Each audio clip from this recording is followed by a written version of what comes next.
The population of Baima Pass will be 4,000, but it is obviously impossible for Luo Chong to throw away all the two tribal alliances that have just moved here. That would be no different from letting them become independent. A group of newly defected tribesmen were unable to live in Hanyang City, and they did not have a deep understanding of the Han tribe. If Luo Chong directly put them in Baima Pass, they might think that Luo Chong did not regard them as his own people. In other words, they have not yet identified with the Han tribe, have not had time to develop a sense of national pride, have not regarded the Han tribe as their own tribe, and have no national consciousness. Similarly, it is not conducive to Luo Chong's control over them, which is equivalent to direct enfeoffment.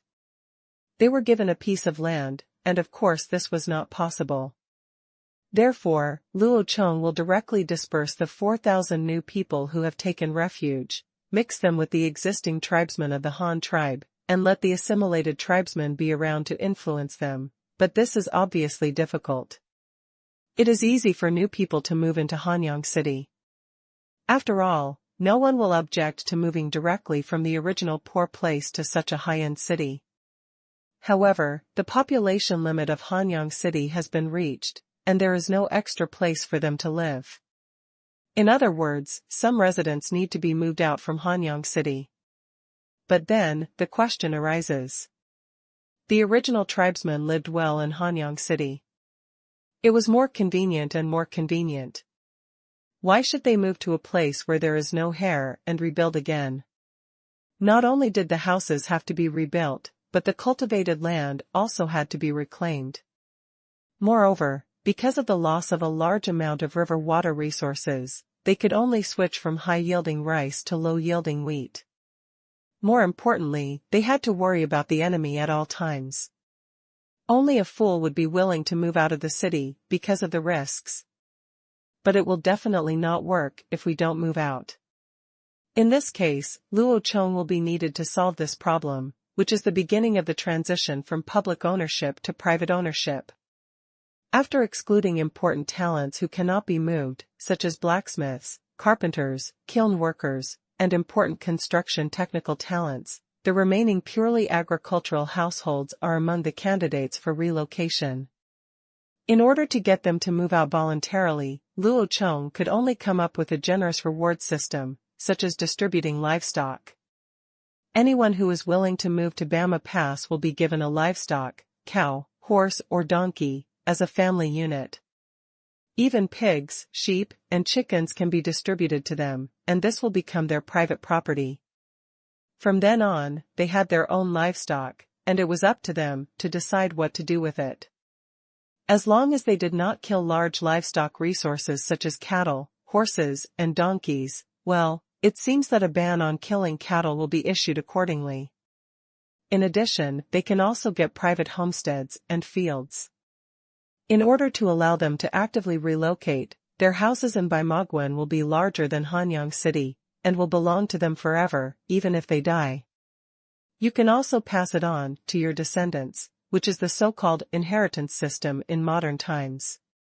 The residences in Hanyang City are all built in accordance with unified standards. All households are 10 meters long and wide. There are only 3 brick houses that can be lived in, but they have to accommodate 10 people. Although the sleeping areas are on fire pits, they are all large bungalows, and the yard is too small.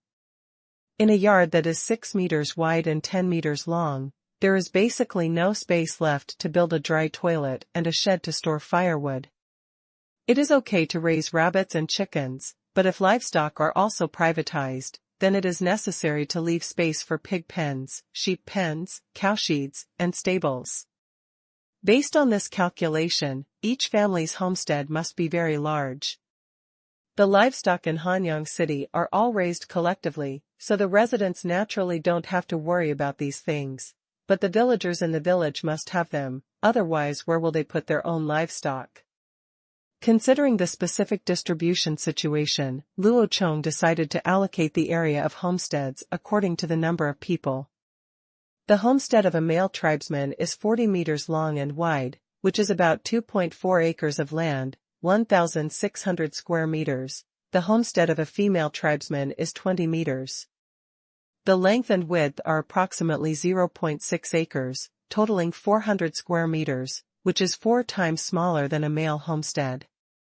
It looks a lot smaller than the men's house, but it is actually 4 times larger than the house in Hanyang City. One household in Hanyang City is only 100 square meters. After all, houses in rural areas are big, and every inch of land in the city is precious. In fact, it is of no use for these women to ask for land. After adulthood, they are destined to marry men and form new families. By then, the homesteads will be merged together, otherwise they cannot build a house elsewhere. After all, the couple to live together. The reason why women are allocated land is actually to balance women's status.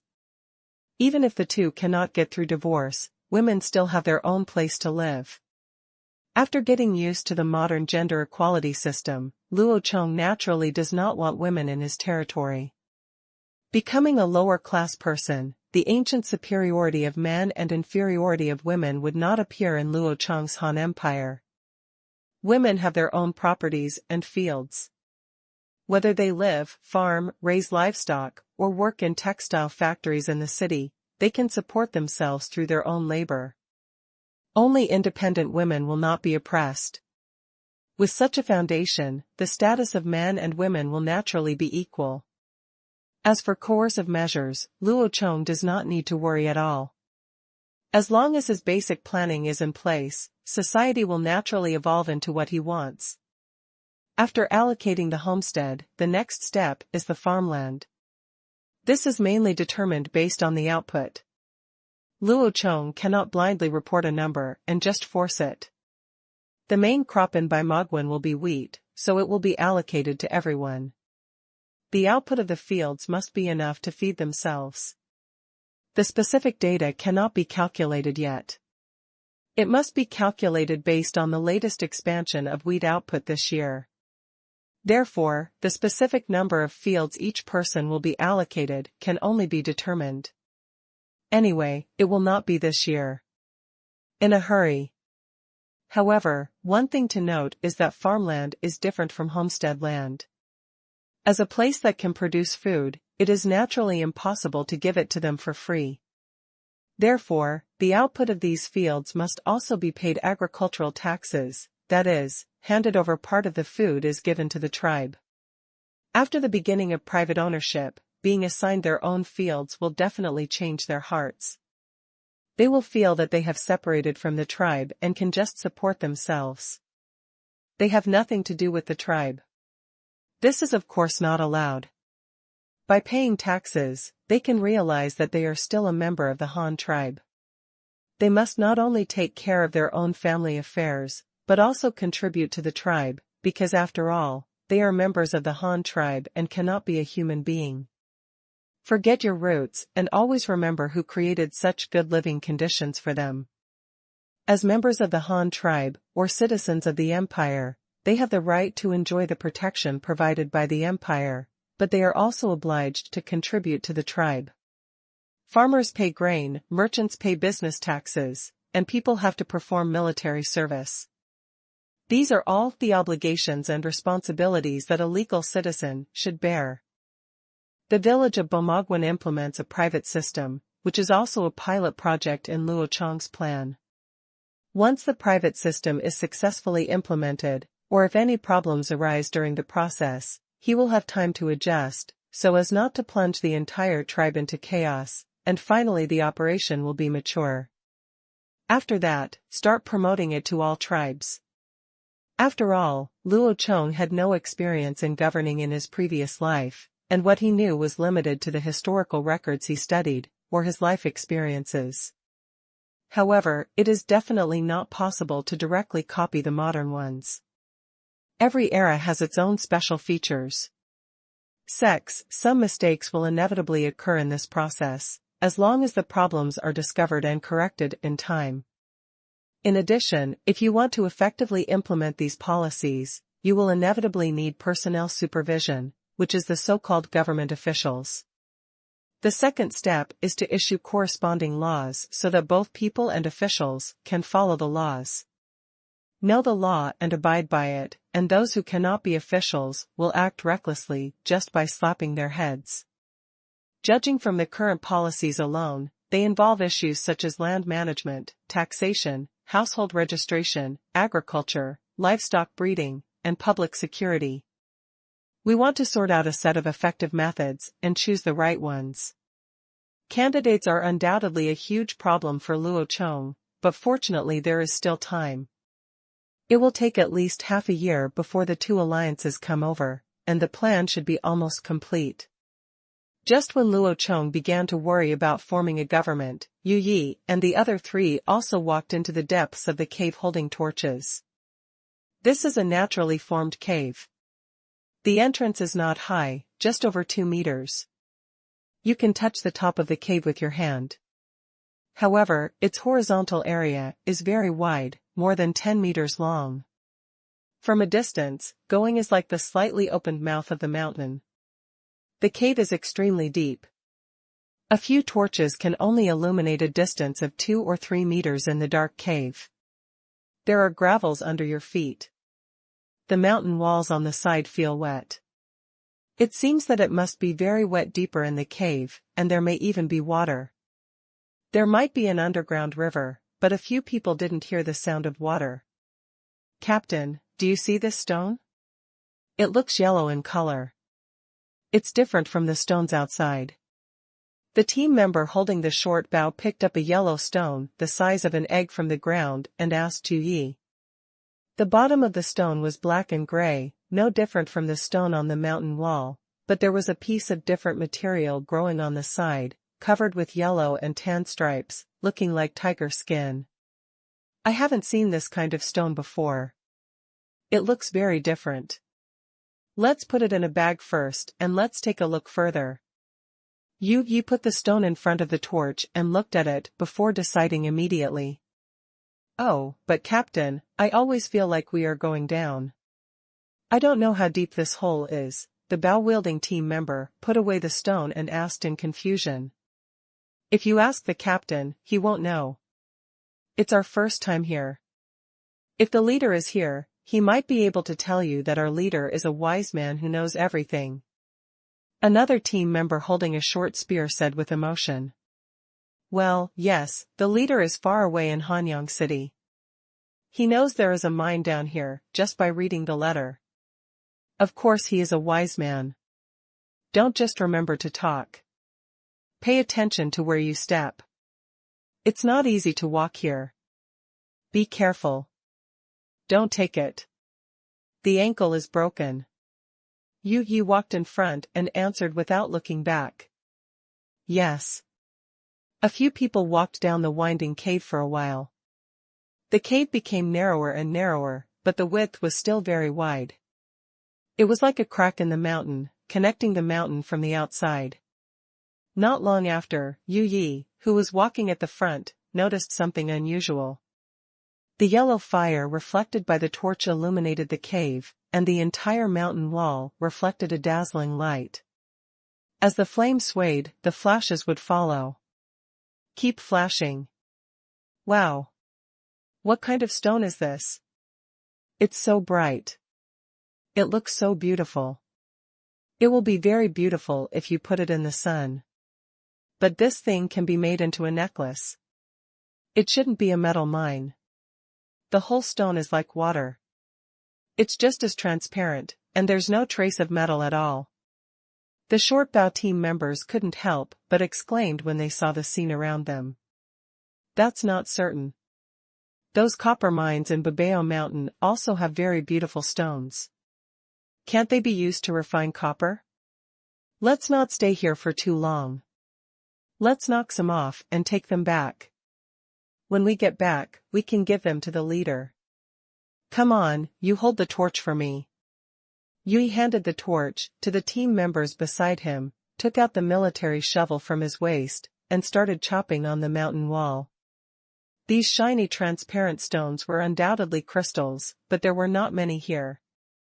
It is not enriched to the point of forming its own crystals, but grows in rock walls. The purity is not very high. In addition to colorless and transparent ones, there is no shortage of milky white, green crystal, and amethyst. After Yu knocked off some of everything and put it into a bag, he led the two of them further down. Captain, weren't those stones the ore that the leader was looking for? Are we going to continue going down? Asked the short spear member.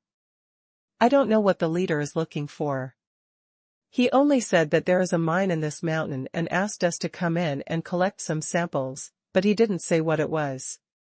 Since we can continue walking ahead, let's take a look. Let's go, we have already found transparent stones here, maybe there are others deeper. Captain, don't leave yet. I think I heard something coming from the front. Can you listen? As soon as Yu finished speaking, another team member followed closely and grabbed him. When the other two heard what he said, they stopped where they were and listened quietly. A soft whirring sound passed their ears. It was indeed the sound of the wind. They had been walking without paying attention just now, but they stopped in place at this time. After that, the flame on the torch began to swing slightly behind him, which was indeed blown by the wind. Well, it's really windy. There must be more than just this crack in this mountain. The wind should be blowing in from other cracks in the mountains. Let's continue moving forward. Be careful and keep your weapons. Yu arranged for the two of them. The three of them took action again. After turning a corner along the crack of the mountain, their eyes suddenly became clear. A huge cavity suddenly appeared deep in the gap, which was the size of more than a dozen football fields. However, there was no flat ground here. Instead, it was covered with transparent crystal stones that looked like giant swords. Dozens of giant swords grew in it. Together, they formed crystal clusters one by one, with the largest reaching straight into the top of the cave, like pillars supporting the cave. As expected, there is more than just this entrance in the cave. There are many gaps in all directions. Moist air pours in from those gaps, and actually forms a flowing wind here. There are also several cracks on the tall dome, and there are even sunlight slanting down from above. The beams of light are reflected on the dense crystal clusters. After repeated refraction, the entire space lights up. Although the brightness it's not very high, but it's enough for them to see the whole mountain. My God, the leader is really a god.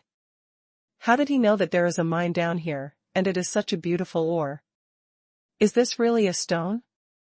I am afraid it is a treasure that only gods can possess. Yu looked at the strange sight of crystal veins in front of him and couldn't help but sigh. Captain, look at the crack above. Do you think it is the crack we saw at night? Could the flash we saw above come from these transparent stones, holding a short spear? The team members looked at the dome of the cave and couldn't help but guess. Who? Captain? Is it you? Come and save me. Shoo. Is there someone? Did you hear the voice? Yui suddenly raised his hand, stopping the two of them from continuing to talk, and listened carefully. Captain, it's me. I'm Zhongshu who fell from above. My leg is broken. Come and save me. I don't want to die here yet.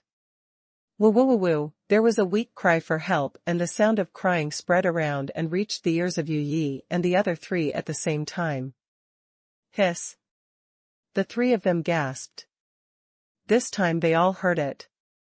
It was the team member who fell before who was talking. He was still alive. How did he survive such a high vertical drop and only broke his leg? I'm Yu Zhongshu, where are you? Don't be afraid. I brought people to rescue you. No matter how the other party survived, it's a good thing that he's still alive. It's not too late to ask about the rest after the people are rescued. Captain, it's really you, I'm here, come and save me. Zhongshu heard the response, and his desire to survive suddenly became stronger. He sat in the water at the bottom of the cave, leaning against a huge crystal pillar. Next to him was the body of a fallen horse, but the flesh on his neck had been cut. He cut it off, and for more than a day, he relied on drinking the water in the cave and eating raw horse meat to survive until now. Although he knew that he could not move and the hope of escaping was basically zero, his survival instinct still made him does this. Fortunately, he was so lucky that he didn't fall to his death when he fell from above. There was water and meat below, so he could persist for about half a month even if no one came to save him. Now the captain actually brought people down to find him, which really surprised him. Crying with joy. The way to survive was right in front of him. He no longer hesitated. He picked up his ordnance shovel from his side and kept tapping the crystal clusters next to him. In the empty cave, the sound of dang-dang tapping suddenly pointed out to the three Yui. Get your bearings. Listen, it's Qingshu who's knocking the rocks. Over there, let's go there quickly. Everyone, be careful. Yi told the two people behind him again. Yes. The three of them began to slowly approach the place where the sound came from, and soon their calves were covered by the water on the ground. The cold water poured into their leather boots, making the three of them grit their teeth secretly. But even so, several people had no intention of taking off their boots, because there was nothing in the seemingly transparent water. There were also broken crystal fragments underneath, which could scratch the soles of their feet if they were not careful. Fortunately, there are also standard military boots, otherwise it would be impossible to pass here. The three of them walked all the way to Qingshu. When they encountered crystal clusters on the way, they knocked them off and forcibly opened a path. Captain. Well, you guys finally came to save me.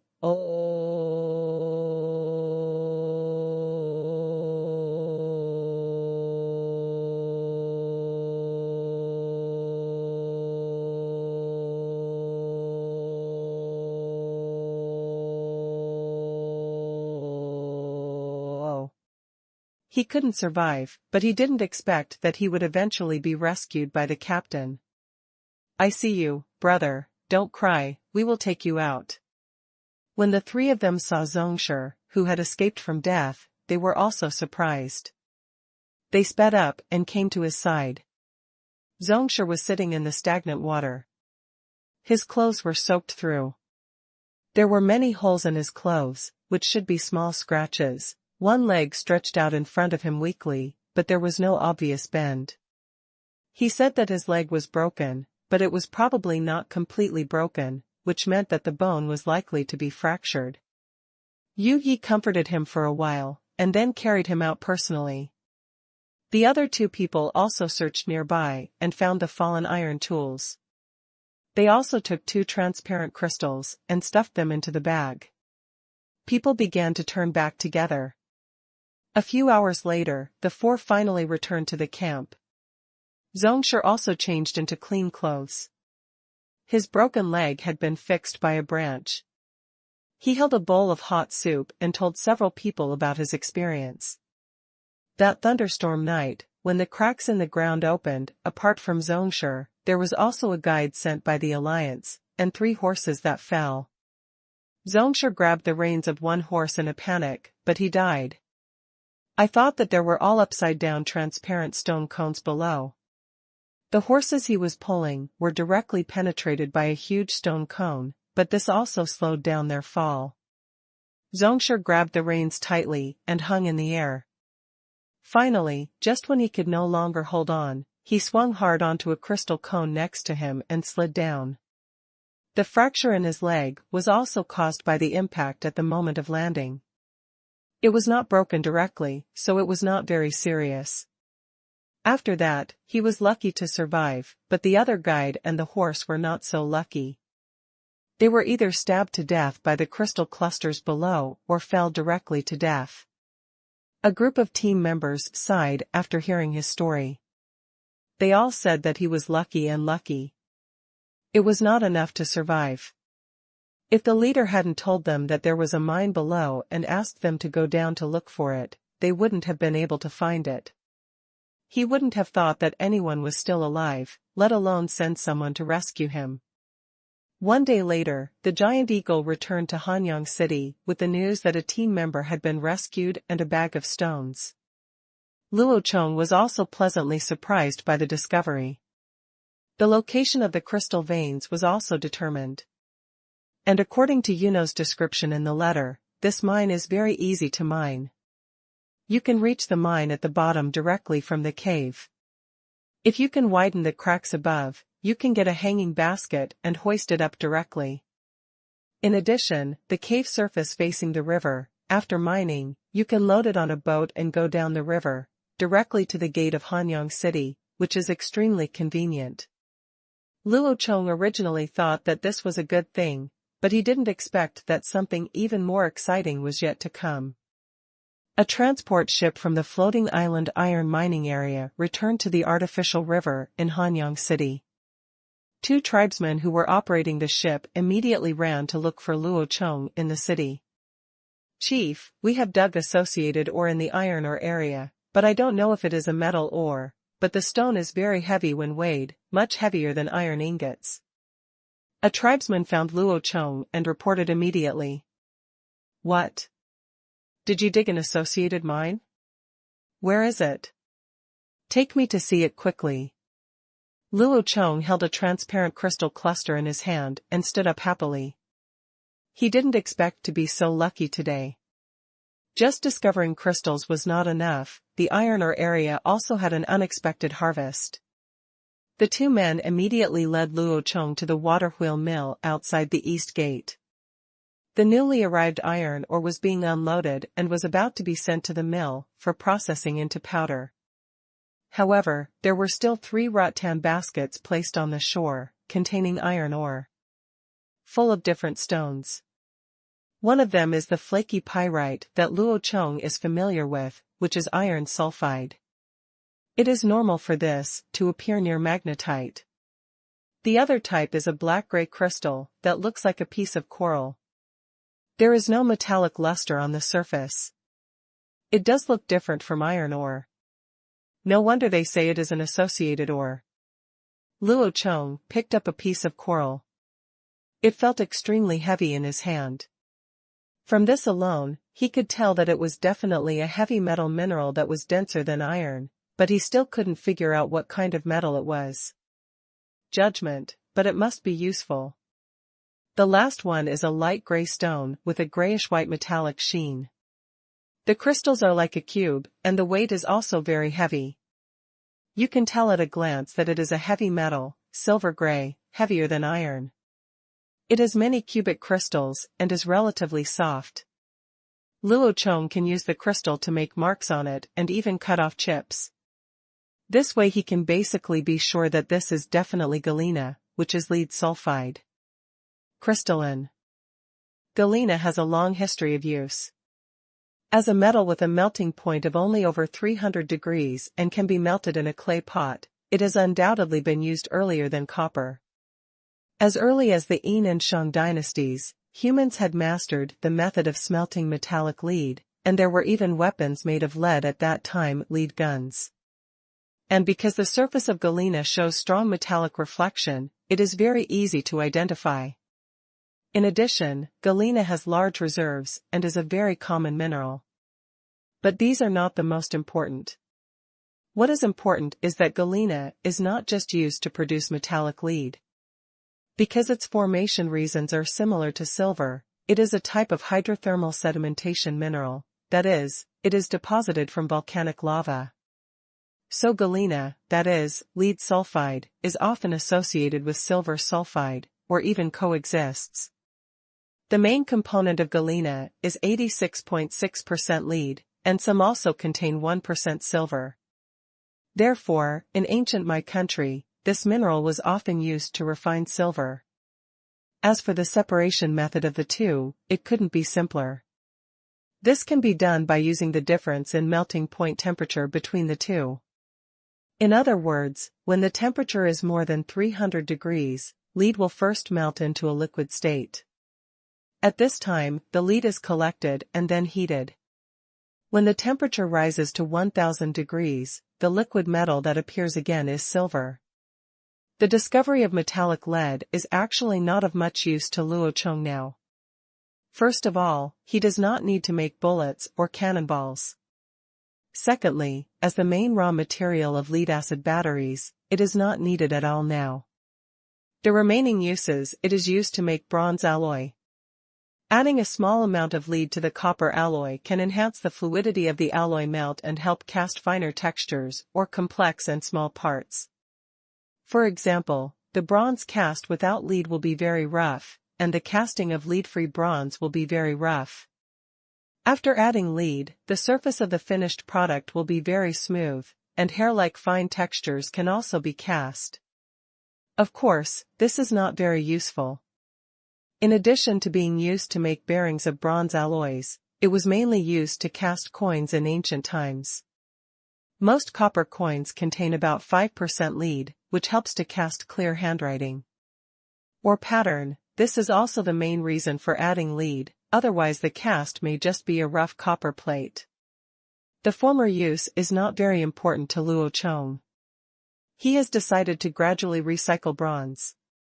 The Han tribe's steel production is enough to support the needs of the entire tribe. With better performing iron, the use of bronze has been greatly reduced.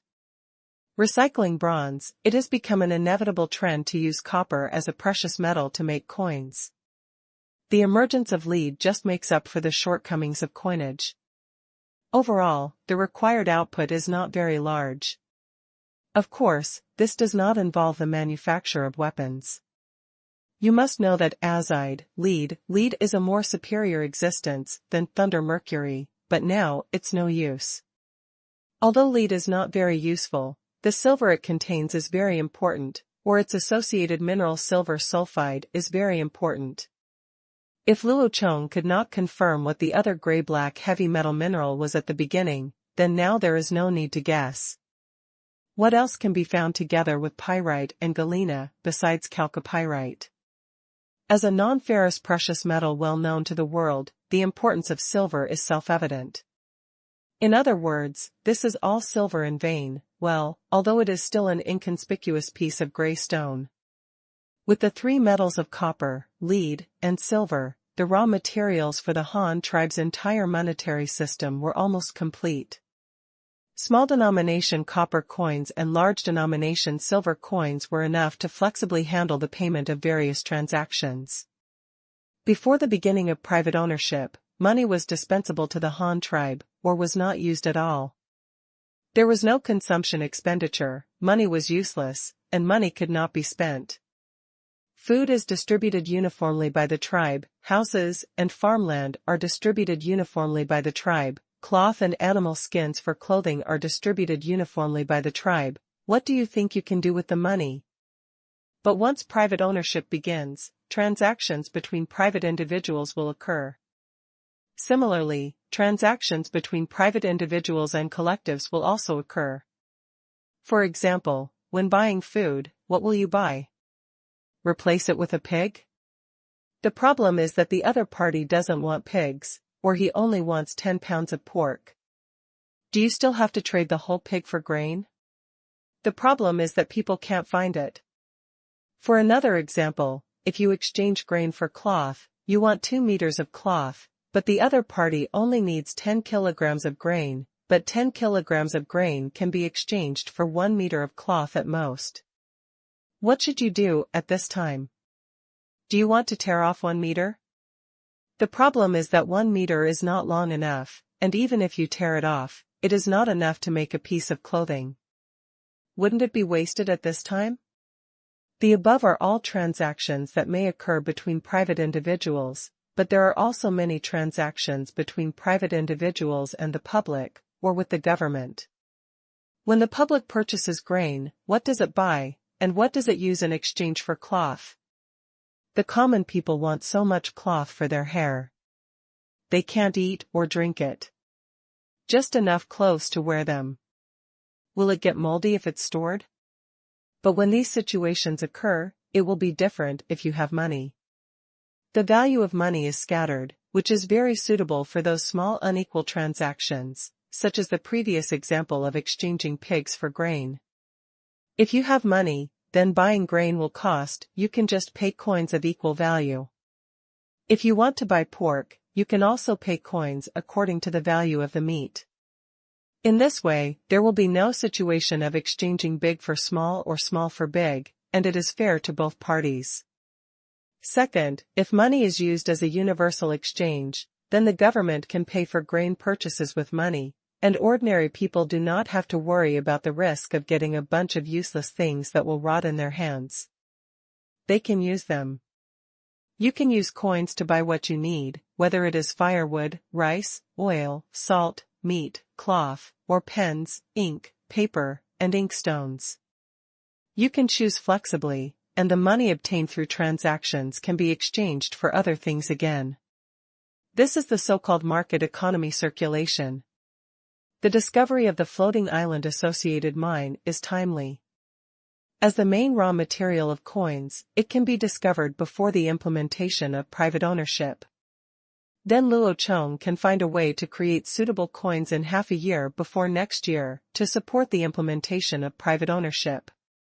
It paved the way and played an auxiliary function. Similarly, once the coins were made, they were equally important for the foreign trade of the Han tribe. Can you imagine using a bunch of metal pieces that cannot be eaten or drunk to exchange for a large amount of resources from others? Yes, robbing other tribes with currency is the right way, and they can't spend the money they get, so in the end they just being able to go to the Han tribe to buy things, and in this way, Luo Chong, who controls the currency issuance power, is undoubtedly equivalent to controlling all living beings. Luo Chong stood on the bank of the artificial river and looked at the baskets of ore. He couldn't help but patted his head. Mad, you are looking for trouble for yourself. You haven't figured out the matter of forming a government yet, so you have added more trouble to yourself. Why does it feel like the pressure is getting bigger and bigger for a major coin minting task? Chief, is this a useful stone? If it's of no use, we won't dig it in the future. It's too heavy, and it's inconvenient to carry. The tribesman standing aside to escort the ship saw Luo Chong in a daze and couldn't help but say something. Asked. Oh, it's useful, of course it's useful, but this shiny stone, well, you can call it galena in the future.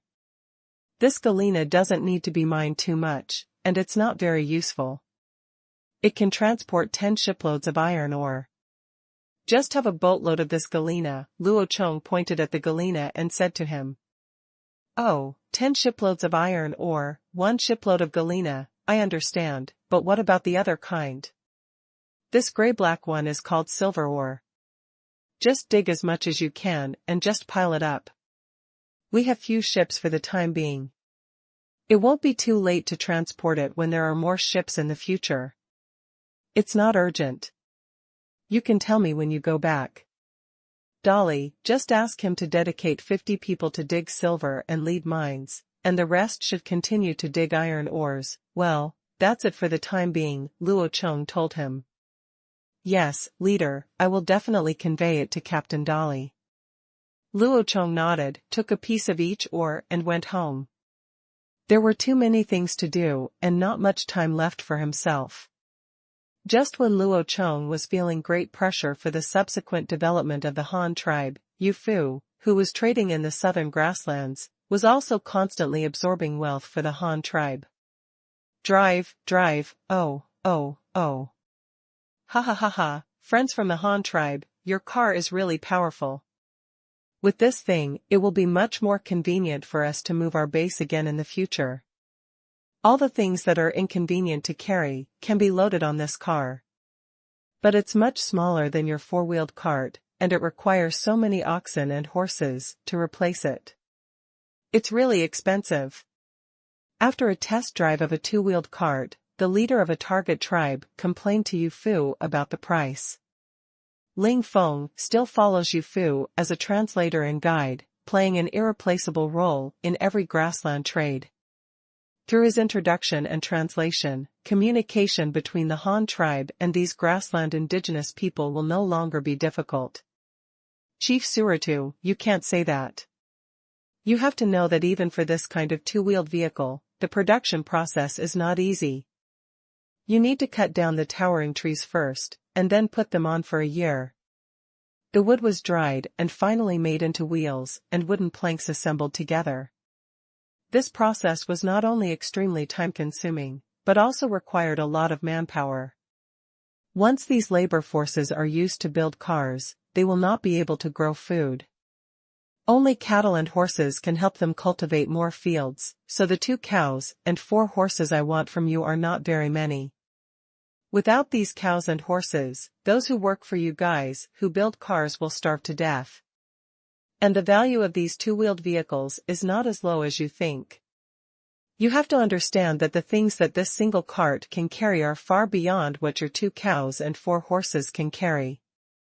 If you buy such a vehicle, very good deal. Yufu was talking nonsense with a serious look on his face. He had no psychological pressure on deceiving Suritu. This was not the first cart transaction he had made. From the mountains to the grassland, he led the caravan all the way to the southwest.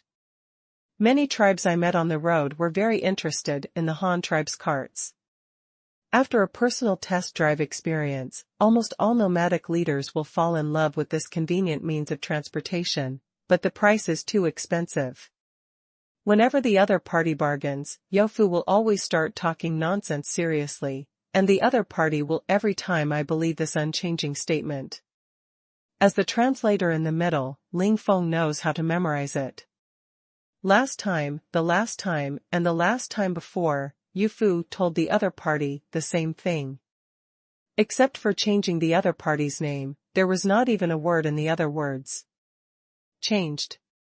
What the hell, if he hadn't lived in Hanyang City, seeing with his own eyes the Han tribe's automatic wood processing factory powered by windmills, and knew how easy it was for those carpenters to process a cart, he would have almost believed Yufu's story. This is nonsense. You bad old man is so bad. Ling Feng thought in his heart. However, he has joined the Han tribe, so he is naturally a member of the Han tribe. Seeing that the tribe can obtain so many cattle and horses, he is also proud of the tribe from the bottom of his heart. Therefore, although he despises Yofu for lying here, he was still very cooperative. You know how difficult it would be to get a cow and horse when he was a savage. That's really rare. No wonder it takes so many cows and horses to replace it. In that case, fine, I'm willing to accept the price. Suritu agreed. Well, another fool has been fooled. Ling Feng thought in his heart, and then translated Suritu's answer to Yufu. It's great that you agree, but I wonder how many such vehicles your tribe needs. Yufu asked with a smile after receiving a positive answer. 3, no, 4. If you don't come here often, you might not have the chance to buy a car next time, so I'd better buy more. Suritu made the final decision after thinking over and over again. As you said, we are indeed far away from the grassland. We can only come here twice a year, but we will definitely come more and more in the future. The grassland people are all good friends of the Han tribe. We are willing to bring benefits to the grassland. Come with a large number of high-quality goods to make your life more convenient. I just don't know. Does your tribe need anything else besides 4 carts? We also have white salt, cloth, scissors, iron pots and spoons, and exquisite pottery containers. I think these are all you need. Of course, you can exchange these things for cattle, horses, and sheep, or you can exchange them for animal skins, horns, tendons, or even wool. After the 2 parties finalized the purchase list of 4 pallet trucks, Yufu once again started selling other products to the other party. Your woolen cloth is very good, soft and smooth, and thin and dense. It is much better than our felt. It is really incredible. How did you make the wool become like this? Of course, I don't want to ask how you make the felt cloth, I just wanted to say, we need some felt cloth. Well, there are also your iron pots, iron spoons, and iron scissors.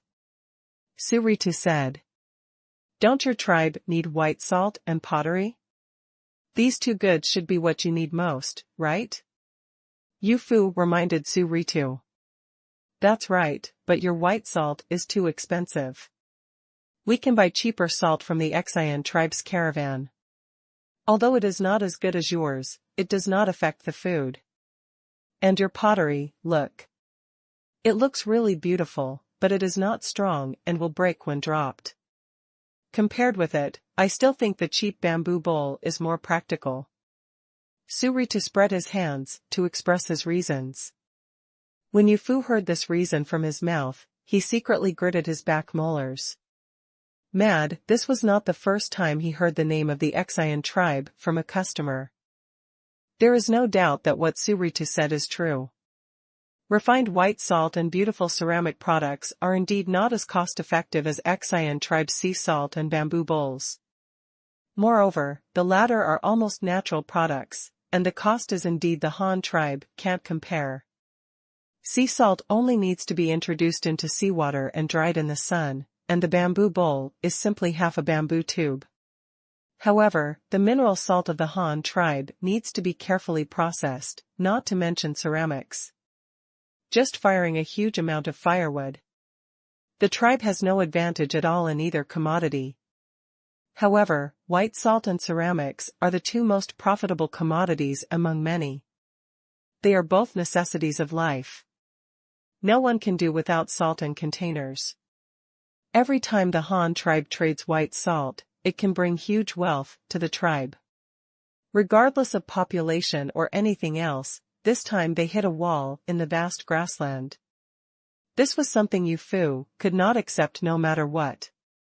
The caravan bid farewell to Su Ritu's tribe and continued to move northwest, looking for the Xian tribe that blocked their way to make money. If they meet them this time, they must make them look good. The importance of the two general banners sent by the leader, the cavalry, is not just for food. Summer grasslands are seen everywhere, with lush pastures growing vigorously, raising a large number of livestock, and also raising a large number of people. Elder Shang of the Xian tribe personally led the team this time. In order to make a great contribution to the tribe, he prepared a lot of supplies as a bargaining chip. He said that he had to exchange a car from the Han tribe, and he didn't even consider it at all. Is a car worth so many supplies? However, if you think about it from another perspective, even a modern country, if it can introduce a black technology that defies the sky, will get it at any cost. Well, it is not too exaggerated to think so. Elder, there is another tribe ahead. It looks like the clothes have been traded with us before. Should we go and take a look? A small leader in the Xian tribe's caravan rode up to the elder and asked. Do you know the other party's leader? If you are easier to talk to, go and have a look. Although you have to find the Han tribe, other people's business also needs to be done. Elder Shang, who is nearly 50 years old, is riding on horseback. He has been talking for days. The bumps made him feel like his body was about to fall apart, and he couldn't wait to find a safe place to rest. Their leader seems to be named Su Ritu. He has bought our salt and bamboo bowls before. He is still a good person. He has not robbed us, and the transaction has been smooth. The little leader replied. That's good, then let's go to their tribe to rest for a few days. We are really useless at our age. Our bodies will fall apart after riding a horse for a few days. Yes, elders, please rest here first. I will go over and contact them first to confirm. The little leader responded and galloped towards a felt tent in front of him. Indeed, as he said, it was not easy for the Xian tribe to open up this grassland trade route in the early days. Since Zhudao did not have natural large livestock resources, they did not understand what cavalry was at that time. They did not know it until they first came to this grassland. The earth is so vast that humans can control wild animals and gallop. But they also quickly discovered the business opportunities here. Although this land is very large, white salt is extremely scarce. The 6 tribes on Zhudao have no idea what it feels like to be short of salt, but the people here are indeed very rich. Requires white salt. At first, some nomadic tribes also came into contact with them. They were very interested in their white salt and bamboo bowls, and were even willing to exchange them for the wild animals they raised. This is how the Qingshu tribe began their formal trade. They transported a large amount of white salt and bamboo bowls to the grassland, obtained livestock from the grassland, and learned how to breed and make bows and arrows. From then on, the Qingshu tribe began to rise on Bamboo Island, conquering the world with their powerful cavalry and sharp bows and arrows.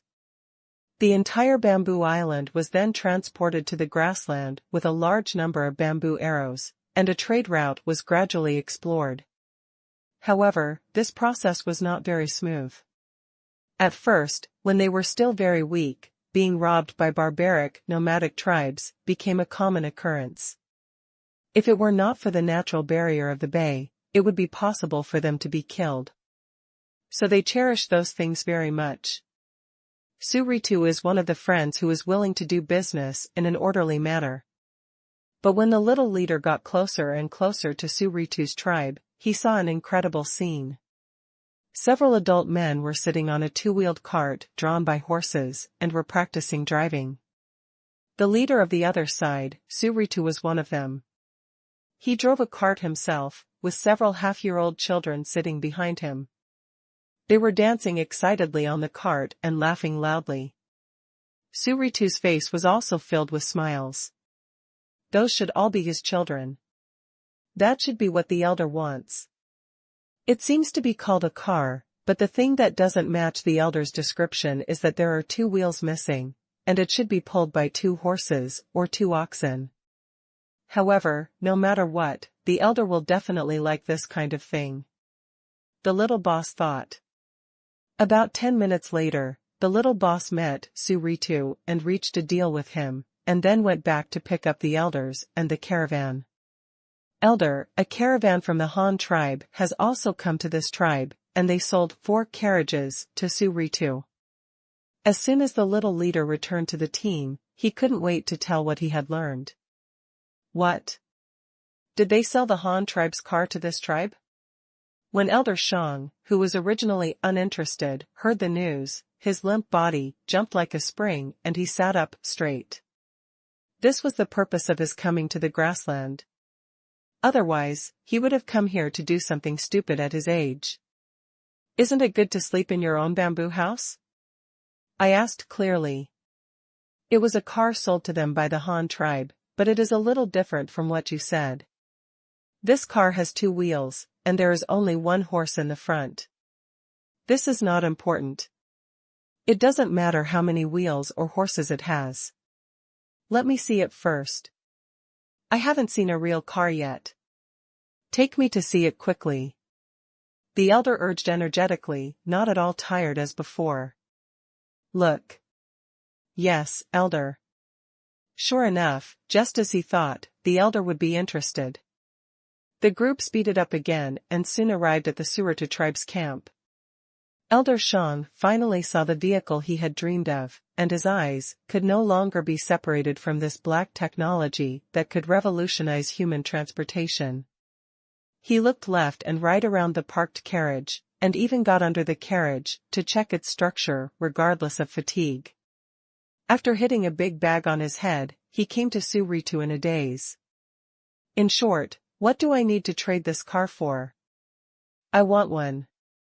Suritu looked at the old man with strange eyes. What did you say?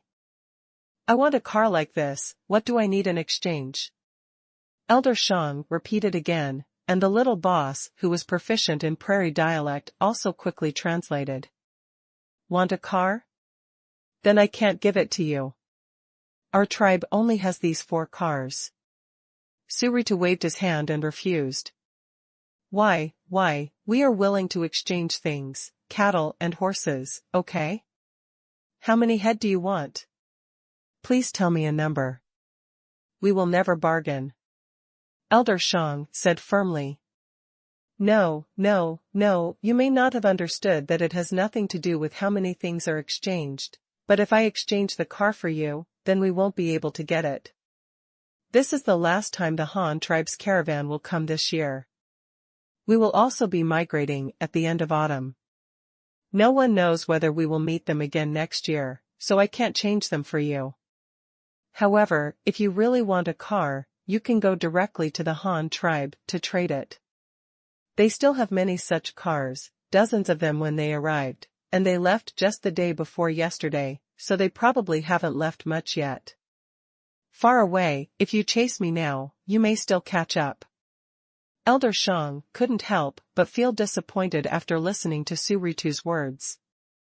But at the end, his eyes sparkled again. Yes, it would be a better choice to buy the car directly from the Han tribe and see it with his own eyes. Taking a look at this more developed tribe may yield unexpected gains. After all, cars are just one of their commodities, but what about that gray-black sharp metal? As soon as this idea came up, it was out of control. Elder Chong urged his men to quickly trade white salt with Su Ritu, and asked the direction of the Han tribe's caravan, and then led the team to catch up without stopping. The exhaustion caused by running around for days was forgotten by Elder Chong. He knew how difficult it was to find the target on the vast prairie in this era without communication. If he didn't hurry up now, he might never find it again. No trace of the other party. It quickly became dark. Yu Fu ordered the team to stop as usual, started to set up tents, and buried pots to make rice. However, the impatient Elder Chong did not stop. Instead, he relied on the moon to identify the direction and continued in the direction pointed out by Su Ritu. Catch up. I hope the Han tribe's caravan has not changed its direction, otherwise it may really be missed. Elder Chong was tiredly riding on his horse and kept mumbling. Elder, don't you need a rest? No, I can still persist and let everyone continue walking. They will definitely stop and rest at this time. Only if we continue walking can we possibly catch up with them. Okay, but Elder, I don't understand, is that car really that important? We can live a good life without a car now. The little boss asked in confusion. What do you know? With that car, even a two-wheeled car, we can save a lot of cattle and horses. The things that 10 cows can carry may not be as much as that car.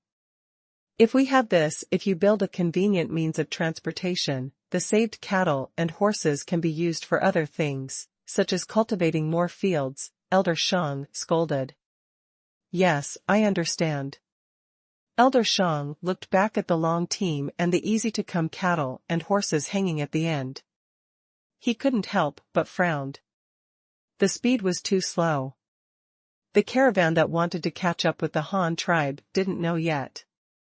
How long will it take? Separate the team. The herd of cows and horses behind is too slow.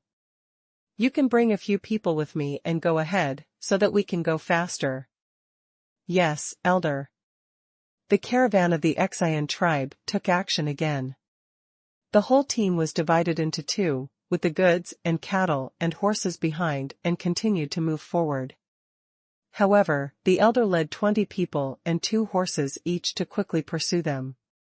They ran like this all night, and finally arrived at traces of the Han tribe were discovered in the early morning.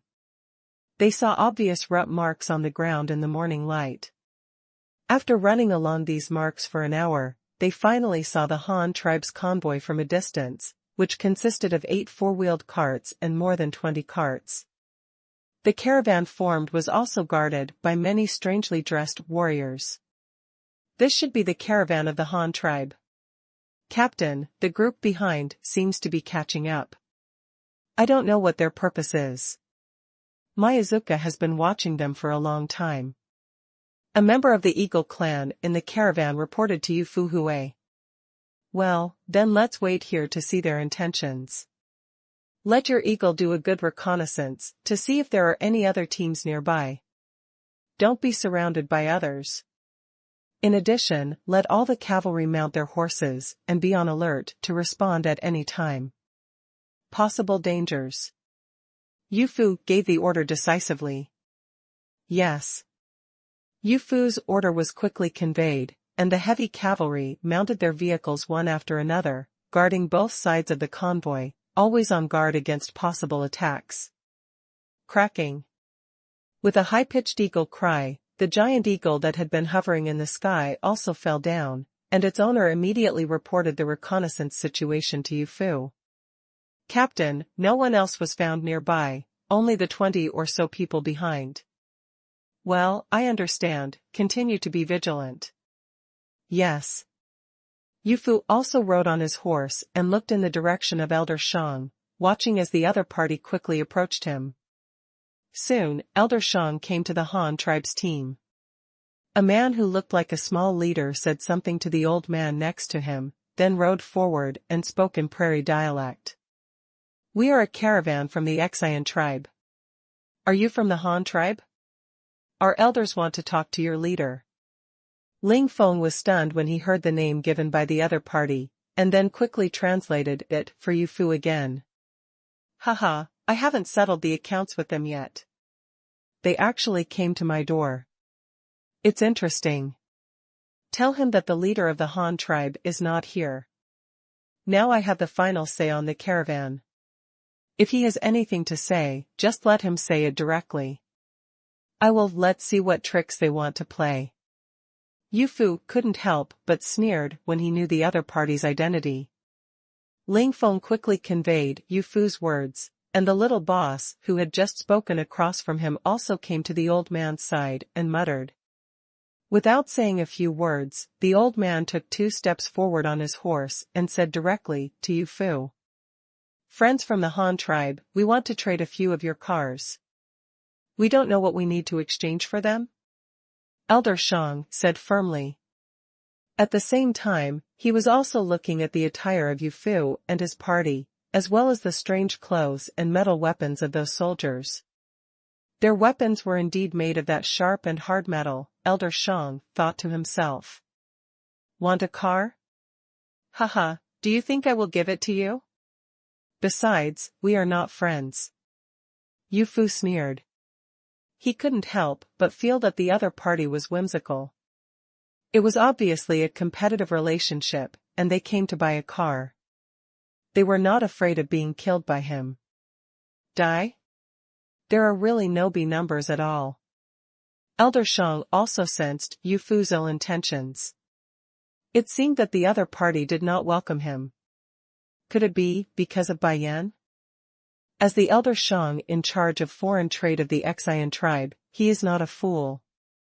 Although he does not know where the refined white salt of the Han tribe comes from, it is definitely not as easy as it is for them to directly bask in sea water.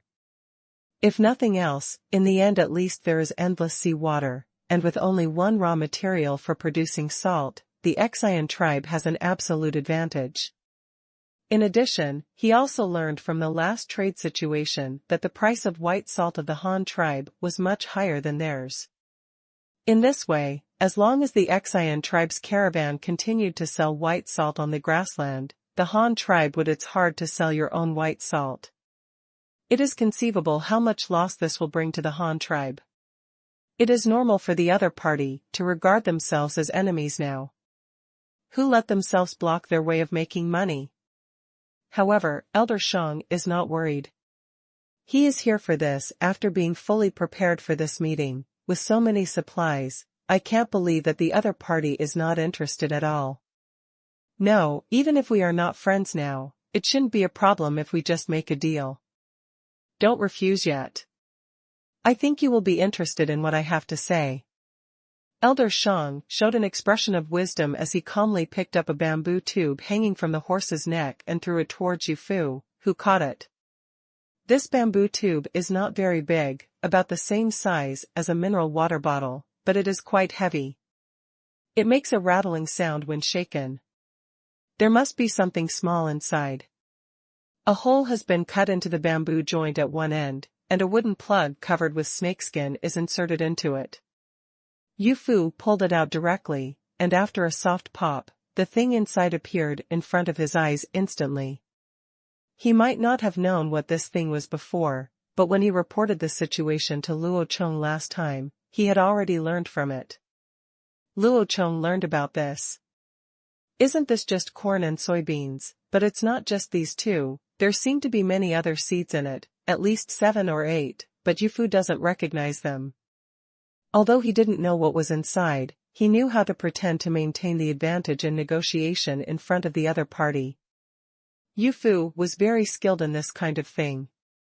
Even before joining the Han tribe, when the Yu tribe traded with other tribes, he all adheres to a plan, and he has to pretend not to care even if he doesn't know someone. Only in this way can he take the initiative in the negotiation. So Elder Shang immediately saw Yufu's disdainful expression, which made him frown. What did this mean? Do they also have this kind of food? The Han tribe does not lack this thing? Or is it that he doesn't recognize it at all and doesn't know what it does? Isn't this just the seed of food? As long as it is buried in the soil, more food can grow. Do you think we don't have this? You want to use this little thing to exchange for our carriage, huh, what a joke. Yufu, he inserted the cork again and shook it in his hand, with a sneer on his face, but he had no intention of returning the bamboo tube to the other party. Instead, he hung it on his saddle. This shameless move immediately made Elder Shang's beard tremble with anger. Damn it, don't you care about it? Then you should give it back to me.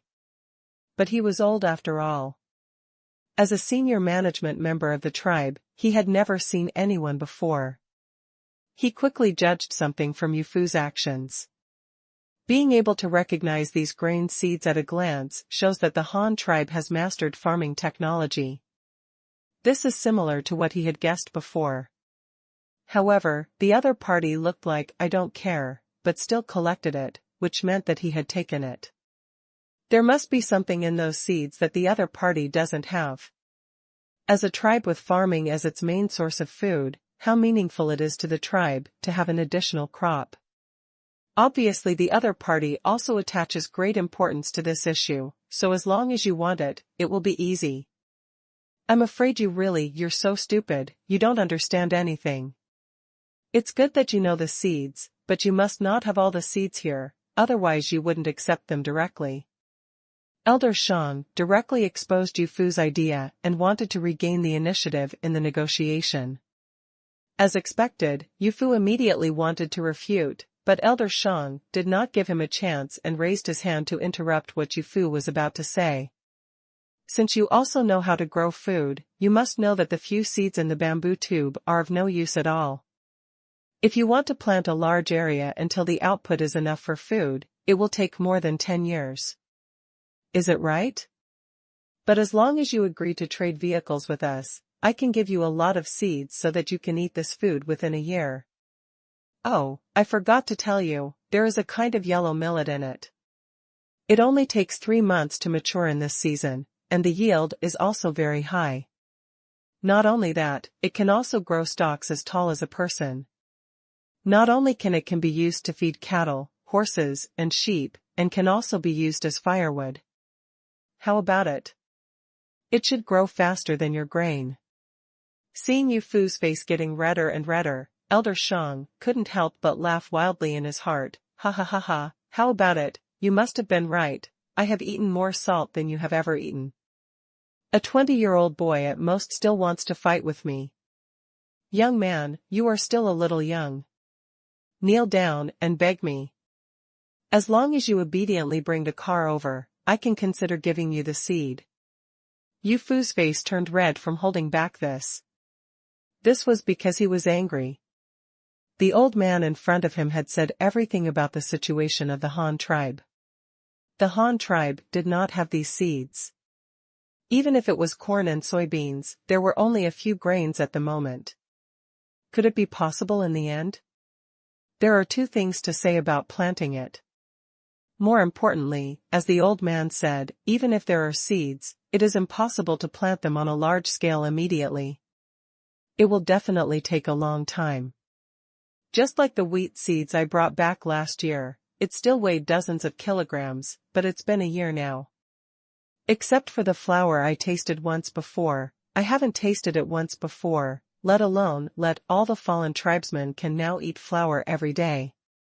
Even if it is not as exaggerated as the old man said that it will take more than 10 years to become popular, it will definitely take 2 to 3 years. The other party immediately pointed out the shortcomings of the Han tribe, but he couldn't refute it. Did he really want to sell the carriage to them? Wouldn't he? No, wouldn't this mean that the Han tribe had admitted defeat? How could this be allowed? Thinking of this, Yu Fu anxiously thought of countermeasures. However, at this moment, accompanied by a high-pitched eagle cry, a huge black shadow quickly passed behind Elder Shang, and then circled several times above everyone's heads. But did not leave. This strange behavior also attracted the attention of the Xian tribe. A correspondent from the Eagle clan understood the meaning of the giant eagle, and immediately rode his horse to Yu Fu's side and whispered something in a low voice, which made Yu Fu laugh instantly. That smile contained full of pride and disdain, which made Elder Shang's heart suddenly jump. What happened? Didn't he take the initiative? Next, the other party should kneel on the ground and take the initiative to send the car over, praying for him to give them food. That's right, why did the other party show such a disdainful expression? Cavalry flag, upper armor, sword drawn, ready to attack. With a crash, all the black-armored warriors on both sides of the convoy took out a golden mask from their waists, and stuck it on the front of their helmets with a click. In an instant, except for the fingers and palms, even the backs of the hands were covered with hard skin. Covered in armor, it looks virtually invulnerable. Immediately afterwards, these masked black-armored warriors pulled out a gleaming metal weapon from the side of the horse and held it in front of him. Although they didn't know how this strange-shaped thing was used to kill enemies, but just looking at the cold light emitted by the metal, I knew it was definitely powerful. You, what are you going to do? Don't you want more seeds? Elder Shang felt the urge to pee in an instant. Think about it, of course I do. What you just said is correct. We do not have all the seeds here, and it will take several years to plant them on a large scale. But why do I have to trade my car with you? Yu Fu looked at Elder Shang, who looked disheveled, with a smile, and then immediately answered the question he just asked without waiting for him to speak. You must be thinking that if we kill you, we won't be able to get food seeds. No, you are wrong. Just now, our Scout Eagle has found your team. They are no longer here. How far away, so why don't we just go grab it? What you brought should not only be a lot of seeds, but also the white salt used to compete with us, and the livestock exchanged with the nomadic tribes. I think if I rob you directly, the harvest will be more than what I exchanged for the car. Do you think so, old man? Elder Shang turned pale with fright after hearing Yu Fu's words. He had indeed gained the advantage and initiative in the negotiation, but he had forgotten the most fundamental point, which was the relationship between the two parties. The Xian tribe and the Han tribe are in a competitive relationship. Let's just take white salt. There is an old saying, enemies are enemies when we are in the same group. Since the Xian tribe blocks the Han tribe's way of making money, it is doomed to be the only one. Can be an enemy. But from ancient times to the present, when negotiating with the enemy, the advantage has always been in the hands of the party with higher force. If you can't beat me, there will only be an unequal overlord treaty. Who especially brewed to talk about etiquette and morality with you, and still want to get some points? Food seeds threaten me, haha, it's a joke. So, that giant bird belongs to you? No, you can't do this. We are dealing fairly. You can't just steal our seeds. I didn't say I wouldn't give them to you. We just want a car. Elder Shang, he looked at the cavalry in a panic, who were like divine soldiers descending from the sky, and said with a trembling voice. He no longer had the previous situation where everything was under control. At this moment, Yu Fu saw a caravan approaching, from a distance, behind Elder Shang. Fair? Then hand over the seeds honestly. As for the car, I can't give you one, but I have a condition. Unless you agree, I will never let you go back alive. How about it? Not interested. Yu Fu looked at the old man trembling in front of him in amusement, feeling much more comfortable than the proud look just now. What conditions? Elder Shang asked impatiently. First, your future trading scope will be a month's journey back south from here. If you come again next time, I will kill you every time I see you. Second, you can raise the price of white salt to the same as us. The price cannot be lower than ours. How about, as long as you can agree to these two items, I can promise to give you a car, Yu Fu explained to the other party with his fingers. Yu Fu may not even know that the two terms he proposed are probably the first overlord terms in the world. They are also two conditions that Elder Shang never expected and would never agree to. The Qingshu tribe's caravan activity range has been retreated to the south for a month, so why don't we just go back to the seaside? Why don't you tell us to just go home and stop coming? There is also the price of white salt. The quality of the white salt of the Qingshu tribe is not as good as the refined white salt of the Han tribe. It is widely available on the grassland because of its low price. If the Qingshu tribe and the Han tribe sell it at the same price, who will they still buy low-quality white salt from the Qingshu tribe, so it's better to tell them not to sell it. No, you can't do this. It's not fair.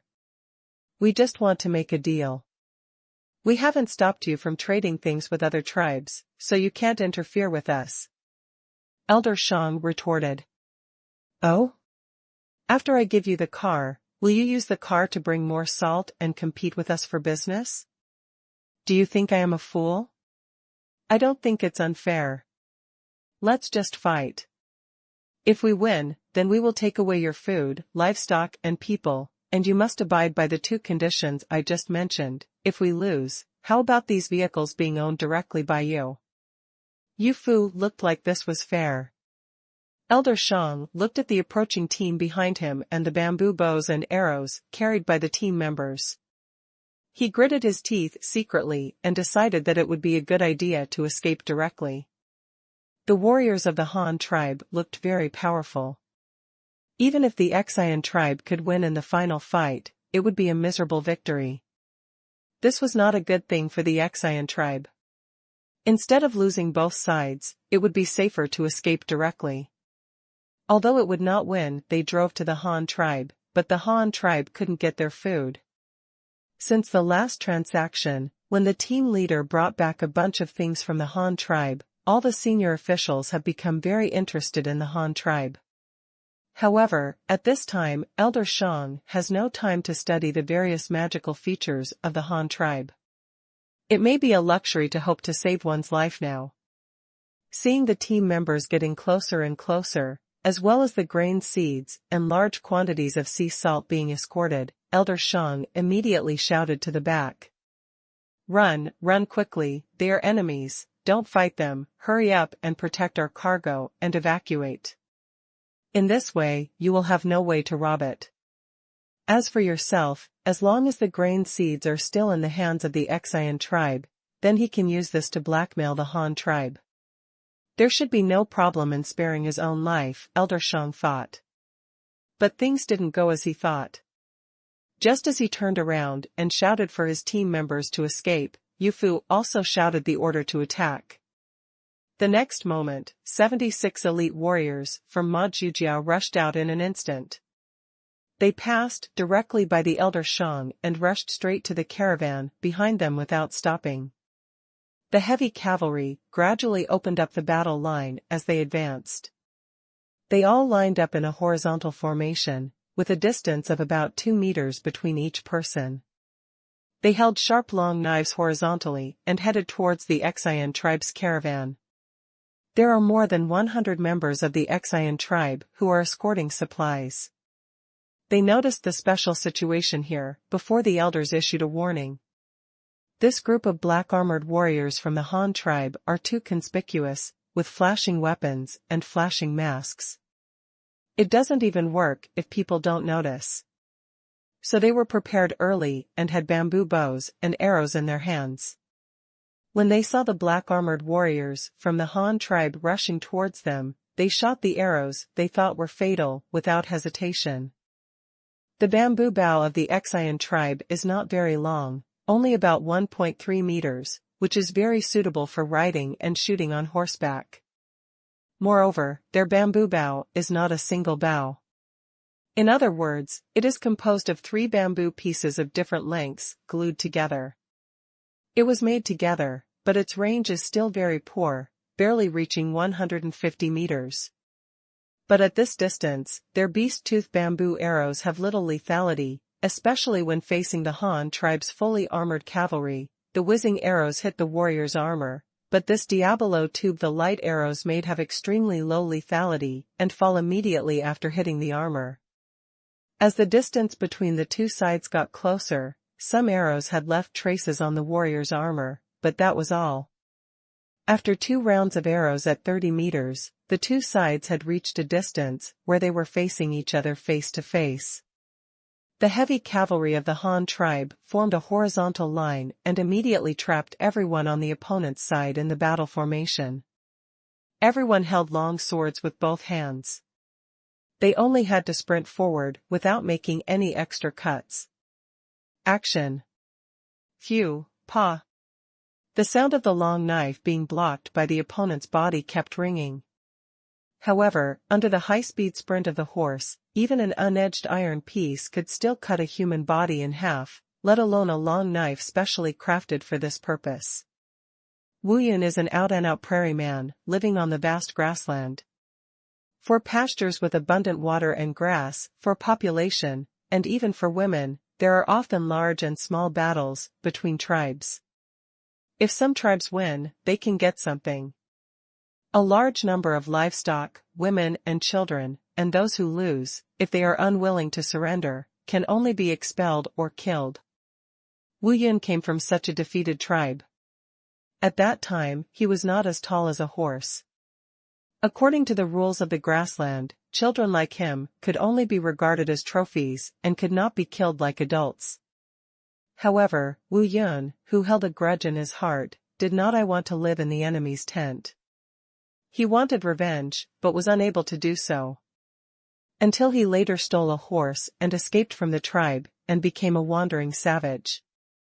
During his wandering life, he was used to seeing large and small battles.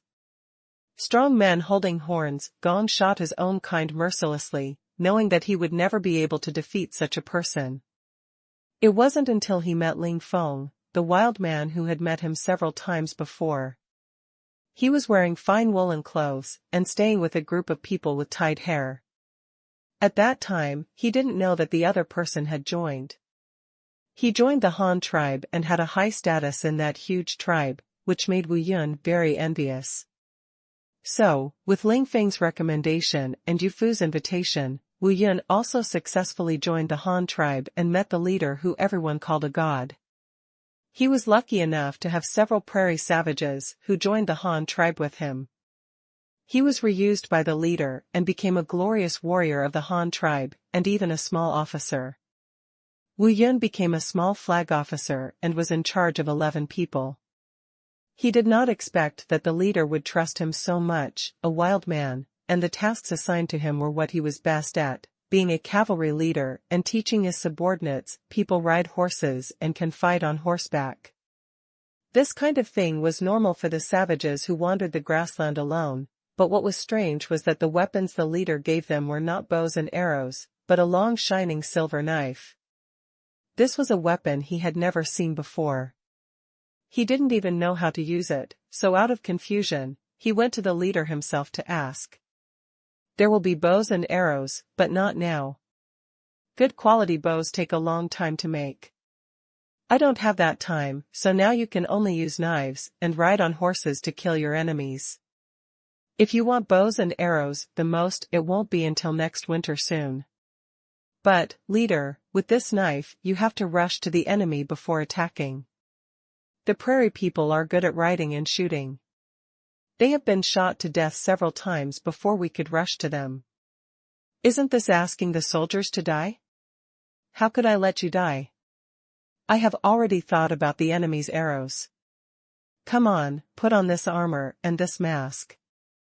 Unless you have been possessed by blood mold for 8 lifetimes, the enemy's arrows it's impossible to hit your eyes just right. Put it on, take your long knife, and kill all the enemies who are unwilling to surrender to the Han tribe.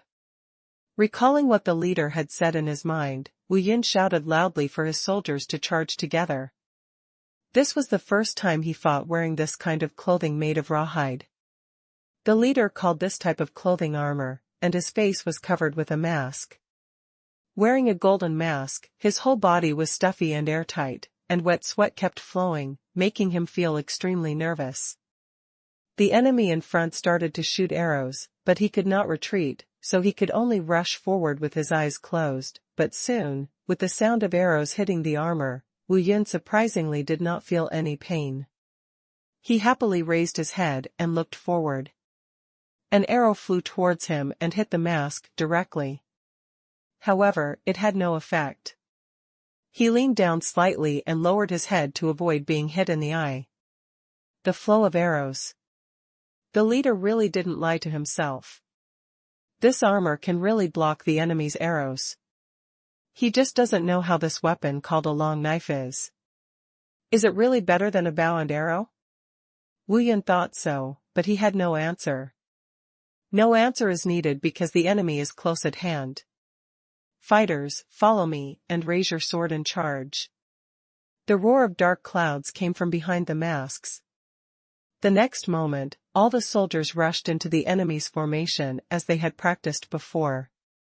They didn't know what the result would be, because this was their first battle. The moment they rushed into the enemy formation, they could only feel that their long sword was blocked by something, and then the feeling disappeared the next moment, followed by frightened screams, or the sound of heavy objects falling to the ground, and then another blockage. The feeling of disappearing, blocking, disappearing. The team of more than 100 people was not long. They quickly fought their way through the enemy formation. After discovering that there was an open space in front of them, the flag commanders shouted to stop their soldiers. They are ignorant and they are still alive. What about their enemies? Looking at his long knife again, it was stained with black and red blood. Is this the enemy's blood? What happened? Wu Yun couldn't wait to turn his horse's head and look back. The scene at that moment made him feel as if he had seen hell. Some horses have lost their heads, and the flat incisions on their necks are still splattering with hot blood. On the back of the owner, an arm has been missing, and a huge gash has been cut open on one side of his waist and abdomen. The incision, the whole person was cut in half, and he fell into a pool of blood together with his mount, already dead. Oh my God, did we do this? The stumps and broken arms fell to the ground, and the warm blood nourished the green grass. The injured enemies fell to the ground and howled. The horses that had lost their owners snored on the spot in confusion. The entire enemy formation seemed to be united. Like a wheat field swept by a harvester, all objects higher than the blade were cut in half. Is this the power of a cavalryman with a long sword? At this moment, Yu Fu and all the caravan members were all shocked by the battlefield in front of them. Elder Shang and others of the Xian tribe almost stared out their eyes. They even forgot about their fear at this moment. Even those who had just rushed the Han tribe cavalry who passed the enemy's formation also stayed there blankly. Did we do this? Oh my God! I have never seen such a fighting style. When I was a savage on the grassland, the battles I saw were nothing more than shooting with bows and arrows. The dead people at least had whole corpses. I didn't expect that the long sword could actually, it's so powerful, if it's touched, it will be disabled even if it's not dead. Everyone is here, turn around and form a team, surround the few in front, don't let them escape. The general flag leading the team shouted loudly while holding a long knife high. As the heavy cavalry reorganized their formation, Elder Shang and his party finally came to their senses. His body was shaking like chaff on the horse. He couldn't believe what he saw in front of him. It was just a blink of an eye. He brought it to himself. More than 100 of his men were either dead or maimed, and none of them could continue to sit on the horse. Even those who did not die immediately, looking at the wounds 3/3 of the way to the bones on their bodies, everyone knew that they would not survive. Devil! Devil! You are all devils. No, this is too cruel, you can't do this, we just want a car, you can't do this. Elder Chong screamed in fear. Yufu also smacked his lips. He didn't expect that the heavy cavalry formed by the leader was so powerful. He just attacked and killed all the opponents. Isn't it a bit too big? But why aren't you afraid at all? Well, with such a warrior in hand, I'm afraid of myself, yes, that's it. Old man, remember what I told you. From now on, your trading range will be moved back 1 month to the south, and the price of white salt must not be lower than ours. If you can't make the decision, tell your leader these words. Don't let me see you again, otherwise I won't let anyone go next time. Take these people with you and get out. I will accept your seeds and livestock. You are stealing business from the Han tribe. Compensate. His tribe had won the battle, and Yufu was even more confident at this time, and he didn't start to speak so politely. He could have kept all the opponents, but if they all stayed, no one would go back to tell them, and this group of people it is far better to put back the enemies who have seen the strength of the Han tribe than to kill them directly. This can at least plant a seed of fear, in the Xian tribe.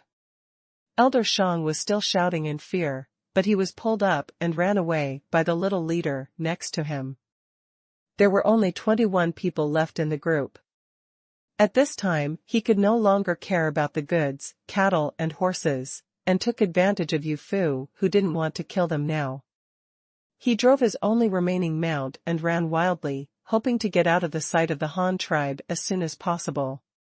TSK, the long sword that the leader taught me to make is so powerful, and the cavalry's fighting methods are simply unbelievable. Yufu couldn't help but sigh as he looked at Elder Chong and his entourage who were fleeing. Ling Feng, beside him, was also quite shocked. He was also an out-and-out grassland man and had seen a lot of battles. However, whether it was bows and arrows or spears, the people who were killed were only punched through, like this. This kind of battlefield was directly chopped into pieces, and even the body parts were not collected together. The shock to people was completely different. He, the leader, has been a cavalry before? Ling Feng couldn't help but asked doubtfully. Well, I really don't know. When I first met the leader, he had just led his men to blow up the salt mine. He was about to return to Hanyang City at that time, but he did come riding Huishan and had a long bow as pointed at me. At that time, the Han tribe had not found iron ore, let alone the steel swords of today, you know this. Yufu also recalled at the side. Well, the leader's wisdom is unpredictable. It's really not what we can guess. Everything he created is unlike anything that mortals can possess. They are all divine weapons. Ling Feng continued. Yes, but we can also use the divine weapon now. No matter what happens in the future, I will always follow the leader. Yufu said seriously, holding his hand on the handle of the knife at his waist. Me too. Okay, don't talk about it. Let the soldiers clean the battlefield and see if there is anything that can be saved. All the dead horses should be slaughtered and eaten. The dead should be dug into a hole and buried. All the remaining cattle, horses, and sheep should be gathered together. Let's go and see what the old man said about the grain seeds, and then write a letter to the leader and send it back. He will be very happy if he knows there are so many seeds. The soldiers quickly took action, digging pits and burying corpses. As for hemorrhage, vomiting, first battle syndrome, etc., none of them could be seen on them. Before joining the Han tribe, which warrior didn't have to do it every day? Hunters have long been accustomed to seeing corpses and blood. When there is no white salt to eat, they even drink blood. By the time a large 5-meter square pit was dug, those who were still alive had already expired. Of the more than 120 people on the other side, only 8 were left with minor injuries. The wounds on their bodies were not very deep. After bandaging with the tribe's hemostatic medicine, there should be hope of survival. However, these 8 prisoners are still in a sluggish state. I don't know if they are stupid or crazy, or they are just pretending to be crazy, but it is not important. I just need to take them back. When the time comes, the leader will be able to return to Hanyang City. They asked about the situation of the Qingshu tribe, and then sent them to the mines to live together. About 3 or 4 hours later, it was already noon, and the messy battlefield had been swept away. Except for the blood-stained soil and grass blades, it seemed as if nothing had ever happened. The dead horses were dismembered and placed on the carriage, and the 8 prisoners were tied by the soldiers with ropes next to the 4-wheeled wagon. Yofu has already counted the material seized in this battle. There are 321 intact horses. Except for the mounts of the Qingshu tribe's caravan, the rest are pack horses for transporting goods. Because they have no cars, they want to transport a large amount of goods. The goods can only use more horses, but now they are all cheaper for the Han tribe. There were 47 cattle, with no casualties, and 528 sheep, all of which the Qingshu tribe exchanged for white salt. There are a total of 260 baskets of various plant seeds. Each packhorse carries 2 bamboo baskets. This is also the main transportation method of the Qingshu tribe. Among them, corn is the main one, accounting for about 2/5. In addition, beans of different colors also appear. It accounts for 2/5, and the remaining 1/5 has unknown seeds. They are all very small and may be vegetable seeds, not grain. There are also 120 baskets of sea salt and tens of thousands of raw materials for bamboo arrows. The exact number is unknown, but they are all thin bamboo without arrowheads and arrow feathers. There are a lot of animal skins and horns, all of which were exchanged for white salt, and a lot of flat bamboo tubes, which they call bamboo bowls. In addition to these, there are also captured enemy weapons, 93 intact bamboo bows, an unknown number of bamboo arrows, and some rare metal products. 3 silver bowls, 3 silver spoons, a round copper cake of unknown use, 6 copper sword-shaped daggers, and 2 short copper knives. They seem to be kitchen utensils or table knives used for dividing meat.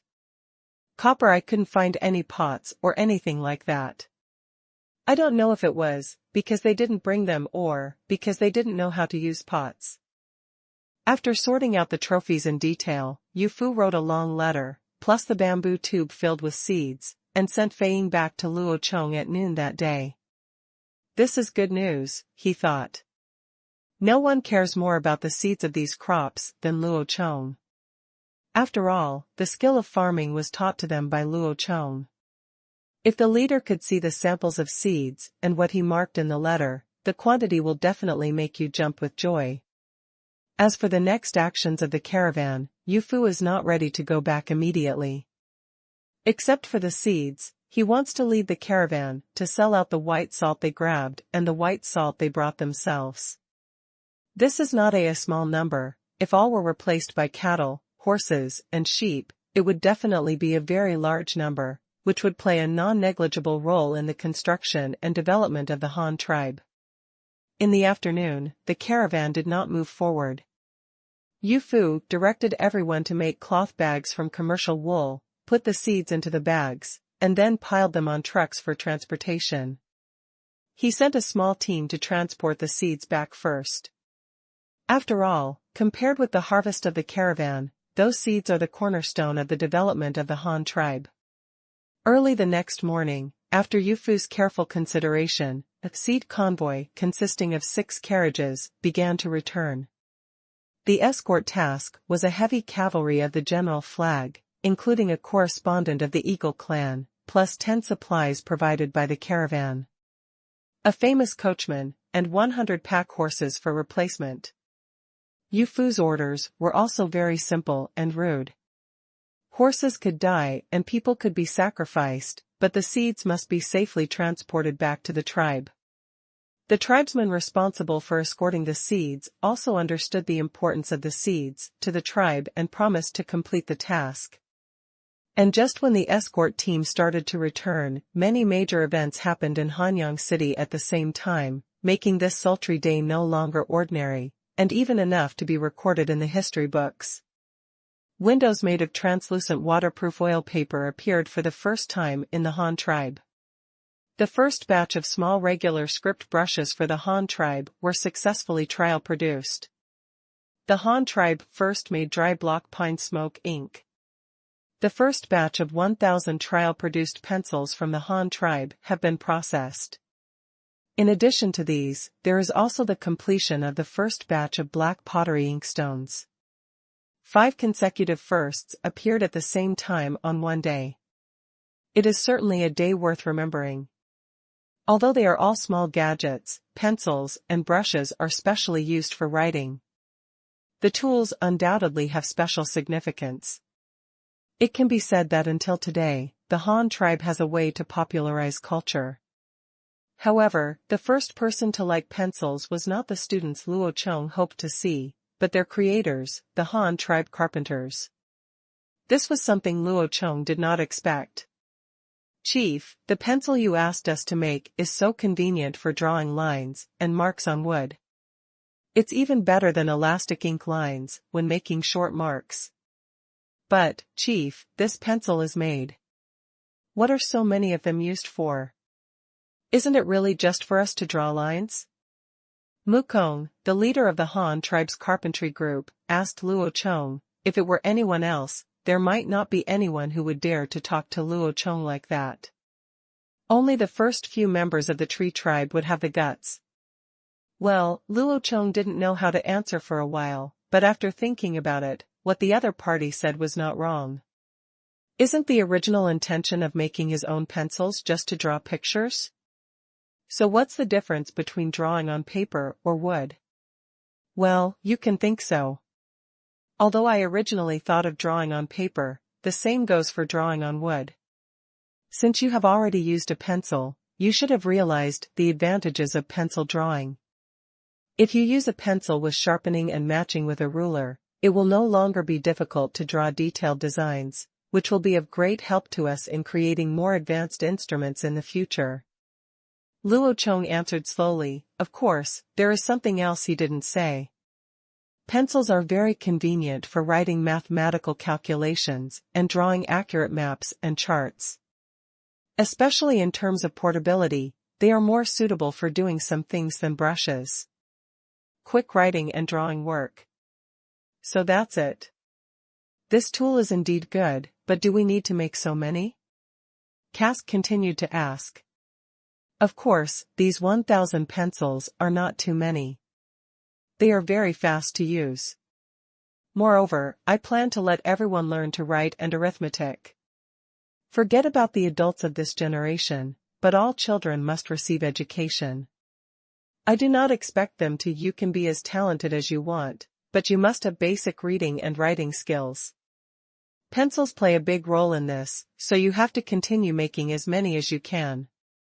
They won't go bad anyway, so reserve them first. Oh, so that's it. Then I'll arrange production tasks for the people in the team and try to make more reserves. Mu Tong suddenly said. Well, by the way, how are the reserves of fir wood? How many materials have been reserved for those compound bows? I am planning to start mass production of compound bows this winter.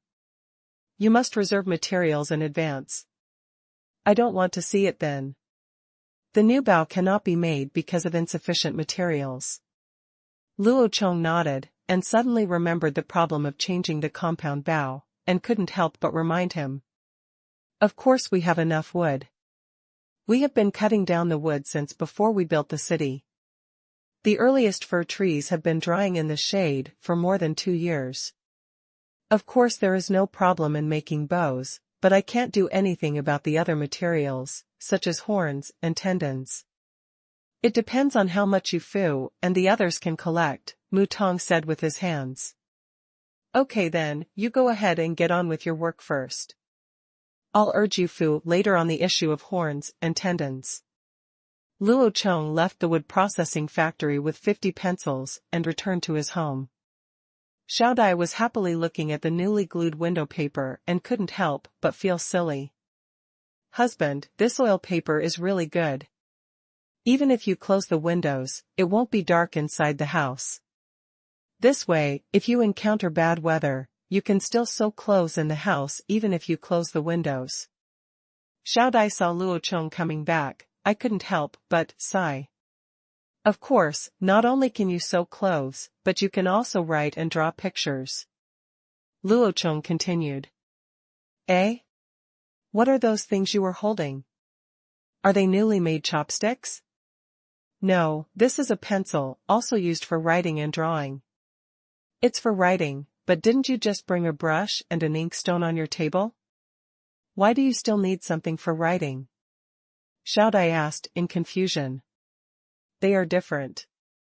One is a soft pen and the other is a hard pen. You will know after you use it. Luo Chong came to the empty room next to the main house. The Kong in this room was full of Luo Chong's family property, including clothes, animal skins, even grain, and some stones collected by Luo Chong.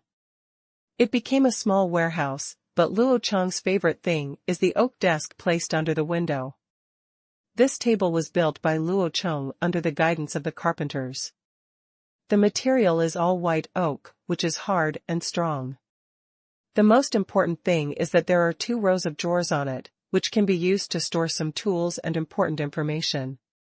Finally, tung oil is used after painting it more than a dozen times. The light yellow tabletop can even reflect people's shadows. Even in modern times, this table would cost at least 18,000 yuan. Unfortunately, it has never been used. But things will be different after today. It is estimated that Luo Chong will not leave this desk for a long time. Sitting on a solid wood chair covered with a mat, Luo Chong took out a piece of white paper from the drawer, took a pencil and began to draw an artifact that he had long wanted to make. For a long time, apart from power machinery, another key factor that restricts human productivity is time. Being unable to do anything in the long dark night is simply a waste of life. If the time at night can be used rationally, then productivity will be can increase by 20%. There is nothing that can solve this problem except lamps. Although the Han tribe now has oil lamps, the weak flames are of no use at all. If it is cloudy and there is no moon, the whole city will be lit up at night. I still can't see my fingers, let alone find anything to do at night. So Luo Chong decided to make a new lighting device to replace the current oil lamp, but the new device seems to be an oil lamp. However, unlike the previous lamps where wool was inserted directly into the oil, the lamp Luo Chong wanted to make this time was the glass-shaded kerosene lamp that was very popular in the early days of the founding of our country. Compared with candles and ordinary oil lamps, this kind of lamp is called the lamps used as horse lanterns, are not only rainproof and windproof, but also easy to carry, bright and full of light. They are definitely an important tool worthy of development. This is by no means a fantasy. The Han tribe now definitely has the ability to process this kind of artifact. The materials have been gathered. The crystal can be used as pure silica to make glass. The oil pot and lamp holder can be directly welded with copper plates. It may have been difficult to handle before, but with lead it will no longer be a problem. Mixing tin with a melting point of more than 200 degrees and lead with a melting point of more than 300 degrees into an alloy is currently the best solder. The melting point of this lead tin alloy is no higher than 300 degrees, and it takes into account the adhesion of lead and the hardness of tin. The ductility is also very good and can be processed into very fine pieces. When working with welding rods, you only need to put a soldering iron in the stove and heat it directly to above 400 degrees. It doesn't even need to be red hot, and then take the welding rod and soldering iron and directly hit the joint. It is no different from modern electronic soldering. The difference is that the way the soldering iron is heated is more primitive. This welding technology is very simple, but very practical. It is a piece of cake to make a sealed oil pot. Of course, the container made by this welding method is not resistant to high temperatures, but the oil pot at the bottom of the kerosene lamp is not high temperature is required. After all, the flame is above the lamp mouth, and it is not burned directly in the oil kettle below. It doesn't matter whether it can withstand high temperatures, as long as it does not affect normal use. Finally, there is kerosene. Although the Han tribe cannot get it at present, it is the same with tung oil. It is just for lighting. It doesn't matter what it is used for. In this way, the three most important parts of the horse lantern are all solved, and it is only a matter of time before they are manufactured. But now that he thought of lamps, Luo Chong suddenly remembered a more environmentally friendly lighting method, which was the unique luminous plants in this world. Except for his one trip to Rumengshui Valley the year before last, Luo Chong had not been there for a long time. The dreamlike scenery still makes him particularly addicted. Since he doesn't have time to go, he might as well move Rumengshui Valley here. Imagine if luminous plants were planted on both sides of all the streets in Hanyang City, how beautiful it would be at night. The tall willow trees would be dancing in the wind like LED light bars, releasing pink and white fluorescence. Just make green belts with glowing flowers and plants. Hey, even street lights can be saved. It's truly energy-saving and environmentally friendly. Not only that, compared to the hot daytime, many people like to enjoy the coolness at night, but due to the darkness, they would rather stay in a hot room. Luo Chong guessed that these primitive people may have just changed, and they still don't have the spirit in their bones. Forget the fear of the dark, just like you used to have to go back to the cave as soon as it gets dark. But now it is a safe city with no wild beasts or enemies. If the entire city of Hanyang can be lit up, there will definitely be people who come out to enjoy the coolness in the cool evenings. And a rich nightlife. Even if Luo Chong does not deliberately develop it, the tribesmen will also develop their own entertainment methods, which is definitely a very good way to relax after a tiring day. The more Luo Chong thought about it, the more he felt that this method was feasible, and even developed more uses for luminous plants. For example, a luminous potted plant can be used as an always-on night light in the house. Although it is not very bright, it can make people feel at night. There is absolutely no problem in seeing the things in the house clearly. The most important thing is that once this method is successful, how many candles and tung oil can be saved, it is simply unbeatable, okay? Moreover, these luminous plants can not only facilitate people's lives, but also greatly improve the happiness of the tribe. This is like living in a mountain bungalow without water and electricity, and the other living in a beautiful scenic park. Of course, that is people who live in scenic areas are in a better mood.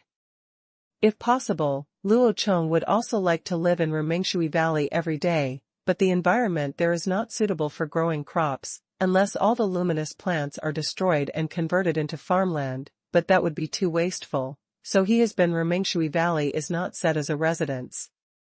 But it's the same now. If this plan can really succeed, it will be equivalent to artificially building a dreamlike water valley. It shouldn't be too beautiful.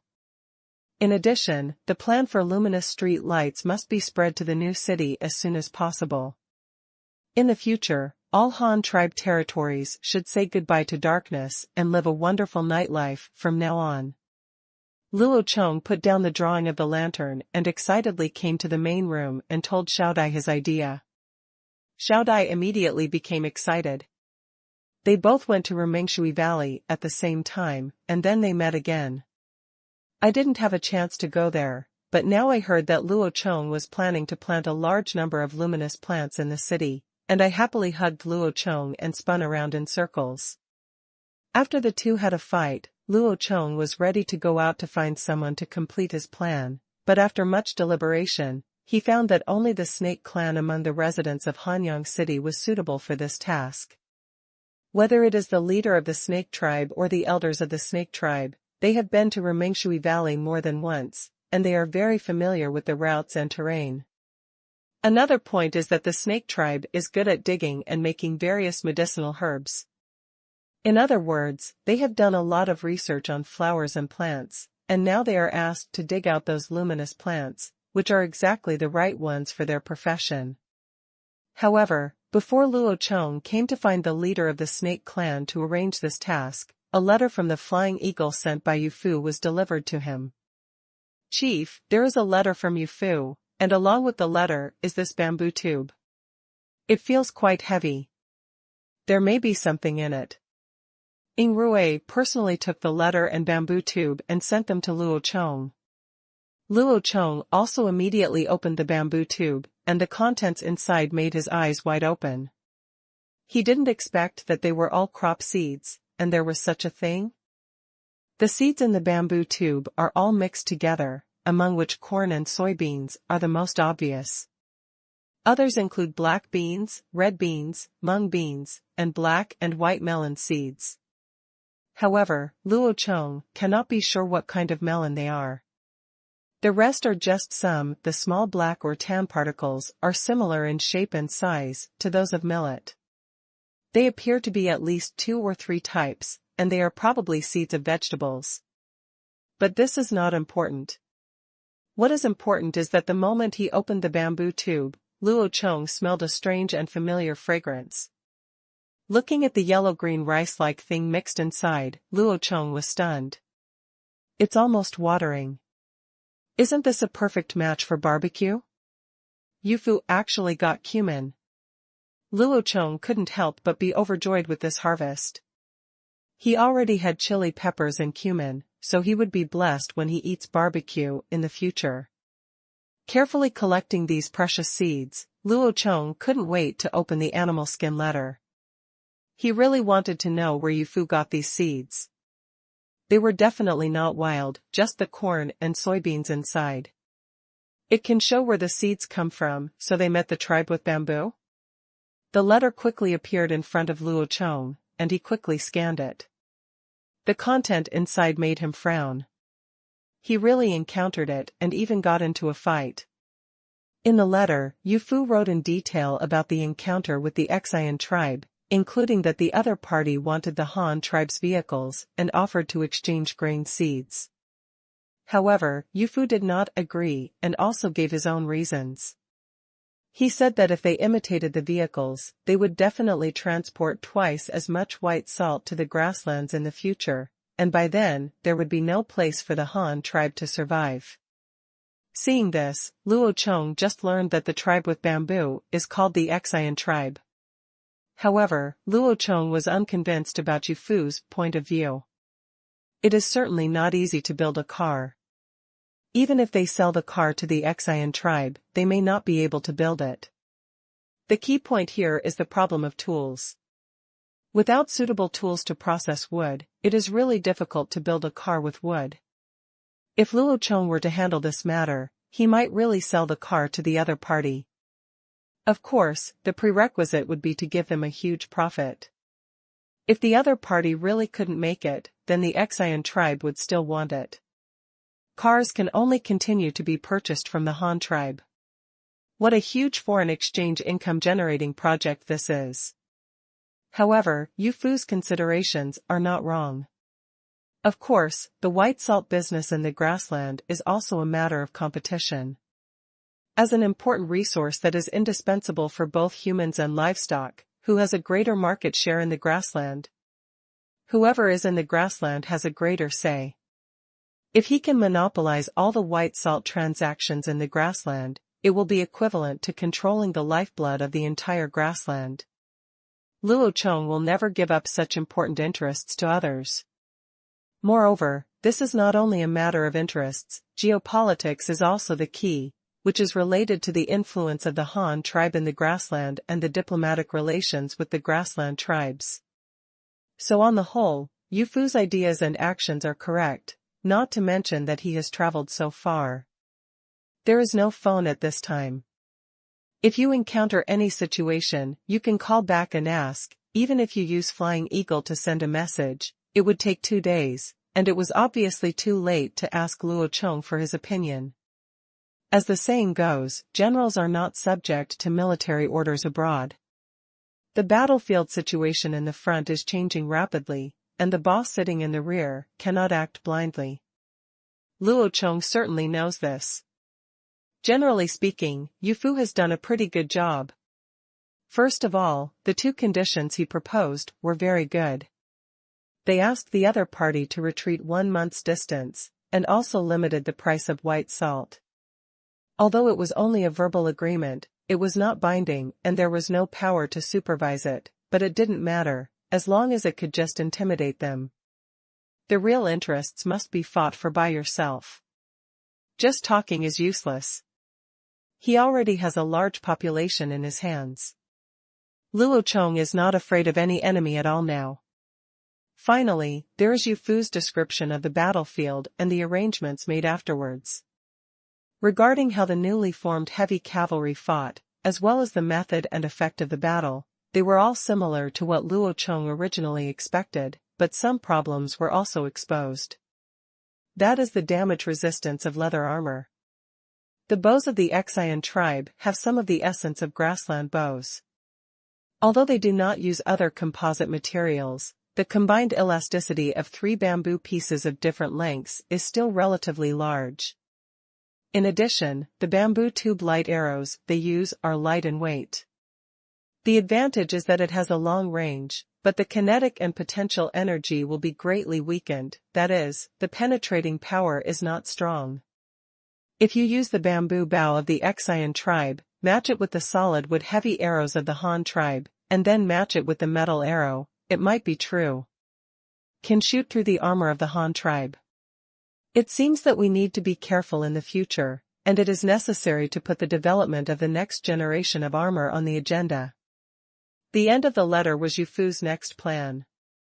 He wanted to exchange all the seized goods for cattle, horses, and sheep before returning. In addition, the caravan had already assigned a team of people to escort the seeds back, so Luo Chong had better send someone. Check it out at the edge of the mountain. There is nothing wrong with these 2 decisions. Luo Chong thought the same way.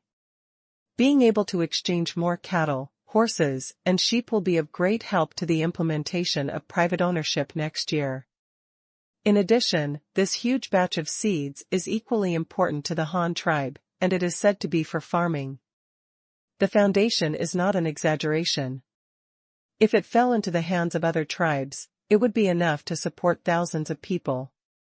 It is normal for Luo Chong to send people to take care of it. After reading the entire letter, Luo Chong immediately wrote back to Yu Fu. First, he affirmed his actions, praised him a lot, and finally agreed to his requests, sent people to respond, and allowed them. Come back later, sell all the white salt, and tell them to be careful. Moreover, Luo Chong specially wrote this reply with white paper and a brush, and then sealed it in the bamboo tube containing food. I wonder what that guy Yu Fu would think after seeing the black and white reply. Luo Chong couldn't bear it. Live guest. After replying to Yu Fu's letter, Luo Chong did not forget what he had done at the beginning. He immediately sent someone to find the leader of the Snake clan and told him to go to Rumengshui Valley to collect saplings and flowers. Plan to plant in the city. Chief, your idea is really great. If you can plant those glowing flowers and plants in Hanyang City, it will be like having a spring party every day.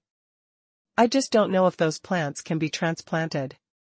Snake clan chief Wrinkle, he frowned and thought deeply. It should be no problem. The tree species there are mainly willows. Willows are very easy to survive. As the saying goes, willows planted unintentionally will provide shade. They should survive very well. Luo Chong explained to him. Wuxin, insert willow. The Snake clan leader repeated in confusion. Well, it's nothing. You go and prepare it quickly. All the necessary tools, cattle, horses, vehicles, and men should be collected from the elders and rat wizards. It's best to leave tomorrow. You can bring the saplings back a day earlier. Hanyang City, we can wake up one day earlier, and it's up to you this time? Luo Chong arranged. Yes, Chief, I'll get ready right now. After arranging the luminous plants, Luo Chong was free again. By late June, the construction of Hanyang City was gradually coming to an end. 3 of the 4 expected teaching buildings had been built, and the 4th one was also completed. On the 3rd floor, the previously completed rough parts are almost finished, and Luo Chong is ready to inspect it again. Strolling to the north of the city square, several blue and black tube buildings rose from the ground, with blue bricks and green tiles, which had an ancient feel. However, Luo Chong knew that the decoration style inside was completely based on modern teaching buildings. Walking to the first teaching building to be completed, the entrance to the gate is on both sides of the tube building. There is a staircase on each side, which is also set up for the convenience of a large number of students going up and down the stairs. Walking up the solid blue brick steps, the solid wood double doors are open. As soon as you enter the corridor, you smell a smell of paint, but it is not that unpleasant. After all, they are made of pure natural materials. Made of vegetable paint. The floor of the corridor is paved with ceramic floor tiles 40 centimeters long, 1 centimeter thick. The glaze of the floor tiles is light yellow, which reflects the luster of the glass. The tiles of this color are elegant and resistant to stains. It is also very bright. After all, the lighting equipment is basically zero, so lighting must be taken into consideration. The smell of paint mainly comes from the walls. The original color of the blue bricks is inherently dark. Without wall treatment, the whole building would feel like a prison, so this aspect was also specially dealt with. The rough brick wall was first covered with a layer of clay to cover the bricks and gaps, and then a layer of white hydrated lime was applied on the outside. After it was polished smooth, the lower part of the wall was painted with green paint. With its wainscoting, it looks more like a modern teaching building. In addition to these, even the wooden floor above the head has been painted white, making the long and narrow corridor look quite bright. After walking into the classroom, the decoration is basically the same as that of the corridor, with tile floors, white walls, green dado, and 3 large windows on the outer wall. The windows are still in the retro wooden lattice style for the time being, and the outside is simply painted. A layer of animal skin is used to keep out the rain, but it is always open on sunny days. The paper is not enough for now, so I will slowly replace it when there is more paper. There is also a row of bay windows on the inner wall near the corridor, which are also used for ventilation and to fill the corridor with light. The only difference from the outside is that a huge wooden blackboard is installed on the front and back of the classroom. Needless to say, the blackboard is a teaching artifact. It is better than the one-to-many private schools in ancient times. One teacher can teach dozens of people, and the use of blackboards and chalks allows students to intuitively see what the teacher is saying. The key point is very important for popularizing education. The pre-planned wooden lecture desks and desks are not yet in place. There are only 2 classrooms in this building that are fully equipped with tables and chairs. The production of the others is being stepped up. In addition, the windows and doors are also the responsibility of the carpentry team. There the workload is still quite large. Fortunately, there is a windmill sawmill, otherwise I really don't know when the teaching building will be put into use. After checking the classroom on the first floor, Luo Chong walked up the solid wood stairs to the second floor. The floor was still paved with ceramic tiles, but a layer of clay was applied on the wooden floor, and then the tiles were laid. This way, the construction method can also be as fireproof and waterproof as possible to increase the service life of the wooden floor slabs. The second and third floors are currently empty rooms. The decoration is exactly the same as the one below. They just need to paper up the windows and fill them with tables, chairs, and benches before they can be put into use. The decoration of the number 2 teaching building is also progressing very quickly. The foundation of the wall has been completed and the final painting work is in progress. The blackboard has not been installed in the classroom. There are only a few wooden windows, which are empty and very bright. Building number 3 has just been topped out less than a month ago, and the floor tiles are currently being laid. The wall foundation on the first floor has been completed, and the upper 2 floors should take quite a while. Finally, Luo Chong took a look at the construction progress of Building 4. Due to the large number of people, the work started very quickly. The floor slabs on the second floor have been laid, and the capping is expected to be in early July at most. It's time to enter the decoration stage. But this is not the last construction project. Luo Chong had previously planned a single-family villa, but now he no longer plans to live here. Hanyang City is the first city planned by Luo Chong. It can be said that he has put the most effort into it. However, the surrounding geographical location has restricted its development. This city can only be this big. Luo Chong cannot always live in Hanyang City. First of all, the status is inappropriate. Will I still live here when I become emperor? In addition, it is not conducive to office work. The emperor controls so many cities, and there is no way to accommodate so many officials in this small place. At least Luo Chong will definitely be around. So to sum up, Luo Chong is ready to give up the luxury house plan and use the last vacant land in Hanyang City to build a comprehensive government office building, which is an office unit similar to the county government. Taking into account the limitations of this era, a county does not need to organize complex units of this bureau and that bureau, so just like in ancient times, it is enough to set up a yamen, and the county magistrate is in charge of all affairs of the county, and the rest is arranged for some small officials assist, so there will be no problem. Otherwise, the country would not be able to support so many officials. Like now, with a total population of more than 1 billion, there are 80 million civil servants alone. It is a miracle that the people are not sucked dry. How many taxes must be paid to provide enough? They pay wages. Of course, it doesn't mean that there is only one official, because no matter how awesome the official is, he or she will not be able to manage it. Therefore, we still need to set up some branches, but we won't set up separate yamen. We just need to put them all in this comprehensive office building. That's fine. Divided by office. For example, the office in charge of household registration, the office in charge of agriculture, the military office in charge of urban defense and public security, the office in charge of animal husbandry, the office in charge of construction, etc., etc. Each department only needs one room. There is also a reception hall for civil affairs, a conference room, a document library, the archives room, and a county magistrate's office on the top floor, as well as offices for other deputies, and it's almost like a fully functional government agency. In addition to the main officials, department clerks are generally held by junior staff. This position is similar to contract workers and is not considered a formal official establishment. However, those who do well and have the ability may have the opportunity to become a full-time official, or even be promoted to a senior official. Luo Chong is still more concerned about this yamen building. After all, it is the face of a county, or the face of the empire. Luo Chong's face.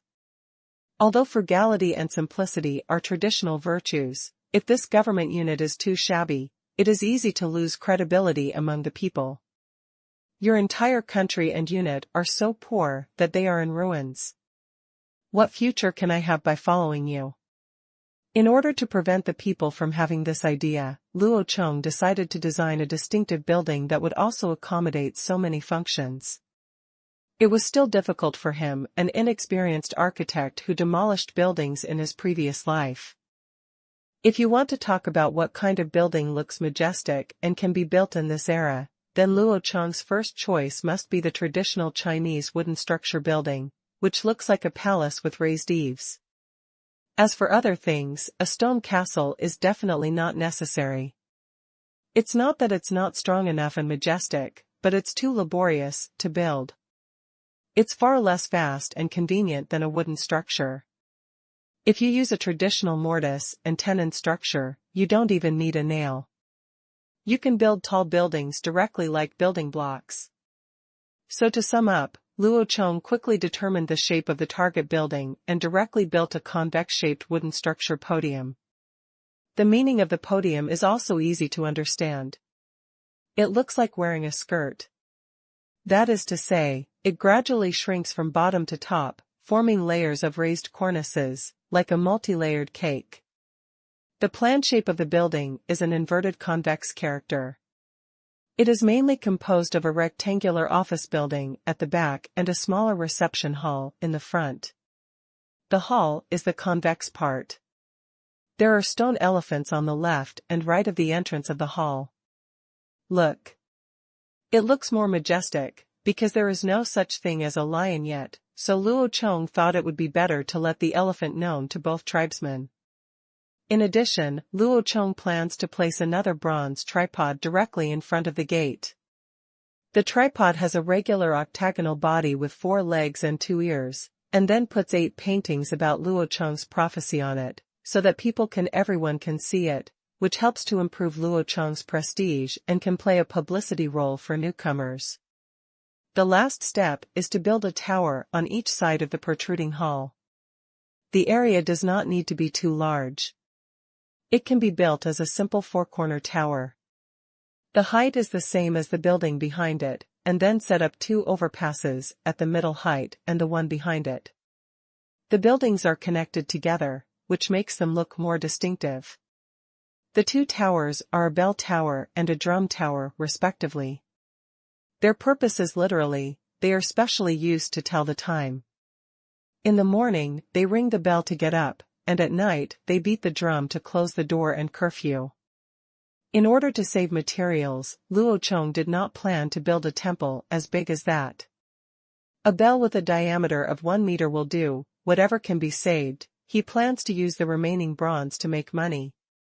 In this way, the entire yamen consists of an office building, a civil reception hall, 2 towers, 2 elephant sculptures, and an 8-sided bronze tripod. Further ahead is the flag platform and the square, and then on the 2 sides are 4 teaching buildings, which together form the political and cultural center of Hanyang County. Sure enough, the government and the school are next to each other, really, political and cultural center. Of course, as a county management unit, it may be a bit small at present, but with the current scale, it cannot be too big. It is not impossible to expand. When there are more people in the future, we can directly turn the current Hanyang city into an inner city. And then expand outward. City walls, if there is a city, of course there is a wall. As the saying goes, a city of 3 miles and a wall of 7 miles. At present, there are no walls outside because there are few people. After making Hanyang City a county-level administrative unit, Luo Chong planned to draw up county-level administrative units around it within a few years. Fumagwan, with a target population of 4,000, in the north will be the first county, followed by Tuga Mountain in the south. That flat land was the battlefield where the fire tribe was ambushed. It is close to the forest, there is no shortage of wood and fuel for construction, and there is a large area of flat land around it that can be used for farming. Although the water source is a bit far away, the Han tribe has crops such as wheat, corn, and soybeans that can be grown on dry land. Not so dependent on rivers, Japan, just dig a well if you need regular water. Of course, it is not impossible to divert water. If the artificial river is not too big, it will only take about 2 days of walking from the lower reaches of the creek to Tuga Ridge. Digging a canal is not a big deal. It's difficult. If it doesn't work, why don't we still have explosives? Moreover, it is also beneficial to place a county seat below Tuga Mountain. This way, the salt mine can be sandwiched between Hanyang City and Tuga Mountain, making it within the territory of the empire. Whether it is mining or control, it is of great significance to the Han tribes. Very beneficial. After the construction of Tugiling and Fomagwan is completed, we can continue to develop to the southwest and find a place close to the water source to establish a county seat near the former residence of the Bien tribe and the Snake tribe. In this way, we can use the thousands of acres of hemp fields, and a large number of wild medicinal materials are included in the jurisdiction of Hanyang County. As a result, the entire Hanyang County has at least 4 counties under its jurisdiction: Fumagwan, Tugiling, the original residence of the Snake tribe, and the current Hanyang city.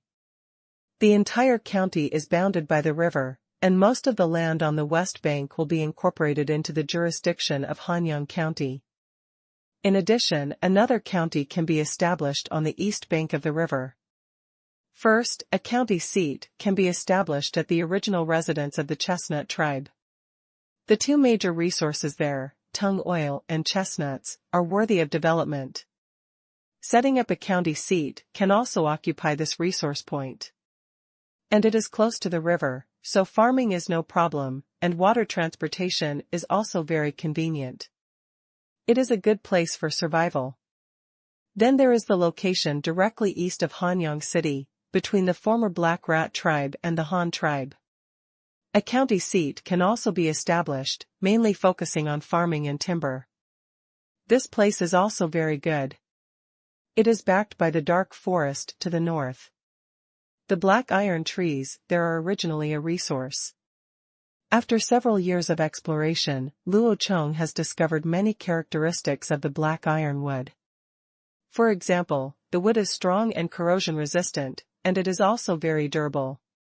The burning efficiency of burning and making charcoal is higher than that of other wood, so guarding this forest, whether it is used to make furniture, building materials, wooden floors, or burning charcoal and selling charcoal, is a good income. Moreover, the south of this place is the formerly tribe, and the west is close to the river. It is only 1 river away from Hanyang City. It is right between Hanyang County and the current new city.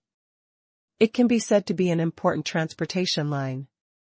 There will never be a shortage of transportation teams. Just developing the service industry is a big investment, and there is no need to worry about not being able to develop it. Well, of course it's not that kind of special service, but a resting place such as a restaurant, or an inn. You can also work as a carriage shop, a blacksmith shop, change horseshoes, rent vehicles, etc. As long as you have the brains, you don't have to worry about money. Earn. A day or 2 further to the northeast is the location of Babao Mountain. A county seat can be established there, mainly responsible for the development of copper mines and associated mines, and bringing this important metal mineral resource into the territory of the Han tribe. In this way, there are 3 county towns. It might be too small to call one county. Well, Luo Chong thought about it carefully. He could push further north and go upstream along the river, all the way north, in the dark forest. Build another county town in the north near the river, so that fuel, land, water sources, and building materials will be available. In the early stage, farming and breeding can be the main focus. The specific direction of development will need to be explored later to see if there are any special resources that can be utilized.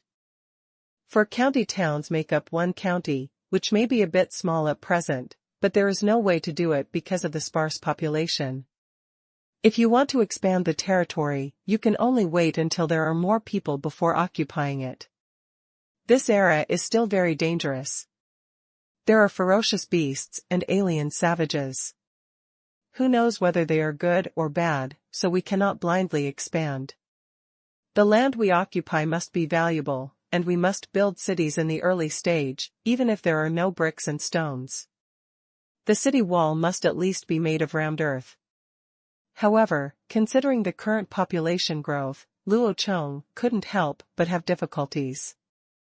The population growth in the new urban area was very stable. He used fixed markets to attract people, and then recruited those people to join them. Now this strategy has seen results. Small tribes from the north and south are joining one after another. Even the Ling tribe in the swamp has established a relationship with the new city. Luo Chong has also sent people to break into the interior.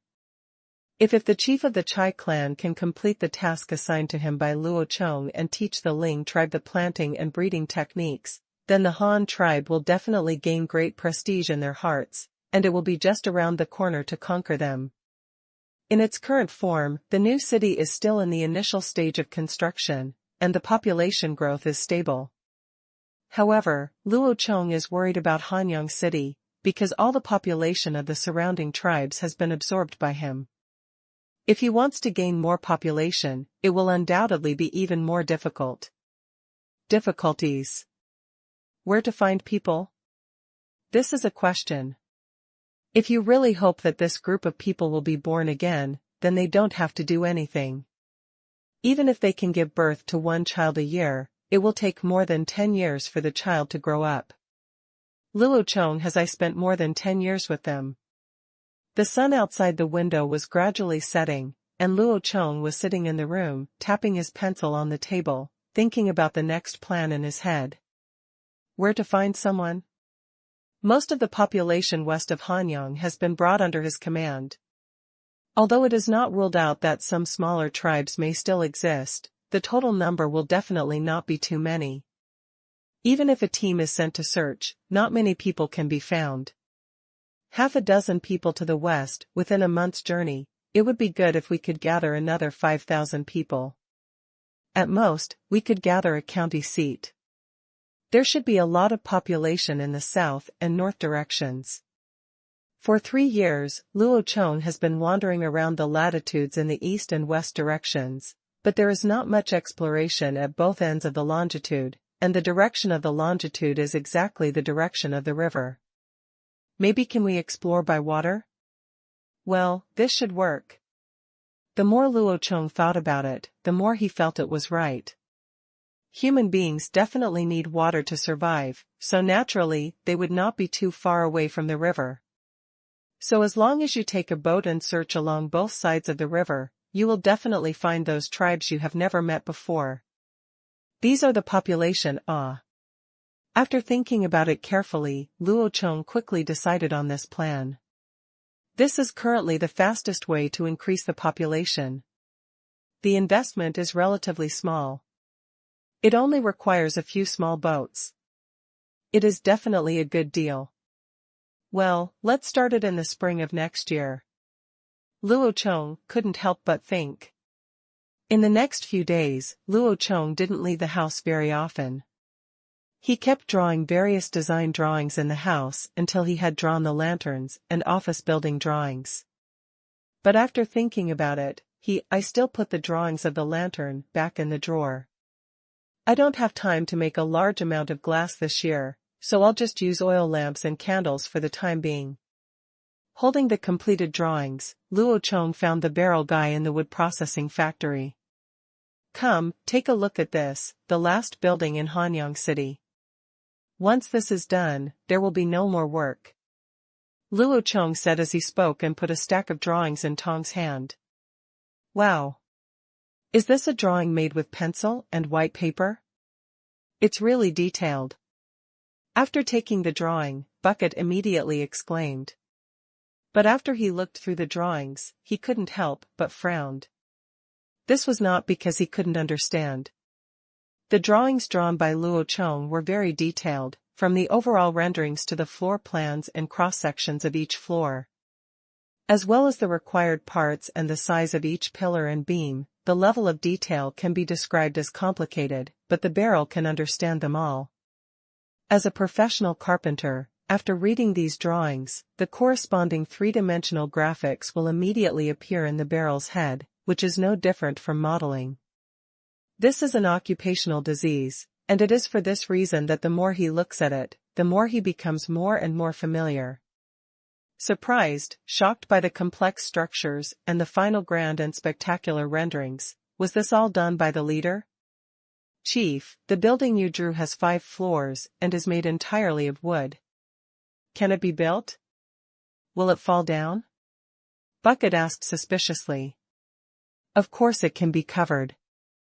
How could it fall down? As long as you strictly follow the dimensions and methods on the drawing, I guarantee that it can be covered.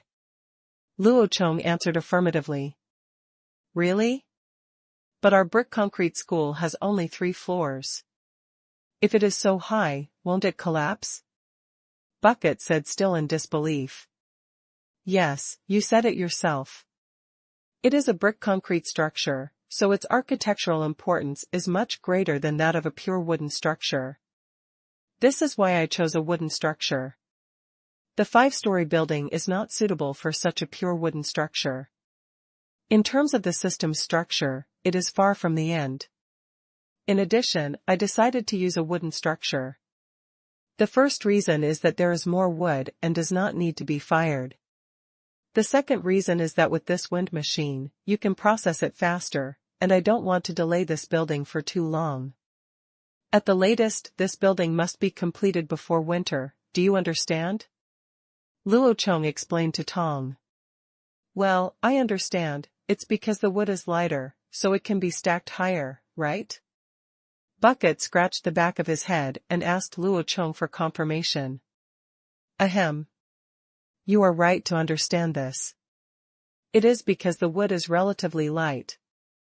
So, when do you plan to start work?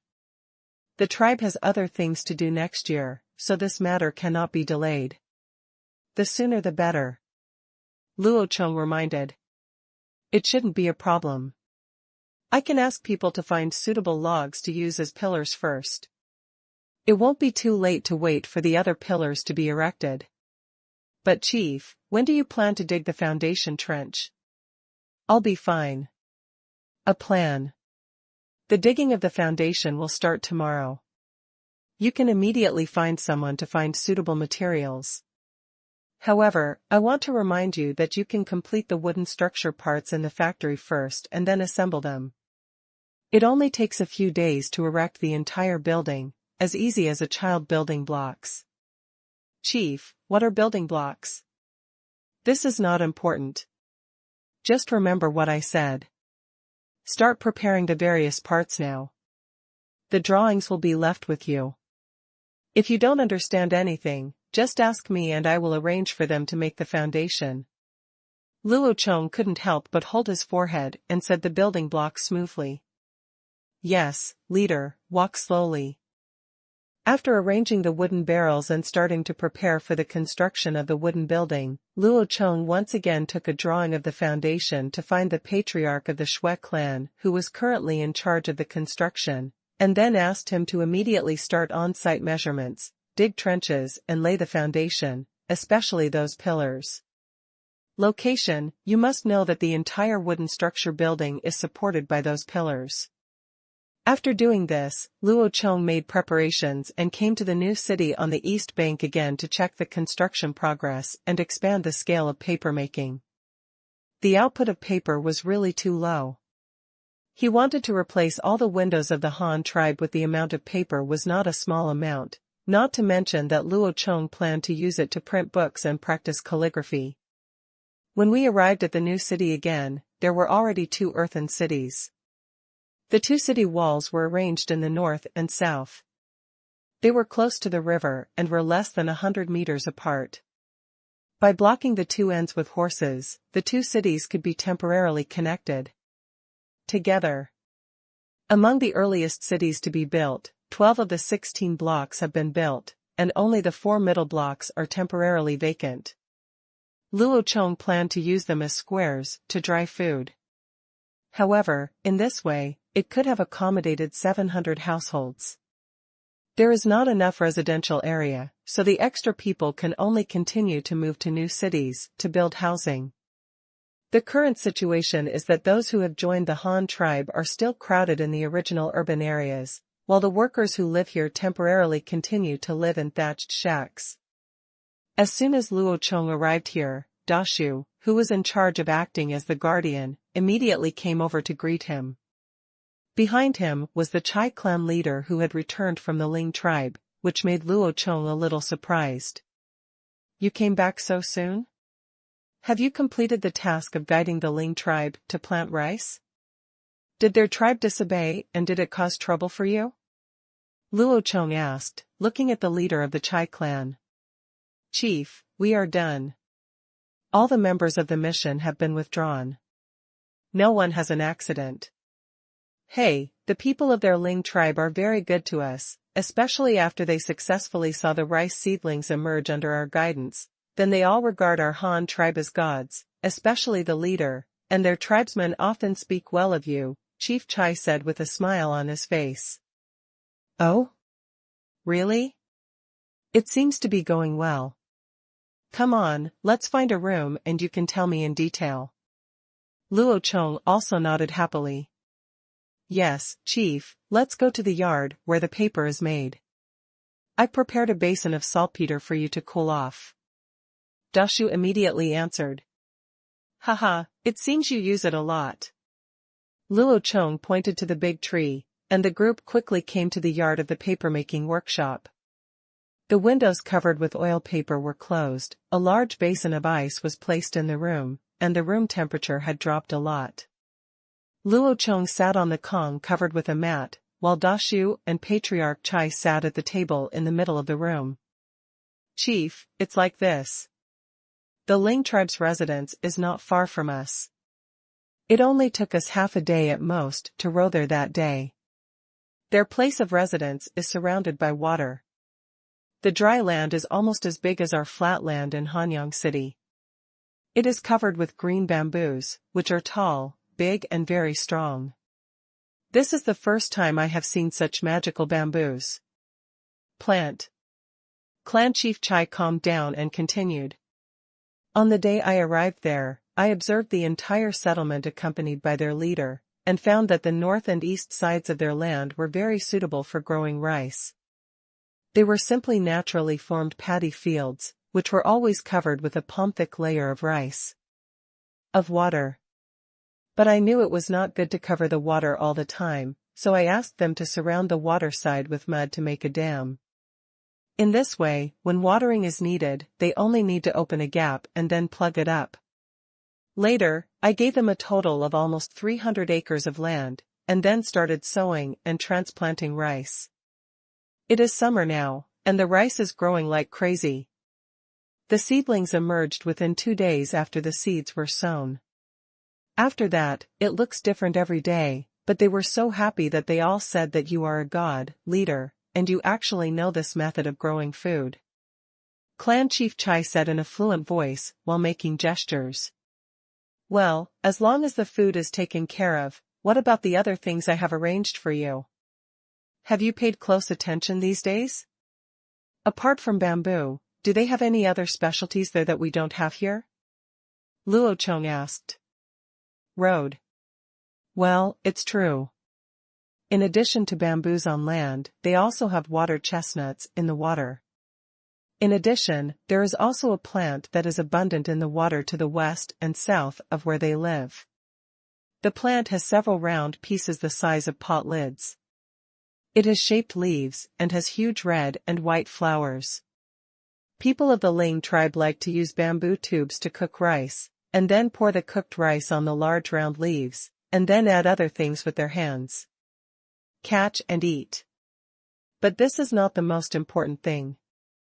The important thing is that the bottom of the big leaves, that is, its roots, all grow in the mud. The people of the Ling tribe are very good at digging out the yellow-white roots. They call it water. Bamboo, that is, bamboo that grows in water, is an edible thing. Those water bamboos are not very long and not strong. They are as long as the bamboos on the ground. They are pink and white inside and hollow, with many small holes. More importantly, there will be many holes after the things are broken. Tiny threads. At first I thought my eyes were dazzled, and even thought it was a plant like hemp, and wondered if I could use those particularly thin straight lines to weave cloth. However, the thing was not strong and broke when I pulled it lightly. Not suitable for weaving. Clan Chief Chai excitedly talked about what he had seen in the past month. Luo Chong couldn't help but opened his mouth wide when he heard it. There were large round leaves and huge red and white flowers growing on the water. There were nodular rhizomes buried in the mud below. They were hollow inside with many small holes.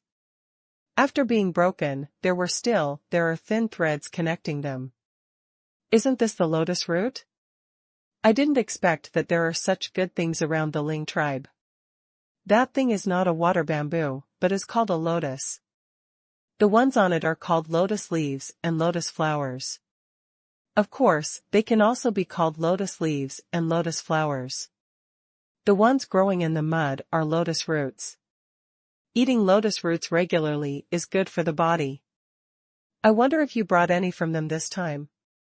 Luo Chong asked with some greediness whether he had brought back lotus roots. Bring it with you, I will keep it in the water tank in the yard. If the leader wants to eat it, I will arrange for someone to do it soon. It turns out that thing is called lotus root. The name is quite nice, but there is one disadvantage. It seems that the water cannot be cut off, otherwise it will dry up quickly. In this respect, it is far different from water chestnuts. Clan Chief Chai replied immediately. Then let's make one. Forget it, you don't know what to do. Let's do this. I'll bring you a piece later, and get some green vegetables, beans, and peanuts. I'll make them myself in the afternoon. Luo Chong endured. While drooling, he reported a list of ingredients for making assorted vegetables.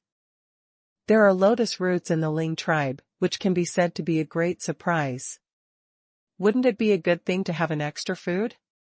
What's more, it is still such a nutritious thing. Although it is not convenient to store, it can be processed into lotus root powder. In addition, after the soybean harvest in the future, it will be delicious to drink soy milk and lotus root powder every morning. Luo Chong wrote this down seriously, waited a while to talk about the lotus root transaction, and asked Chief Chai to continue reporting the situation. After we sown the seeds, and in the half-month before transplanting the rice seedlings, we also studied what the leader said about raising waterfowl. It should still be possible, but it cannot be done in a month or two. I have told them the method, but it is up to them to decide how to do it. I followed the leader's instructions and asked them to tie bamboos into a fence and insert it into the water with lotus roots to the west and south of the residence to create a circle for raising water birds. They also sent men out to use hemp to raise waterfowl. The nets should be used to catch live waterfowl, as well as the eggs hidden in the grass, and they should be caught together. However, the nets they brought were a little short at the beginning, and they caught very few, and the fences were not finished yet. It was not until we came back that they had only caught more than 20 birds. Later, when the seedlings grew, we taught them about transplanting and post-production management, and then came back directly. This time I also brought back some bamboo-woven things from the Ling tribe, including baskets, bamboo hats, and mats. Among them, the mats are the most numerous, and most of them are unprocessed bamboo. They are used to offset this batch of our support. Things, a few hatchets, hemp nets, farm tools, and the grain seeds we gave, well, that's all for now. However, Chief, are we at a great disadvantage?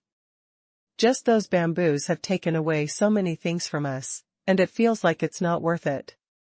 Chief Chai said hesitantly. Well, you did a good job. As for whether you will suffer a loss or not, of course you can't just focus on the immediate gains and losses. You have to take a longer-term view. Take those bamboos as an example. We definitely need them very much, but do you have the manpower to do this now? Send people to defeat them and then occupy that settlement? This is a bad idea. They can obviously use their own people to help us with the work, so why should they bother to do it themselves? Look at how many houses we have to build.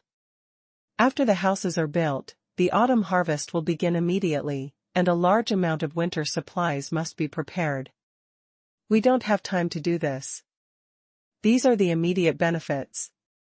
In the long run, when they raise ducks, we will be able to continuously obtain important materials such as meat, duck eggs, and feathers, and there will also be more types of bamboo products. These are all we need. Besides, those few tools and seeds are nothing valuable to our Han tribe, and we can't get as much as we want. Luo Chong analyzed it for the two of them. Yes, leader, I understand. They both replied in unison. Well, Chief Chai, since you have established a relationship with the Ling tribe and they are familiar with you, you will be temporarily responsible for future transactions with the Ling tribe, mainly using their bamboo products, and also there are lotus roots, which can be traded with us for tools and white salt. Just refer to the previous market for specific prices. In addition, you should pay attention and ask them to make more mats. Before this winter, I want all the fire pits of the Han tribe to be covered with a bamboo mat. Luo Chong said, knocking on the low table on the Kong. Yes, leader, I understand. I promise to complete the mission. Chief Chai stood up and replied. Well, there's nothing else. You can go get the lotus roots. You don't need too much. Yes. After Chief Chai went out, Dashu also relaxed, took an ice cube from the ice basin next to Luo Chong, ate it, and complained to Luo Chong. Chief, things here are too difficult to manage. There are more and more people. Some of the small tribes that have joined our tribe are still working on their own.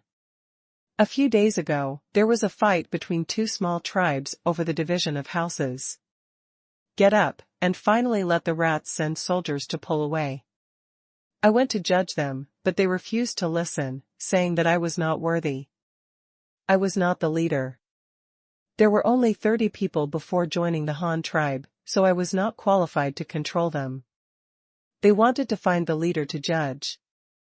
In the end, the rat was too angry and had the soldiers beat the leader a few times, and then they became more honest. However, I think they may still be dissatisfied. They are holding on to this, and something will happen sooner or later. Now that you are here, leader, it is just the right time. You still have great prestige. When they joined the Han tribe, they all came for you, the leader, so only you can control them, especially those who were former leaders. Luo Chong frowned. He was not surprised that something like this happened.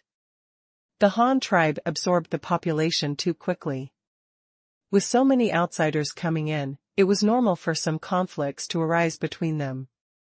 Only if they all behaved as honestly as quails. Damn it, as the saying goes, the forest is big and there are all kinds of birds, how can everyone be so honest? But what he didn't expect was that things would happen so quickly. He thought that no matter what, he would have to wait until the construction of the new city was completed and everyone had houses to live in and food to eat before these trivial things would happen. He continued to promote the construction of system management, but he didn't expect that just a few houses had been built, and these people were fighting over the houses. After a long period of stable life, it was so troublesome. What's the specific reason? Which tribe from before participated in the fight? And who are the people you mentioned who were dissatisfied with you? Luo Chong asked with a frown. When Dashu heard that Luo Chong took this issue seriously, he quickly chewed the ice cubes and sat up straight to report the situation to Luo Chong.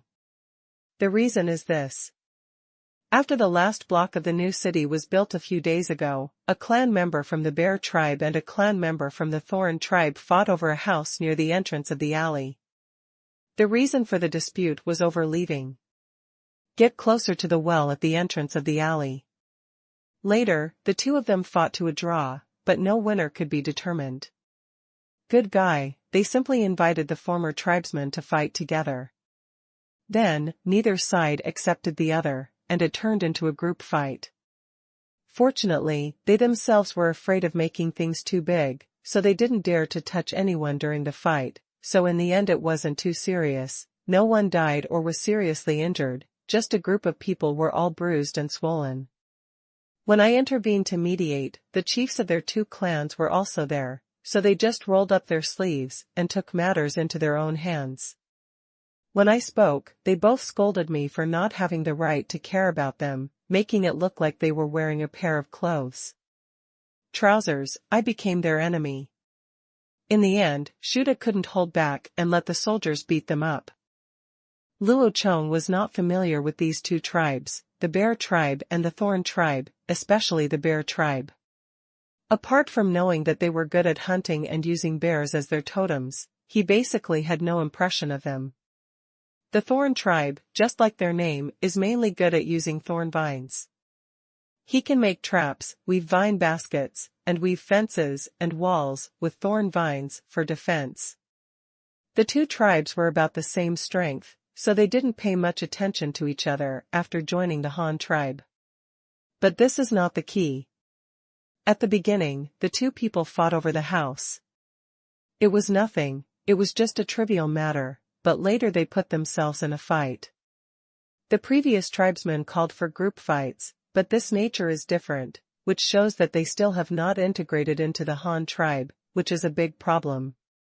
The current Han tribe actually looks no different from the tribal alliance encountered in the north. The difference is that the Han tribe has a leader recognized by everyone, and that is Luo Chong. But the same thing as the alliance is that after these tribes joined the Han tribe, they did not completely regard themselves as members of the Han tribe. They tied their hair, learned Chinese, and called themselves Han people, but they still just hugged each other as clans. To put it bluntly, the people from the original tribe are closer. It is said that unity is a good thing, but from a macro perspective, this small unity is tantamount to internal conflicts, which is equivalent to the civil strife of the Han tribe. However, after careful analysis, we can see that the key point of this problem is not fighting for houses at all, but the influence of each clan in the Han tribe. This situation is a dangerous signal, but it is not necessarily a bad thing. As the saying goes, early detection and early treatment. Since the problem has been discovered, it is better to correct the error in time. To deal with this problem of clans forming their own factions, with the same surname joining each other, and different surnames excluding each other, the best solution, and the simplest way, is to divide them. To achieve this without making them resist, Luo Chong had many ways to deal with them, such as the census he had planned for a long time. Register all the clan members, trace their origins, find out all 8 generations of their ancestors, and you won't believe that they are still one family. Before the Han tribes incorporated them, blood exchange activities such as the Spring Festival had been carried out countless times. All tribes had populations from other tribes. As long as these relationships were sorted out, they could be divided directly. However, differentiation does not mean breaking away from the concept of unity, but breaking the clans into pieces and integrating them into the Han tribe as individuals. When we talk about unity in the future, it means uniting with the concept of country. Of course, if you want to separate them logically without letting them resist, you must give a reasonable reason and make everyone accept it. This is also very simple. That is, using reason operate on the pretext of clearing blood ties. The Han tribe will not hold activities such as the Spring Festival in the future, and the Han tribe is originally a fusion of many tribes. In the future, marriage must be based on blood relationships. Blood relatives cannot combine. They have long understood this truth, otherwise he would travel so far to attend the Spring Festival. I believe that for this reason, the leaders and elders of the tribes would not disagree. Having made up his mind, Luo Chong said to Dashu, "Let me handle this matter. You will notify me later and tell me my order." Before dinner, all the clan leaders and the 2 clan members involved will be summoned. Ask them to go to the square, I will judge them, and hold a meeting with the clan leaders to talk about other things. Then you can help me prepare some things, such as.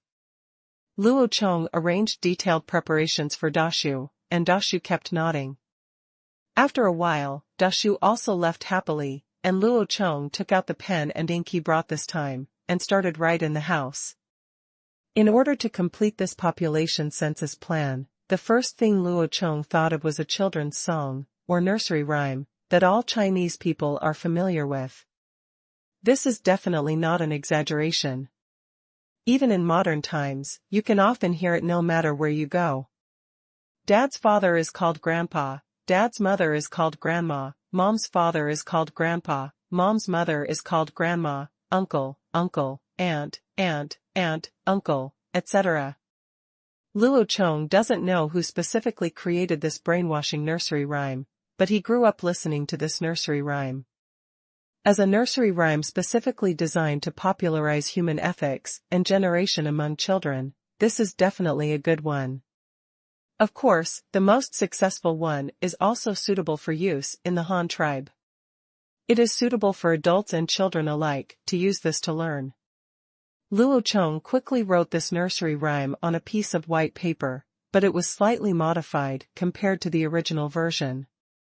All the titles were changed to official written terms, such as father, mother, grandfather, grandmother, uncle, and the like.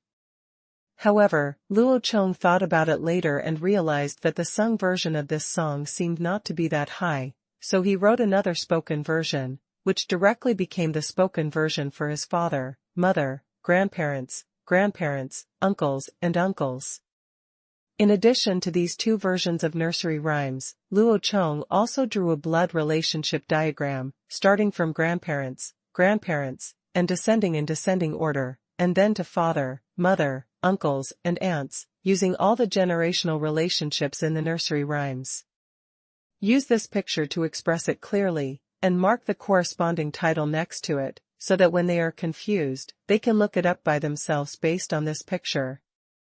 After writing this, looking at the wet ink on the paper, Luo Chong couldn't help but feel a little proud of his wit. Just imagine, when all the children sing this nursery rhyme in groups in the future, the entire Han tribe will still, is there anyone who can't figure out the seniority? And once they sort out their seniority, what clan leader, it's just a joke.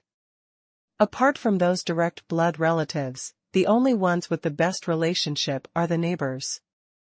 As the saying goes, distant relatives are not as good as close neighbors. Those who are estranged relatives are of no use at all. If you really encounter difficulties, you have to rely on your neighbors. In this way, the great unity of the Han tribal people planned by Luo Chong can be realized, and the pathological small unity of clan cliques can be truly broken up, so that the country can develop more stably and eliminate internal differentiation. Possible. After the ink was dry, Luo Chong quickly ordered people to paste the 3 pieces of paper on the wooden board, and then sent them to the square in the city. Then he picked up his sword and walked slowly to the square to solve the problem. 2 idiots fighting over a house.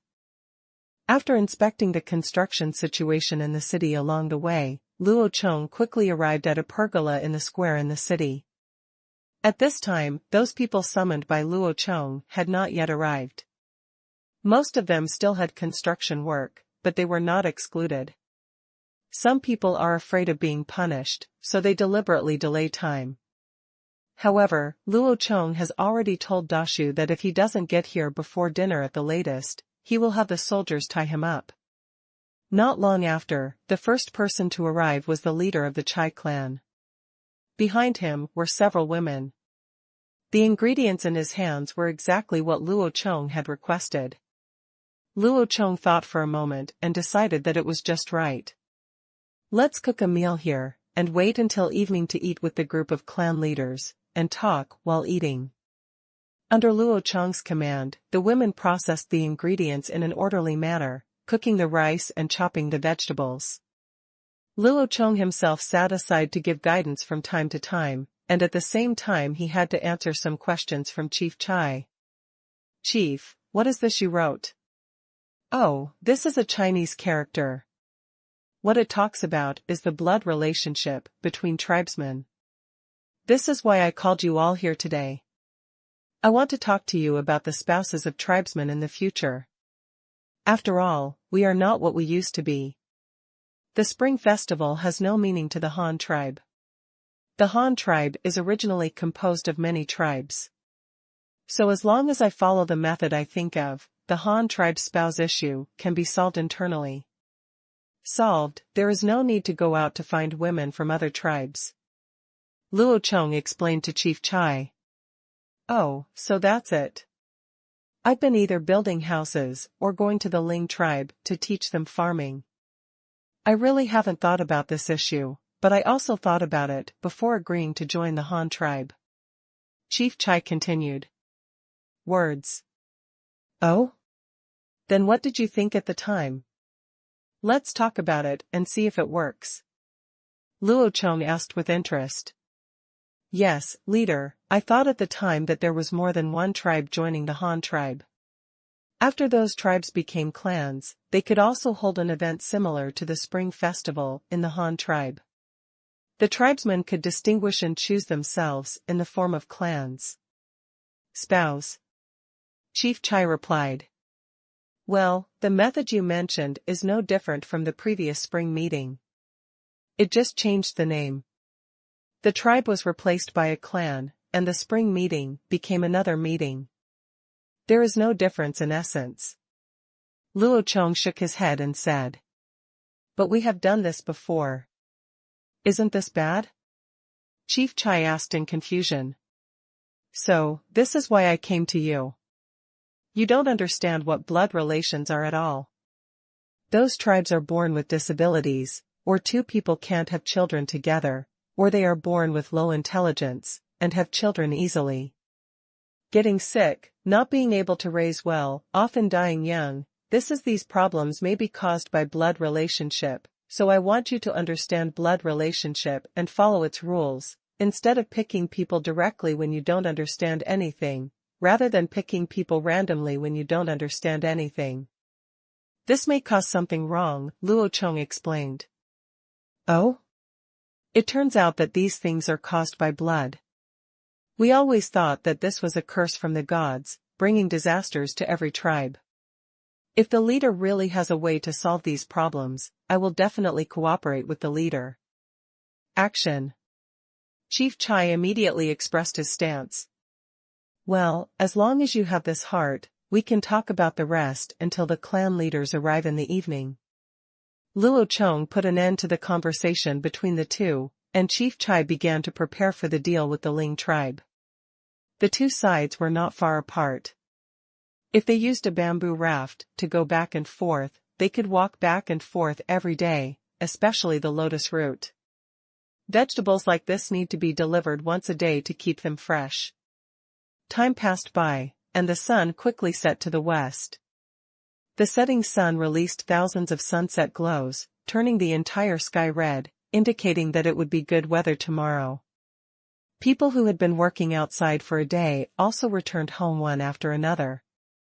Some people slowly gathered in the square because the leader was coming.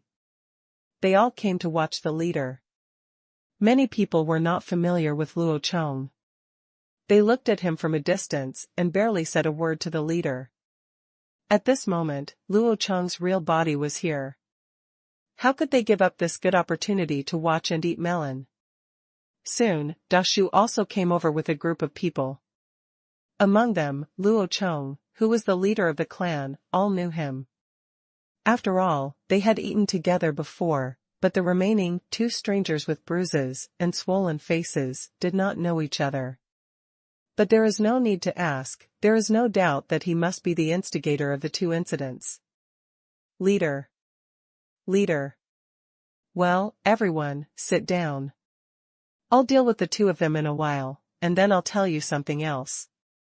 The clan leaders greeted each other one by one, and then took their seats at the dining table in the pergola.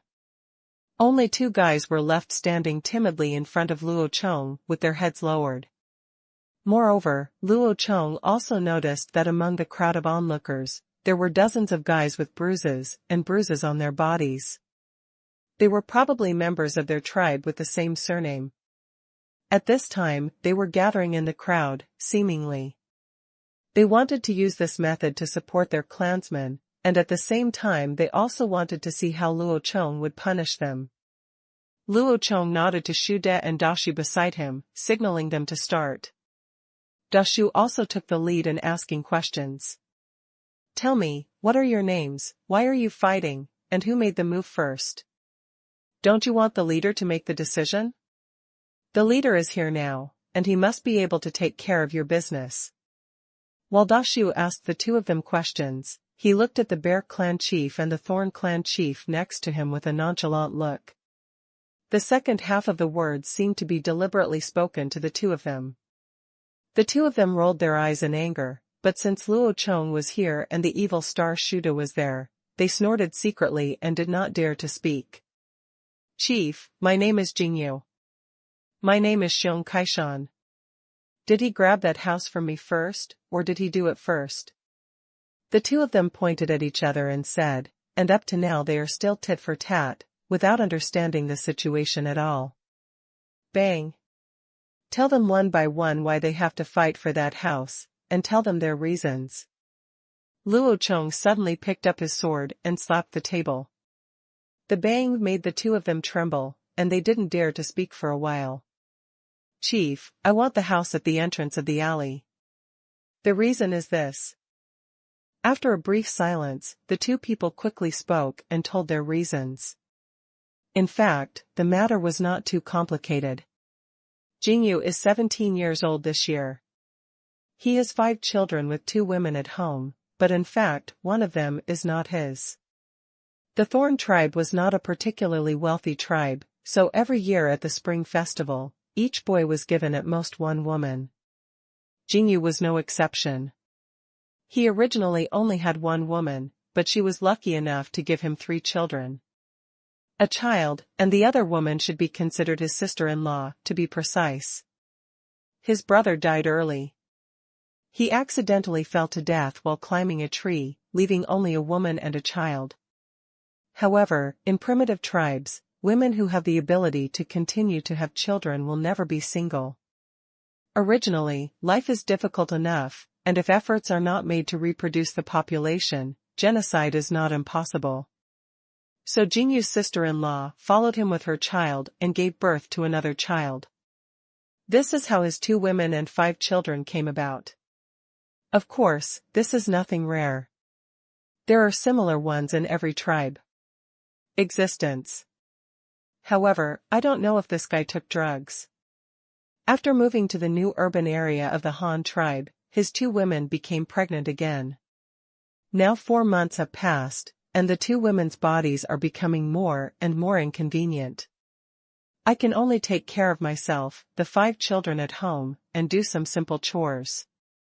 Seeing that the mobility of the 2 women was getting worse and worse, and it was just in time to get a new house, in order to make life more convenient this winter, he tried his best to get the first house in the alley, which was close to the road and the well. Whether it is fetching water or carrying firewood, it will be much more convenient in the future. Another Xiong Kaishan had similar reasons to Jingyu. Although he did not have 2 pregnant women, he did have a brother who was disabled due to injuries. He was bitten by a poisonous snake when he was a child and suffered the sequelae of polio due to lack of reasonable treatment. And the ears are not very easy to use, which may be caused by the nervous system being damaged by snake venom. Disabled people are a vulnerable group, and they are no exception in any era. Although women do not want a house or a car at this time, when women choose a spouse, who would not want a strong body? After all, a strong body can not only bring a sense of security or the guarantee of sufficient food, so Xiong Kaishan's brother is naturally the kind that no one wants.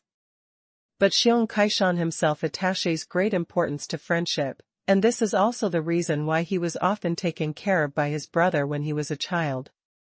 Therefore, although he has his own woman and children as an adult, he still takes his brother with him. Before joining the Han tribe, the Xiong tribe was still under public ownership and distributed food collectively. Xiong Kaishan himself often gave his own food to his brother. This year he joined the Han tribe. When he learned that the family was going to be separated, he simply took his brother over. Living together, each household has 5 houses anyway, not less than his brother's one. His reason is the same, for the convenience of life, but his family is not very difficult, with a woman, 2 children, and a disabled brother. Although he cannot do heavy work, he has no problem taking care of himself, and he can even do it. Little things like chopping wood for a fire. But this guy was jealous.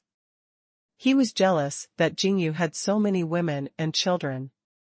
In addition, the Bear tribe and the Thorn tribe were not very good at dealing with each other, so he fought for that house purely to find trouble.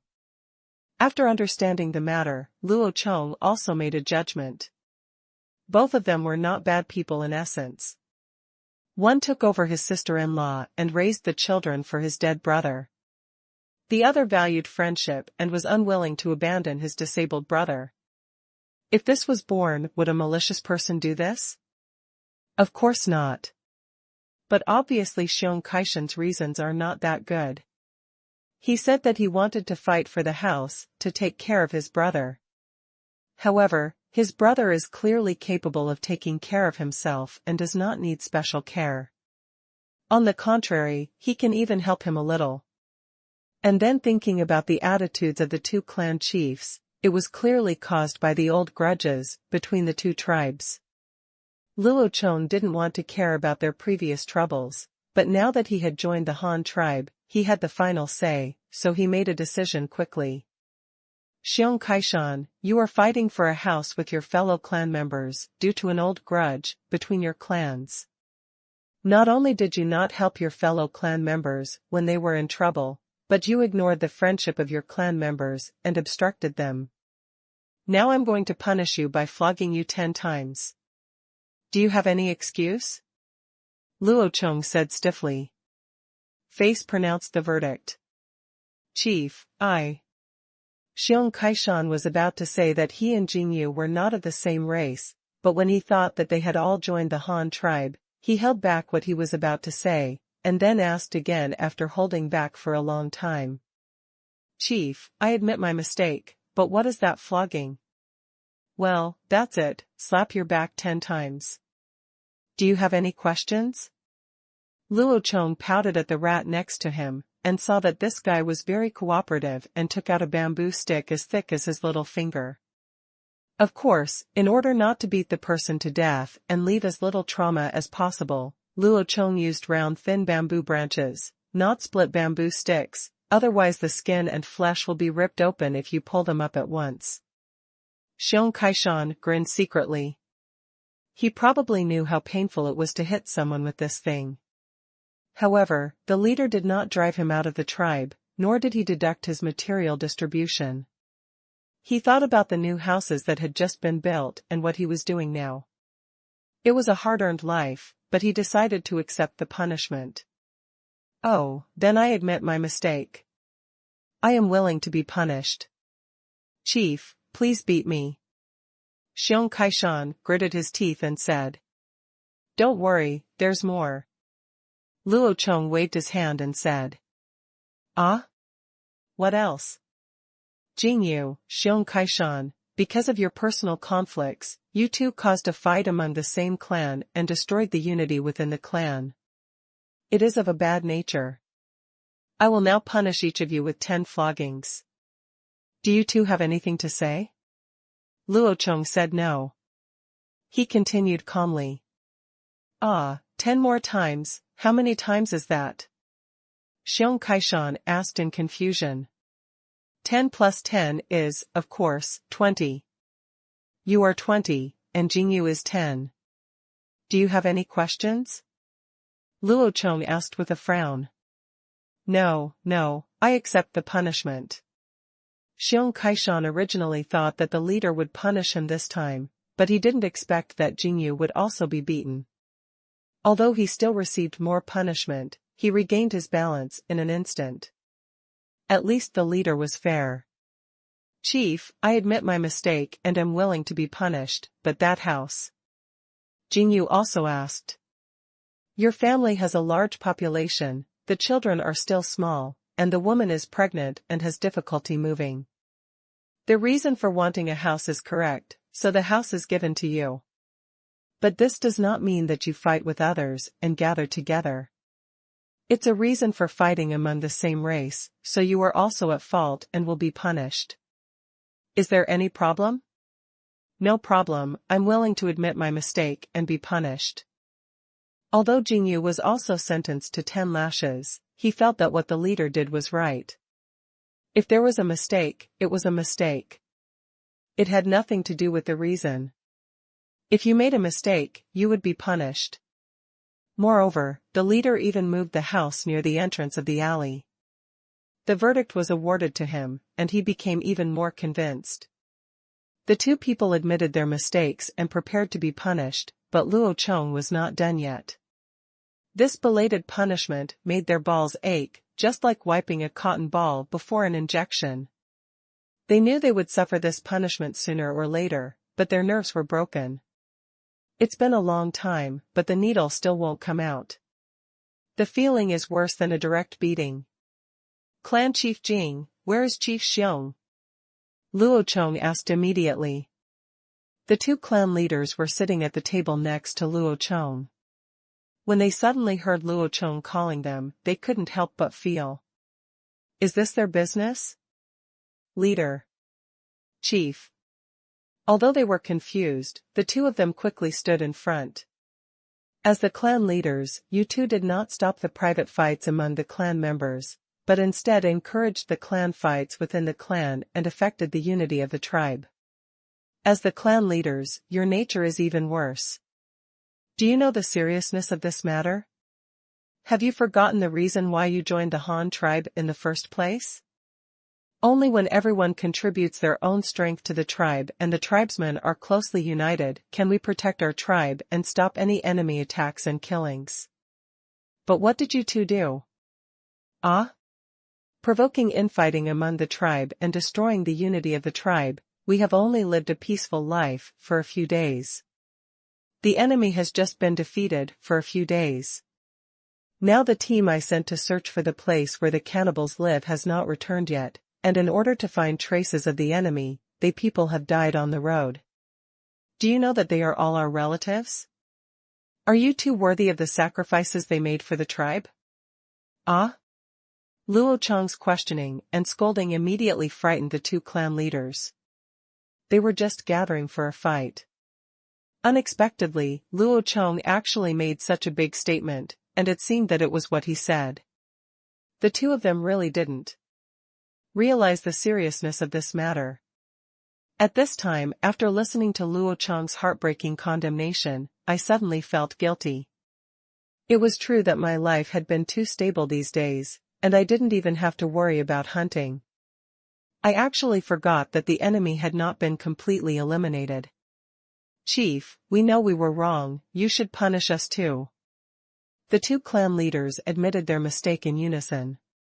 As the leader of the clan, you can't take the lead and lead the people to live a good life, but you still have the time to fight. It's time to punish you, so that you can remember it for a long time, and think about those relatives who died in the last battle. How can you be worthy of it? Them.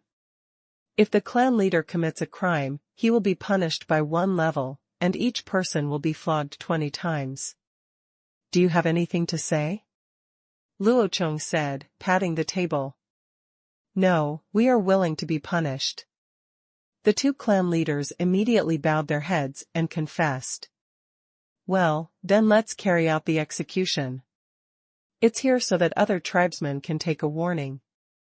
Those of you who participated in the fight this time, I won't punish you. I just want to say one thing to you here. Think about the relatives who died in the last battle with the cannibals. If such a battle happens again, can you do it on your own? The person you beat today may be the person who can save your life tomorrow. Think about it. Execution. Luo Chong waved his hand and said to everyone. Shu De also immediately sent his soldiers to move out 4 benches and placed Jingyu, Xiong Kaishan and the 2 clan leaders on them, and then sent soldiers to carry out the execution. The slender bamboo sticks crackled on Chigua's back, leaving a bright red whip mark with each blow, and even small blood drops coming out of it. The pain made the 4 people sweat profusely, but the sweat had just as soon as they came into contact with the scars of the flogging. They grinned in pain and couldn't help but howl out. Even with every blow, the surrounding crowd would tremble, as if they felt the same thing. Some children were even so frightened that they hid behind adults, with only half of their heads exposed to observe secretly. Luo Chong's purpose is precisely this. This public trial in front of everyone is not only to tell them that he is fair, but also to shock them. No matter who they are, they will be punished if they make mistakes. The clan leaders with the highest status in their eyes are no exception. As the saying goes, heavy codes are used in troubled times, especially when this empire is just starting out. Heavy codes are particularly important. The tribesmen must be deeply aware of the iron law that if they make mistakes, they will be punished. The beatings were carried out quickly, with only a few blows in total, but they were beaten almost to death. Qingshu, who was only sentenced to 10 blows, was the first to get up. His back was covered with blood marks, and his head looked like it had just been washed. His hair was as thick as his hair, he was covered in sweat from the pain, and even the muscles in his body couldn't help but tremble slightly under the stimulation of the nerves. Qingshu wanted to salute, but Luo Chong waved his hand and refused. "I'm sure you don't have to work tomorrow. Go back and wash yourself with cold water. I'll have someone give you some medicine later." "Thank you, Chief." Qingshu stiffened and cupped his hands, then turned around and went home, while his 2 women stood in the crowd waiting for him, fearing that the leader would drive them out of the Han tribe in anger. But the ending was pretty good. The men in the family were only beaten up, and the leader also gave them the house. In comparison, a beating was nothing. The remaining 3 people, Qingshu and the clan leader, also endured 20 lashes one after another, but they could no longer even get up. The crisscrossing blood marks on their backs proved how much pain they had just endured. Luo Chong still followed the previous approach and directly asked Qingshu to go back to rest for a day, and told someone to send medicine there later. The 2 clan leaders who had just been beaten were left behind by Luo Chong. After all, he was looking for these. The patriarchs have other things to do. Dashu also quickly brought the ice basin and linen cloth prepared in advance and made a simple ice compress to relieve the pain of the 2 of them. "How about it, can you 2 hold on? If you can, stay and have a meal with everyone. I have something else to tell you. If the pain is too much to bear, I will send someone to lift you first. Go home, you 2 can come back and ask Dashu about the rest." Luo Chong looked at the 2 clan leaders who had just been tortured and asked with concern. In fact, he knew that it was perfectly fine for these 2 people to be beaten 20 times. The clan leaders were originally the leaders of each tribe, and whoever could become the leader was not. People who are strong, not to mention the Thorn tribe and the Bear tribe, are tribes that originally made a living by hunting and advocated force. "Chief, we're fine. This is all our fault. We didn't think so much and forgot about those terrible enemies, causing you trouble." The 2 said together again. "Well, now that you know you were wrong, you must remember the lesson this time and don't make the same mistake again in the future. You are all the leaders of the tribe, and you must play an active leading role in front of the tribe and lead the tribe to develop well. What I want to tell you today is about the next development of the tribe. Come on, take a look at this first." As Luo Chong spoke, he pointed to the 3 pieces of paper he had just written before. 2 versions of nursery rhymes and a family tree were posted on the 3 boards, but none of the clan leaders could understand them. Most of them had just joined the Han tribe for a few months, and the only words they knew were those of Luo Chong. "It is spread through the form of goods." Seeing their big eyes and small eyes, Luo Chong had no choice but to read it to them in person, and then explain to them the blood relationships one by one to the drawing on the side, from ancestors, fathers, peers, to children and grandchildren. All were introduced to them. Then he solemnly warned them that aunts and cousins are not allowed to intermarry within 3 generations, and aunts and cousins must be more than 5 generations apart. Otherwise, there is a high probability that they will suffer from infertility, or be born with mental retardation, physical disabilities, malignant genetic diseases, and other adverse consequences. Everyone who listened was amazed. "Chief, I understand not being able to have children, and I understand physical disabilities, but what about being born with mental retardation and genetic diseases? The clan leader of the Zone clan was the first to ask, and the other clan leaders also nodded, indicating that this was what they wanted to know as well. Question. It's easy to understand being born mentally retarded. It means that you are a fool when you are born and can't learn anything, even talk and walk. Or you are very young and your brain's IQ has always been that of a child and you will never be able to learn adult things. This kind of thing is considered a disability, intellectual disability. Birth can only waste food, and it will also hinder adults to take care of it, so we should try our best to avoid this kind of thing from happening, otherwise it will be a burden to any family who gives birth to such a child. Luo Chong explained to them. However, the following clan leaders disagreed. They didn't know whether Luo Chong's idea of using blood ties to prevent the birth of imbecile children would work, but they had seen such children who were born with disabilities, and had even handled them themselves. Waste food? A burden to adults? This is impossible. They will not increase the burden on the tribe by raising such a disability. In the past, when such a situation occurred in their own tribe, they would either kill infants and pray for forgiveness from the gods, or they would simply abandon the wilderness and leave it alone. It takes care of itself. The leader actually wants to raise them, it's really. But now the Han tribe did not lack food for those 1 or 2 people, so they did not refute, but asked another question again. Chief, what is the last genetic disease? Haha, when it comes to inheritance, this is the most magical. Luo Chong pointed to the relationship on the map and continued to explain to them. Take the clan leader of the Zone clan as an example. You have wrinkles on your eyelids that look like they are double-layered. Then there is a high chance that the child your woman will give you will also be double-layered. This is called inheritance, and it is also a symbol of the continuation of the bloodline. It is also the reason why I have all the clan members separated according to families, because it is easier to distinguish blood relationships. In addition, if the mother of the child also has double eyelids, then the chance of the child having double eyelids will be greater. Of course, this is not absolute, it is just more likely. There is also a situation where the child does not look like the parents, but looks like the grandparents, or the child does not look like the parents, but the grandchildren look like you. This situation is called intergenerational inheritance. Moreover, this kind of skipped inheritance sometimes spans several generations, which is uncontrollable, but more or less, some characteristics of your parents will be inherited. Sometimes it is appearance, sometimes it is body shape, and even where on your body you grow. If you have a mole, your child may have one in the same location.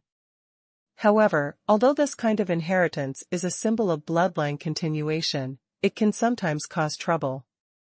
For example, if the parents have some kind of disability, are born deaf, that is, the ears cannot hear the sound, or the mouth cannot speak, then the child may also inherit this kind of inheritance.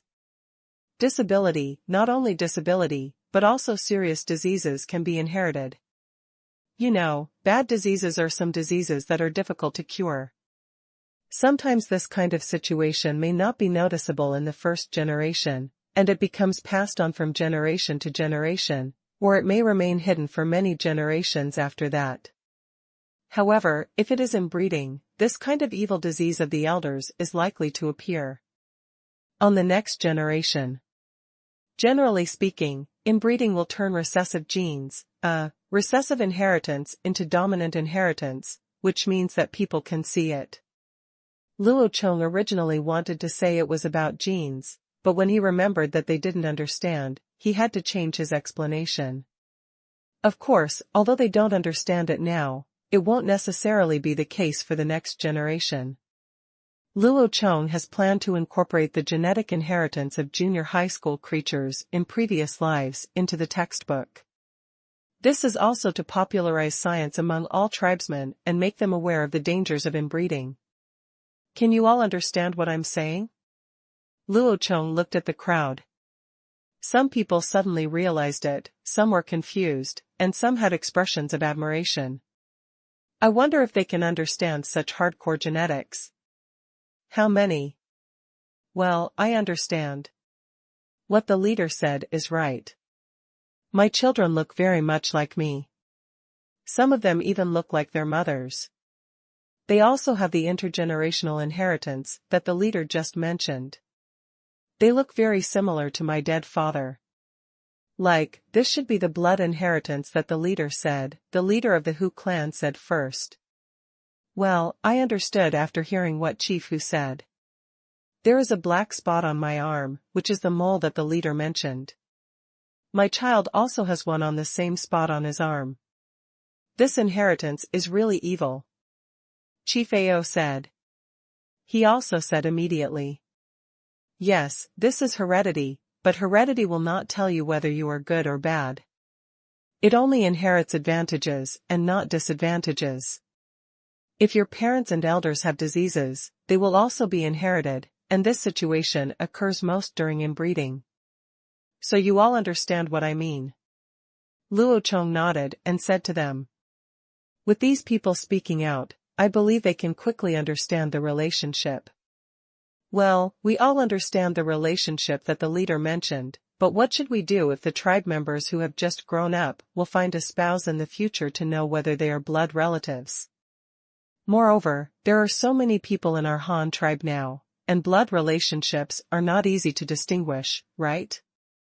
The chief of the Chai clan concluded. That's right, it's really difficult to separate, that's why I came to you for this matter.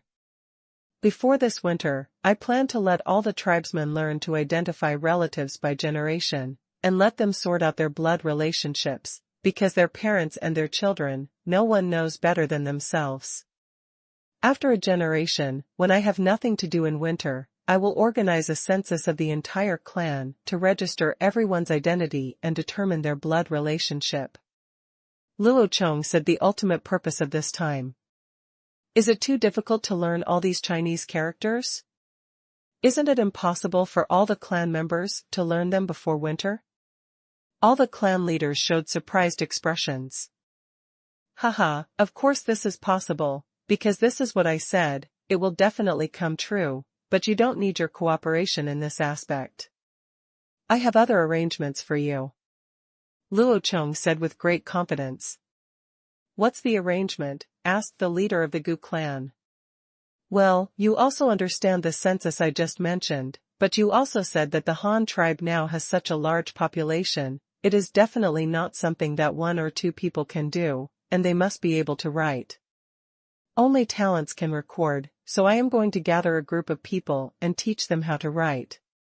In addition, our tribe is already too big, and it is not appropriate to manage it according to tribal methods, so I plan to change the tribe into a country next year and establish a unified national government management agency in each city to be responsible for managing the daily life of the tribesmen.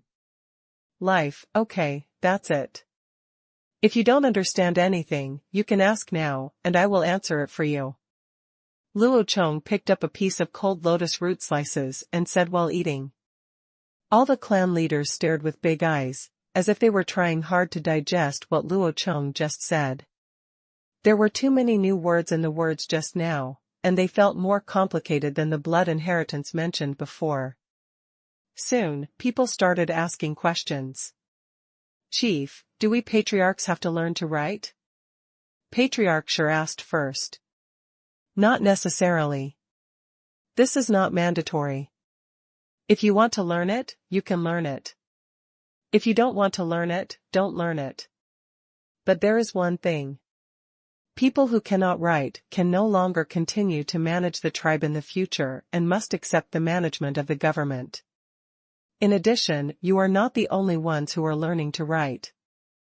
We also need to invite the elders, shamans, and their disciples from various tribes, that is, the elder candidates, to learn how to write and read together. Luo Chong replied. To be honest, Luo Chong was still very conflicted in his heart. He wanted these senior leaders of the original tribes to join the new government, but he also didn't want them to join. First of all, even if the candidate who can become the leader is not the smartest, he must be muscular and powerful, and those elders or shamans are the best among them. Most of them are good at management, holding sacrifices, or painting. Some murals are used for inheritance. In addition, the next successors they selected are also the smartest new generation in the tribe. Moreover, these people are also very prestigious in their tribes. They can also convince the public when they are sent to serve as officials. They are indeed the most suitable people to serve as officials. An official type of person. But this is the reason for Luo Chong's conflict. These most useful talents are all high-level leaders of the previous tribes. If the new government is occupied by these people, then relying on their reputation, it is very likely that the common people will only recognize them. The embarrassing situation of the city lord not knowing who the emperor is, to put it bluntly, is not conducive to Luo Chong's centralization of power. So if this group of people are willing to join, he is very welcome, but if they are unwilling to join, that's fine, and Luo Chong will not force it. If you don't learn how to write, you can't continue to manage the clan? But why is this, leader? Chief Tan seemed to think that Luo Chong was robbing the clan leader of the power that the clan leader should have. He couldn't hold back for a moment and couldn't help but ask. Come. It's very simple. The Han tribe now has 3 cities. In the future, there will only be more and more cities like this. And I can't go to each city to manage it myself, so I contact the government of each city. You can only use letters, and you can only issue new orders by letters. So if the person in charge of management can't read, how can he complete the orders I gave him? So I just said, if you want to learn, you can learn. It doesn't matter if you don't want to learn. Some people may not like to manage these things. Some of you may like construction, manufacturing, or being a soldier. Everyone is interested in it. If you have different ideas, you can achieve success in other areas even if you don't become a manager. I will not interfere with your choice. I can tell you here first that the things to be managed are not just as simple as registering the identities of the tribesmen. Other matters such as land reclamation, farming, breeding, and construction must be completed by the government under my order, and it must be completed. If you fail to do so, there will still be punishments like today, or even more serious, so you have all decided whether to join or not. In addition, I do not exclude you from joining the government's management agencies. I even welcome you to join. After all, you were the leader of the tribe before and have more or less management experience. However, learning to read and write Chinese characters is a prerequisite for joining. Everyone must, no exceptions. Luo Chong spread his hands and explained to them. After hearing what Luo Chong said, Patriarch Tan, who just asked the question, stopped talking. The reasons given by Luo Chong were very sufficient and he had no way to refute. And just like Luo Chong said, some people may really not want to participate in management. Who can this be? That's right. Besides, Luo Chong didn't let them participate. They just had to learn to write. Soon, someone raised a new question. Chief, if you become a soldier, do you also need to learn to write? The person who asked this question was the bear chief, who had just been beaten. This burly man really didn't want to participate in government management at all. Instead, he was very interested in the mighty equipment of the soldiers. Haha, of course not. If you just want to be an ordinary soldier, it doesn't matter if you can't write Chinese characters. But if you want to be an officer, you still need to have the most basic reading and writing skills, otherwise you won't be able to understand the orders given by your superiors. What should I do, right? Luo Chong said with a smile. Oh, no wonder all those soldiers can write Chinese characters. Chief Xiong muttered in a low voice. Then Chief, what did you mean by changing the tribe into a country? Chief Chai once again raised an important question. Well, you asked a good question. I believe everyone knows what a tribe is, so let me talk about a country.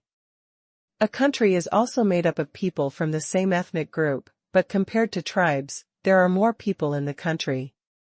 There is more than one place of residence, and there is a clear territory and sphere of influence. The supreme leader of the country is the emperor, the son of heaven, who is appointed by heaven to manage the people on earth. People, you can understand them as many clans, and the emperor is like a tribal leader. All the people of the country, all affairs were under the jurisdiction of the emperor. As for the residences, territories, and government mentioned just now, if a country has many people, it will inevitably have many residences. What we are building now are cities, and there will be more in the future. Then there is the government. The government is composed of a group of managers. Officials who manage specific areas for the emperor, such as city lords, who can also be called county magistrates, are in charge of all matters in a city. Then several cities will form a county, and the emperor the post of county guard can be set up to directly govern several cities, including the city lord of each city. You can understand it. What Luo Chong said seemed not difficult to understand, but it was not something that these primitive people could figure out in a short while. After waiting for a while and seeing that they did not respond, Luo Chong clapped his hands and turned everyone's attention again. Eyes were drawn to himself. It doesn't matter if you don't understand it now. I will teach you slowly in the future study.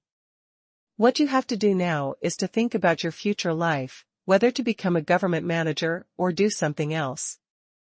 After you go back, gather together the people I just mentioned, the former elders or shamans of the tribe, and the next generation successors they trained, as well as those who have served as gathering team captains, hunting captains, or others. Clan members such as squad leaders, regardless of gender, must be summoned to participate in the study. In the end, it's you yourself. You can come if you want to come. If you don't want to come, just keep doing what you are doing. Do you understand? Luo Chong arranged for them. Yes, leader. Everyone replied in unison this time. Obviously, they themselves needed to think about it carefully. After all, this is considered a major event in life. The country described by the leader is undoubtedly a very huge existence. In their own eyes, the Han tribe, which now has 3 cities and a population of more than 20,000, is already a powerful tribe without any enemies. However, what did they hear from the leader? Common people are these 100 clans? The country has countless cities and vast land. What a great goal it is. If you can also participate in this great construction, what a proud thing it will be. It is comparable to the dozens and hundreds of tribesmen before. The formed tribe is much more interesting. Of course, there are many who want to participate in other jobs, but no matter what kind of job it is an indispensable part of the process of developing a tribe into a country.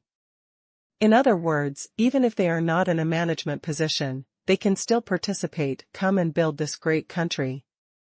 After the meal, all the participating clan leaders left one after another, and only Luo Chong and his civil and military generals were left in the pavilion. Dashu, you write to Hanyang City tomorrow and ask them to prepare a batch of toys and send them over, including rubber balls and sandbags. Get some of each and keep them for distribution to the children here. By the way, I also want some sugar paste. Cut into small pieces and store in jars. Rat, starting tomorrow, you need to select a few literate soldiers and set up a few more toy distribution points outside the city. At each distribution point, nursery rhymes and blood relationship charts must be posted, and the soldiers should teach the children. If you want to receive toys, you must first learn the nursery rhyme. Whoever can recite it and find the corresponding position on the relationship map will be given toys. If you learn it yourself, you will be rewarded with sandbags and candy cubes. If you teach others, you will be rewarded with rubber balls and candy cubes. If you don't have enough candy cubes, you can exchange them for other things. Let's arrange it this way for the time being. In short, I want all the tribesmen to learn to recognize it as quickly as possible. Do you understand the kinship relationship? Luo Chong ordered. Yes, Chief. This is a great idea, Chief. I guess it won't take long for the clansmen to learn this method, he. Luo Chong smiled and said nothing. Even if the idea he came up with didn't work, he still had to pretend it with tears in his eyes. Of course, he didn't think it would be ineffective. By the next day, things were on track and the clan infighting was resolved. Luo Chong did not forget the reason why he came, which was to expand the scale of papermaking. Regardless of the quality, he first increased the output and let all the windows should be replaced with oil paper before winter. This is the purpose of coming here. He already has some ideas about the large-scale production of paper. Next, he just needs to test the feasibility and then make some adjustments. Fortunately, the environmental resources here are unique, and there is endless paper pulp for him to quickly access. It does not take half a year to soak the materials like the ancient method of papermaking, which saved the Han tribe a lot of time. The new papermaking workshop was built in the second city here. Because there was no need to accommodate many people, more open space was created here, and even the previous corrals were moved here. According to Luo Chong's idea, there was no change in the new papermaking process, it was just a change of production equipment. This inspiration is based on modern papermaking methods, that is, how to produce continuous paper, and finally roll it into a long paper roll, and finally cut it into the specifications you want. Luo Chong quickly drew the design of the production line on white paper, and then asked Dashu to call a group of craftsmen to start processing. The first is a relatively large pulp tank, and then a wooden column is placed in the middle, which can also be regarded as a bearing, with some curved wooden sticks inserted across it as a stirrer, which is similar to an enlarged version of the dough mixer, and this set to use the equipment, pour the slurry and clean water into the pool, and then drive the agitator to rotate through the transmission mechanism to break up the mixture in the pool into a uniform slurry suitable for papermaking. This step alone can save a lot of time spent on slurry. However, this is only the first step. The next step is the papermaking process. In order to increase the papermaking speed, the original manual papermaking can only be changed into mechanical papermaking. Luo Chong's method is to install two small water wheels with buckets on both sides of the agitator in the middle of the pulp tank. The water wheels do not need to be too big, just more than 1 meter in diameter, and then they are connected to the agitator through wooden transmission gears, so that while the mixer is running, the water wheel will also rotate, scooping out the evenly stirred slurry, and then pour it on the prepared bamboo curtain to turn it into the paper you want. After completing the papermaking step, it is the final drying step. There is a way to solve this. Luo Chong directly asked people to build a 10-meter-long thin fire kong on one side of the pulp pool. At this position between the fire kong and papermaking, add 2 wood rollers. The bamboo curtain with paper pulp is passed through the middle of the roller. It is first squeezed up and down by the roller to squeeze out a large amount of water. Then the bamboo curtain is dragged to the 10-meter-long fire pit and slowly passes through it. It is quickly dried with the heat of the fire pit. Dry the paper. When the paper on the bamboo curtain reaches the end of the fire kong, the moisture in it has been dried. The last step is to add a set of roller cradle to the end of the fire kong to flatten the dry paper twice, and then roll it on a prefabricated hollow shaft. In this way, as long as raw materials can be continuously added to the pulp tank, the assembly line can produce a large roll of paper. However, this is just a theoretical design. It is obviously not easy to turn this production line into reality. However, with Luo Chong personally guiding the experiment, the progress should be faster. The development process of the production line was not smooth as Luo Chong expected. Although the overall direction has not changed, after all, there are only a few steps in papermaking, but every detail has gone through n times of experiments and improvements. First of all, the shape of the agitator, the number of cross forks, and even the speed of rotation. He didn't want to stir it up like a washing machine to form a vortex in the pool. He wanted the pulp and water to be fully mixed evenly, and the water surface to be relatively calm. In such a state, Luo Chong spent 3 days working on the blender in the first step alone. Next is the water wheel. The diameter of the water wheel, the shape and size of the hopper, and the speed at which the water wheel rotates. In order to achieve operability, a group of carpenters made at least more than 20 water wheels for this purpose, and finally Luo was satisfied. Of course, this process also took several days. Then there is the bamboo curtain that holds the paper, which can also be regarded as a conveyor belt made of bamboo. It is woven with very fine bamboo strips. For this purpose, Luo Chong also asked Dashu to send an early generation loom from Hanyang City. Was modified into a machine for weaving bamboo curtains. The resulting bamboo conveyor belt was 30 meters long and could go around the fire pit for 1.5 turns. However, this did not go very smoothly. The first problem encountered was that the pulp scooped out by the water truck was not evenly poured on the bamboo curtain, resulting in lack of pulp or uneven thickness. In order to solve this problem, Luo Chong worked on the bamboo curtain. A pool was added below, and the water inside was used to completely spread the pulp evenly and spread it flat on the bamboo curtain. However, he encountered difficulties again when squeezing out the water and smoothing the paper. Luo Chong had no choice but to replace the pair of rollers in front of the fire Kong with several pairs of rollers. From this step, the bamboo curtain would flatten the paper pulp. It is brought into the roller group, dehydrated first, then rolled and flattened while it is still wet, and finally sent to the heated Kong for drying. However, this still cannot solve the problem. First, the bamboo curtain is too hard. Second, if the paper and bamboo curtain are not separated during the drying process, the two will stick together after drying. In order to overcome these problems, Luo Chong first asked people to use hemp threads as warp threads, and then used bamboo strips as weft threads to reweave a semi-soft, but not hard conveyor belt. It was also much shorter than the original one, only a little over 10 meters. This thing made of mixed hemp and bamboo is first collected in the pool to collect the pulp dumped by the water truck, and then drained and then entered the roller to remove the moisture. It then enters the next group and is rolled flat, and passes through a separation device like a shovel. After that, the semi-dry paper and the conveyor belt will be divided into 2 layers. The paper will go to the upper layer and pass through a roller group that is rolled and flattened again. The conveyor belt will go back to the pool from below to continue to receive the pulp, completing a cycle. The paper that has been crushed 3 times will only come to the fire Kong at this time.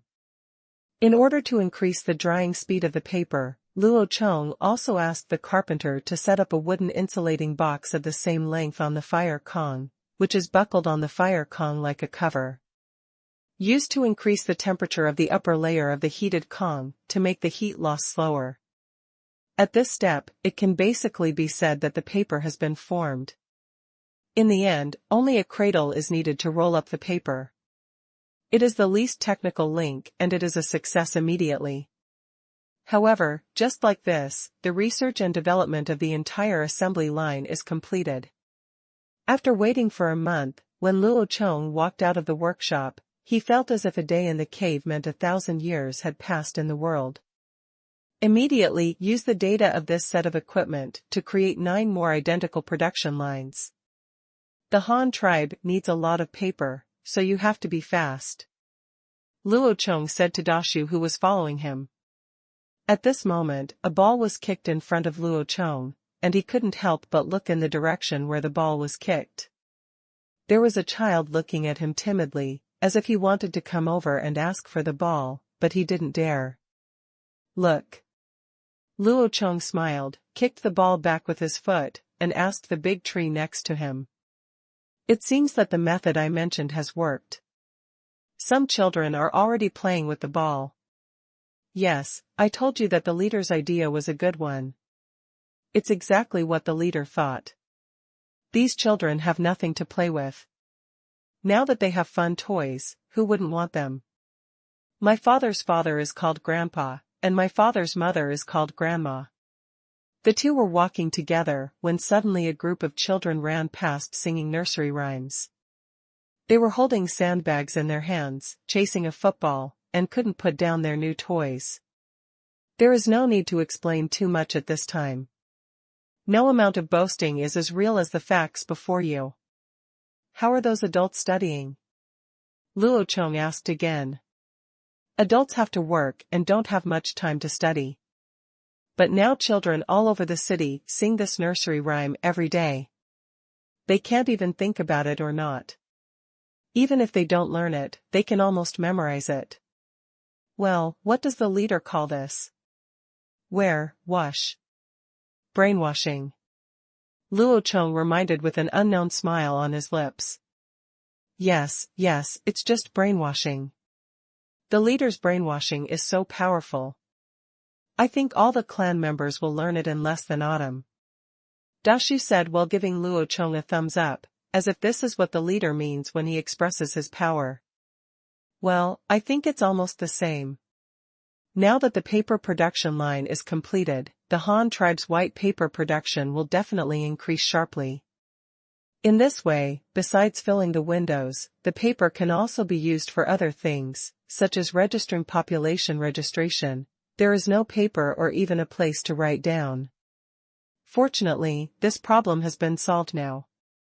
After completing this research and development task, Luo Chong couldn't help but let out a sigh of relief, and felt a sense of accomplishment while relaxing.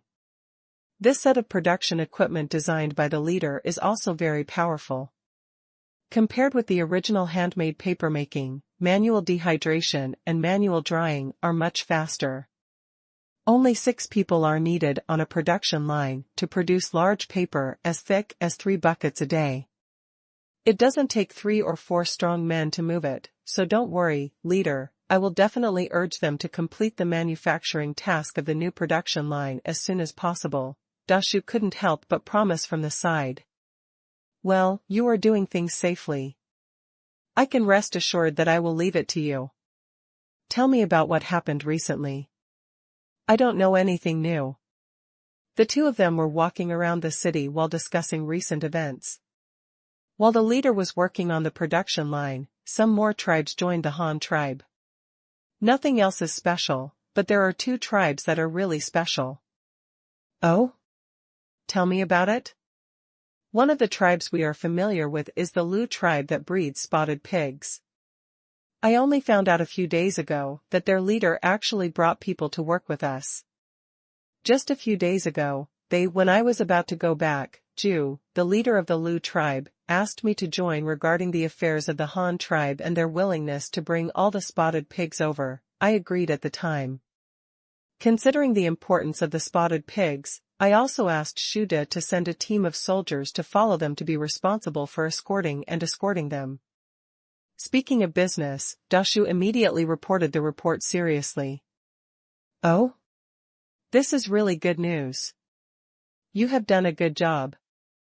When they come back, you ask the leader of the Luo tribe to come to see me.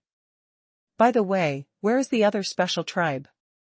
Luo Chong heard the good news, and felt quite happy in my heart. The other one is really special. This is a tribe led by women. They are good at raising a kind of insects. They collect leaves and feed them to the insects. When the insects grow up, they will form a white cotton ball, which they will tear up. They can make clothes and eat the bugs inside. It's really a strange tribe.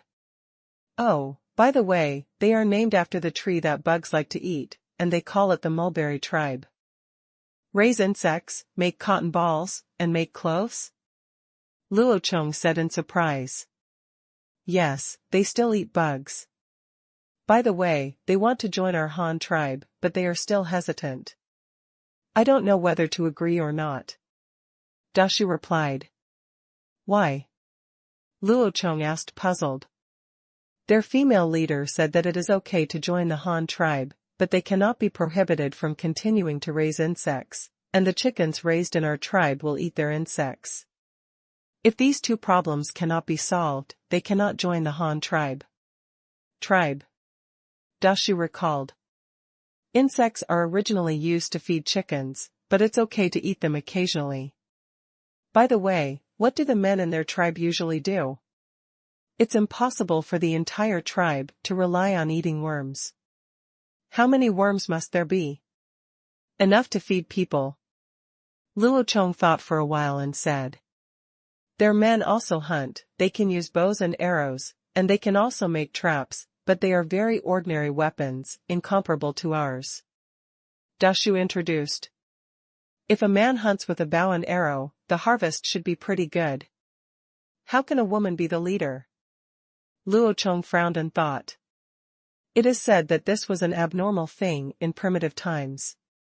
Whether a man or a woman is hunting or gathering, the one with a more stable harvest must be the dominant one. This has nothing to do with whether he is strong or not. So in the end, what's the reason? They don't know how to plant or raise large livestock, so how can they survive on insects? Well, I heard that they seem to believe in the insect god, which is a god left by their ancestors, so this is why they say that even if they join the Han tribe, they have to raise insects. They also say that insects can protect their tribe. Dashu thought about it and explained. Oh? Do you believe what you eat again?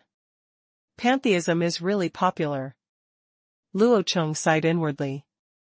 Then are they still there now? If they are, bring them to see me, and I will find a way to keep them. I think their bugs should be quite important to us. Luo Chong asked the big tree. Oh, let me go and take a look. If they are still there, I will bring them over to see the leader. Dashu scratched his head and left in confusion, as if he couldn't figure out what use some insects could be to the tribe. But Luo Chong fell into reflection at this time. Silkworms, why didn't he think of it earlier? This is a technology that has existed since the Yellow Emperor's period. According to legend, after the animal skin clothing during the Yellow Emperor's period, silkworms appeared even before linen. It's still early. After all, silk is originally in the form of a mesh, making it easier for humans to think of how to use it than hemp fiber, which requires retting. In addition, silkworms are not just mulberry silkworms. There should also be chestnut silkworms that like to eat walnuts and chestnut leaves.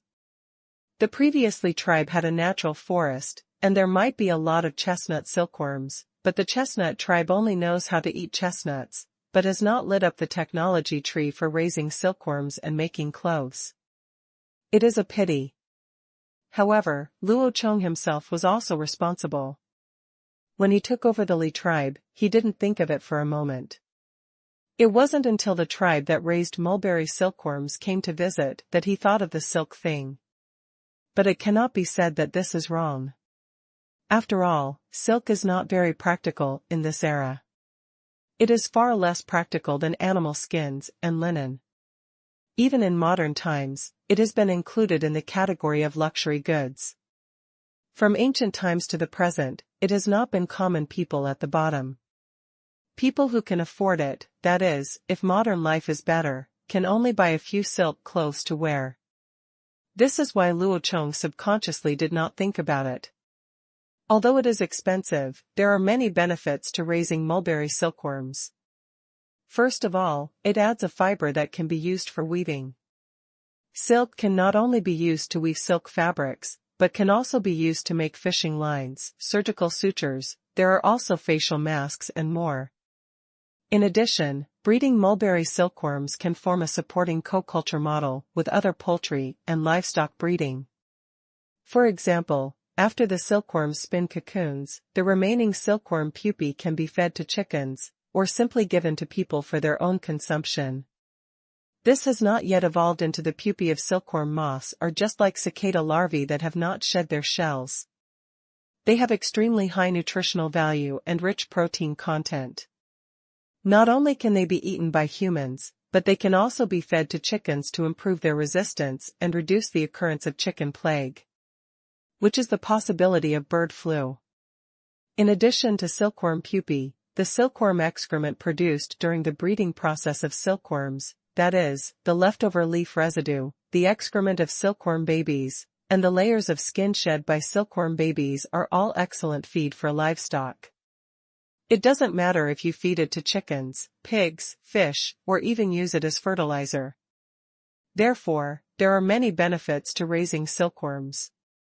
The fact that it can keep poultry away from diseases is worthy of vigorous promotion.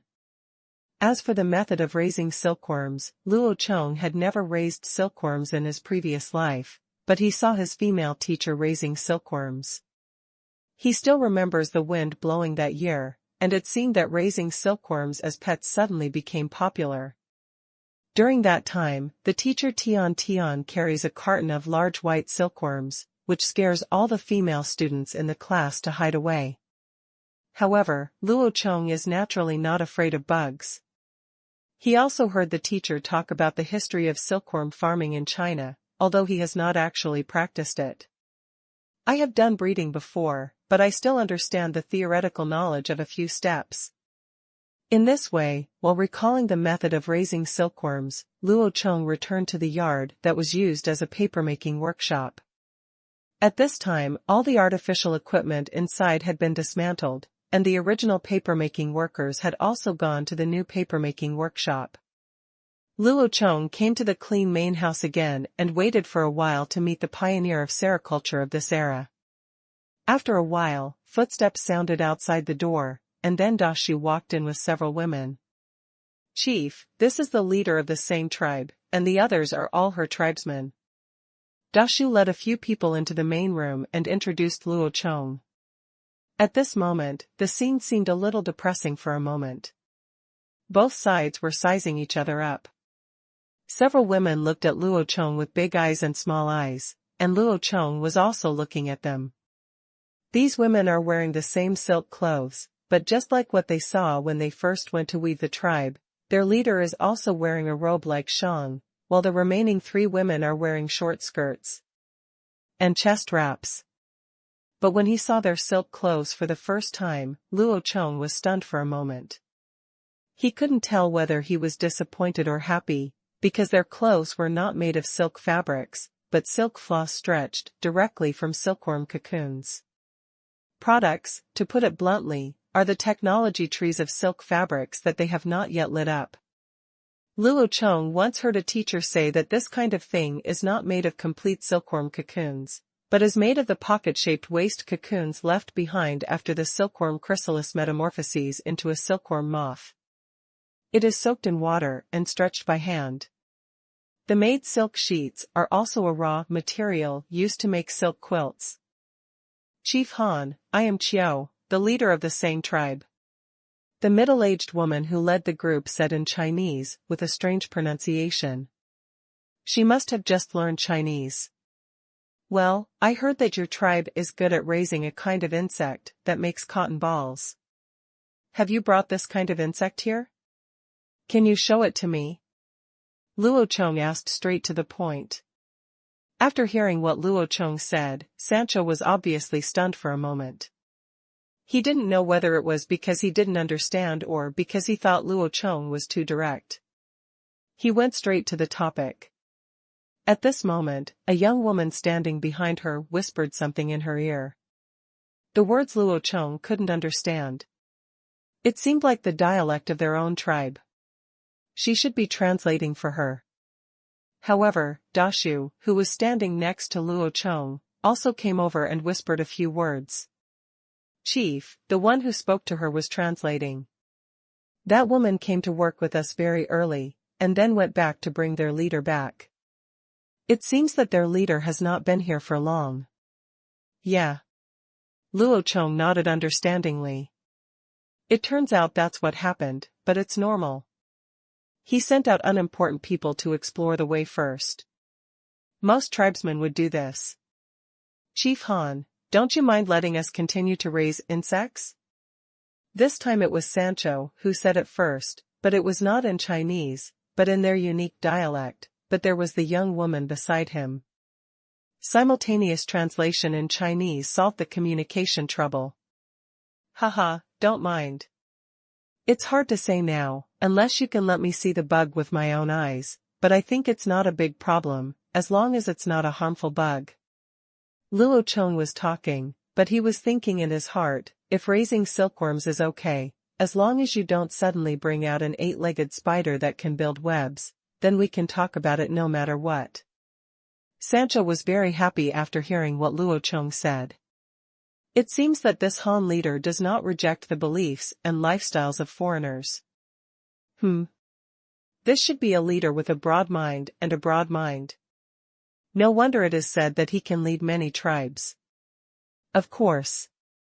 Our cloud bugs are outside. You can bring them in for the leader to check. These bugs are very good and do not harm people. They only eat leaves, and they can also be eaten by humans. They are not poisonous. Sancho said happily, and then asked the other 2 women to go to the yard to get things. Half a minute later, 2 rattan boxes woven with golden vines were placed on the table next to Luo Chong. Oh, why don't they move? Luo Chong finally felt relieved when he saw more than 20 fat white worms in the box. Sure enough, they were mulberry silkworms. They had a round body, the length of a little finger, and were all white with some spots. They were basically the same as the mulberry silkworms he saw in his previous life. But at this time, these silkworms were lying there motionless, looking like they were dead. Chief, I brought these with me when I came here. They are sleeping. When they wake up, they will shed their skin like a snake. Each time they shed their skin, they will grow a little bigger. However, these are just unable to survive. There is no such thing here. The leaves they can eat will starve to death when they wake up, Sancho explained to Luo Chong. Oh, you just said they are not poisonous and won't harm people, right? Luo Chong asked again. Of course, I catch these bugs directly with my hands. They don't bite people at all. They only eat leaves. They can also be eaten by humans.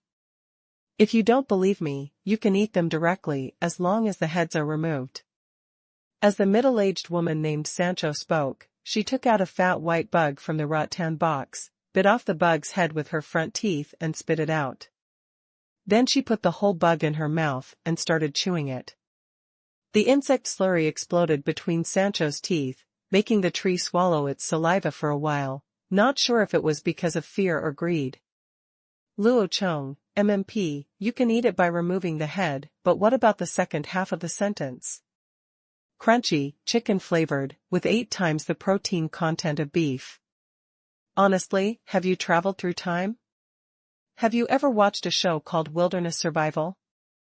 Luo Chong complained crazily in his heart. The scene in front of him looked like bell-eating bugs, and even the words he spoke were so similar. If he hadn't been very sure that the woman in front of him was an authentic indigenous primitive, she might have been. I will match the password with her. Wait, how about giving it a try? Ahem, change from odd to even? What? Sancho had just swallowed the bug in his mouth, and then he and the people in the room looked at Luo Chong in confusion, not understanding what nonsense he just said. Ahem, it's okay. I can promise to let you continue to raise this kind of bug after you join the Han tribe. And if you raise it very well, I also hope that you can teach the entire Han tribe to raise this kind of bug. Do you think that's okay? Luo Chong's secret signal didn't get a response, and he felt terribly embarrassed. But on the surface, he was as calm as an old dog and continued to negotiate with the other party about raising silkworms. Is this true? Chief, do you agree with us to continue raising cloud insects? Do you want us to teach the entire Han tribe to raise cloud insects? For a while, the 4 women and the big tree in the room looked at Luo Chong again in shock. Chief, we. Dashi was about to speak, but Luo Chong reached out to interrupt. Well, I agree with you to continue raising insects. Moreover, I actually know this kind of insect. Its name in Chinese should be pronounced silkworm, and there is not only one variety of silkworms, but also some other colors. For example, the chestnut silkworm likes to eat chestnut leaves. This kind of silkworm is completely green with yellow spots on its body and many protruding short spines on its skin. It looks no different from a caterpillar. This kind of silkworm is white in color and has smooth skin without thorns. Those who like to eat mulberry leaves are mulberry silkworms. However, no matter which species they all follow one characteristic, that is, they eat day and night, sleep after eating, and molt after waking up. Grow up and keep eating. After 4 or 5 times of this process, it will grow into a mature body, and finally spin silk and spin a cocoon to wrap itself up and become a silkworm chrysalis.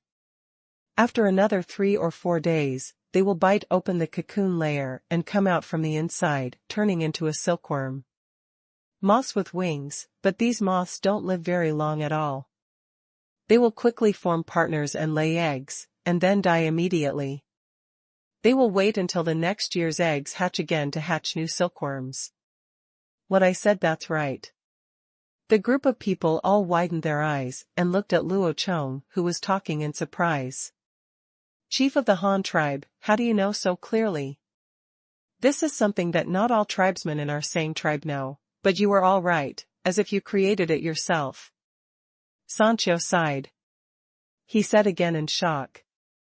Why did I build this thing? It looks disgusting. Besides, I'm not the creator. However, it's time to show off once again at this exciting stage. Luo Chong cursed in his heart, his face straightened, and he pretended to be serious. Because I am the emperor, and there are really not many things in this world that I don't know. In an instant, Luo Chong gained a room full of little stars. Dashu, Sancho, translator? W? The leader is really awesome. Ahem, by the way, how do you raise silkworms? Can you tell me about it? Let me see if the method is the same as the one I know. Feeling that the atmosphere in the room was getting more and more awkward, Luo Chong couldn't help but ask. He said, it seems that he went too far this time. Oh, it's like this. We collect the eggs of the flying insects that the silkworms turned into a few days after their death, and then wait for about a month for the leaves to grow again, and then those eggs will be ready. If you break it open by yourself, tiny black worms will crawl out. Then we put these little black worms on the tree, and they can eat the leaves by themselves, and go through the process from birth to death again. It takes more than 50 sunrises and sunsets for these bugs to crawl out of their eggs and turn into flying insects again to lay eggs. We raise them on trees, and they can produce silkworms twice before it snows. Cocoon. When Sancho heard Luo Chong's question, he immediately answered seriously. Luo Chong nodded. As far as he knew, this kind of breeding method that is placed on the tree to let the silkworms eat the leaves by themselves should be a semi-artificial and semi-open breeding method. If it is transformed into a fully artificial breeding method, the output and quality can be improved. Improved a lot. For example, semi-open breeding involves artificially placing silkworm seeds on trees and allowing them to eat the leaves on their own. But what kind of intelligence can the insects have? They must have eaten them all first. However, with full artificial breeding, large areas can be planted. For mulberry trees, we must collect mulberry leaves artificially and rationally, so that there are leaves on the trees all year round, so that silkworms will not go hungry all year round. The second step is to organize manpower specifically to collect silkworm seeds, changing the breeding from twice a year to 4 times a year. As long as the incubation time of silkworm seeds is staggered, silkworm babies that only have a lifespan of more than 50 days can be raised continuously throughout the year. It is very easy to harvest silkworm cocoons 4 times a year. After all, the 4 seasons in this world cycle every 14 months, which is 2 months longer than on the Earth. Well, actually, I think the method you are using is not good. If you can completely collect and raise the silkworms manually, that is, collect the silkworms and manually pick the leaves to feed them, it should be better. This way, you can also rotate the leaf picking areas, so as not to eat up all the mulberry trees. And you also have problems with the way you use silkworm cocoons. According to the method I know, you should dry the cocoon immediately after making the cocoon to kill the silkworm chrysalis inside, and then boil the cocoon in hot water to remove the silk that makes up the cocoon. Take it out, combine several strands into one, and spin them into silk threads that can be used to weave cloth, and then weave the silk threads into silk, which is silk cloth. Do you know what weaving is? Luo Chong said and finally asked. I know about weaving. I just think the linen and woolen cloth of the Han tribe are magical, so I decided to join the Han tribe. Moreover, the life here is very good. You don't have to worry about starvation. There are solid houses to live in and there are many tribesmen, and are not afraid of wild beasts and enemies. But, Chief, can silk be turned into silk thread if it is so messy? It's not like I haven't tried it before, but every time I can only pull out a very short one, which is not as long as a hair. Also, if you kill the silkworm moths, how can you let them lay eggs? Then you won't be able to raise them in the future. Already? Sancho first happily explained the reasons why he wanted to join the Han tribe, and then questioned Luo Chong's method of raising silkworms. His thinking was very organized and he was a smart man. No wonder he could become the leader of the tribe. No, you are wrong. As far as I know, silk is the neatest thing, while hemp fiber and wool are the shortest and messiest. Have you never heard of the word mess? Oh, yes, I must have never heard of it, cough. Luo Chong coughed to hide his embarrassment, and then continued. According to my knowledge, silkworm cocoons are actually made of one silk thread. The silk used in an intact silkworm cocoon is 700 to 1,500 meters long. It is composed entirely of one thread. It is like a naturally wrapped spindle. But you said that the silk you pulled out is very short. That's because the silkworm moth has bitten off the cocoon and got out of it. That's why I said to kill the silkworm chrysalis inside before the silkworm moth comes out, so as to keep an intact silkworm cocoon. You can get a continuous silk. In addition, you said that after killing the silkworm chrysalises, there will be no problem of silkworm moths laying eggs, and they will no longer be able to continue breeding. In fact, this is easy to solve. You don't need to kill all the silkworm chrysalises. Leave a batch of good ones alone, just let them transform into moths and lay eggs. This is the same as raising pigs and cattle. We need to keep the breeding cows to breed pigs, and kill the rest to eat.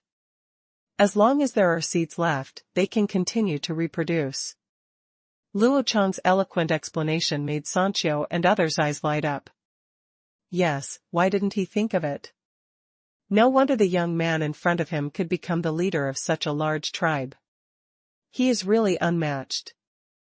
Wise man, I heard that the Han tribe was able to develop like this, because of the wisdom of this leader. Chief, I understand, so what should we do next? Also, I have never seen the spinning and weaving of the Han tribe. I don't understand it yet, and I don't know how to raise it in captivity as you mentioned.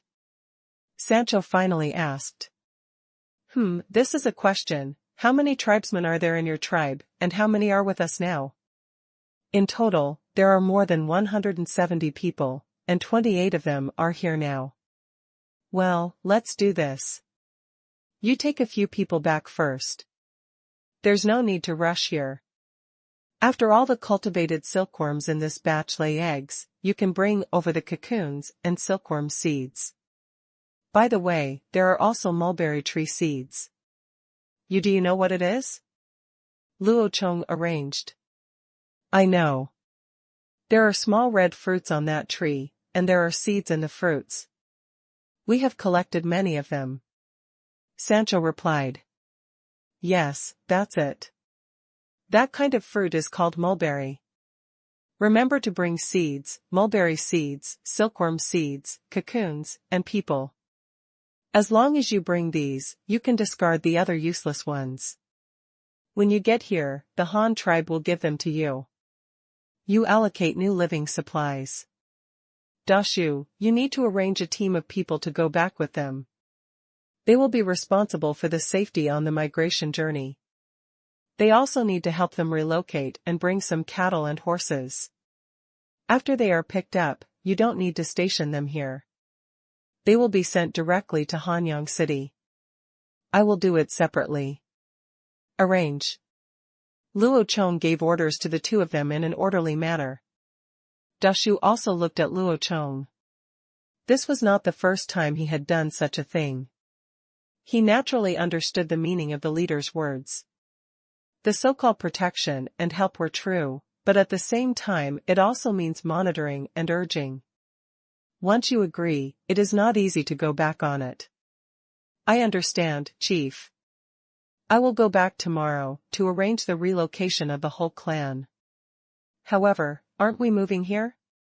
Where is Hanyang City? Is it far from here? Songqiu first agreed to the clan's relocation, and at the same time asked Luo the Hanyang City that Chong was talking about remained vigilant. Hanyang City is the first city of our tribe, and it is also the most developed. The textile industry of the entire Han tribe is in Hanyang City. If you want to learn weaving, you can only go there. Don't worry, it doesn't count if it's away from here. It's very far. It only takes half a day to get there by horse. It takes a day by car and 7 sunsets to walk. I'll ask Dashu to take you there. If I'm not here, you can just ask him if you have anything to do. Yes, I understand, leader, then I will go back and prepare. After hearing Luo Chong's explanation, Sancho felt relieved and immediately left and went back to prepare. However, just when Luo Chong finished solving the Sang tribe's affairs, Shu De walked over from outside in a hurry, holding a volume of animal skin letters in his hand. Chief, something happened. Yofu's caravan was attacked, and someone in the caravan died in the battle. Keep your voice down and wait until you get into the house. Why should you, a soldier leader, panic when something like this happens? Luo Chong, who had just relaxed, felt his heart tighten when he heard Shu Da's yelling, but he still pretended to be calm. No matter how others panic, he must remain calm. Once the leader gets confused, the people below him will become even more confused. It was unbearable, but he still understood this. Oh. Shu Da's face turned red when Luo Chong said this, and he felt lost and responded softly before getting into the house. You didn't just shout all the way here, did you? Give me the letter. Luo Chong asked for the animal skin letter from Shu Da, giving him a sideways glance. No, Chief. I just received the letter and saw that something was wrong, so I sent it to you. I didn't shout on the way, and I didn't even know about the remaining soldiers. Shu Da quickly explained. Well, that's pretty much it. Stay calm when encountering something like this in the future. You are a soldier. If the soldiers below see you in a panic, they might think that the enemy is attacking at the door of your home. Luo Chong scolded him while opening the animal skin letter. Yes, leader, I won't be like this again. Shu Da quickly promised, but Luo Chong didn't listen. He was completely focused on the content of the letter at this time. Chief, the caravan was attacked yesterday night. More than 20 people were injured and 3 people died. The salt transport vehicles, cattle, horses, and sheep were robbed. TSK, what night was last night? I don't know when it happened. Luo Chong muttered quietly, secretly deciding to put the specific date on the agenda when they come back, otherwise the communication time will be lost. It's unclear, but according to the approximate distance and the speed of the giant eagle, it should be a little more than a day at most. In other words, the attack on the caravan happened the night before yesterday, Luo Chong judged. Didn't you say last time that you sent a heavy cavalry from the general banner to escort the grain back? Where is the convoy now? Luo Chong suddenly thought about the division of troops in Yofu, and he didn't know whether this incident was caused by insufficient troops. Wait, no, the grassland is so big. How did the enemy know where our caravan is stationed? It must be that the enemy is following them. Then does the enemy already know that they are traveling to ambush and divide their troops? If so, how can the enemy transport grain? The team is in danger. Don't worry, Chief. We have already received this group of people. They entered the mountains from the canyon a few days ago and are now gathering at the Luo tribe. They are staying with our soldiers who are supervising the relocation of the Luo tribe. By this time, they should have been with the Luo tribe. The Luo tribe is back together, and the leader will be able to see them in a few days. Dashu immediately answered Luo Chong's doubts, which made Luo Chong feel relieved. Fortunately, it's okay, as long as the grain comes back safely. This is related to next year. The Han tribe's strategy of marching into places lacking rivers, especially corn, a high-yielding and drought-tolerant crop, is definitely a top priority. Luo Chong thought so in his heart. Chief, what happened? The caravan encountered an enemy sneak attack at night? Dashu also frowned and asked in surprise. He simply couldn't understand who had the guts to pull the tiger's beard from the Han tribe. Besides, that was the most important part of the Han tribe. Now every time he trades with the grassland tribe, it's not like he's made a lot of money this time. This time someone actually disturbed the caravan. I don't know how angry the leader will be. However, Luo Chong in front of him is unusually calm. The slightly frowned eyebrows mean that he seems to be in trouble. Think about the problem. Well, Yu Fu said in the letter that the night before yesterday, a group of cavalry launched a surprise attack at night. It's unclear how many there were. It was dark at night and we couldn't see clearly, but there should be no less than 500 people. Luo Chong said. Then they didn't arrange for people to stand guard? The sound of more than 500 cavalrymen running should be loud. If it were me, I could hear it from a long distance. Shu De also interjected from the side. Didn't you read what was written in the letter? Luo Chong asked with a frown. Well, I just read the beginning. I thought it was more important, so I sent it to the leader first. Shu De blushed and scratched his head. You, go back and learn how to read and write with Bestia. You can't be inferior to the soldiers under you. Luo Chong pointed at Shu De and directly exposed his lies. Anyway, there are only 3 of them here, so not afraid of losing his face. Yes, leader, I understand. Shu De quickly assured. Well, your question just now is redundant. Yu Fu has been traveling all year round before joining the Han tribe. Wouldn't he know how to keep people on guard? Moreover, he did better than you thought. The temporary campsites where they rested at night were specially arranged. All the vehicles were lined up to form a temporary wall. If there was no such vehicle wall, think about the consequences. I was asleep in the middle of the night. At that time, the enemy's cavalry may step over your face. Luo Chong analyzed it for the 2 of them. Then since they discovered the enemy's whereabouts and temporary defenses in advance, how could there be casualties? Our weapons are no worse than others. It was Dashu who asked the question this time, and he didn't quite understand. What is going on? This group of enemies should have been following them for a long time, and Yu Fu suspected that the Qingshu tribe was behind it, because this group of enemies seemed to be familiar with them, and the purpose of the night attack was very clear. It should be to grab things, and not killing people. The most important thing is that they actually prepared for the heavy cavalry of the caravan. Not many people in the entire team used bows and arrows. Most of them used more powerful throwing spears, and they were also made of bamboo poles. This kind of the things are on the grassland. Apart from the Qingshu tribe who can provide them in large quantities, I can't think of anyone else, so I also agree with Yu Fu's point of view.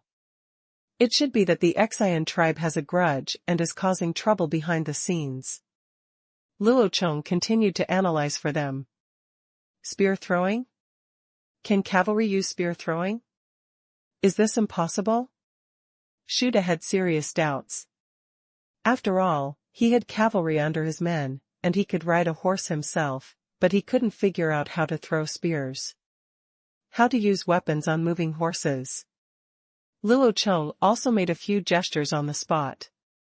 The attack distance of weapons such as throwing spears is still relatively short, usually only about 30 meters. Those with strong strength and good throwing skills can throw up to 70 meters, which is enough to reach the sky. However, the enemy does not have saddles or stirrups, so even if they are strong men, they cannot exert their full strength. In addition, the horse's back is bumpy, making it difficult to maintain movement. Anyone who can throw 20 meters is a genius. But can this thing be used? To throw it backwards, you need to twist your body backwards and throw it back. Can you throw the spear with this posture? It's also difficult to exert force to the side, but you can't go forward. The front is the direction of the horse's travel. If you throw it 20 meters, you will ride up on the horse before you hit the ground. That is not attacking the enemy, that is suicide. Therefore, the most likely way to throw is to line up in a vertical row, like a battle line, and launch attacks from both sides of the front. Therefore, this mode cannot be resisted on the frontal battlefield and can only be used for sneak attacks on both wings. When? This should be a tactic developed specifically to deal with the heavy cavalry of the Han tribe, because ordinary bows and arrows cannot penetrate their armor at all, but they will be dismembered if they get too close. Therefore, throwing spears as powerful, high-damage, long-distance moderate weapons became their magic weapon against heavy cavalry. However, it is actually of no use. Although they were faced with a night attack by hundreds of cavalry, the enemy's movements had already been discovered by the sentries. In addition, there were vehicle formations to defend, so Youfu quickly organized a defense. He ordered the 38 heavy cavalrymen of a general banner to all wear armor and mount their horses to stand by. He also ordered the remaining 60 people in the caravan to hold long bows to defend against the enemy. Although the compound bows had not yet been put into use, the long bows of the Han tribe were actually there are a lot of them, because they are so simple to make, so even ordinary members of the caravan can get a handful. Immediately afterwards, the enemy's cavalry formed 2 columns, holding flaming spears and shouting loudly, and started attacking from both sides of the camp like 2 fiery snakes. Seeing that the other party was all holding torches, Youfu knew what this group of people wanted to do. He must have known that there were grains and a large amount of cloth in their caravan, and wanted to burn them. As for what the other party wanted, they must be white salt, and livestock is a hard currency, so it is naturally impossible for Youfu to let the other party succeed. After relying on the firelight to see clearly the direction of the enemy's movement, Youfu immediately ordered the heavy cavalry to attack. The cavalry only has an advantage if it can run. Standing still can only serve as a target for the enemy. He remembered clearly that this was what Luo Chong once did. What was said? Just like when one's own Air Force base is attacked by a group of enemy bombers, the first thing to do is to get all the fighters into the air. The weapons are originally flying in the sky, but they can only be beaten when lying on the ground. The principle is the same. After all the cavalry were sent out, they soon saw a commotion between 2 fire snakes in the distance. Many of the bright red snake scales had lost their color. Each time one disappeared, it meant there was an enemy holding a fire spear. Fall off the horse. However, there is still a big difference in strength between the enemy and ours. Each column of the opponent's side has nearly 300 men. However, the heavy cavalry of the 2 general banners in the caravan were divided into half by Youfu and went back to escort the grain. The rest were the 38 people had to be divided into 2 teams to block the enemy's double-line array. The huge gap in numbers cannot be made up by the advantages of weapons and equipment. Anyone who understands cavalry combat knows that when 2 sides are charging into battle, they can only charge face to face. The most taboo thing is to pass through the opponent's horse group horizontally, because it is easy to be trampled to death by the high-speed charging horse group. Of course, this is not the case. It is said that cutting across the enemy column is not possible, but the casualties would definitely be very large, so it is naturally impossible for the Han tribe's troops to use suicide attacks. They can only intercept the enemy columns from both sides as much as possible, try to disrupt their formation, and force them to unable to attack. But even so, many enemies still broke away from their blockage and continued to rush towards the camp. The distance was gradually shortening. Some of the enemies who were lucky enough to escape the death charge of the heavy cavalry were seriously injured, and some were covered with wounds. Some of the blood is his own, and some is that of his brothers. Narisong was one of them. The leader of their snow wolf tribe was lured by a group of people selling bamboo. One of them, an old man, told them that there was a large amount of white salt in this Han tribe's caravan, as well as extremely magical vehicles. And only this tribe has it. As long as he can rob them, the old man only wants one car. If he can rob the other party's weapons, he will also give them a set of weapons. He is willing to tell the leader the location of the caravan. There is no doubt that they must have reached a deal, but after the robbery, he doesn't know whether the leader will distribute the spoils to the old man, and the result is likely not to be divided. After all, their snow direwolf has robbed and sold the loot. Zhuzi's gang, and more than once, it may be for this reason that the old man came to the door. Originally, Raizong thought this was a very ordinary robbery. As long as he tore open the herdsman's fence like a dire wolf, they would not be able to pick the fat sheep inside. However, he was wrong. The entire dire wolf was wrong. The fence of the Han tribe's caravan was too strong. It was made of a circle of monsters made of wood. It seemed to be the car that the old bamboo seller talked about. They didn't even know how to operate it. I don't even know, but according to the information provided by the old man, there must be a lot of good things in those cars.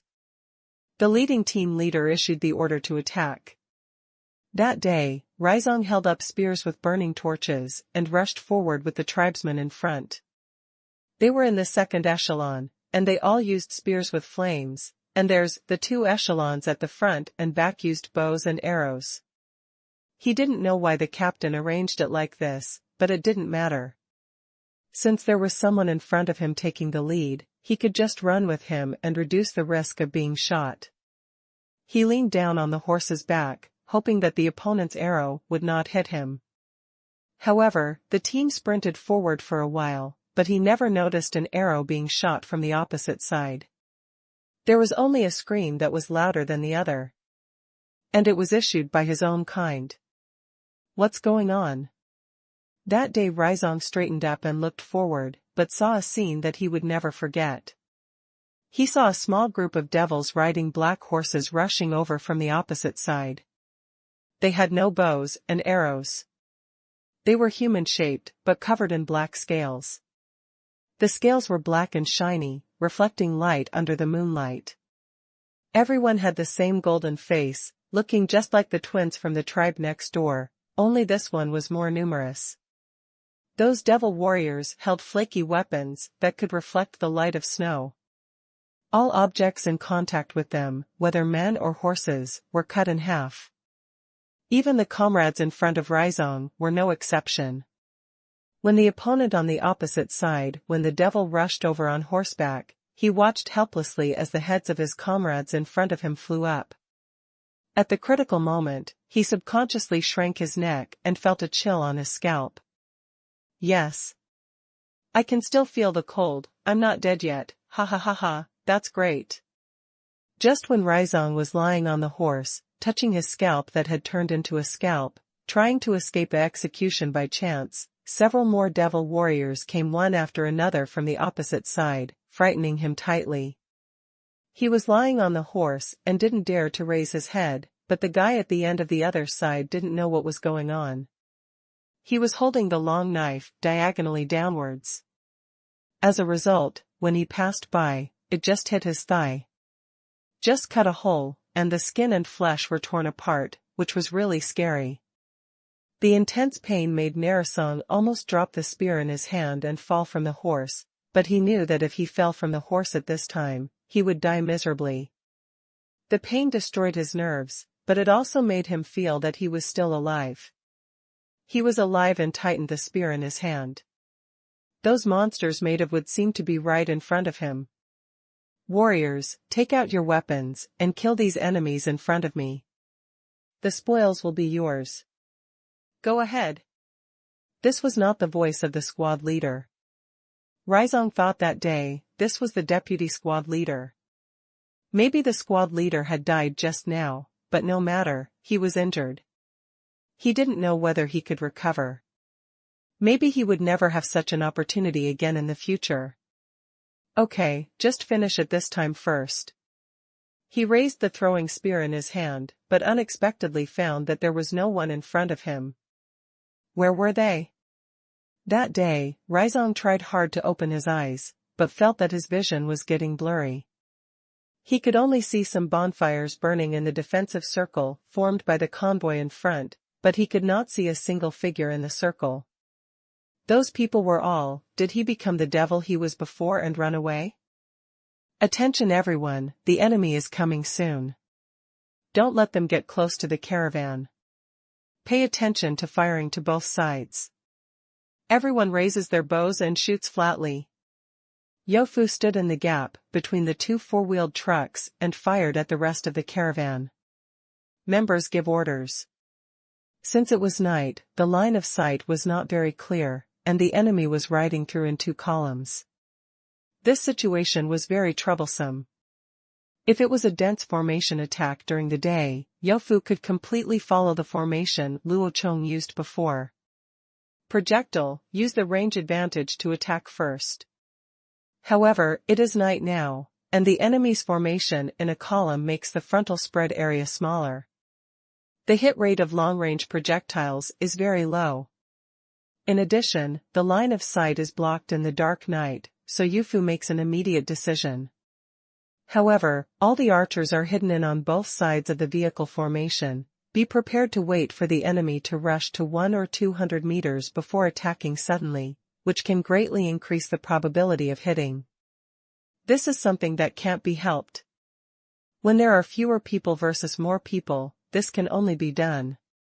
Yofu yelled out, "Shoot," flatly, and more than 60 people immediately appeared on both sides of the convoy. They lined up on both sides, raising their bows and firing arrows at the same time. At this time, the direwolf's cavalry had just broken through the heavy cavalry's blockade, and were about to rush into the face of the Han tribe's caravan at the next moment. There was an inaudible sound of the bowstring being released, followed by the whoosh of an arrow across the ear. Sound, the first echelon rushing to the front immediately, a horse fell to the ground after being hit by an arrow, and was then trampled mercilessly by the teammates who were following closely behind.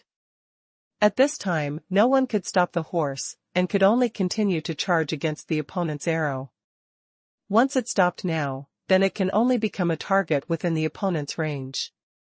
Quickly, throw spears, divide them, and drive away those cattle and sheep. The others will find. Yofu personally shot and killed a yelling leader of the opponent.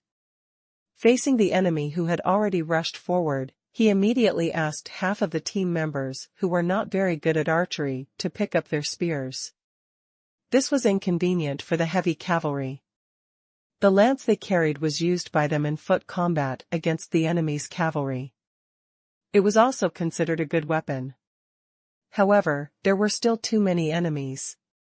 The opponent's spear-throwing team kept throwing flaming spears, which instantly ignited several vehicles filled with animal skins and wool.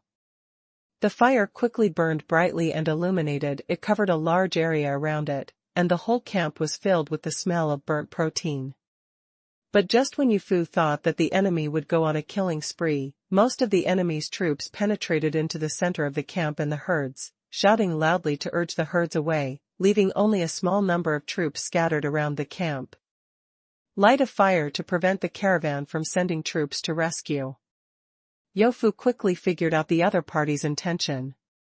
These ignorant barbarians only recognized livestock, but burned the more valuable cloth and fur to attract their attention. Maybe this is the difference in values. In the eyes of their nomadic tribes, only the living livestock were the most valuable, but those livestock were equally important to the Han tribe, especially large units like cattle and horses. How could he watch the enemy take away the cattle and horses? Yufu immediately asked the archers to aim at the row of enemies blocking the camp and the herd, trying to break a gap and recapture the herd. However, this was still difficult because many vehicles around him were already on fire. When the fire broke out, the Han tribe brought with them white salt, ceramics, iron pots, and other non-flammable items. Now after selling them, they have all been replaced by livestock, animal skins, and wool. Apart from living animals, the rest are all as flammable. However, just when Yofu was struggling to put out the fire and recapture the cattle and horses, the heavy cavalry who had been fighting outside for a round finally came back. The mount leading the flag had been killed in the charge just now, and he himself also fell off his horse. It's not a big deal. Now the leader of the team has become this guy Wu Yun.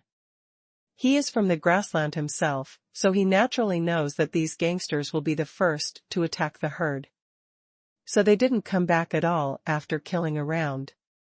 Instead, they took all the remaining cavalry around to the periphery of the herd and blocked the driven cattle, horses, and sheep back.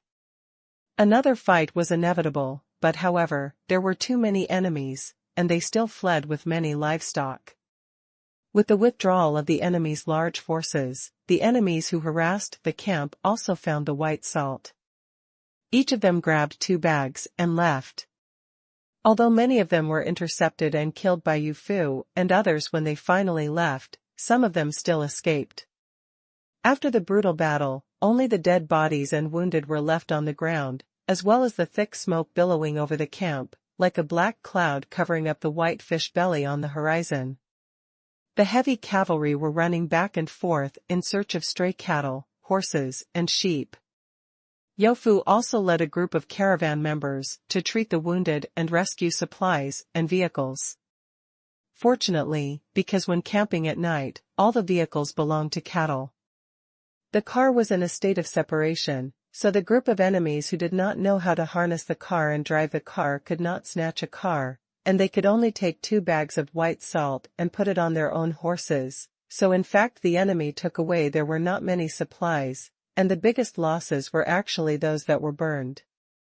Not long after, the cavalry who had been busy for half a night also came back. Due to their desperate interception, they finally recaptured most of the cattle and horses. As for the sheep, in comparison, they still chose to take the lead in recapturing the cattle and horses. Perhaps sheep are daily food in the eyes of nomadic tribes, but not to Han tribes. Han tribes eat grain.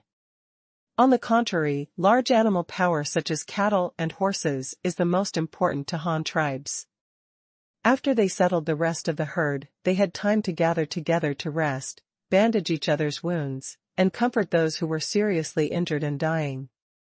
The cavalry's attack lasted for a long time, and the formation was very scattered. They often faced one-on-many situations. If the cavalry of the Han tribe had not been equipped with a full set of harnesses and steel knives, they might not have been able to take advantage. However, physical strength is still a big problem. Although the thick armor brings defense, it also consumes a lot of physical strength.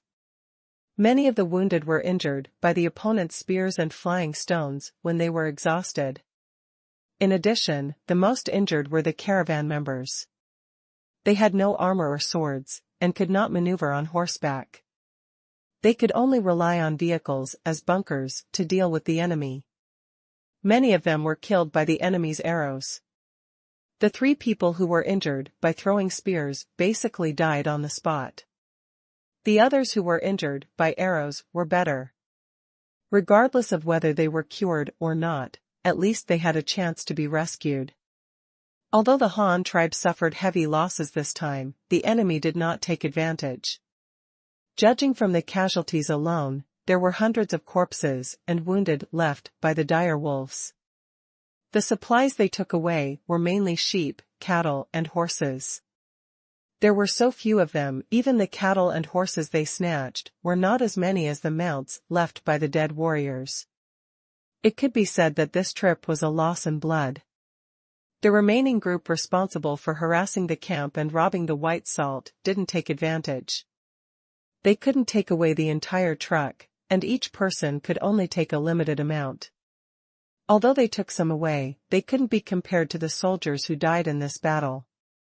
To sum up, they took away nothing except some sheep, which can be said to be a loss to Grandma's family.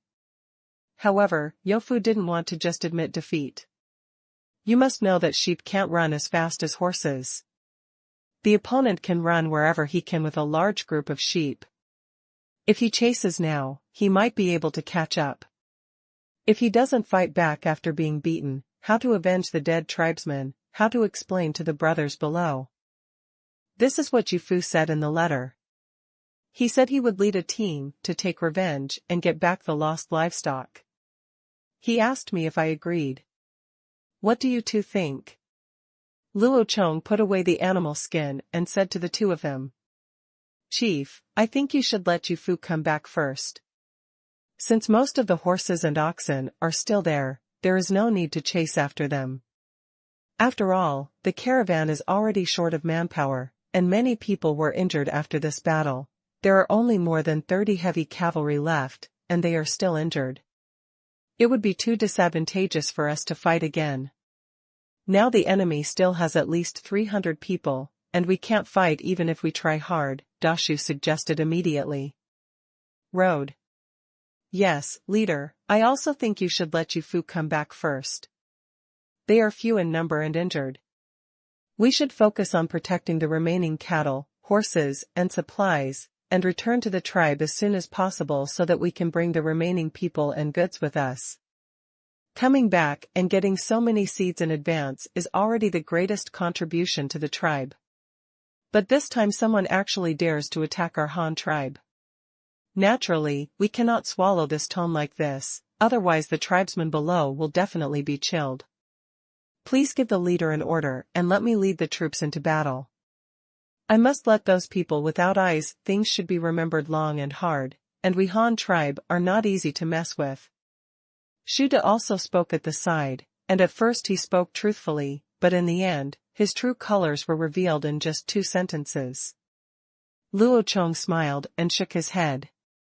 Let you lead the troops into battle? Where are your soldiers? How many people do you have now? Luo Chong asked, looking at the mouse and laughing. My soldiers, I have no one now. Hearing Luo Chong's question, Shuda then remembered that almost all of his soldiers had been sent out, and he didn't have anyone left in his hands. He was just a polished commander. The retired army does not count the heavy cavalry. There are only more than 150 people in total. A group of them are sent to the 2 tribal alliances in the north. The one will not come back until the spring of next year. Another part is sent to support the Yinglu tribe. There are not only a few hundreds of farmed domestic pigs, as well as just the importance of the food seeds just snatched from the Xian tribe is self-evident. There is also a team sent to Rumengshui Valley to collect saplings. I don't know if they have returned now. There are only a few left in the entire new city. There are no soldiers left to guard the city gates. But Shuda was still unwilling to give in. He, the leader of the army, watched the soldiers being sent out in groups every day. Even his deputy Shui Tu and the quartermaster Bestia led the troops out. Here he led a few soldiers to defend the city. He wants to teach those clan leaders and elders how to learn Chinese characters. He is almost choking. How can he easily let go of the opportunity to fight now? Chief, how about we gather the tribesmen here to fight? Just give me 500 people, no, 300 will do. I guarantee that the enemy will walk around our Chinese character flag when they see it in the future. Shuda said with confidence. No, don't say 300, I can't give you even 100. Luo Chong shook his head and said. Why, Chief, can we just forget about it after being beaten? Shuda immediately stopped and his voice started to get louder. Dashu, tell him why. Luo Chong picked up the water and took a sip. It's already late July, and our rice harvest is about to begin. So much grain has been harvested, dried, and put into storage. All the tribesmen need to be mobilized. How can anyone go out to fight for you? And after harvesting this crop of rice, one more crop needs to be planted. Winter will not be until November at the earliest. Even if we cannot grow food in these 3 months, we can still grow some vegetables. In addition, in the remaining 3 months, we need to store enough feed and firewood, build the houses of the new clan members this year, and ensure the winter supplies for all new clans. This is very important. If we are in the Han tribe, life is not as good as before, so why don't they join our Han tribe? This is the first winter for those clans who have joined the Han tribe. I am sure that if one family does not receive enough food this winter, someone will definitely cause trouble below. The big tree counted the lines one by one with his fingers, and the rat was stunned for a moment. How could it be so difficult for a few people to fight? The Han tribe had such a large population, and the number of livestock they had was enough to crush the ordinary nomadic tribes. Tiajia is obviously very strong, but why can't it be sent out by one person when it comes to fighting? Is it possible that the strength of the Han tribe is just rootless duckweed? Is it all a fantasy? Destroyed at a touch? Luo Chong looked at Shu Da's confused eyes and knew what he was thinking, so he spoke to the two of them. Do you think that the current strength of the Han tribe is fake? You can't spare any manpower even if you want to send people out to fight. The two men nodded at the same time, then looked at Luo Chong seriously, waiting for his answer. Actually, it is true.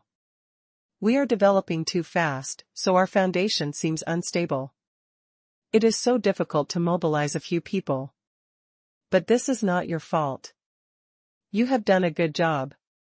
As long as you work hard like you are now, go down and wait until next year when we can gain a firm foothold. All we need now is time. Think about it, Hanyang City has only been established for a year and a half. In 1 month at most, all the construction projects in Hanyang City will be completely completed. By that time, Hanyang City's construction projects will be completely completed. What else can the tribesmen do besides farming and feeding chickens? This will free up their hands. So the same is true here in the new city. This is the first year of the new city. Naturally, it will be a little more difficult. There are also farming and construction. You have already done it to settle tens of thousands of tribesmen in a few months. Very good.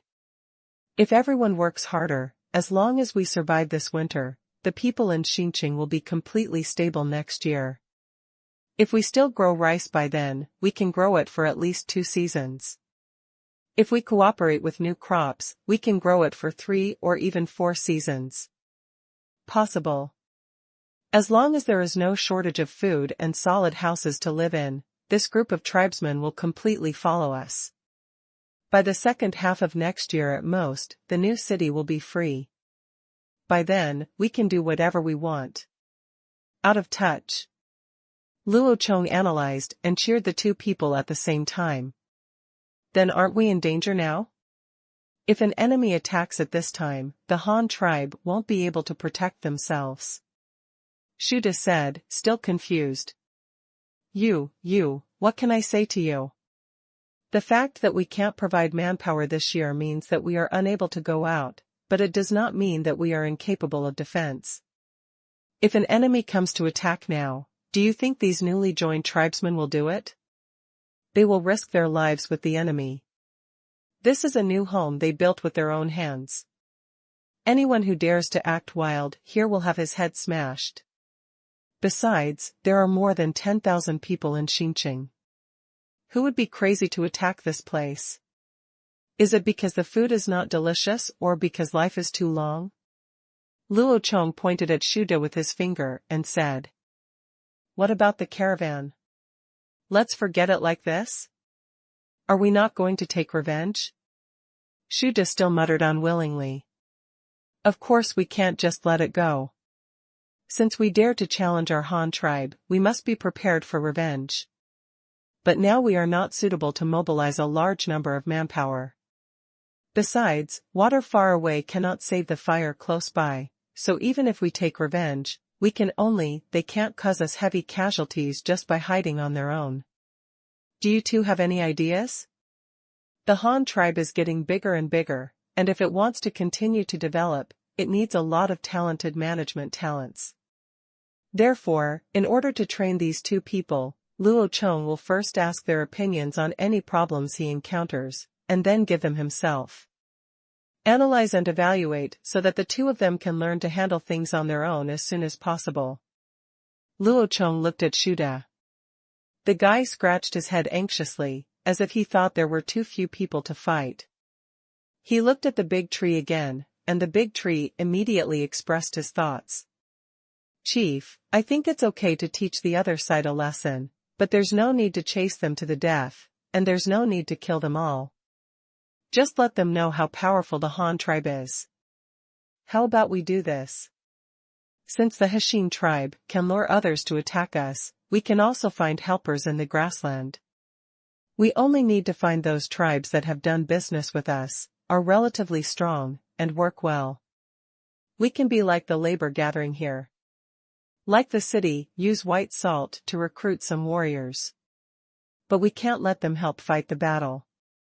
We just need to let them help take care of the wounded and the remaining supplies, and then send all the heavy cavalry out for a surprise attack.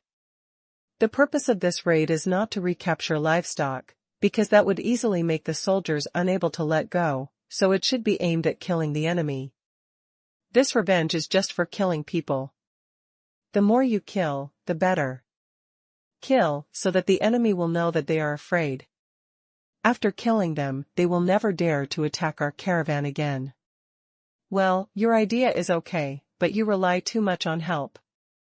As you said, the person asking for help must be extremely reliable.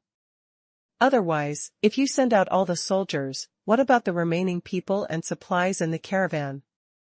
It might be directly annexed by his helpers, so the risk is too great, Luo Chong commented on the strategy presented to Dashu. Well, I didn't think of this. Does the leader have a better idea? Dashu asked. The method you mentioned is okay, but you have misunderstood the essence of the matter. The purpose of revenge this time is not to kill people, but to intimidate them and let them know they are afraid, right? Luo Chong looked at the two people and asked. Well, that's what happened. How can you make them scared if you don't kill people? You can't go over and scold them and they will be scared, right? Shuda asked in confusion. Hey, you're right. Just go over and scold them. It doesn't matter whether you kill them or not. A lot of people have already died in this battle. Then cut off their heads and return them to them. Also, give them a warning. One sentence, if you come back next time, none of them will be able to go back. If they don't obey, then beat them again until they obey. Luo Chong followed Shuda's words. Just scold them, is that enough? Dashu also looked at Luo Chong with a confused expression. Of course this alone won't work. Since we can't bring in many people with force now, let's adopt a psychological strategy. As long as it can scare the other party, it's called pretending, making a fuss. Yes, it's a trick to make them suspicious. Not sure how powerful we are. My plan is this. As you said, you can find helpers, and let Yofu judge the opponent's character by yourself. After recruiting helpers, the caravan should not continue marching, but repair in place, wait for the heavy cavalry to return, and then come back together. Let the heavy cavalry cut off the heads of the dead opponents in front of the hired soldiers.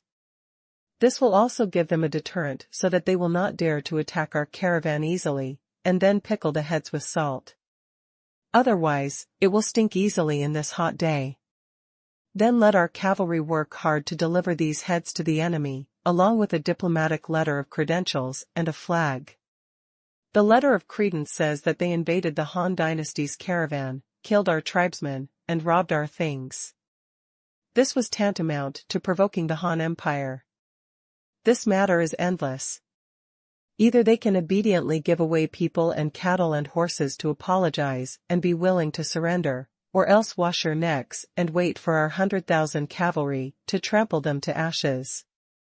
And that flag, it says on it, anyone who offends a strong man will be punished, no matter how far away. Yes, that's the sentence. Also, prepare 2 sides of this flag, let the caravan build a jingguan on the other side, and then put the flag on top.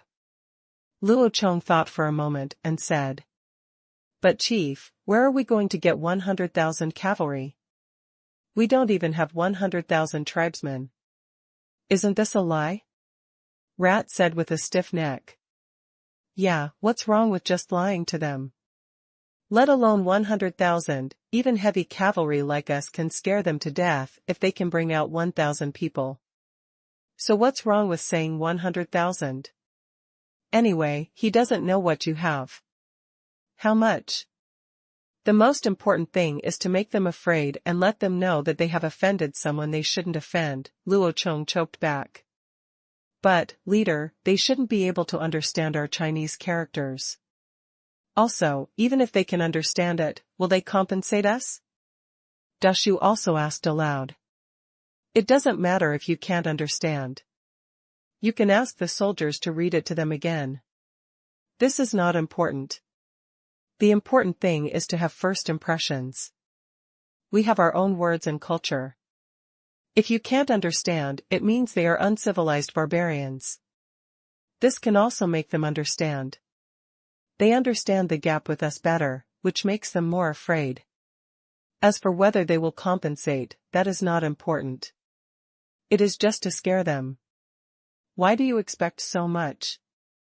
If they are afraid, then it is better if they are willing to compensate. If they are not willing to compensate, then they have to wait for our army to suppress the situation, but we didn't say when we would take action, so even if they didn't pay compensation, they would still have to spend a long time in fear. And this is not the ultimate goal. You said that if they are really afraid and we have not yet called on them, what are they most likely to do?" Luo Chong asked the 2 of them. "What are you doing?" "If it were me, I would definitely want to be angry if this happened. The Han tribe is too powerful and I can't afford to offend them. Then I will definitely take it out on the Xian tribe who gave me advice." Shuda said naively. "That's right, you finally got it right for once. This is exactly the result I want. Let the 2 of them fight for now. We will wait until we have more time to deal with next year." Luo Chong praised appreciatively. Shuda's words made this strong man feel embarrassed. "Then chief, what was the jingguan you mentioned last?" Dashu also asked the last question for this discussion. "Jingguan, it means piling the enemy's corpses into a mountain, sealing the outside with soil, and making a huge tomb. By the way, the flag of even if it is far away, it will be killed is planted next to it." "Well, jingguan, that is, the tomb, is actually a pile of corpses covered with soil.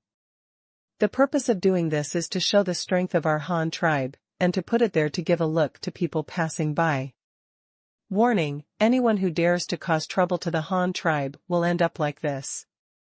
We have to consider whether we can afford it before deciding. This matter is left to the remaining caravans and those hired to do it, so as to prevent them from acting rashly." Luo Chong thought for a moment and explained to the 2 of them. "Jingguan." The 2 of them muttered a few new terms in a low voice, feeling that they had learned another trick from the leader. It turned out that they were just some enemy corpses, and they could be used like this. "Chief, we understand. Now I'm going to prepare the fabric to make the 2 big flags. It's better to do this earlier. The bodies may be rotten in 2 days." Dashu said immediately. "Well, go ahead and get ready. I'll write to them now." Luo Chong nodded. Both of them had their own things to do, and only Shuda was left in a gloomy mood. He didn't get any tasks. He originally wanted to take advantage of this incident to go out for a ride, but he didn't expect that the leader didn't want to fight at all, and the tribe couldn't get it. Give him some help to fight. Seeing the big rat walking out with a slumped head, Luo Chong couldn't help but call him from behind. Shuda, you should be well prepared when you go back and learn to read more. I also brought some brushes and pencils this time. There is no shortage of paper here. It will be good for you to practice more. Wait until this winter. I may have to expand the army again, we still have too few soldiers. Really, the army is expanding this winter. Are you going to go out to fight, go north to fight the cannibals, or go south to fight the tribe that attacked the caravan? Shuda's eyes lit up when he heard Luo Chong's words. Luo Chong helplessly raised his forehead. No, I want to expand our occupation area and open up some new routes. These are all things that need soldiers to do. In short, there will definitely be something for you to do when the time comes, so you go study hard first. I don't want to have to ask someone else to read it to you when the time comes to write you an order. Yes, leader, I understand. The old man blushed and left awkwardly. The big tree left on the other side quickly found 2 pieces of white cloth, painted 2 large flags with dye according to the words given by Luo Chong, folded them together and sent them to Luo Chong, who had just dried the flags on the diplomatic letter of Moji. Also ordered Dashu to bring some herbs for reducing inflammation, fever, and treating trauma, and packaged them together for the giant eagle to send out. What happens next depends on Yufu's side. This matter has finally come to an end, and Luo Chong can continue to work on other things. I went back to check the operation of the papermaking production line. The power provided by the manual pedal flywheel is still very stable. At least it is more stable than uncontrollable natural forces such as water and wind. It only requires 3 people to rotate constantly. For human power, the use of the machine is still a bit wasteful. There are 6 people in a production team, 1 for burning the Kong, 1 for rolling paper, and 1 for adding materials. The remaining 3 people take turns to provide power. This is the current situation of the production line. However, compared with the previous ancient papermaking method, there has been considerable progress. However, the quality of the finished product is very average, but the advantage in output is enough for Luo Chong to ignore its shortcomings and want good quality. Just improve it slowly in the future. After staying in Qingshu for another 2 days, we finally waited for the rice harvest day in Qingshu. All the newly joined tribesmen were extremely happy. Watching them harvest rice under the bright sun, laughing loudly while working, it was so exciting. Knowing how happy they were, didn't they choose to join the Han tribe just for this stable way of obtaining food? Whether it was the new tribesmen who had officially announced their joining or the tribes who still lived here as laborers, they all happily joined the harvest team. Even the Ling tribe living in the swamp came, and their own rice had just been planted. Not long after we arrived, the Han tribe's rice was already ripe. They came to help this time to learn the experience of harvesting and storing rice. After all, they would also usher in this day in less than 2 months. Luo Chong stood on the top of the city and looked at the farmland by the river and the barren land on the other side of the river. Although there were many swamps there, they were not completely useless. Several heavy metal smelting plants were built there, which was what Luo Chong was doing at this time. Purpose. It is written in geography books that forests are the lungs of the earth, absorbing carbon dioxide, releasing large amounts of oxygen, and providing the necessary environment for the survival of organisms on the entire planet. So what are swamps and wetlands? There is no doubt that they are the waste of a planet. It's the kidneys. What is the purpose of the kidney? It is used to filter impurities in the blood. To put it bluntly, it is a purification system, and swamps are no exception. It can automatically absorb and degrade large amounts of heavy metal pollutants, filtering impurities for the planet. If you want to smelt heavy metals such as lead and silver, the heavy metal pollution caused will be very serious. Before there are modern sewage treatment methods, directly discharging the pollutants into the swamp is a good choice. Even in modern times, ASEAN, which has relatively backward infrastructure, is still using this ecological cycle model. They discharge garbage and heavy metal-contaminated wastewater into the wetland. After natural automatic purification, the quality of the water flowing out downstream has reached the level of irrigation. According to rice standards, it is a very economical and environmentally friendly way. Now that the Han tribe has lead and silver ore output, coinage must be put on the agenda as soon as possible for the future privatization process.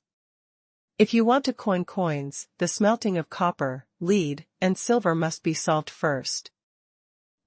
So now we should finalize the site of a smelting plant as soon as possible, and it must be convenient for transportation. Considering that the location is in a swamp, shipping is the best choice. It seems that the Ling tribe should do it. After taking so many benefits from the Han tribe, it's finally time to put it to use. Luo Chong walked down the stairs to the city wall, preparing to discuss with Ling Chao, who was leading the team this time, about letting members of the Ling Chao tribe choose land for the Han tribe.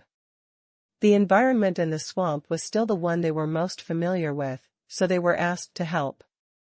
Compared with the Han tribe, it is much better to send people to do it yourself. After taking so many benefits from the Han tribe, I believe they will not refuse this small thing.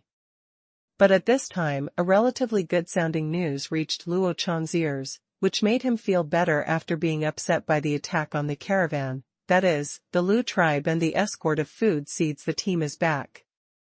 The arrival of this batch of seeds must be said to be very timely. The rice here in Qingshu is being harvested. If you want to plant another crop of rice or wheat before winter, it is impossible to wait until it matures. Only crops like corn can mature in 3 months. It is possible to plant another season. The extra batch of grain will definitely be of great benefit to the development of the Han tribe next year. Although there are other seeds such as soybeans in addition to corn, Luo Chong does not know the variety of soybeans. It can indeed be harvested in 3 months. Mature soybeans, but that depends on the geographical location and variety. Most soybeans take about 4 months to plant. If they are not mature by winter, the seeds will be wasted. And the corn is the same. Although the elder Shang of the Xian tribe said that their corn can mature in 3 months, that is the growth cycle in their side. Who knows if the geographical environment of the Han tribe can also be 3 months? It will mature in the next month, so in order to avoid the risk of failure, Luo Chong decided to plant a quarter of the corn seeds first this time, so that even if they did not mature before winter, Luo Chong could accept the loss. In order to catch up with this summer sowing, while harvesting rice in the rice fields, Luo Chong had already divided some people to nurse corn seedlings. In fact, corn can be planted directly in the field, but it can also be cultivated first and then transplanted.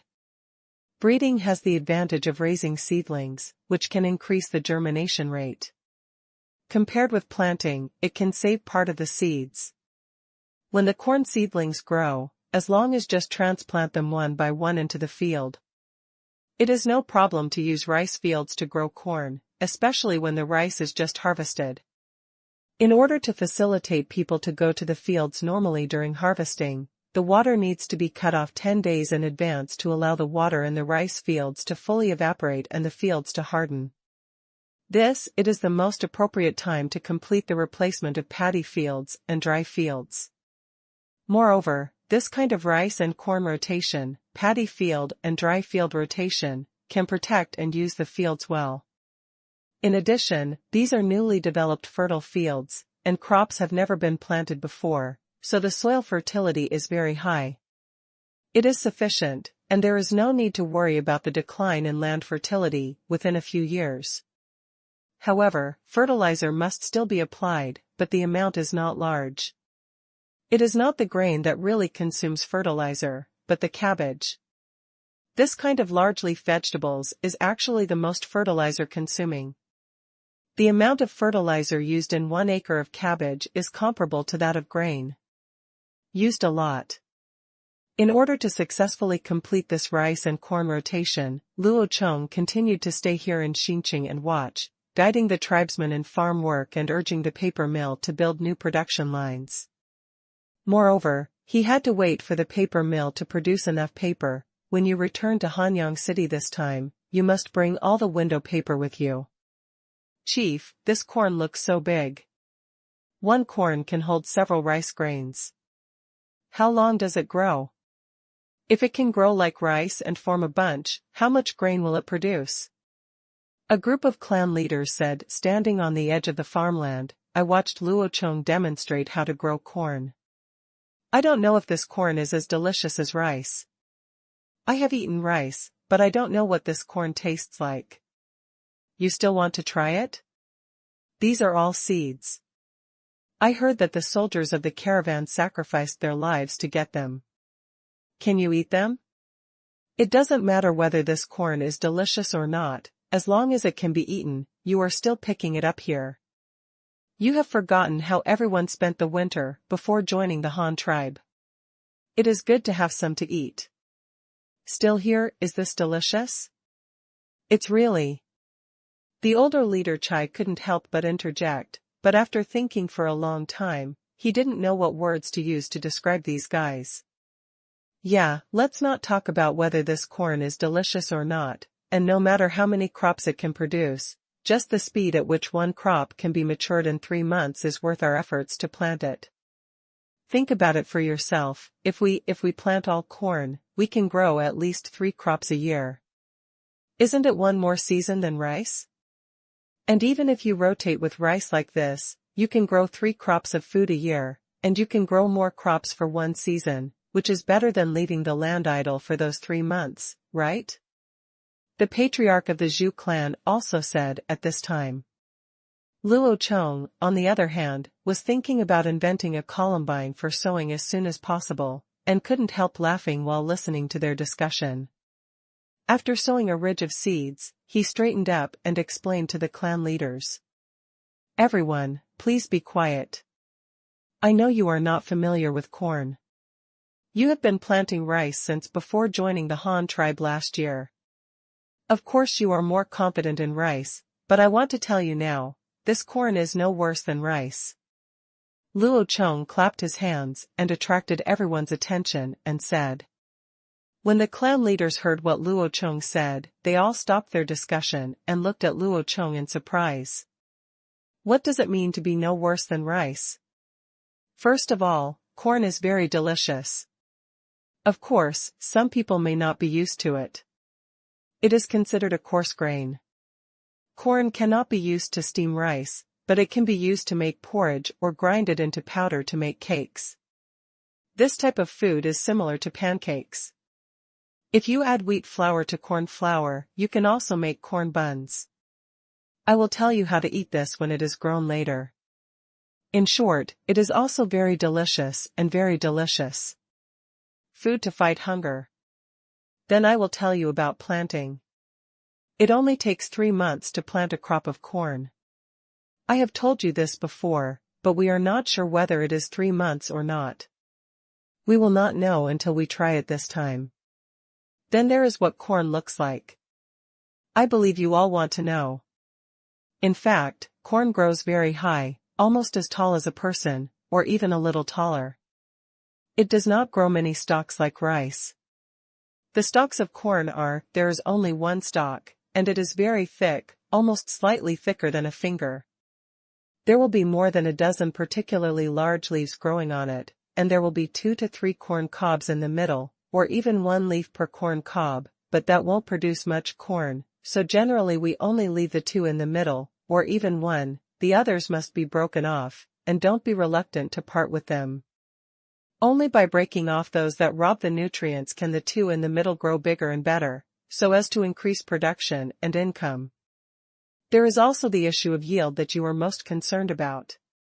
I have not calculated how much it can produce, but I know that the yield of this thing is very high, at least it will not be less than the rice you are growing now. Oh, By the way, this is how much I said, refers to the comparison in weight, not the number of grains. You yourself know that corn is much larger than rice. Luo Chong made a joke to them at the end, which made everyone laugh. But what made them even happier was that the leader himself said that this new grain was delicious, produced more seeds, and grew longer than rice.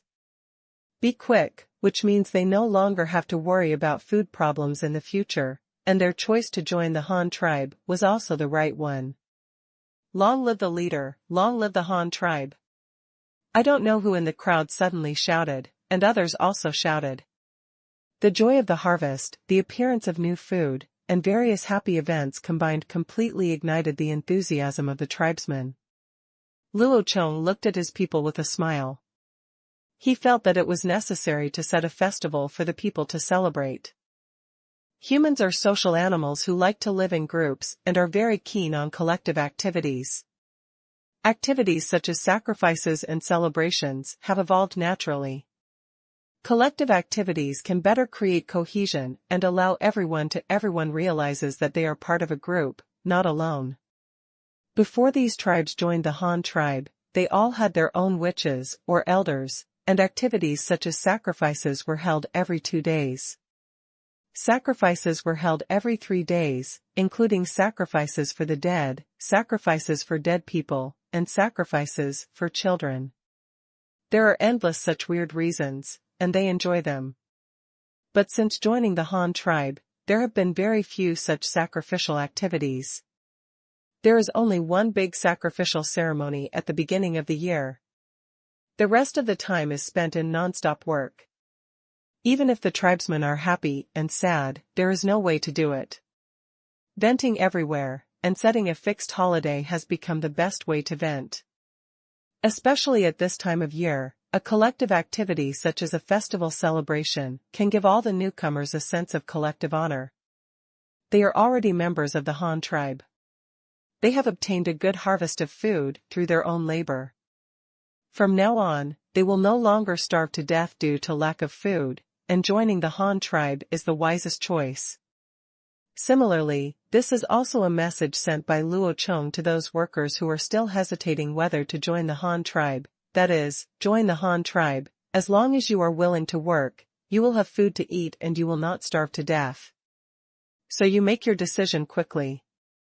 After thinking for a long time, Luo Chong still couldn't figure out which day should be the best day to set the festival. The food in Qingshu district and Hanyang city are not planted at the same time, so the harvest cannot be set on the same day. So national holidays there is no way to organize festivals with unified time. We can only hold a temporary celebration first to unite people and celebrate this harvest. Just do what you think of, and while all the clan leaders are here this time, Luo Chong immediately said to everyone. Tribe leaders, I have decided to hold a celebration here in the new city after the corn planting is completed to celebrate the rice harvest. This is the first crop of grain that everyone has harvested since joining the Han tribe. This is a day where people help each other and work together. This is a day worth celebrating. I believe that the tribesmen will be very happy to see that they have grown so much food. Instead of letting them enjoy themselves secretly, why don't we all get together to celebrate? What do you think? Chief, what is a celebration? Is it a sacrifice? I also think we should make a sacrifice and thank God for allowing us to have enough to eat. No, you are wrong about this. We are grateful to God for the smooth weather and no disasters for us. This is correct, but the harvest of so much food depends not on God, but on you and everyone involved. People who work.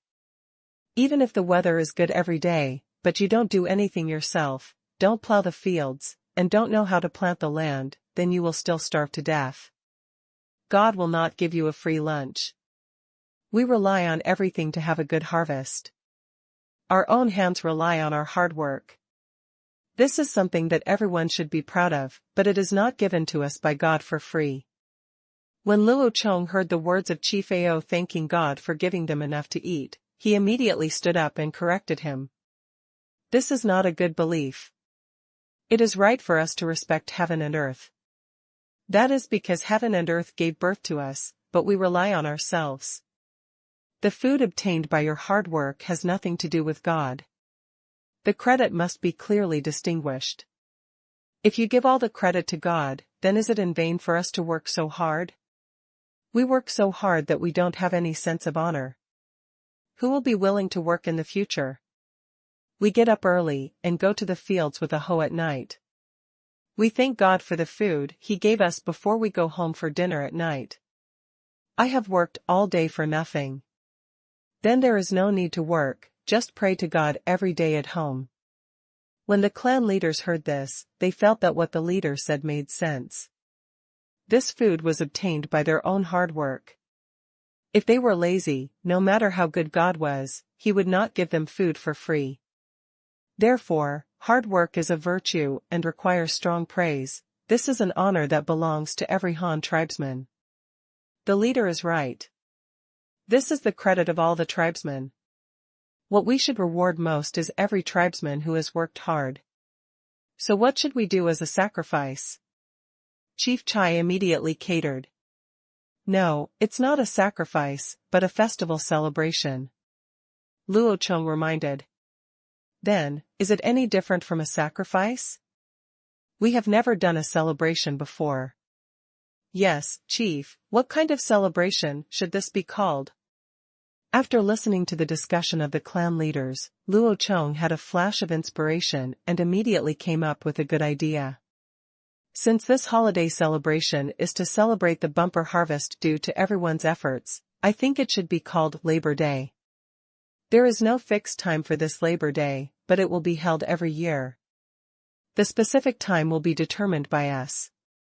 Wait until next year to decide. The celebration is not a sacrifice, but a commendation meeting. We can select a recognized model worker from each clan. This model worker can be from all aspects. As long as he works hard and contributes to the tribe, he will be recognized. You can get rewards, not only in terms of honor, but also in material terms. On the day of the celebration, all model workers will be commended and awards will be given out under the watchful eyes of all tribesmen, so that all tribesmen will know that as long as they work hard, everyone will have the opportunity to receive honors, receive rewards, and become a respectable person. Establishing rules first and then setting examples is a common tactic used by modern managers. However, this very simple method can have very good results. Everyone has a desire to compare. Luo Chong never denies that comparison is a bad habit. As long as the direction of comparison is guided to the right path, everyone can succeed. Comparison is a kind of upward motivation. If you see others living better than yourself, you will work harder than others. There will always be a day when you surpass others. Healthy competition helps to promote the vitality of the group and keeps a group upward. Vitality, which is the most important thing for a group. Seeing those model workers enjoying the admiration of everyone and gaining personal wealth under the spotlight, no one would be envious, and no one would want to compare. If you want to obtain the same honor and wealth, you can only work harder than the model workers. This is Luo Chong's real purpose.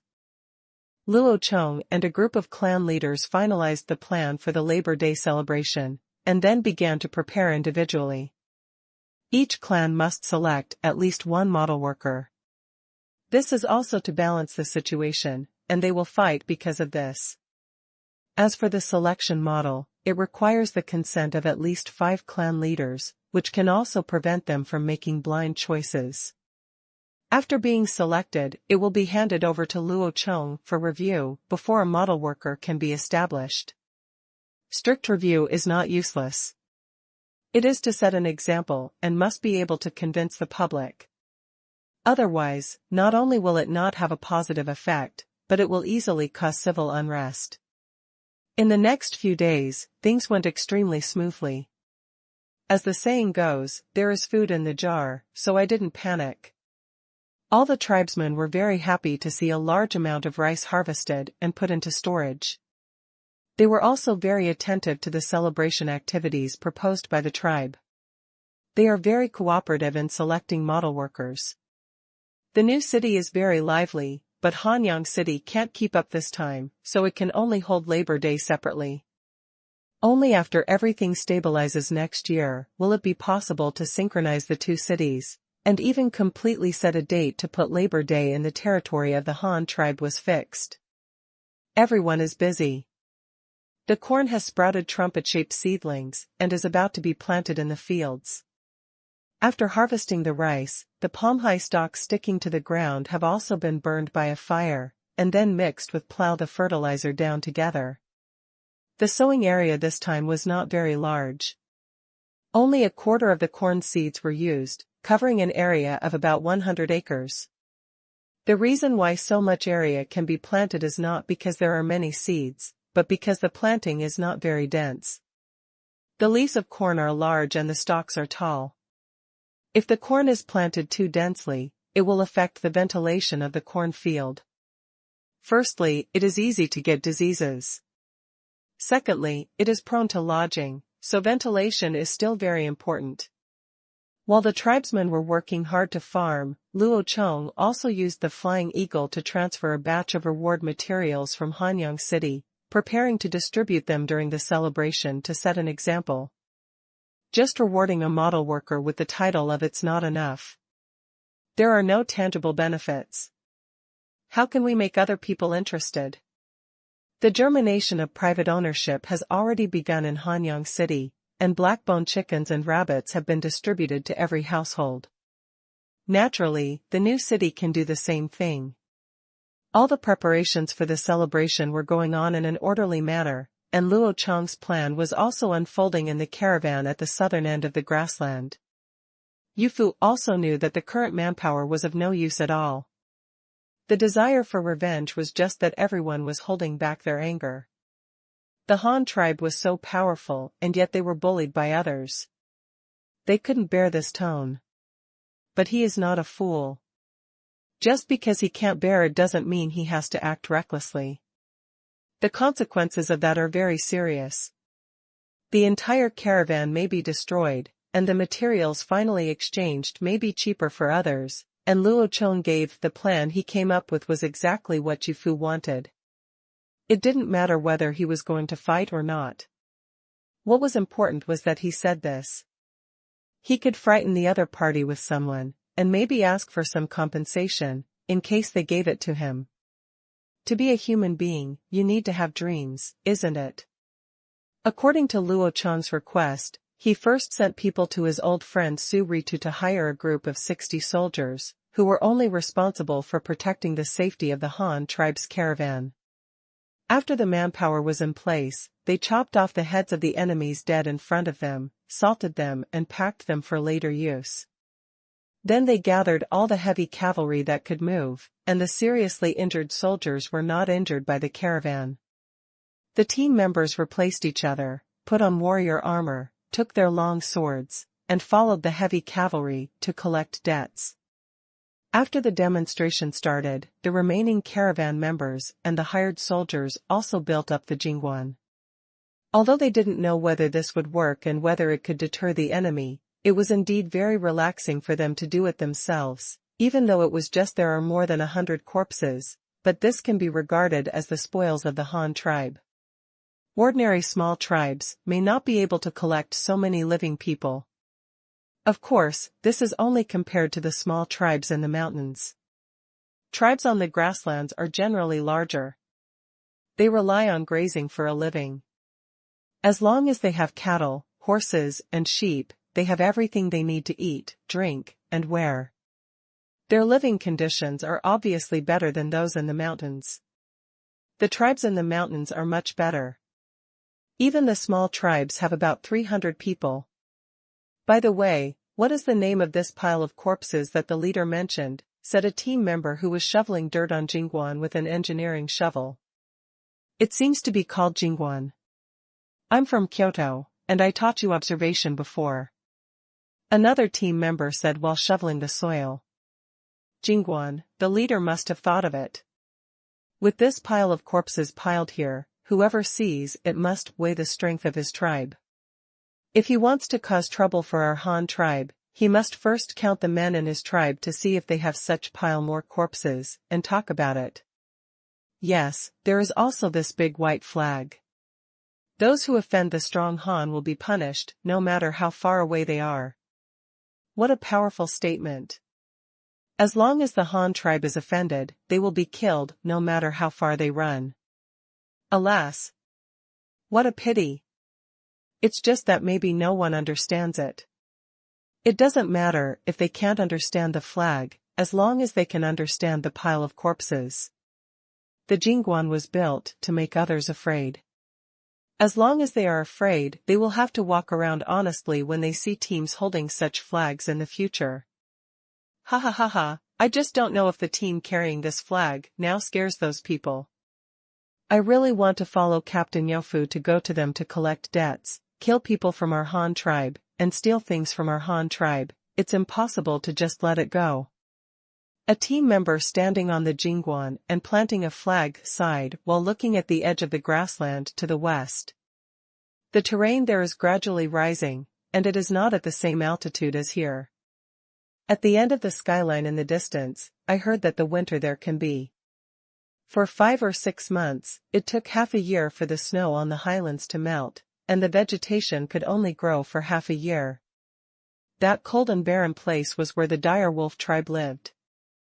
Due to the local climate, there is not enough water and grass, so they often come here to rob other tribes' cattle and sheep, or the trading teams that often move in this area. The Xian tribe was robbed many times before, but who knew they would actually attract? I picked my own enemies to attack the Han tribe's caravan. My enemies and my enemies are not necessarily friends. I was really fooled by the old man from the Xian tribe. On the distant skyline, the Azuka giant eagle of the Han tribe was scouting in the sky, looking for the enemies who had just robbed the caravan, and guiding the way forward for the elite warriors of the Han tribe below. Yufu personally led a squad of heavy cavalry, each riding 3 fast horses in rotation.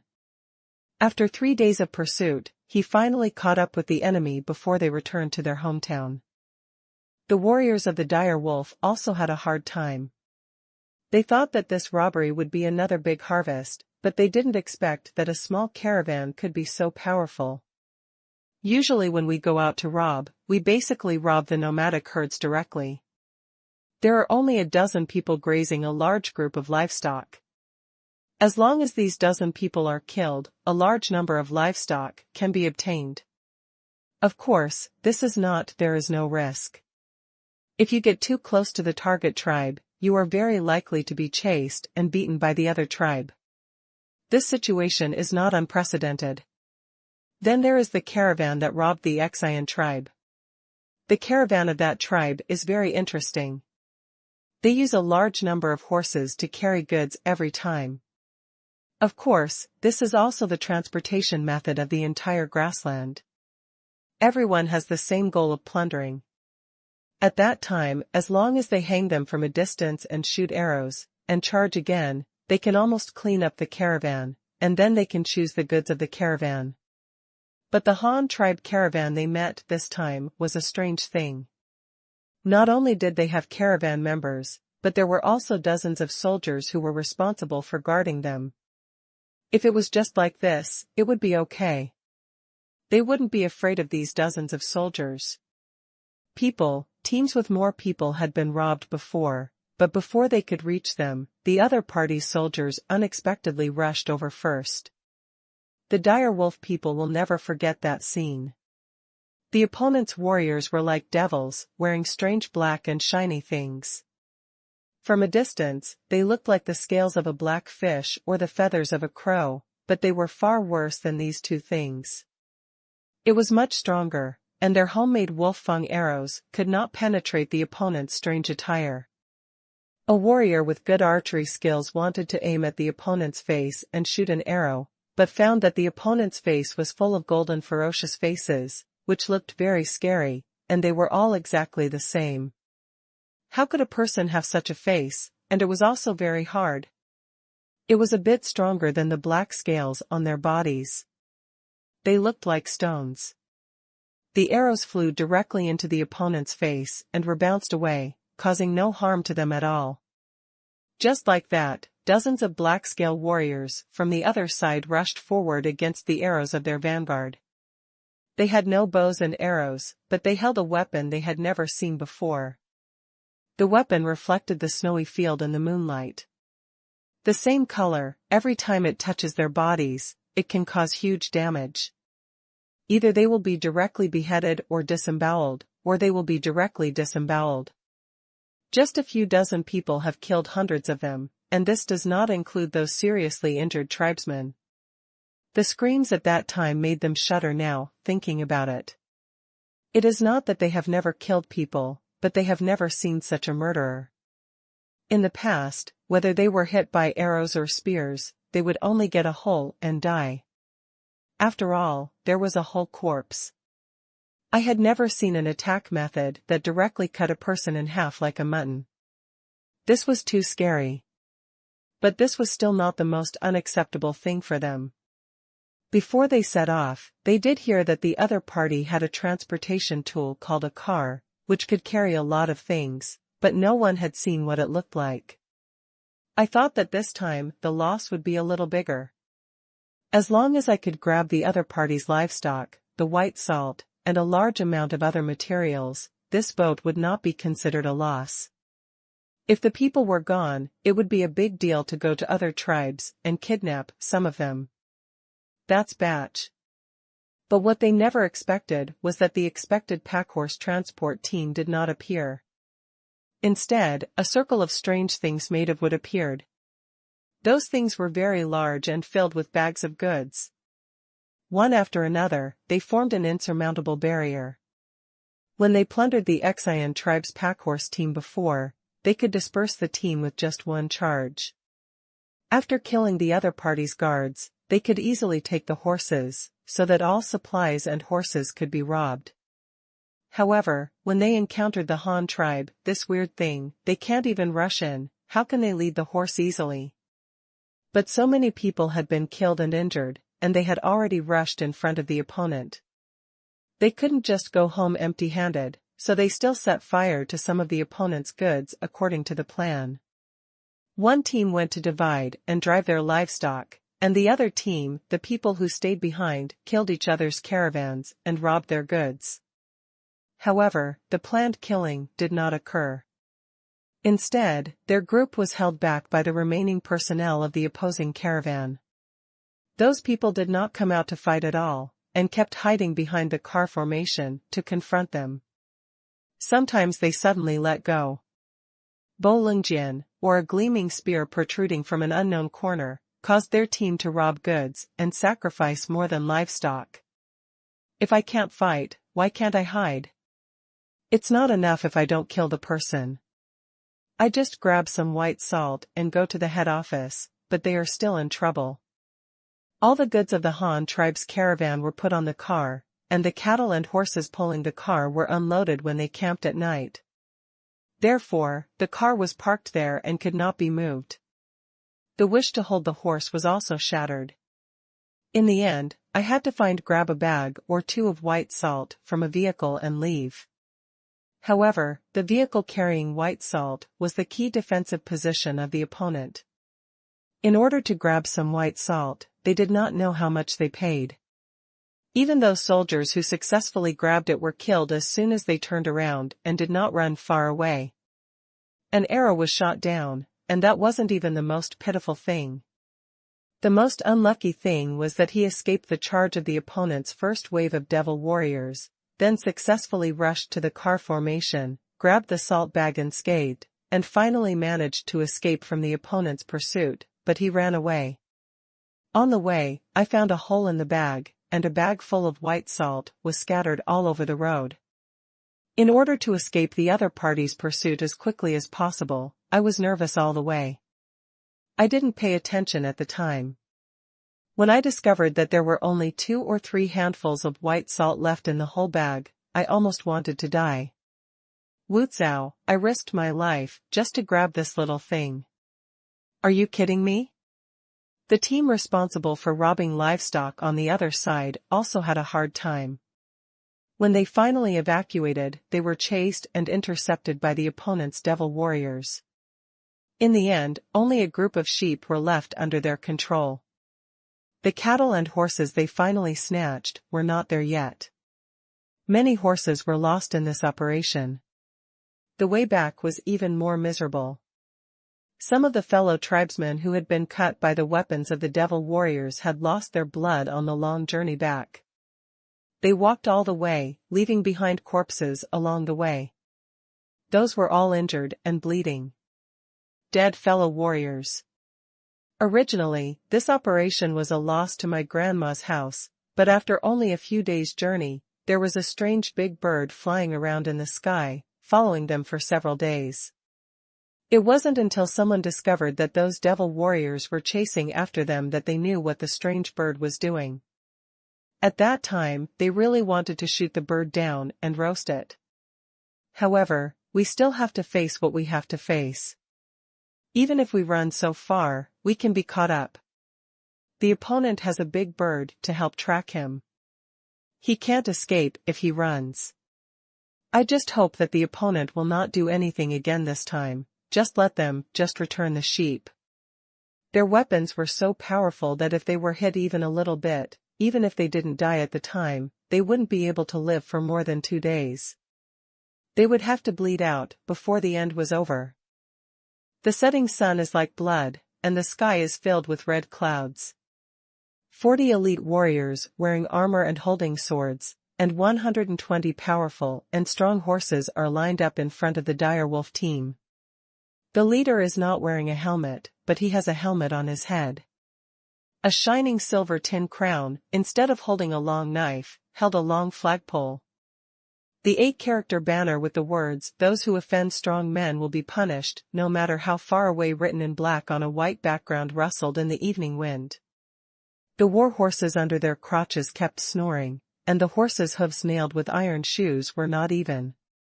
It was scratching the ground like an arrow ready to go, as if it could lead the string at any time and penetrate all obstacles in front of it. The cavalry of the Han tribe had already arrived in front of the opponent at some point. They replaced their tired horses in advance, rested for a while, and waited for them in front of them. Although the direwolf team also had horses for transfer, they had to herd the stolen sheep while traveling, so naturally they couldn't go very fast, so it was inevitable that they would be cut off from the front. At this time, looking at the 40 warriors who were silent in front of them, although there were still about 300 people on the direwolf side, they did not dare to underestimate the dozens of people on the other side. Today's encounter here seems to be a desperate fight. Create a bloody path and abandon all the livestock they snatched. Maybe the other party will let them go because they care about the livestock, or they can only surrender obediently and pray that these devil warriors will not kill them in front of the battle. But what surprised them was that the opponent did not attack for a long time. Instead, 2 leaders came out of the team and rode alone to the middle of the 2 sides. "Who is your leader? Come out and speak. Here is what our leader of the Han tribe is saying to your leader. Come forward and accept it immediately, otherwise none of you will be able to leave here alive." Yu Fu held up a big flag and shouted at them, and Ling Feng, who was acting as a translator, also repeated it loudly in the language of the grassland. Speaking of which, the civilization of the prairie people has evolved faster. The prairie is endless, but it is flat and flat. It is not like the tribes in the mountainous areas. There are high mountains and ridges everywhere. You can live an isolated life just by looking for a corner. Moreover, the mountain people did not tame their mounts and could only use their own 2 legs to travel. This also made the civilization in the mountainous areas more isolated and lacked opportunities for communication. How could the language be unified? Most of the grasslands are nomadic tribes, and they migrate at least twice a year. In addition, they have horses to ride and have significantly stronger mobility, so each tribe communicates very frequently in order to make the other party understand them. What to say, they have evolved a unified language early on. Even if there are still different dialects in some places, they are basically the same. Different nomadic tribes have no problem communicating in language, not to mention that Lingfeng has always savages of the prairie wandering everywhere. Sure enough, the other party understood Lingfeng's words, but he couldn't help but be a little surprised. These guys had been chasing them for several days, and came here to intercept them in advance, just to send a message to their leader? Besides, their tribe isn't here, right? So how did their leader know about this? I don't understand the reason for this, but fortunately this time the other party didn't attack or kill them as soon as they came up. They just asked him to pass on a message. Anyway, there is no leader among them. Even if the other party makes any request, he can just say that he will do it. If you don't know the master, you need to go back and ask the leader what to do, so that nothing will happen to you and you can still go back alive. But you don't know if your leader will kill them when you go back. After all, the loss this time is so big, but there is no benefit. To 1 o'clock. Soon, a lone rider walked out of the direwolf team. That person was the current leader of the remnant army. The previous chief and deputy bosses had either died in the battle or were seriously injured and returned to the west. Anyway, no one survived, and now he is the only one. The miscellaneous fish, with a slightly higher status, can come out to do this. I am Tenger from the Snow Wolf tribe. I am the leader of this team now. I am not the leader. If you have anything to say to our leader, I can tell him when I go back. A man with braids on both sides of his cheeks, the young man rode out and came to Yu Fu and said, "Very well, take this flag. This is to be handed over to your leader. Let him remember what is written on it. Anyone who offends the strong Han will be punished, no matter how far away it is. It means that if you offend our Han tribe, no matter how far away you are, we will also go over and destroy you. Tell your leader to wash his neck and wait for the elite warriors of our Han tribe to cut off his head in person. Oh, by the way, there is another gift for you. We give it to you one by one carefully. Bring everything you have prepared." It was the first time that Yu Fu felt so majestic in speaking. He was holding a big flag in his hand. The 8 characters on it gave him full confidence. He felt that tens of thousands of people from the entire Han tribe were standing behind him. If anyone dared to touch him, I am afraid that the Han tribe will really come to visit him. Although he clearly knows that this is impossible, it does not affect his on-the-spot performance at all. Soon, there were soldiers from the Han tribe leading their spare horses to the front of the battle. Then they took off the reddish-white cloth bags from the horses and threw them all in the open space between the 2 sides. A strange smell suddenly filled the air.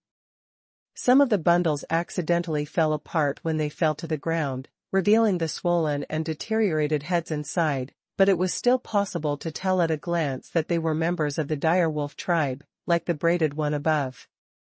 The hairstyle is the same as the hairstyle of the guy named Tenger in front of me. You, what do you want?" Tenger looked at the heads on the ground. They were all members of the tribe who had been eating meat together a few days ago. But now they were all dead. Even if they were dead, their heads would be cut off by the enemy to humiliate them. Yu Fu did not answer the other party's question, but calmly took out a scroll made of cloth from his arms, opened it, took a look, and read directly to the other party.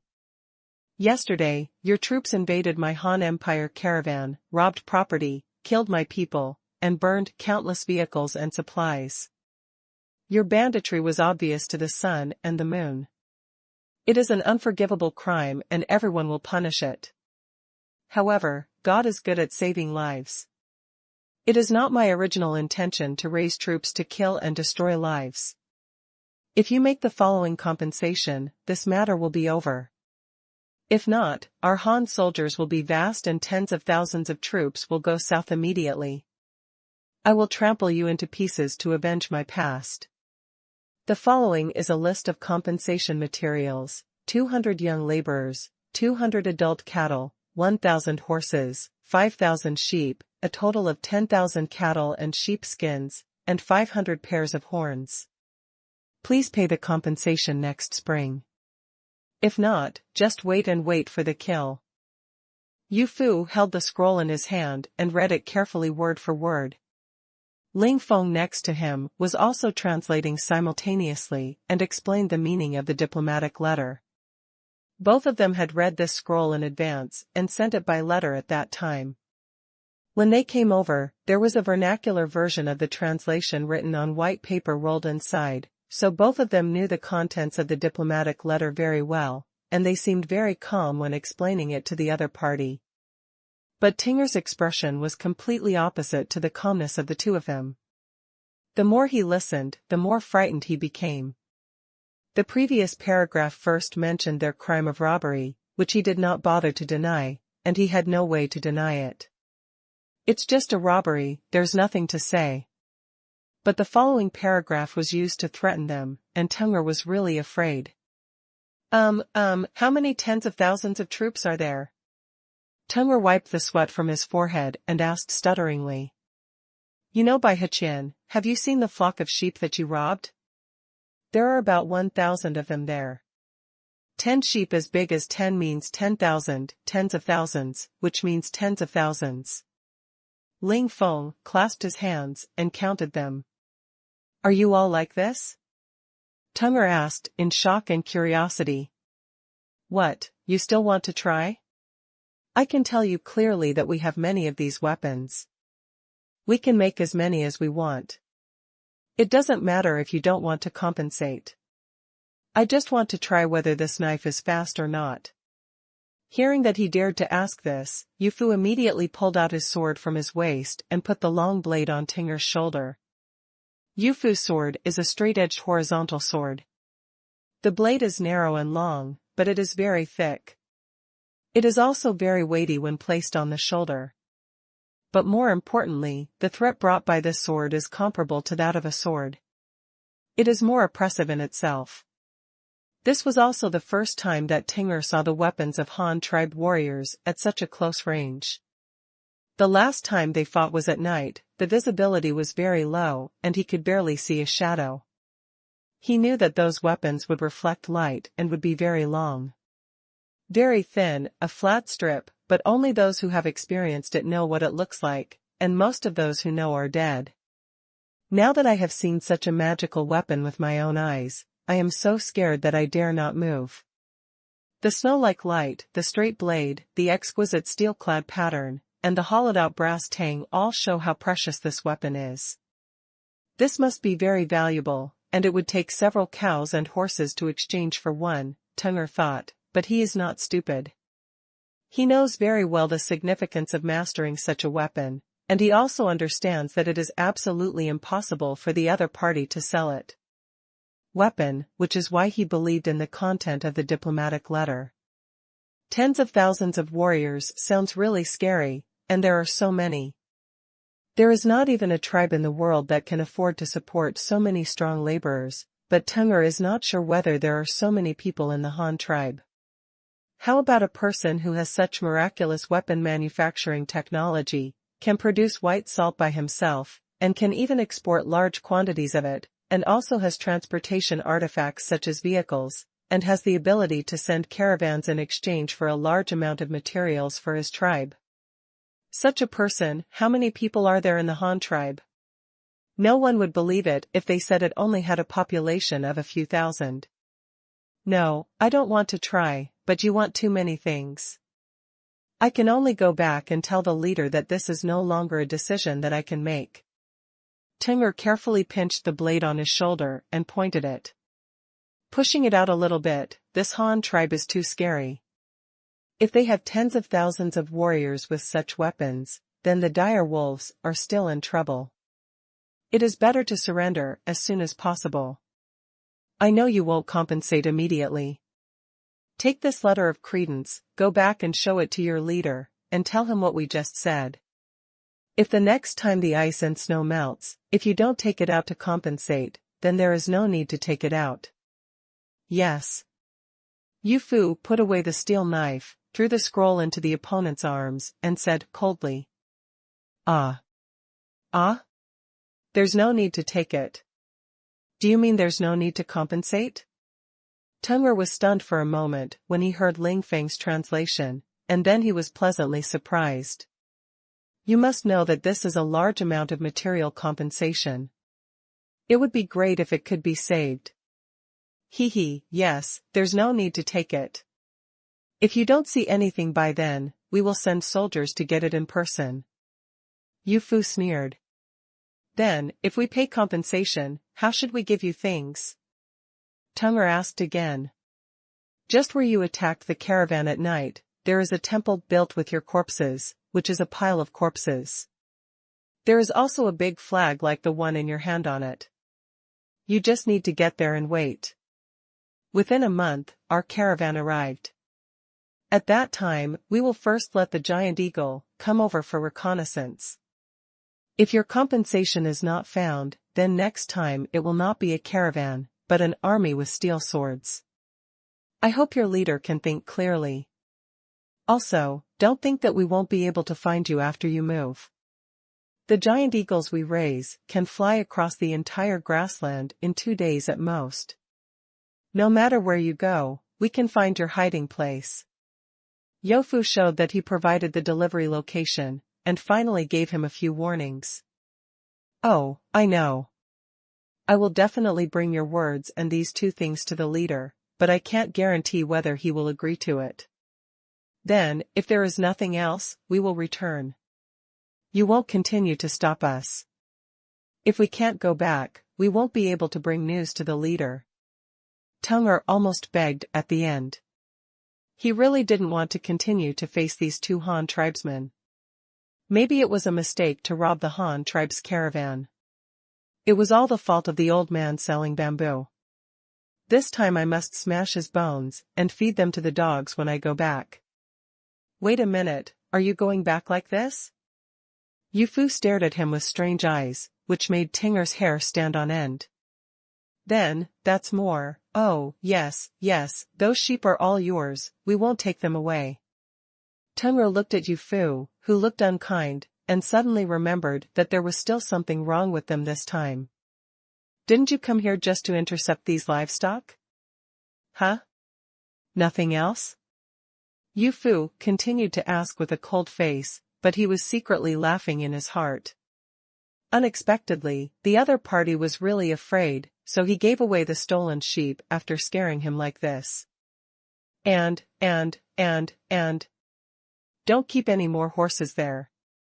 Keep half of your horses. I think you each have 2 or 3 horses. You can keep one for yourself. The rest will be considered as part of the advance. You won't object, right? Yu Fu once again pulled out the steel knife from his waist. MMP. I want to object. You have already taken out the knife. Is it useful for me to object? Teng'er was roaring in his heart, but he did not dare to make any expression on his face, facing the long knife in Yu Fu's hand. He was really frustrated. But we still have a long way to go back. If I give you the horses, it will be even harder for us to go back. Otherwise, why don't we give you a little less first? How about 100 horses? Although Teng'er was aggrieved at this time, but now it represents the 300 people behind you. You must fight for it no matter what. Otherwise, if you are too timid today and the remaining soldiers reach the ears of the leader, he will definitely be the first to kill him. Yofu originally thought that this guy would agree directly, so he put away the knife, but suddenly he heard that the other party dared to bargain with him, and he immediately pulled out the knife halfway with a clang, which scared Teng'er to the point of liver failure. Trembling. 150, don't kill me, we are willing to provide 150 horses. I think you're looking for death, so forget it. We might as well just cut you all off. There's no need to talk nonsense to you. When you're all dead, we can take your horses back. Yu Fu said as he drew his sword again.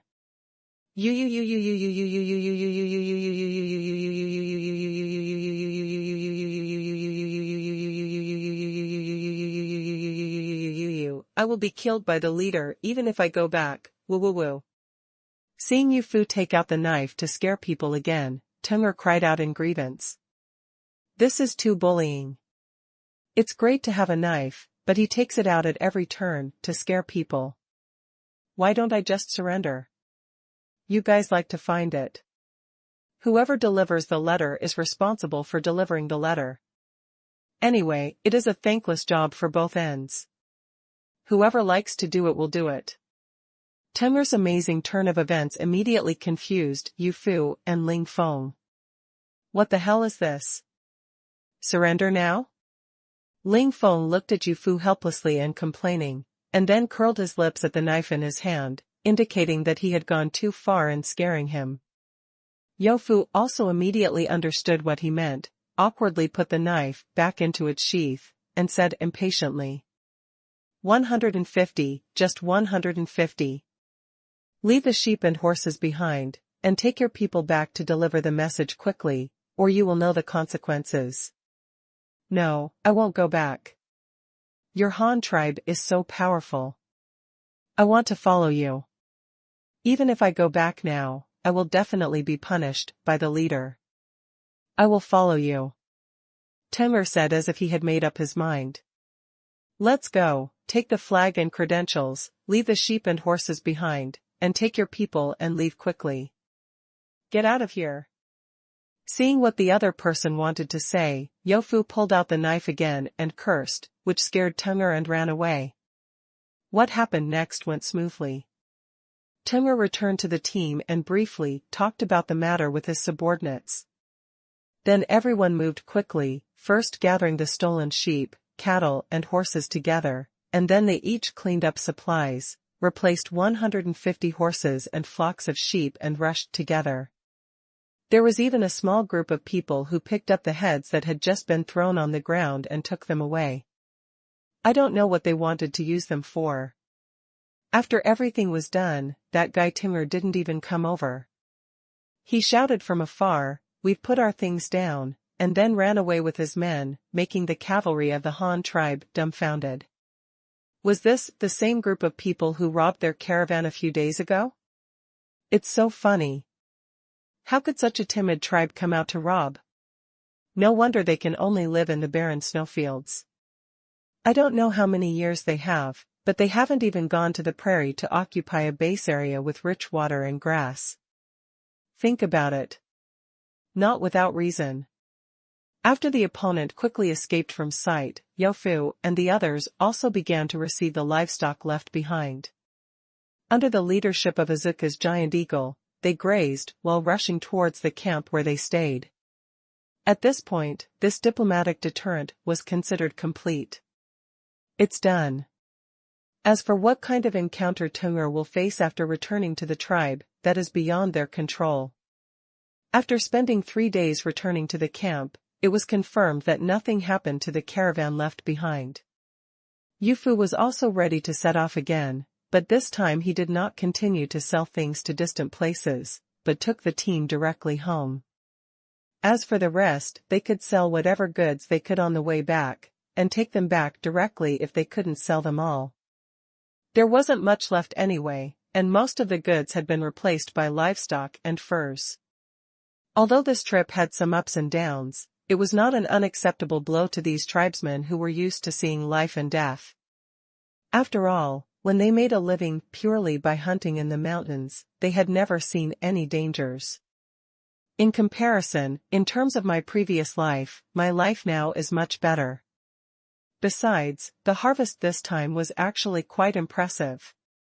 Although some supplies were burned, the leader said in the letter that it was already a great achievement to be able to safely send the grain back this time, so the spirit of a group of people it was pretty good. I didn't rush off dejectedly. Yu Fu also sent another letter to Luo Chong before setting off on his return journey, reporting the process and results of the negotiation to Luo Chong before starting to break camp with the caravan. When Luo Chong got the letter 1 day later, another letter from the north was also delivered to him at the same time. Chief, Yu Yi has found the place where the cannibals live? Is it really on a snow mountain? Luo Chong's civil and military generals came to him again and asked. Well, they did find a tribe with a large population. Judging from their costumes and totems, they did look very similar to the nomadic tribes that attacked us before. However, they did not find any trace of the giant ape there, but it was just like the Rurugray mountain. He has seen a lot of elephants, see for yourselves, he even drew a few simple maps. Luo Chong took out a roll of animal skins and spread them out on the table one by one and said to the two of them. The map on the animal skin was drawn very sloppily, and the proportions were basically lost. It was not drawn according to the grid-filling method Luo Chong taught them. Think about it and you will know that they could only look at it from a distance. How could it be possible? Go to the other party's residence and take a rope to measure it, or you will be caught and eaten as soon as you enter. Fortunately, they still have a few compasses in their hands, so they don't have to worry about losing their way. The direction marks on the map can still be confirmed. However, Luo Chong was very interested in many of the things painted on it, not just the places where the cannibals lived, but also some of their surrounding environments. For example, a piece of spring water is drawn on the map, and it is marked next to it. The hot spring water is constantly bubbling, the color is like antelope skin in summer, the water surface is always smoking, and the smell of water vapor surrounding it is intoxicating. Don't stay for too long, stay for a long time. It can kill people if it grows long. There are hot springs, which are undoubtedly caused by geothermal heat, indicating that Luo Chong's previous guess about the volcano was correct, and Yui and the others did find the vicinity of the volcano. In addition, there is the temperature of the hot spring, which is always smoking, so it must be very hot. Then there is the color and smell. The color is like an antelope in summer, so isn't it yellow? Combined with the pungent smell, Luo Chong initially determined that this should be a sulfur spring. Most natural volcanic hot springs contain sulfur, but the content varies. And although sulfur has a pungent smell, it is not useless. In modern times, there is still the habit of using sulfur to smoke things, such as ginger, although it was later proven to be harmful to the human body. It is harmful, but there were still many such uses in the early days of the founding of the People's Republic of China. Some areas even had the habit of smoking steamed buns with sulfur. I heard that it was for the convenience of preservation and to prevent mold and hair from growing easily. I don't know if it is true or not. In addition to being used for food processing, not to mention industrial uses, the primary black powder formula of mononitrate, disulfide, and charcoal is basically known to modern people. No, even some people in ancient times knew it, although it is not black powder. The formula version with the most powerful gunpowder. In addition, it is used for vulcanization of industrial products, such as making rubber. Although Luo Chong has not discovered where there are rubber trees. But this does not prevent Luo Chong from being interested in this sulfur spring. It is also a resource point, even if it is used to make black powder, although he already has nitrifying explosives. Okay, it was useless no matter how I looked at it, but Luo Chong still wrote down this place, and then continued to look at other parts of the map. According to the observations of Yu Yi and his party, the snow mountain predicted by the Northern Tribe Alliance stone tablet does exist. It is a majestic snow mountain. From a distance, it looks like the tops of the mountains have been chopped off. It seems to be the predicted big volcano. However, that volcano does not exist alone.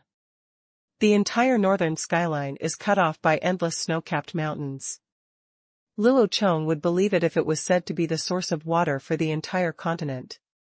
But no one knows what is on the other side of the mountain range. It is estimated that it will be very difficult to explore, and there is basically no possibility of success. Besides, it is useless to go so far to explore now. There is only 1/3 of an acre of land in front of my home. You haven't figured it out yet, so don't covet places that are so far away.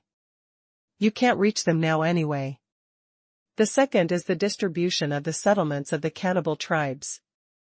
There are many settlements marked on the map, covering a large area, but it is hard to say how big it is. After all, this map is not drawn according to the scale. Who knows? Know how big it is. Moreover, the place where the cannibals live is not in the snowy mountains, but at the foot of the south side of the snowy mountains. It is about 2 or 3 days away from the mountains. This is Yu Ye's own guess. He doesn't know how far it is. It's hard to say.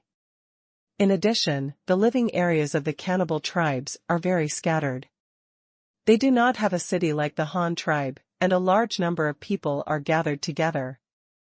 Instead, they are scattered in the form of tribes at the foot of the vast mountains. Well, if they really belong to the same force, there's nothing wrong with treating these settlements as villages. There are also many different customs among these residential areas in the records of Yui.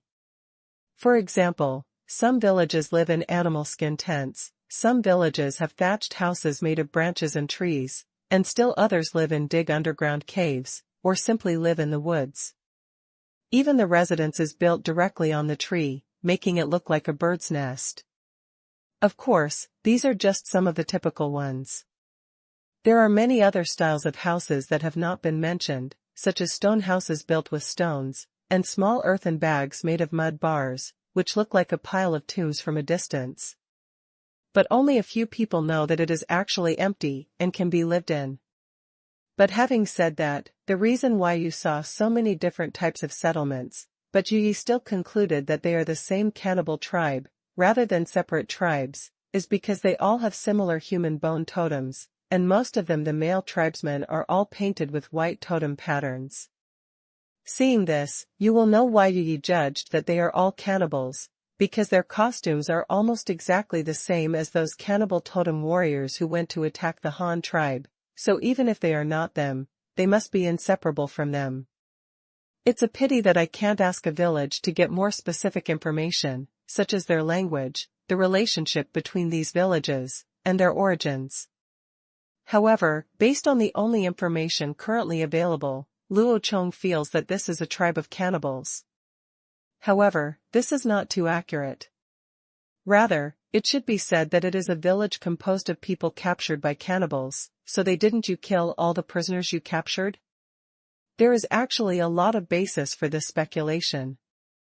If they were born and raised locally, then they would all live in one kind of house. Why bother building so many weird houses of various shapes? So there is only one truth, and that is that the people in these villages are all prisoners taken by the cannibals every time they go out. In the end, when there is no way to escape, they have to accept their fate and stay, but they still retain the life they had before they were captured. As he got used to it, he continued his previous habits when rebuilding his new home. This should be the reason why the other party has various places of residence. But there is another question here, that is, what role did the giant ape play among the cannibals? Why did Yuya and the others not see the red-haired giant ape in these small villages? This is a big problem, related to the overall organizational structure of the enemy. I don't even understand this, how to know ourselves and the enemy. Then there is the level of civilization development of the cannibals and their way of life. They do not live by growing crops, but mainly by hunting, supplemented by breeding, and cannibalism as a way of punishment, entertainment, and sacrifice. As for the hunting method, multiple people hunt together, using flying rocks, spear throwing, traps, and the bow and arrow that has only been learned in the past 2 years, which seems to be relatively advanced. There are also their prey, mainly foxes, rabbits, snow wolves, snow leopards, white lions, elephants, and a food that everyone is accustomed to, the blue sheep. It is a kind of gray-yellow fur goat that lives in the mountains. It is basically the same as a rabbit. It belongs to the lowest level of the ecological circle of this generation. Basically anyone can eat it. It is estimated that if they are not good at rock climbing, they would have eaten it long ago. It will be eaten to extinction, or it may be domesticated and bred. However, it is difficult to catch live blue sheep on the cliffs. This is why it has not been domesticated by cannibals. If you want to breed, at least you must have live ones. Bar. In addition to the lifestyle of the cannibals and the distribution of their residences, the most important point is the population of the cannibals. This is related to the comparison of strength between the two sides. According to repeated exploration and reconnaissance by Yu Yi and his party, there are hundreds of villages with more than 200 to 300 people. Whether hundreds is several hundred, Yu Yi himself cannot tell clearly. After all, they cannot get too close, so they can only secretly observed from far away, but the number of such settlements was more than 200 at least, and they were all distributed along the foot of the snow-capped mountains from east to west. So based on this calculation, the other party has a population of tens of thousands at least, but they obviously do not develop as fast as the Han tribe, so it has taken who knows how many years to accumulate such a large population. Of course, there is another possibility. As the slate prophesied, only some people left at the beginning, and many people stayed. Some of them are part of themselves, and some of them are captured, and there are thousands of years of accumulation. It is said that they can save this number. Past. The total population is at least 20,000 or 30,000, so the number of adult males should be around 7,000 or 8,000. It's hard to say. We have to look at the other party's population composition, but Luo Chong has no way to get such data. For the time being, we can only make a guess. The reconnaissance is basically over here, but what worries Luo Chong the most is that Yui and the others did not find any trace of the red-haired giant ape this time. This is a shortcoming for this reconnaissance mission. If the opponent only has tens of thousands, Luo Chong is not afraid of the ordinary population. He is afraid that they still have tens of thousands of giant apes. This is the issue that makes Luo Chong slightly worried. However, judging from the previous outings of cannibals, their number is not too large, but this is just Luo Chong's guess. Chief, where do you think those cannibals will go? Will they take people to other places to catch people? Shuda said something for no reason next to him. Well, this is a problem. We have to guard against it. The current intelligence is still too little. We don't know the pattern of the enemy's movements at all. I remember the first time I encountered them, it was still in the autumn. It was just in time. They attacked the tree tribe again in the spring, that time with the black rat tribe. Both of you have experienced what happened in those two times. Furthermore, the last time there were the most people was in late spring and early summer. It can be said that except for winter, they are active almost all year round. No one knows when they will come next, so we should increase the number of people. Some daily patrol tasks, we must always be vigilant, and we cannot wait for the enemy to arrive at the door of our home like last time. Although we can rely on the city wall for defense, we are always too passive. This will not work. This status quo must be changed. Luo Chong thought for a moment and said to the two of them. Well, patrols are definitely necessary, but there are too few professional troops now, and we have many tasks, so we often have to send them out. I think, otherwise we should just patrol like we did in Hanyang City last time. First lay traps in the surrounding mountains, and then send a hunting patrol of about 10 people to patrol on horseback. This can prevent enemy raids, and secondly, it can also add some meat to the tribe. In addition, kill more of the wild beasts in the mountains and forests. It would be nice to die a little. At least we don't have to worry about wild beasts coming into our city one day and taking away the children who are herding sheep outside. Dashu also suggested from the side. Well, this method works. It was done very well last time in Hanyang City. This time, I will leave it to you two to organize the patrol team in the new city.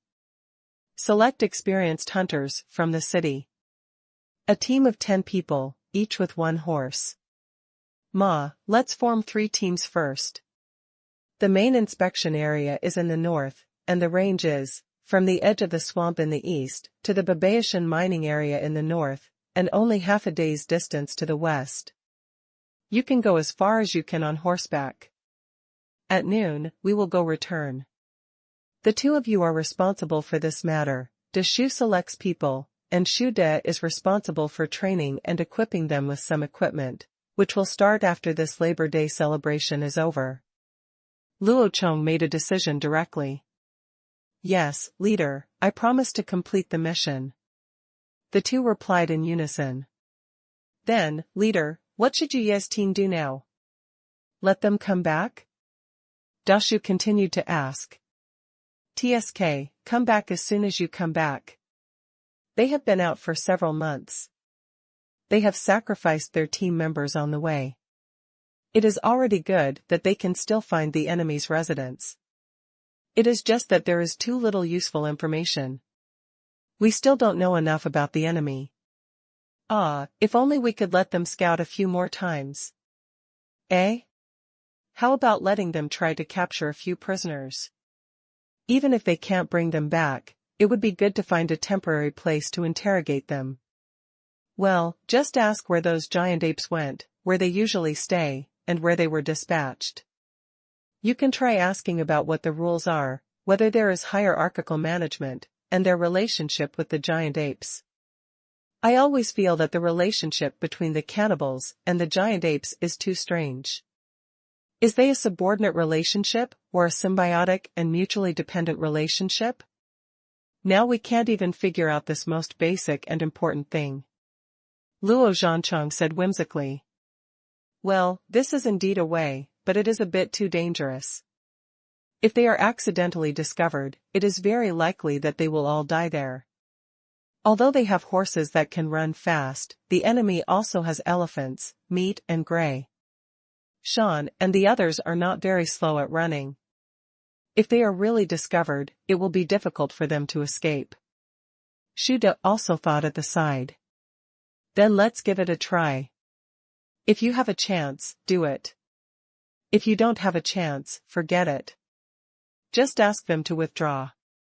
By the way, since they have been out for a few months, we are not afraid of delaying for a few more days and let them get as close to the river as possible. Come back along the river bank. It can also be regarded as reconnaissance of the channel. Let's see if it's possible to take a boat directly to the north from the two rivers that flow through our tribe. If the boat can be transported, it will be easier for us to transport soldiers, and at least it can save a lot of marching time. Luo Chong gestured with the map on the table and said. Well, it is indeed possible. At least water transportation is much faster than land transportation. This can be seen from the speed of transporting ore. Shu also nodded in agreement. Well, let's do it like this. I'll write a letter to Yuya and the others, and you can prepare it yourself. By the way, how are the preparations for the celebration going? Is the stage set up, are the prizes ready, and are the people I asked you to train ready? I don't want any accidents to happen then. You have to know the details of this celebration.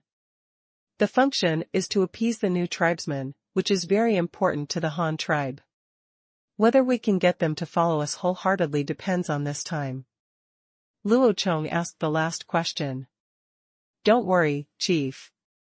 I have arranged all the people. They are all veteran soldiers from our Hanyang city. They are absolutely reliable. Shu Debao patted his chest and said. After Shu De and Shu left, Luo Chong quickly issued new orders to Yu Yi and his party. The teaching building project in Hanyang City had been fully completed and the final decoration work was being carried out. The wood processing plant in charge of Lin Tong also started working every day. A large number of tables, chairs, and benches are being produced, the foundations of new office building projects are being laid, and the traveling caravans are also on their way back. Under such full operation, the Han tribe held the first Labor Day celebration. This was the first time such a large collective event was held except for the big sacrifice at the beginning of the year. It was also the first time for most of the residents of the new city to see such a large event. The scene, and I heard that there will be a competition for model workers. Once selected, there will be rewards issued by the tribe. Many people don't know what the rewards are. They can't bear their curiosity. Almost everyone comes to watch. After all, it's not about their future lives. At the beginning of mid-August, all the rice has been harvested, and the 100 acres of corn fields have been planted. The Labor Day celebrations that have been prepared for more than a week have begun. Early that morning, the tribesmen had breakfast. Every household came to the square in the city early to gather. From time to time, their eyes looked at the northernmost end of the square, the temporary high platform built with city planks. It is said that the leader would come soon. Prizes will be awarded to the selected model workers there, and the most important thing is that they don't have to work today. After the rewards are handed out, some game competitions will be held here in the square. Participants will receive some small rewards after winning the game. Tribesmen who have learned how to rank each other can also receive a football, 2 rabbits, or 2 blackbone roosters as a family. I heard that they were all sent back from Hanyang City one after another in the past 10 days or so. The tribesmen were very excited when they heard the news that had been released in advance. Even those workers who had not yet joined the Han tribe were allowed to join in the fun today. There is also free food distribution. Soon, more and more tribesmen gathered, and the entire high platform was filled with darkness. Seeing that everyone was almost here, Luo Chong also led a group of clan leaders to the high platform amidst the sound of gongs and drums. When he saw the man in the audience, everyone couldn't help but cheer for the young man with the golden hair crown. The scene was not inferior to a modern singer's concert. Luo Chong pressed his hand downwards, and the sound of gongs and drums behind him suddenly stopped. Then, the silence on the high platform spread like ripples to the surroundings. The square in Nuada soon became quiet. Luo Chong knew that it was all the sitters who were arranged in the crowd in advance took the gongs and drums as signals. As soon as the drums stopped, they would tell the people around them that the leader was about to speak. Everyone should stop talking and listen quietly. People of the Han tribe, ordinary people, you just joined the Han tribe not long ago, but you built this city with your own efforts, so that every tribesman can live in a sturdy house and no longer have to endure the cold in winter. You rely on your own hard work, has cultivated food. Even if you no longer hunt or go out to gather, you can still live a life without starving. All of these are the conditions provided by the Han tribe to you, but without the hard work of each of you, it would be impossible to achieve such results. Today's festival celebration is to celebrate the harvest brought by each of you's labor and to celebrate yourselves. Cheer for your hard work, my people. Luo Chong stood on the high platform and shouted loudly to the people below. Long live the leader, long live the man, long live the leader, long live the man. As Luo Chong waved his hands at the end, the stooges lurking in the crowd immediately began to take the lead in shouting slogans, and soon they took the lead. The atmosphere in the entire square was filled with cheers. The shouts of tens of thousands of people even startled the birds within a kilometer radius. After the tribesmen shouted for a while, Luo Chong pressed his hand again, and the big tree behind him also waved its flag, and the crowd became quiet again under the guidance of Tuar. Tribesmen and common people, your hard work is worthy of everyone's recognition and praise. This is your honor. Every hardworking tribesman should win everyone's respect and should also be encouraged by the tribe.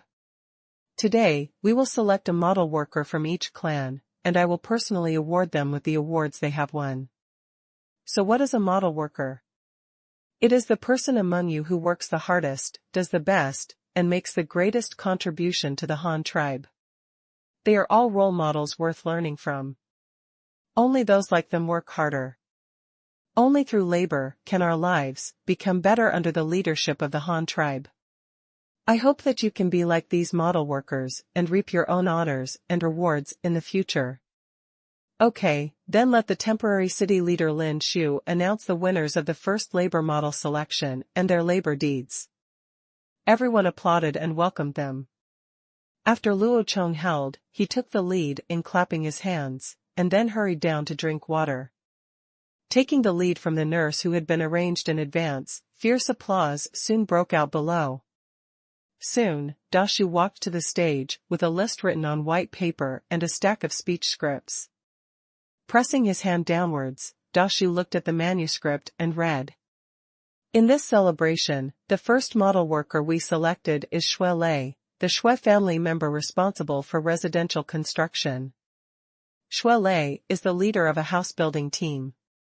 In the few short months since he joined the Han tribe, he has been very attentive to learning house-building techniques from the old tribesmen.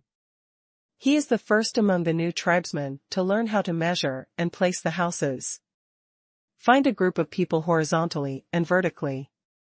After he led the new group by himself, he not only completed his share first every day, but also took the initiative to help those tribesmen who had not learned it, and patiently taught the skills to everyone in the group. Under his leadership, his house-building team completed the task the fastest. It only took 5 days to build a 5-room house. During the entire construction period of the new city, his own team completed the construction of 30 houses and solved the housing problem of more than 300 new tribesmen. After several days of visits, Shui Lei's labor deeds have been unanimously praised by everyone. After discussion and affirmation by the clan leaders, the leader has now personally awarded him the title of Han Tribe Labor Model, which is respected by all clan members. In addition, 1 first-generation loom, 1 rice mortar, 1 stone mill, 20 meters each of white, blue and black linen, 6 antelope skins, 2 piglets and 2 sheep will be awarded. The above awards are all privately owned. The tribe does not interfere with how things are handled. Everyone applauded to welcome our model worker Shui Lei to the stage to receive the award. Dashu looked at the long speech in his hand and shouted down at the top of his lungs. The tribesmen all looked envious when they heard that model workers were actually given such generous rewards, and that they were given to individuals to keep privately. The tribe didn't care how you used them.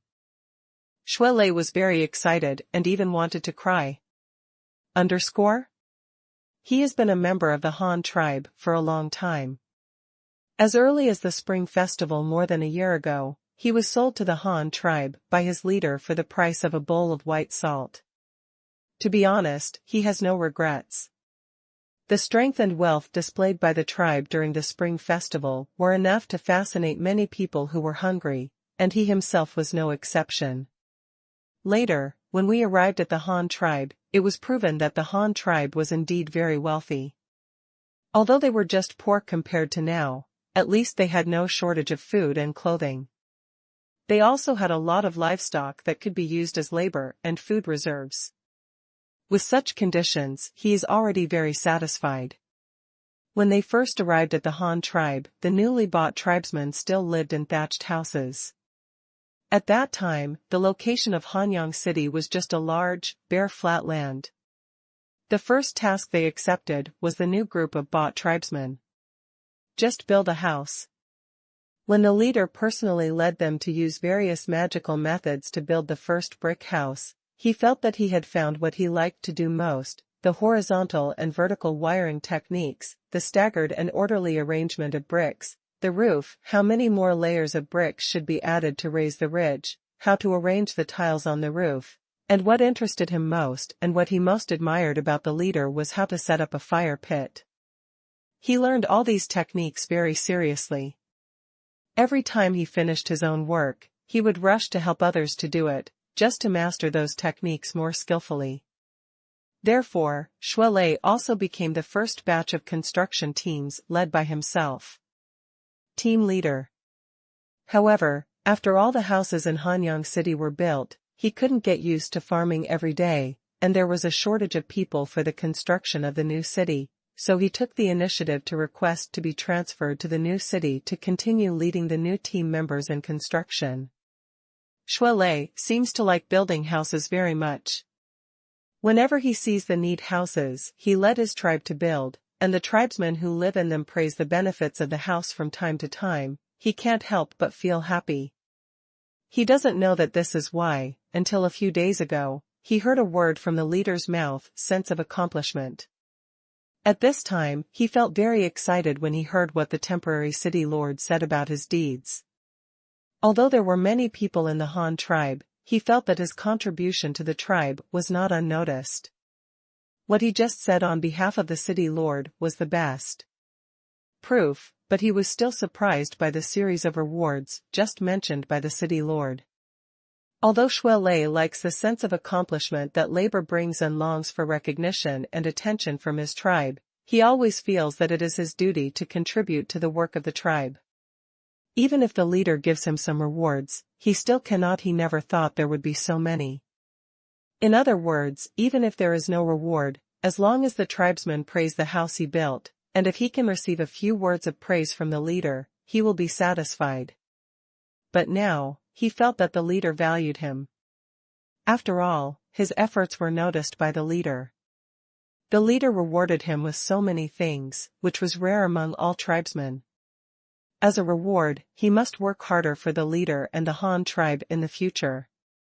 With fierce applause in his ears, congratulations from the tribesmen around him, and envious eyes from the tribesmen in front of him, Shui Lei took a deep breath, wiped the excited tears from the corners of his eyes, and strode to the high platform in the square. Chief, Seeing the leader's appreciative and encouraging smile in front of him, Shui Lei wanted to say something, but he held it in for a long time and couldn't say a word. Okay, needless to say, I already know that you have done a good job, and you were able to win this place as a model worker because of your own efforts. If you continue to work hard in the future, your life will always get better and better. Come on, put on this big red flower, stand here and show it to your tribe. This is the honor you deserve. Oh, by the way, is your family here? There are so many rewards, you may not be able to get them all by yourself.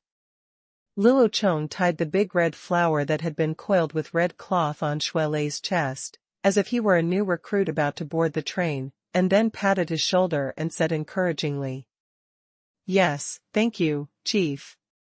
I will work hard in the future and I will not let these rewards from the chief go to waste."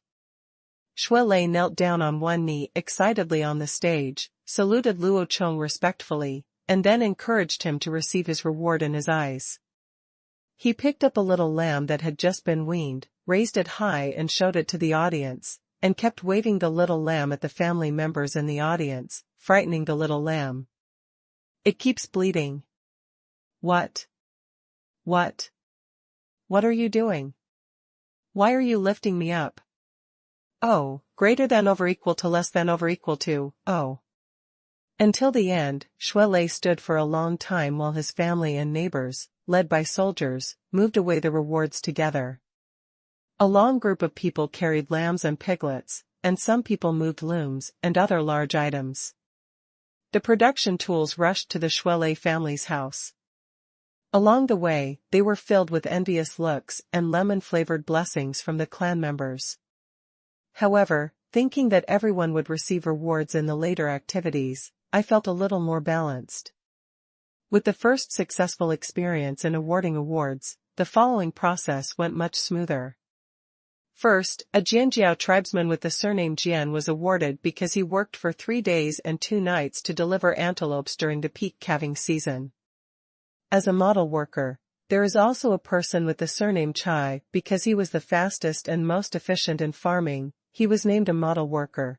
There was also a member of the Hu tribe from the Tiger tribe, because during the construction of the new city, he worked for months making iron tools for everyone. There was also a blacksmith named Gu, kiln worker, carpenter named Jing, and so on. Anyway, as long as it is a clan that has clearly joined the Han tribe, one of its clan members will basically be selected, and the prizes given out will make everyone envious. However, not everyone's prizes are the same. Except for the livestock, most of the remaining tools are the same. Complementary. For example, the Shui Lei family rewards looms, and the Jianming family rewards the first-generation paddle spinning machine. The purpose of this is to allow them to complement each other. It is unreasonable to directly send a complete set to one family, because they are all the same.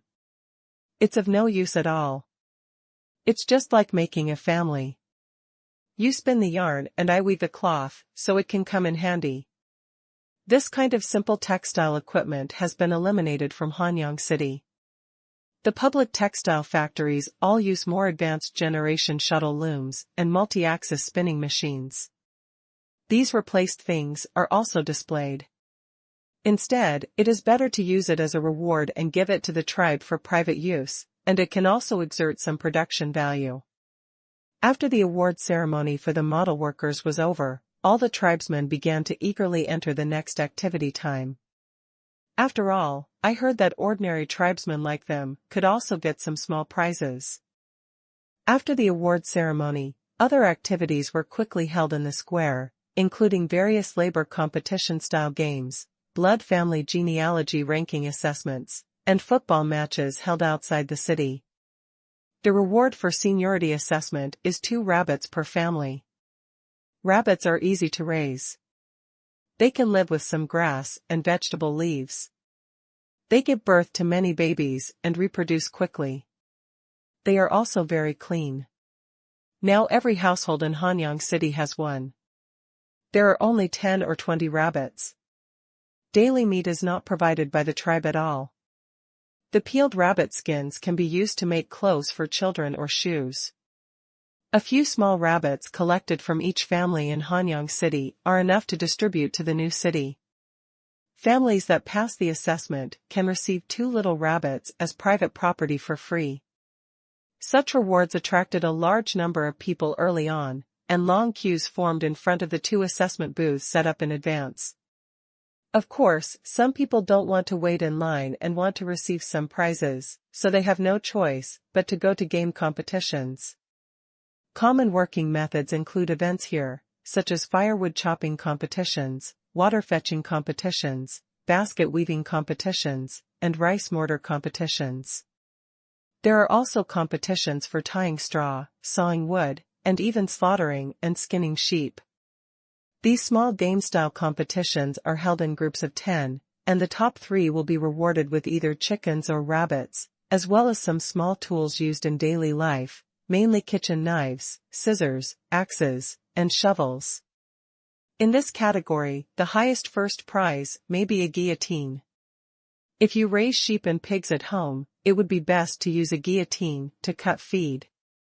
Since the format of the competition is a group of 10 people, with 3 people winning prizes, there are still many tribesmen who cannot get rewards. However, there are many events that cannot stand the competition. If you are not very good at this one, you can try other events. Give it a try. This will not only increase the activity of the tribesmen in participating in the competition, but also basically get rewards in the end. It can also make the festival held this time a little more lively. The temporary football field outside the city is also very lively. A group of people are chasing the ball and kicking it around. There are also many people watching. Mainly because during the construction of the new city, everyone is usually very busy. They go home after a tiring day and go to bed directly. There are no entertainment items. Seeing such an interesting game at this time, even if I can't play in person, I can't help but come and watch. The activity continued until evening, and the family dinner began again. The tribe immediately took out 500 antelopes to make roast lamb, which basically allowed all residents in the entire new city to share some. Luo Chong might have been reluctant to part with this before, but early summer was the peak breeding season for saiga antelopes. The original number of more than 3,000 antelopes suddenly turned into more than 8,000. If it hadn't been for the large amount of rice straw this year, to reserve feed, the Han tribe might not be able to feed so many livestock. Now, taking out 500 old ones and slaughtering them directly can also reduce the feeding pressure. Roast mutton, mutton soup, and some porridge prepared at home. Even if this dinner is enough, it can satisfy all the tribesmen's greed.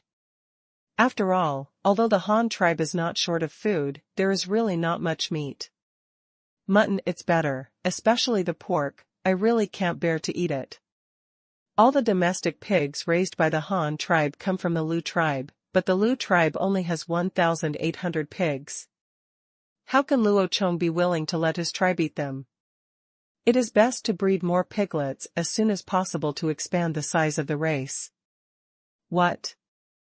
In time, all families in the Han tribe can raise a few fat pigs, and then they can use them to eat pork.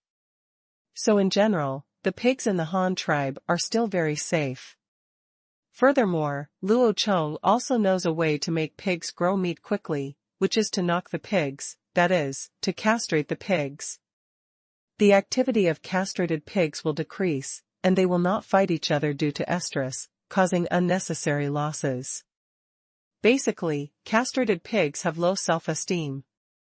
They only eat and sleep all day long. What a hell if they don't grow fast. But it is not possible to do this now. Firstly, it is necessary to expand the population. Secondly, the Han tribe does not have this kind of castration technology. Luo Chong's plan is to wait for the domestic pigs to become more numerous, and then organize people to do dissection exercises. Dissect a few more pigs to learn about the body structure of pigs, and it would be best to conduct an in vivo experiment or something and try it yourself. In Luo Chong's previous life, he heard an old man and his family say that in the early years, the powerful pig knockers rode bicycles through the streets and went to various villages to find work. Those who were experienced and quick could castrate a pig. It only takes a minute or two to look like a newly weaned piglet. A pig can be done in just tens of seconds. It is definitely considered a talent. Unfortunately, the Han tribe does not have such people now, so they can only slowly cultivate it themselves. The grand gathering of thousands of people lasted for 5 or 6 hours, and it was completely dark. Then the tribesmen reluctantly returned home and began to study how to build enclosures in their yards to raise the little animals they won. Everyone's faces were filled with smiles, and it seemed that the days ahead were getting better and better. Early the next morning, after all the matters in the new city were settled, Luo Chong led a group of students and finally embarked on the journey back to Hanyang City with supplies. As for the supplies, of course they were several carts of blank paper. This time he went back. Not only do you need to bring enough paper to cover the windows, but you also need to set aside a large portion for teaching and for Luo Chong's personal use. After all, the construction of the school has been completed, so all that's left is to compile the teaching materials. Luo Chong can only do this by himself. Thinking about it makes him feel a little headache. The other is to train a group of teachers and officials as soon as possible so that the school can be used earlier and the new government can be formed as soon as possible. At the very least, we must start with a census to sort out the population of the old base area of Hanyang City, so that next year's transfer and relocation can go smoothly.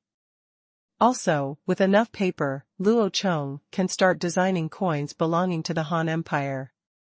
Now the pace of private ownership is getting bigger and bigger, especially this Labor Day celebration held in Qingshu. The process of private ownership has advanced a lot. When you have your own things in your hands, and when you no longer need them, but need the things in other people's hands, transactions between private individuals will inevitably occur, and then the demand for coins will also arise, so the importance of coins manufacturing must also be put on the agenda as soon as possible. Compile teaching materials, teach the first batch of teachers, train the first batch of government officials, and start coinage as soon as possible. Before this person returned home, Luo Chong found that he had found several things to do for himself, and they were still all it's a big thing that must be done, and only he knows how to do it. He doesn't even have a helper, which makes people speechless. The group set out in the early morning and spent a whole day arriving at Hanyang City in the evening. They told the tribesmen to move the papers on the car into the house to avoid getting wet with dew. Then Luo Chong went to check it immediately. Understand the construction status of teaching buildings and office buildings. Walking to the central area, 4 tall blue brick teaching buildings stand at the north end of the square in the east and west directions. The sloping roofs, with ridges on all sides, look elegant and grand. The green glazed tiles have been washed away by the rain and are spotless, shining in the sunset. Xinghui, That's all it is, made of ordinary clay embryos, hung with a layer of glaze mixed with malachite powder, and fired. In terms of making porcelain and arranging colored glazes, Lizzie has formed the same relationship with him who was determined to spend his whole life grinding stone basins. Worlds apart, they have both improved. On the construction site of the office building located in the middle of the teaching building, the tribesmen have dug deep trenches along all the walls. After compacting them firmly, they built them up layer by layer with large blue bricks from below. Now the wall alone above the ground is already 1.6 meters high. But Luo Chong knew that this was not an exterior wall, but just the foundation of the office building exposed above the ground. As a power structure representing the public, it naturally had to be built slightly higher. If there were not even a few steps, where would it be? What else looks like a yamen? To this end, the tribesmen had to dig a lot of earth from outside the city and fill it into the foundation. The dug pit was not wasted. It was just used as a cesspool to expand the farmland area in the coming year. The foundation of the office building was still being laid, so Luo Chong had no choice but to turn his attention to the teaching building. The blue-black exterior wall and the lattice-shaped doors and windows were still the color of logs, but because they had been painted with tung oil several times, they looked a little darker. That's all, but at this time, the door and window grids were still empty, and they were just covered with the paper Luo Chong brought.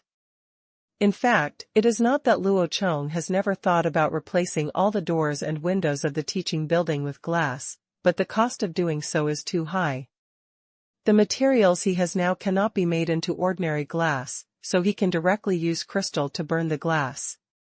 What is made is also high temperature resistant and has high light transmittance.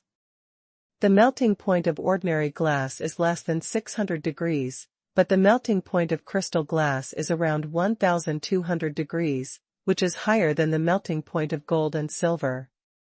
So let's calculate the production cost. Isn't this more fuel than smelting metal? What's more, fuel is not cheap in this day and age. However, although it is a bit luxurious to use crystal to make flat glass, it is no problem to use it as a tool.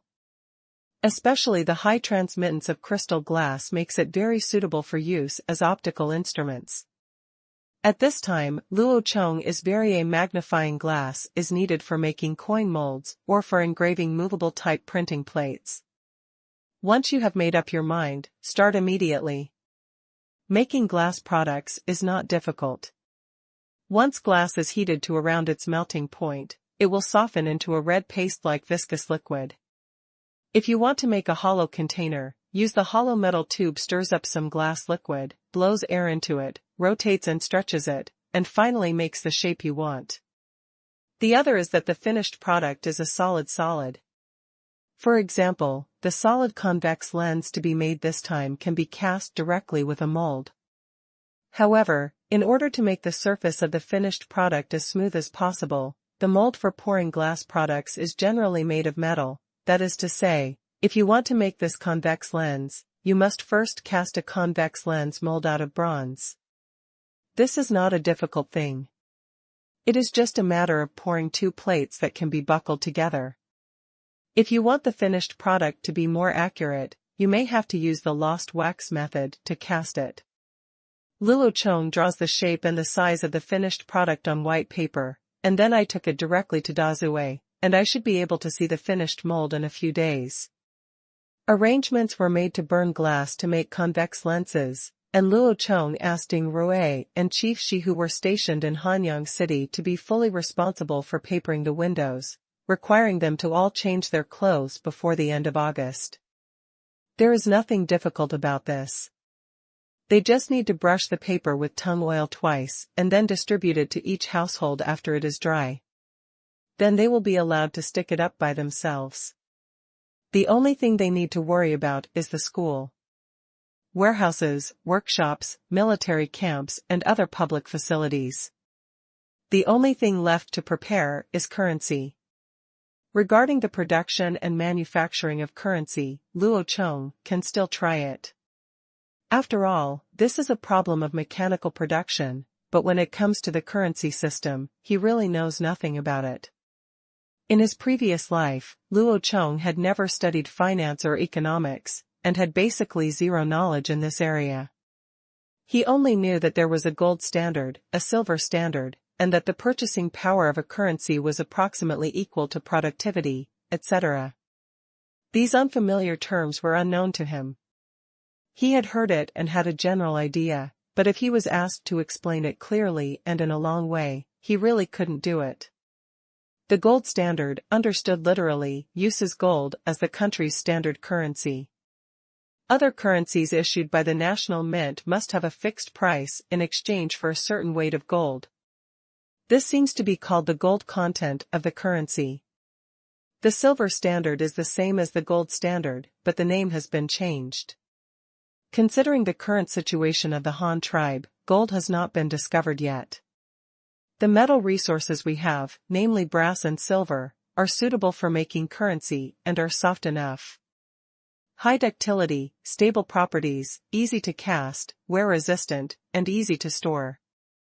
Among the remaining metal resources, lead is too soft and toxic, so it is fine as a small amount of additives.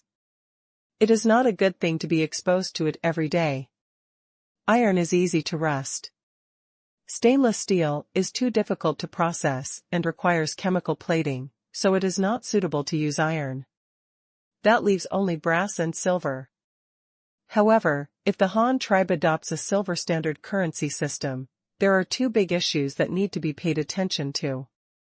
Because in the history of world economics, this silver standard should have two characteristics, and it is very unfavorable to the current Han tribe, that is, first, private individuals can freely cast.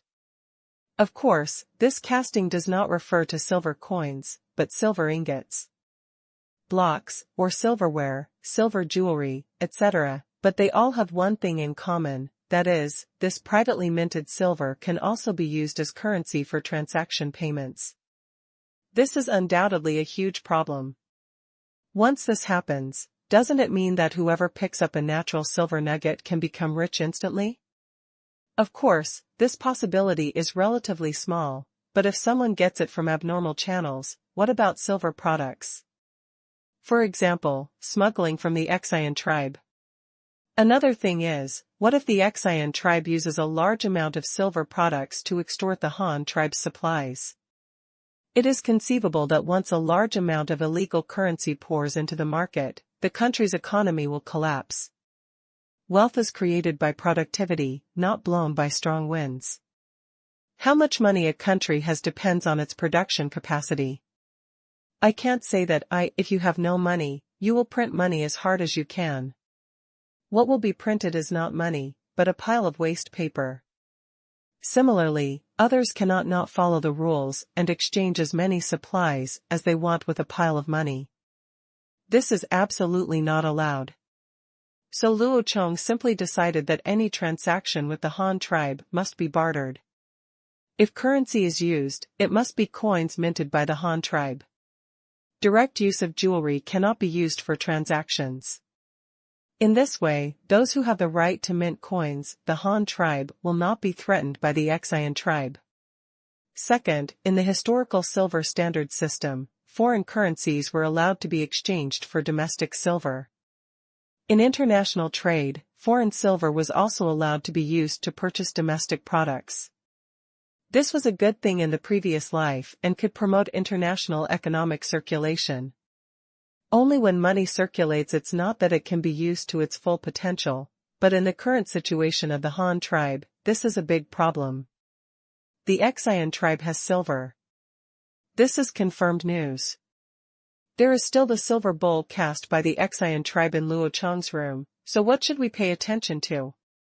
In fact, it is still the first question.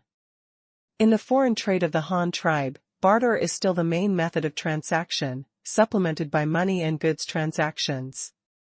Whenever currency is needed, it must be currency minted by the Han tribe.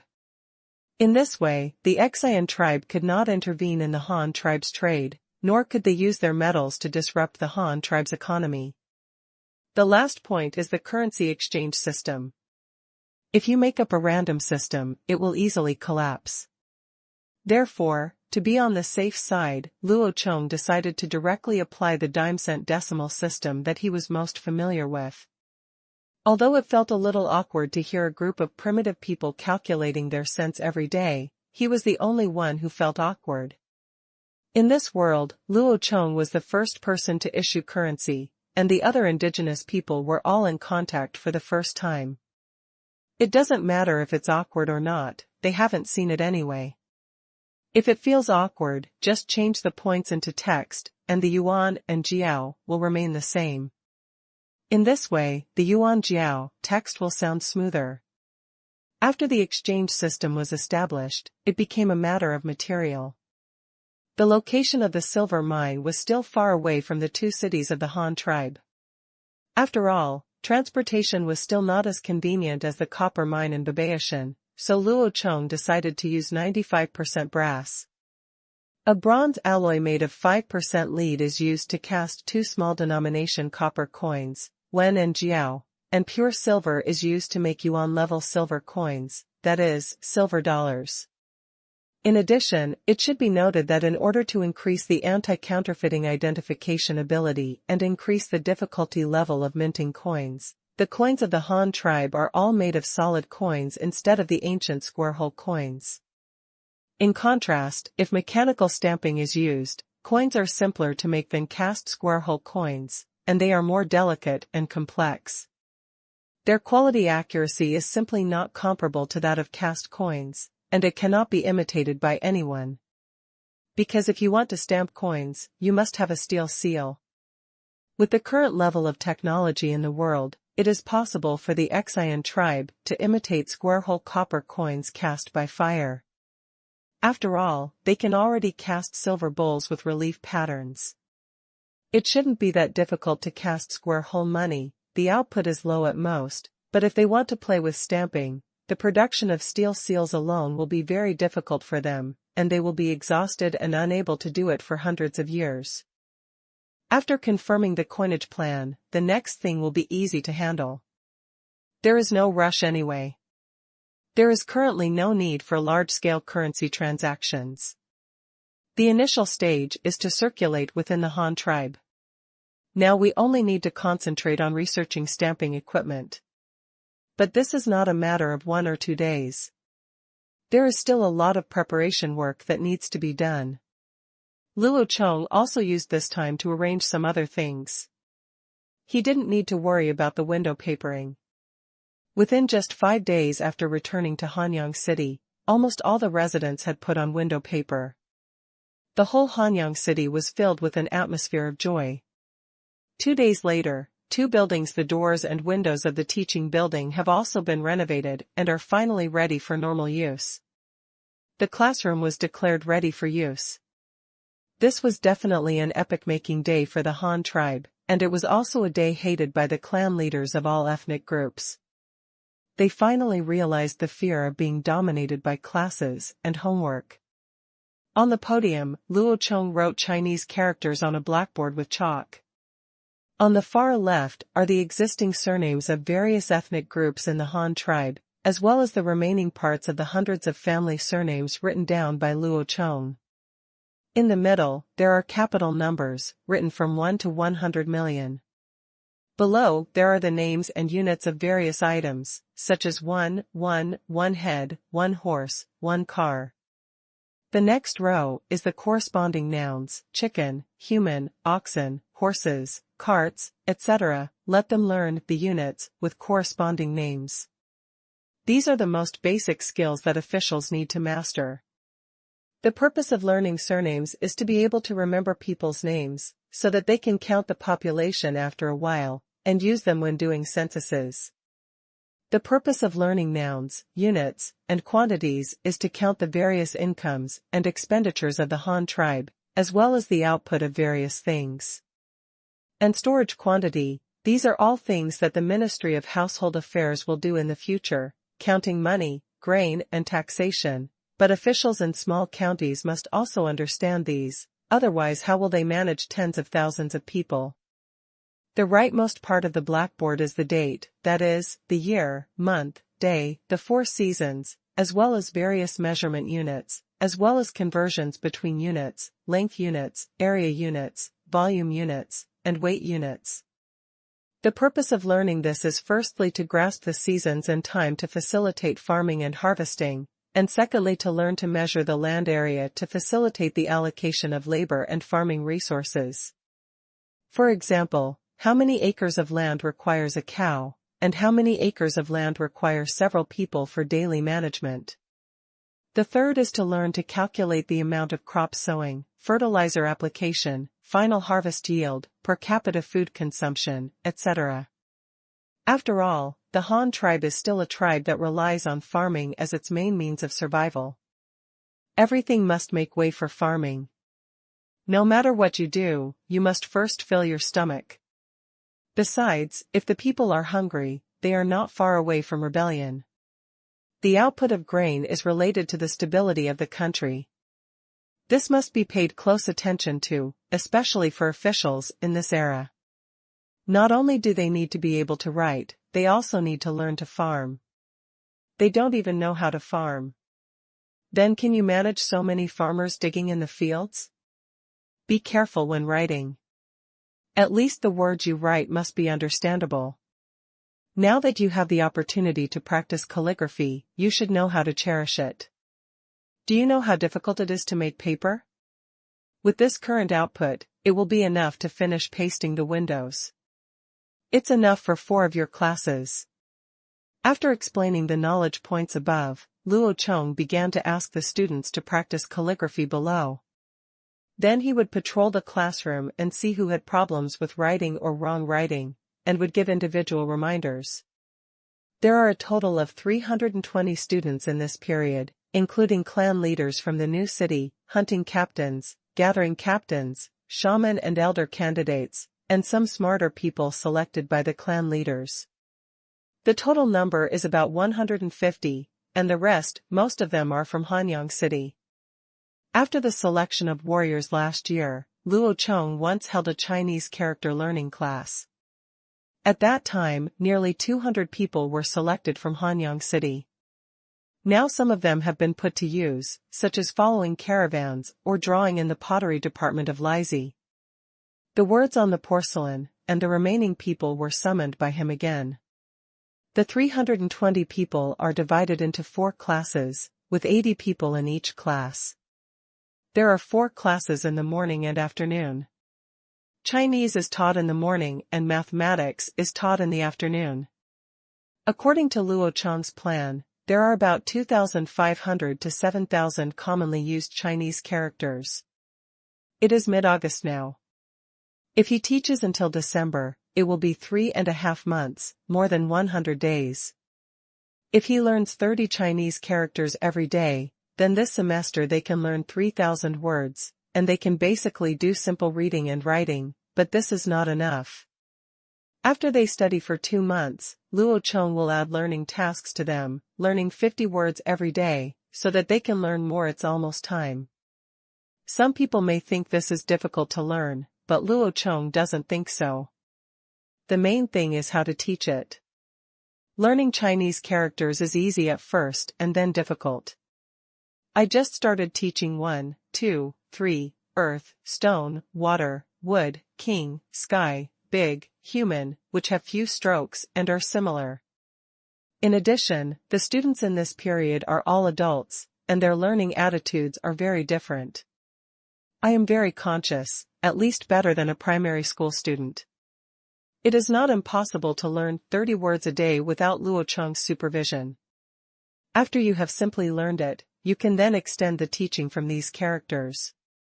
1 + 1 vertical line is 10, and 1 horizontal line is gone, soil, and scholar. In this way, you have learned 3 more characters. Then add 1 horizontal line and it becomes 10 again. When you become a king, if you add half a frame, you will be the Quan who supports justice. If you add a little, it will be Jade and the Lord. If you add a mouth, it will be the country. After learning these, start adding radicals. The word Quang next to the word wood means the frame of the door frame, the word bamboo means the word bamboo basket, and so on.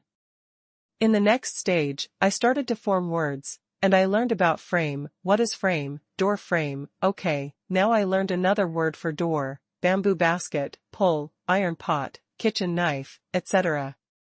This teaching method of drawing inferences from one example and drawing analogies allows those who are learning Chinese characters for the first time to quickly master them, and they cannot learn blindly.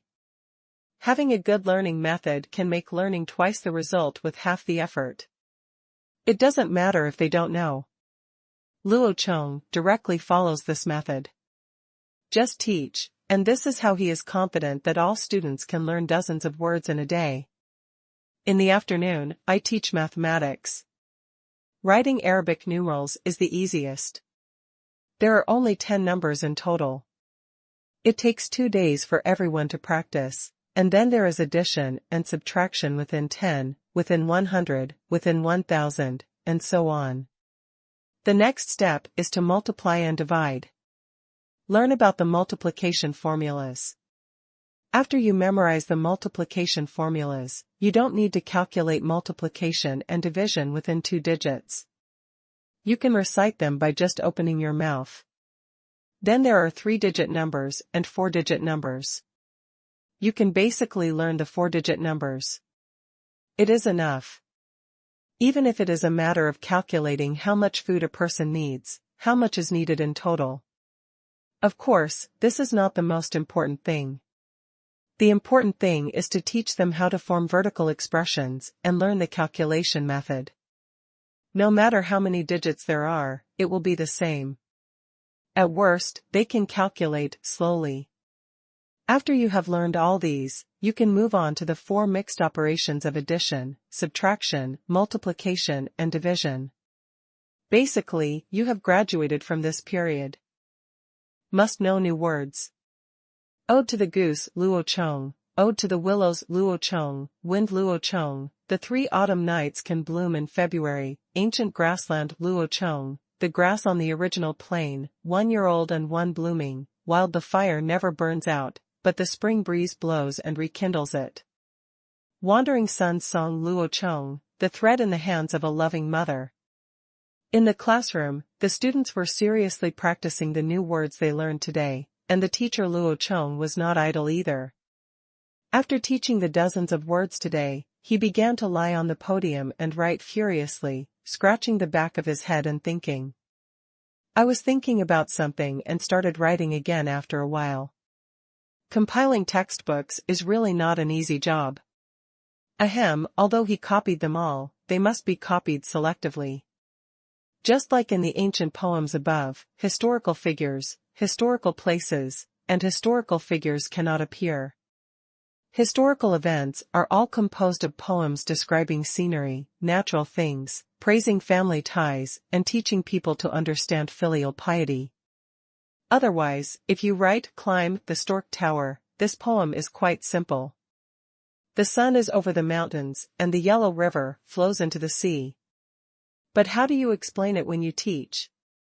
Then a group of children will chase the teacher and ask him, which river is the yellow river? What is the sea? How do you say this? Not to mention the Wanglu Mountain waterfall. Let alone where Lushan Mountain is, there is not even a waterfall to be found around the Han tribe, and it will be even more difficult to explain.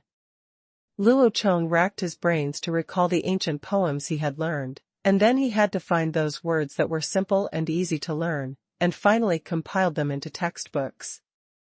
This was really a boring and tedious job, but fortunately it was at this time. A sudden knock on the door rescued Luo Chong. Enter. Chief, the mold you asked for is ready. I'll bring it over. Can you take a look? The door of the classroom opened in response, and Dazue walked in with 2 golden plate-like objects and handed them to Luo Chong's podium. Luo Chong picked it up and looked at it. Just like the drawing he gave, the recessed area of the plate was carefully polished with sand and gravel, and the top was wiped with white wax. It was extremely dazzling in the sunlight coming from the window. Moreover, these 2 plates are not round, but square. There is a circular depression in the middle, which is used to hold the glass liquid, but there is also a hole in each of the 4 corners, where a few small wooden sticks can be inserted. To fix the two-house of the mold, it will not go astray when the mold is pressed. Chief, is this okay? Dazue asked again when Luo Chong didn't speak. Well, it should be about the same. Let's try it first. I don't think it's a big problem. Well, you can practice calligraphy by yourself for the rest of this class. I will go out for a while. Oh, by the way, I will dictate the words I have learned for you tomorrow. I will write every wrong word 100 times. Dictation? Wrong one 100 times? I wipe it. When they saw Teacher Luo going out, some students couldn't help but want to be lazy. However, when they heard that they would have to take dictation tomorrow and be punished 100 times, all the students in the class couldn't help but stand on end. He lowered his head and started practicing calligraphy seriously. No one was looking at Luo Chong anymore. Chief, what is this for? If you want to cast copper or iron, you can't use metal as a mold, right? Big Mouth followed Luo Chong out of the teaching building and asked as he walked towards Luo Chong's house. Who told you that you can't use metal molds to cast metal? Are you afraid that the mold will stick to the metal and you won't put a layer of mud on it to separate it? Luo Chong immediately reminded. Oh. Right, I didn't think of it just now, he. Dazue said in sudden realization. Well, but there is one thing that you need to pay special attention to in the metal mold mud casting method, that is, the mud must be dried, otherwise the metal solution will release a large amount of water vapor when it touches the wet mud, which will generate bubbles in the molten metal. It affects the quality of the finished product, Luo Chong explained to Dazue as he walked. Oh, I remember it, thank you Chief for teaching me. Dazue also thanked Luo Chong very gratefully. In the past 2 years, Dazue has been appointed by Luo Chong to be in charge of various metal smelting and casting tasks of the Han tribe. He also knows that the current rise of the Han tribe is all related to metal tools. Luo Chong gave him such an important task and taught him so many skills. Even his wife was found for him by Luo Chong at the Spring Festival. Now even the child can call him daddy. With this kindness, he naturally keep it in mind. No need to thank you, just do your job well. Also, how are the training of your apprentices? We may build 1 or 2 more smelters and processing plants this year. How many people can you spare? Luo Chong waved his hand indifferently and asked about the apprentice instead. Chief, are we going to smelt those 2 kinds of lead ore and silver ore? If so, I can still recruit about 15 people, all of whom have participated in all the processes of iron smelting. Dazue replied quickly. Well, 15 people should be enough. Let them serve as technical backbones and add a group of apprentices. You should pay attention when you go back and select people in advance. They will be transferred directly when the time comes. Luo Chong thought for a moment and said. Yes, I know the leader, so is the mold we made this time used to test lead and silver? Dazue guessed. The stone smelted this time is not a metal, but another substance with a lower melting point than copper and iron. It is called glass. Glass? Dazue was stunned when he heard this new term, then looked at the mold in his hand and said doubtfully. Then what is this glass plate, which is thick in the middle and thin on the edges, used for? It can't hold anything in this shape, so it's definitely not a container. It's not a container, it's a tool. You'll know when the time comes. We can make it today. While they were talking, the 2 of them arrived at Luo Chong's home and took out several pure colorless crystal clusters from the side room that Luo Chong used as his study. Wow! Is this also an ore? Why does it look as translucent as water and shaped like a spearhead? Chief, is this the ore made of glass? This was the first time for Dazue to see this kind of pure and colorless crystal.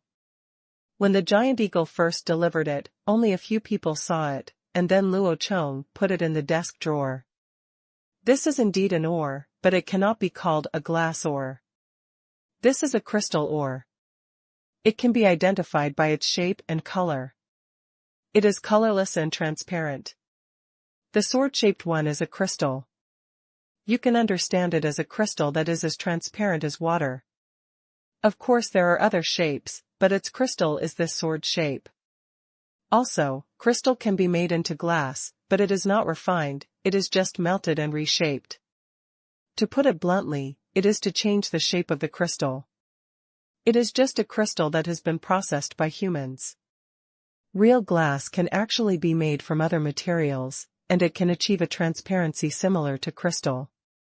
I originally wanted to use glass to make windows, but I haven't found the right raw materials, so now I can only make do with oil paper.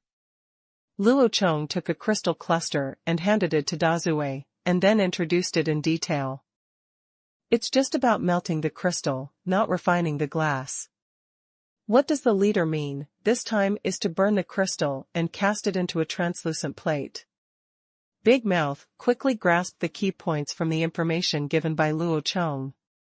Yes, it's what you think. Luo Chong nodded and confirmed. Then the leader said just now that this is a tool, but what can it be used for? Dazue looked around with the crystal cluster, but he still couldn't figure out the purpose of this tool. It's not easy to know. You'll know when you make it. Work quickly. First smash these crystals, then grind them into powder, and then melt them in a crucible, just like mixing bronze. You can do this. You've done it before, so you don't need me to say anything more, Luo Chong urged, looking at the big-mouthed fool. Ah? Isn't it such a pity that such good things are smashed? Dazue said distressedly while holding the crystal-clear crystal cluster in his hand. What, do you like this? If this thing is just like this, it has no use at all except to put it there for viewing or as a decoration. We can only use it by turning it into a tool. If you like it, wait when we do large-scale mining in the future, just keep a piece of it for yourself. Luo Chong looked at Dazue with a smile. Chief, I didn't say. I just think it looks good. It would be a pity to smash it. It's nothing to be sorry about. Making it into a tool will be more useful to us. Let's do it quickly. Luo Chong patted his shoulder and said. Seeing Luo Chong's insistence, he didn't know what to say, so he immediately took away the crystals, smashed them first, and then ground them into powder. The iron ore was done this way before, and this was not the first time he had done it. I couldn't be more clear about this process. Luo Chong also understands Dazue's mood. Everyone loves beauty. When they had nothing before, they still used bones to grind jewelry, let alone seeing such magical transparent stones now. Luo Chong himself didn't take crystals seriously. This thing was not valuable in his previous life. Crystal bracelets were all sold on the street. Not to mention that he found a crystal mine in this life. This thing wanted more or less nothing, it was just a matter of him giving an order in one sentence. The process of crushing and grinding went very quickly. After all, the quantity was very small, just a few. In less than an hour, Dazue had already arrived at the iron-making workshop with a porcelain basin. Luo Chong had also been waiting here for a long time. The ground crystal powder is not very fine, probably like gravel, and has not yet reached the level of flour. The color is no longer transparent as it was at the beginning, but has turned white. Seeing this thing, Luo Chong had an idea. If this thing was ground a little finer, couldn't it be used as silica powder? You must know that this thing can not only be used to make crystal glass, but can also be used as a special paint. There is a black-tech cultural and educational tool in modern times, known as the fifth treasure of the study. It is a universal water-writing cloth with a gray-white surface. Use a brush dipped in water to write on it, and it will appear as black as ink. This kind of practice, the invention of the word artifact, can be said to have greatly saved paper, and it has been of great use in terms of environmental protection and saving money. When Luo Chong came into contact with this thing for the first time, he felt it was very magical. In order to understand its principle, he also consulted some information at that time. In fact, the working principle of water-based writing cloth is not complicated. It is to apply a layer of white paint on a dark base cloth. The main component of this paint is silica powder. What is silica? That is transparent glass. What are the characteristics of glass? That is to refract light. The principle of water writing cloth is to take advantage of the glass refraction characteristics of silica. When the coating on the surface of water writing cloth dries, because other white substances are mixed in the paint, plus powdered silica, it is also light white, so it looks like white paper. However, after the white coating comes into contact with the moisture of the brush, the contact area will change the refraction angle of light because the gaps in the coating are filled with water, causing the coating to become transparent for a period of time. The above after the white coating becomes transparent, the dark base fabric underneath is naturally exposed. The principle is that simple. Now that he suddenly thought of this, Luo Chong came up with the idea of making water writing cloth. If he had this thing, how much paper would be saved for the Han tribe, and it would also play a considerable role in promoting the popularization of education in the future. After all, paper is not, it is cheap. After privatization is fully carried out, it is naturally impossible for everyone to afford a large amount of paper. But if there is water writing cloth, then you only need one piece to practice calligraphy. Even if the quality developed by Luo Chong is not as good as modern ones, it's worth it if it can be used repeatedly 1,000 times. However, making this thing cannot be completed in a day or two. The key technology lies in the formula of the white paint on the surface, but Luo Chong did not know it. He did check the information at the time, but the information was not very detailed. He took a look, I don't remember it, but I can make some guesses, based on the characteristics of water-written cloth. The most important thing is silica powder, which accounts for the largest proportion. The rest should include glue and other things. After all, this is paint. It needs to be brushed on black cloth to prevent it from falling off, so the glue needs to be waterproof, and it must also absorb water, that is to say, it can get wet, but it will not fall off from the attachment when it gets wet. Then there is the powder that has the function of locking water. When the brush is dipped in water and comes into contact with the paint, the water cannot be spread out all at once. It can only be locked in a local area. Otherwise, with one stroke, a large area will be blackened, which is not fun. Then there is a white substance that can quickly evaporate water. The purpose is to dry quickly. You can't leave it for several hours to dry after writing, otherwise it will lose its use value. It can be deduced from this that there must be at least 4 things in this formula: silica, waterproof glue, moisture-locking powder, and quick-drying powder. However, Luo Chong now only has 1 silica, and the remaining 3 have no trace at all. Look, we can only study it slowly in the future. For the immediate matter, it is better to make the convex lens first. Well, that's about it. Let's start melting. By the way, bring some more alkali and use it as a catalyst for a while. No need to add anything else. Luo Chong grabbed a handful of crystal gravel and looked at it in his hand, and threw it back into the basin. Yes, leader. Big Mouth responded quickly, and then he took his assistant to practice it himself, pulling the bellows and adding charcoal. It didn't take long for the crystal gravel in the crucible to turn red. Got it. Open the lid and add a spoonful of alkali inside. Luo Chong said to Big Mouth, while looking at the gradually reddening crystal gravel in the crucible. Yes, Chief. Big Mouth also quickly took out a ceramic jar, scooped a spoonful of white powder from it with a wooden spoon and put it into the crucible, and then stirred it with a clay rod. With the addition of the catalyst and the wheezing sound of the wooden bellows, the crystal sand in the crucible began to gradually soften, stick to each other, and then melt into a thick, bright red liquid. After this state has been maintained for a while, and the fluidity of the glass liquid gradually increases. It is almost ready for casting. Preheat the mold, put it on the fire to bake it, then raise the crucible, and you can cast it. Luo Chong observed the state of the glass liquid and ordered again. Yes, Chief. The assistant who was helping quickly picked up the 2 bronze molds and put them on the stove nearby for baking. He also used a clay rod to stir the glass liquid in the crucible so that they were heated evenly. This thing is not metal at all. Even if it burns red and becomes soft, its fluidity is still very poor. When you pick it up, it feels like a piece of heated syrup. After waiting for a while, the assistant also brought over 2 red-hot molds and placed them flat on the anvil aside for later use. Okay, let's start the pot and cast it. Luo Chong commanded again.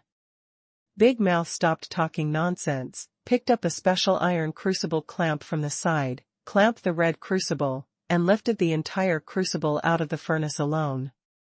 To be honest, there is nothing surprising. Glass is not as dense as metal. Even if it is filled with a whole pot, it will be much lighter than the same volume of metal, not to mention that this is only half a pot. Chief, how are you pouring this?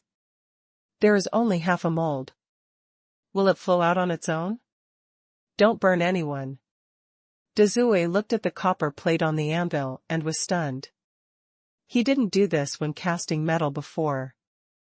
Yes, if you want to cast a tool, you must first snap the 2 halves of the mold together and lock them firmly.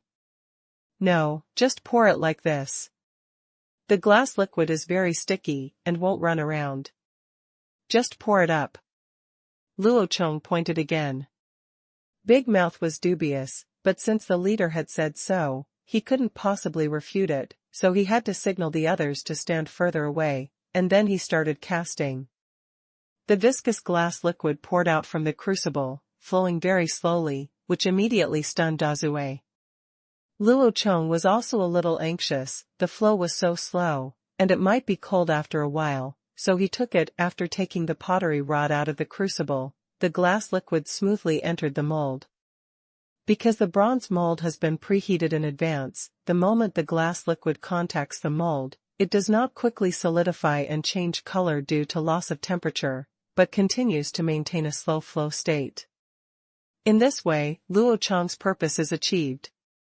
More and more liquid glass was poured out, until it piled up into a high pile in the mold. Luo Chong observed it with the naked eye and felt that the volume should be slightly larger, so he stopped the pouring. Then he asked the apprentice assistant who had been watching for a long time to fasten the other half of the mold, pin the holes at the 4 corners with 4 small copper sticks, fix the vertical position of the 2 halves of the mold, and then let the 2 men use a large wooden stick to hold it down. Press the upper half of the mold down hard. The 2 apprentices were obedient, and each of them grabbed the wooden stick and hoisted it up. They put their whole body weight on the wooden stick, and the glass liquid that had not yet solidified inside was squeezed out by the pressing mold. But it doesn't matter. If the excess glass liquid can be squeezed out, it means that the glass inside has been filled, and the lens Luo Chong wants has been completed. Big Mouth, use a knife to scrape off the extra glass on the outside. Once it cools down, you won't be able to scrape it off anymore. Luo Chong commanded again.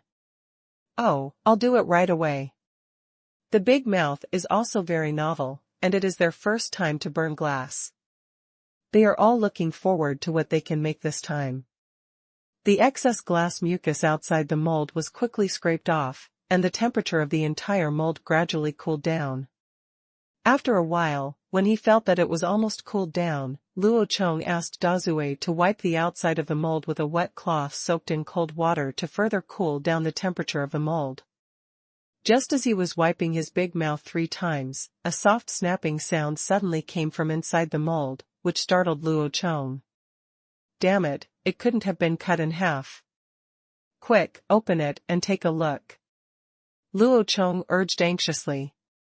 The 2 assistants immediately picked up the upper half of the mold, and a completely transparent ice cube-like thing was revealed inside. It was shaped like a plate and had been separated from the mold. It seemed that because the temperature had gradually dropped, after the glass solidified, the silver shrank a little due to thermal expansion and contraction, so it completely fell off the mold. Okay. Luo Chong secretly exclaimed that it was dangerous. Fortunately, the mold he just wiped with a wet cloth was the outside of the mold, and the cooling process was relatively slow. If he directly wiped the glass to cool it down, it would probably crack immediately. After opening the mold, it was left to dry for a while. This time, he felt that the temperature had almost dropped. Luo Chong touched it through a layer of dry cloth and felt that it was no longer hot, so he asked Dazue to pour some water on it to cool it down again. After final cooling, the finished product taken out from the mold is a glass product that looks like a poached egg. Well, this is mainly because due to the extrusion mold, after the mold cavity in the middle is filled, the excess glass liquid will come from it spilled out all around, and although the big mouth scraped off some, a lot was still left behind. The thick lens in the middle is like a layer of transparent sugar flakes hanging with a layer of candied haws, but there is no need to worry about this. Although the Han tribe does not have a glass knife, the thin glass burrs like this kind of light bulb are directly made of copper. Just knock it off with the stick and it won't affect the middle lens at all, because the middle lens is thick enough. Luo Chong personally put on a leather glove and picked up the lens, then used a small copper stick to smash the surrounding burrs, then polished it twice along the edge of the lens with sand and gravel from the blacksmith shop, and finally rinsed it with clean water. The extremely large convex lens with a diameter of 18 centimeters and a central thickness of 2 centimeters is completed. Big mouth, stretch out your hand and see what this is. As Luo Chong spoke, he asked Dazue to stretch out his hand and put the magnifying glass flat on his palm. When Dazue saw the palm of his hand through the magnifying glass, he immediately screamed out in surprise. Wow! Is this my hand? How did it become so big? You can see it so clearly, you can even see the charcoal in the palm print. Chief, this tool is used to make things bigger? Then this should be what's it called? Dazue looked at the palm in the lens in disbelief. He felt that his whole hand had become bigger, but his body did not feel any special. He quickly took his hand out from under the magnifying glass, but the palm he saw was still the same. As it was, he was stunned again. Then this guy seemed to have discovered some great treasure, and like a child getting a magnifying glass for the first time, he put his hand under the lens again to look at it, then pulled it out, put it down, pulled it out, put it down, and played with it. I was so happy that it took me a long time to figure out the use of the magnifying glass. Chief, this tool is amazing. Haha, yes, this thing is used to enlarge things, but it only makes things look enlarged, not the real thing. Just like your hand, what you see from this tool is enlarged, no need to the tool still look the same, Luo Chong explained. Chief, what is the name of this thing, and what can it be used for? If it can only make things look bigger, it seems of no use. What if it can turn a bowl of rice into a really big bowl of rice? Okay, it just looks bigger, isn't it annoying? Dazue suddenly felt that this magical thing was useless. Haha, your idea is unique, but there is no free lunch in the world. Even if there is, it must be poisonous. Food is grown. If you use this magnifying glass to look at it and it becomes more, then all you have to do is make a magnifying glass. This tool called a magnifying glass is not as useless as you said. Didn't you say it yourself? It can magnify things and let us see more clearly, which is already very useful. Think about it, if I ask you to cast a bronze with a very fine pattern, but you can't see it clearly, what should you do? But it's different if you have a magnifying glass. If you hold it and carve the mold, you can see more clearly and you can also see smaller things. By the way, this magnifying glass has another use. It can focus the sunlight from the sky to a point. The temperature of that point is very high. Although it cannot melt metal, it can ignite wood chips. So as long as you have such a magnifying glass, you can on sunny days, you can use it to light a fire. Luo Chong once again gave them some popular science. What? This thing can also ignite heavenly fire? An apprentice exclaimed.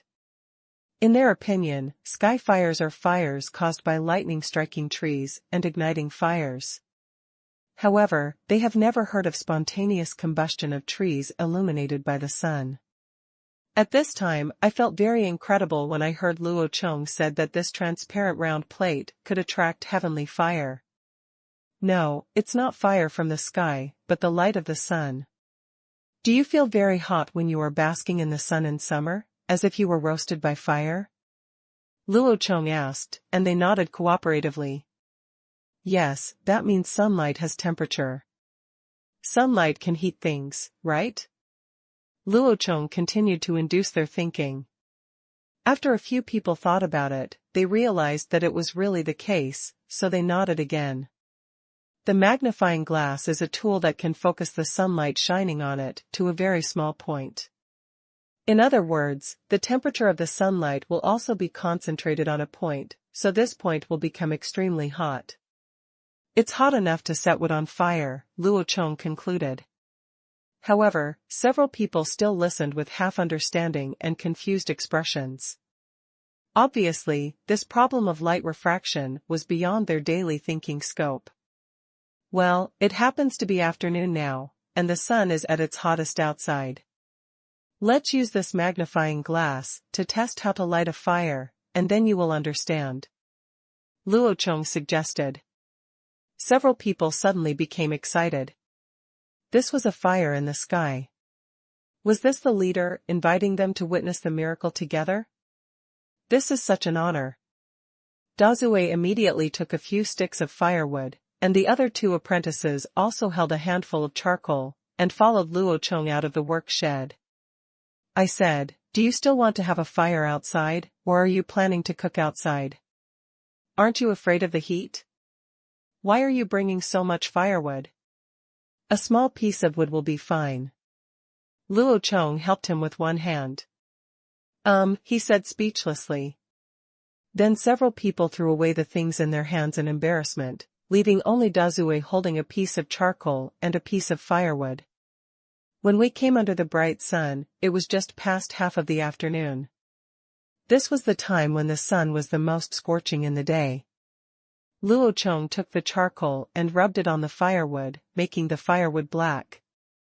After all, black color absorbs heat better, and then he started playing with the magnifying glass under the watchful eyes of several people. He held the magnifying glass up at an angle, pointed the mirror at the sun, and then adjusted the focus up and down. Several people soon saw that as Luo Chong moved the magnifying glass, a bright spot immediately appeared in the shadow on the ground. This light spot was very large and bright, but as Luo Chong lowered the magnifying glass lower and lower, the light spot began to shrink, but became brighter. By the time it shrank to the size of a soybean, the light spot had become extremely bright and could not be seen directly at all. Ignore it, otherwise your eyes will feel stinging and tears will flow out. Don't stare straight at it, squint, or look with your peripheral vision, or you will go blind. Luo Chong reminded them. Several people quickly continued to observe according to the method Luo Chong said, and saw the leader aiming the light spot at the firewood placed on the ground.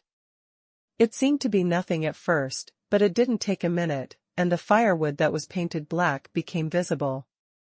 Gray smoke started coming out. It's burning, there is smoke, the sky fire is coming down, the leader is bringing down the sky fire. Regardless of the pain in his eyes, an apprentice saw smoke coming out of the spot where the light spot shined. He immediately stood up and shouted. This shout attracted the attention of people nearby, and people who had nothing to do began to gather here. Coming over, among them were Chief Shi, who was supervising the work on the construction site not far away, as well as two old men, Shu Sha and Elder Han. It's really on fire, it's really on fire. You see, the smoke is getting bigger. Now put some wood shavings, and it will definitely catch fire. Big Mouth also began to conclude. What are you doing with the leader? The elder came over and looked at the two men and yelled with tears in his eyes. Oh, the leader made us a tool called a magnifying glass. It can draw down the sky fire, light the wood directly, and make things look bigger and clearer. It's amazing, elders, you can take a look too? Big Mouth explained. Oh? There is also such a tool, what is it for? The rat wizard also asked. Magnifier. As more people joined in, what happened next became even more magical. Several old men and a group of teenagers squatted together in the bright sun, using magnifying glasses to light wood and roast ants, and screams of joy kept coming. He didn't feel hot either, which made Luo Chong feel a little ashamed. Look, these are the managers I have, just like a bunch of kindergarten kids. Okay, just watch it for a while, the sky fire will hurt your eyes, and it will make you all blind, and then you will not be able to see anything. Seeing them endlessly and having a great time, Luo Chong began to play hard, the words urged. No way, this thing was not made for fun, but Luo Chong planned to use it to engrave the steel seal wax mold for coinage. Without this magnifying glass, how to engrave the tiny patterns on the coins? This is a serious micro-engraving tool. After finally getting the magnifying glass back from a group of children, Luo Chong began to prepare to officially start work. A single lens cannot be used. For the convenience of use, Luo Chong found a wooden barrel to make a wooden frame, which is like a desktop dressing mirror. It is specially used to place a magnifying glass. The angle can also be adjusted freely. It's absolutely easy to use for engraving and micro-engraving. After getting the magnifying glass, another important tool cannot be left behind, which is the various knives used for carving things. Luo Chong directly used some scrap arrow shafts to cut them into the shapes of various knives, and then gave them to everyone. Zue asked him to find someone to make it and mass-produce a batch directly. There are too many places where a carving knife can be used, including carving ceramic clay embryos, or wood products, and printing plates for movable type printing, as well as wax molds for coins that Luo Chong wanted to make, and seals, which require the use of a carving knife. There are so many places, and it is impossible to give Luo Chong all the carving work, so just mass-produce a batch to save trouble in the future. The following days were unremarkable. Luo Chong taught students every day. When the students were practicing calligraphy, he had to write teaching materials, or design coin patterns, and then use a piece of white plaster to carve. Sometimes he would practice carving some clay type for movable type printing. Later, Luo Chong felt that his engraving was too boring and his speed was too slow. The students were also learning to write, so he simply invited more than 300 students to engrave clay movable type with him. The clay embryos are hard clay ingots that have been dried, and then Luo Chong writes reverse words on them and then distributes them to the students to carve together. At least one of the 8 classes a day is dedicated to this, otherwise I really don't know when it will be done. Chief, what is the purpose of engraving this reverse character? Even if it is to be used, it should be engraved straight. Wouldn't it be a waste to engrave it like this? Luo Chong was lying on the podium while he was carving words when he suddenly heard some questioning voices from the students below. He was not angry at all. It was a good thing to have his own ideas.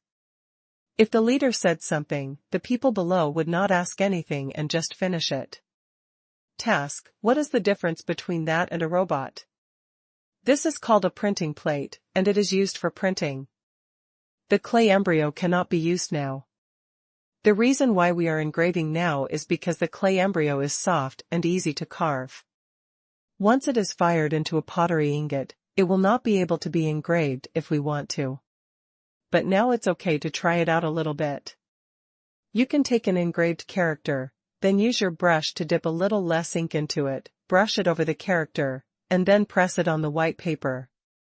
You'll see what happens. Into what? Luo Chong directly asked him to verify it himself, which was more effective than any explanation. The student who had served as the captain of the clan hunting team became curious when he heard the leader's answer, and immediately started experimenting according to Luo Chong's method. He took a piece of movable clay type that had been engraved and had been sitting nearby for a long time in his hand. He squeezed out the ink from the brush until it was half dry, and then started brushing on the movable clay type. After all of it was blackened, he again painted the engraved part. Pressing one side on the white paper, a Chinese character was left on the originally blank white paper. Ah!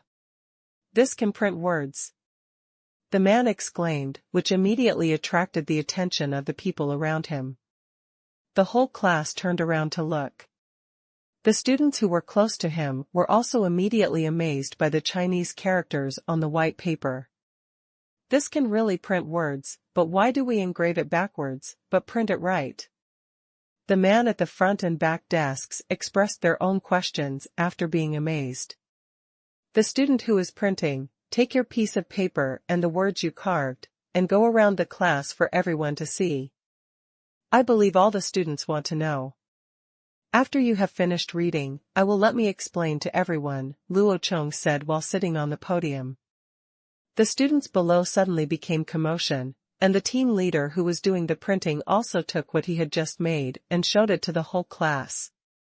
At this moment, Luo Chong had already used chalk to draw something like a chessboard on the blackboard. It is full of grids. Dang dang dang. After all the students below had seen movable type printing, Luo Chong tapped on the blackboard, attracting everyone's attention. Everyone just looked at the printed Chinese character and thought it was amazing. You can make a Chinese character without using a pen to write. I believe some people must be very happy now. They feel that since we have made this thing, we don't need to write anymore in the future. Luo Chong first made a little joke with them, and everyone below burst into laughter. Apparently he hit the mark on some of them. Thinking about it, what kind of life did these people live before, and now they are actually being punished? It's so uncomfortable to have to learn to write here from morning to night. Haha, but this is impossible. What we are doing now is called movable type printing. This is just a printing plate used for printing. The effect you just saw is that it is used for printing. Of course, printing a single character is useless, but each of you carves different characters. What if we make all Chinese characters? Now look at the picture on the blackboard. Does it have a lot of grids and grooves? You can imagine if we make a wooden plate or iron plate like this, and then put each Chinese character according to what we want to say. Arrange them, then apply ink and rub them on white paper as before. Can we directly print out what we want to say? Luo Chong pointed to the blackboard and explained to them. Wow. It's true, but the leader said this is not for writing on our behalf, so what's the use of making this thing? Isn't it just for printing? The student who just printed asked again. Well, your question is very good. In fact, you can think about the advantages of movable type printing compared with direct handwriting. This advantage is the reason why we made it. Now ask the whole class to answer. If anyone answers correctly, after graduation, I can let him be responsible for the printing work of the Han tribe. This is not a small position. You all take good care of it. Think about it. Luo Chong seduced them directly. Well, Chief, I think everyone's handwriting is different. Some people's handwriting doesn't look good, and others may not be able to understand it. But with this movable type printing, we only need to find a handwriting. If a good person writes all the words and then engraves them, then when they are printed, the words will be beautiful, so that all literate people can understand them. One is not very old, only about 13 or 14. The boy stood up and answered. Very good, you are right. This is indeed an advantage of movable type printing, but it is not comprehensive. There are other aspects that are better than handwriting. Can you think of it? Luo Chong glanced at the student appreciatively. If he remembered correctly, this should be a labor tribe joining in. Their tribe was still working in Qingshu before, and had been working for more than half a year. It was not until this time that the rice harvest came.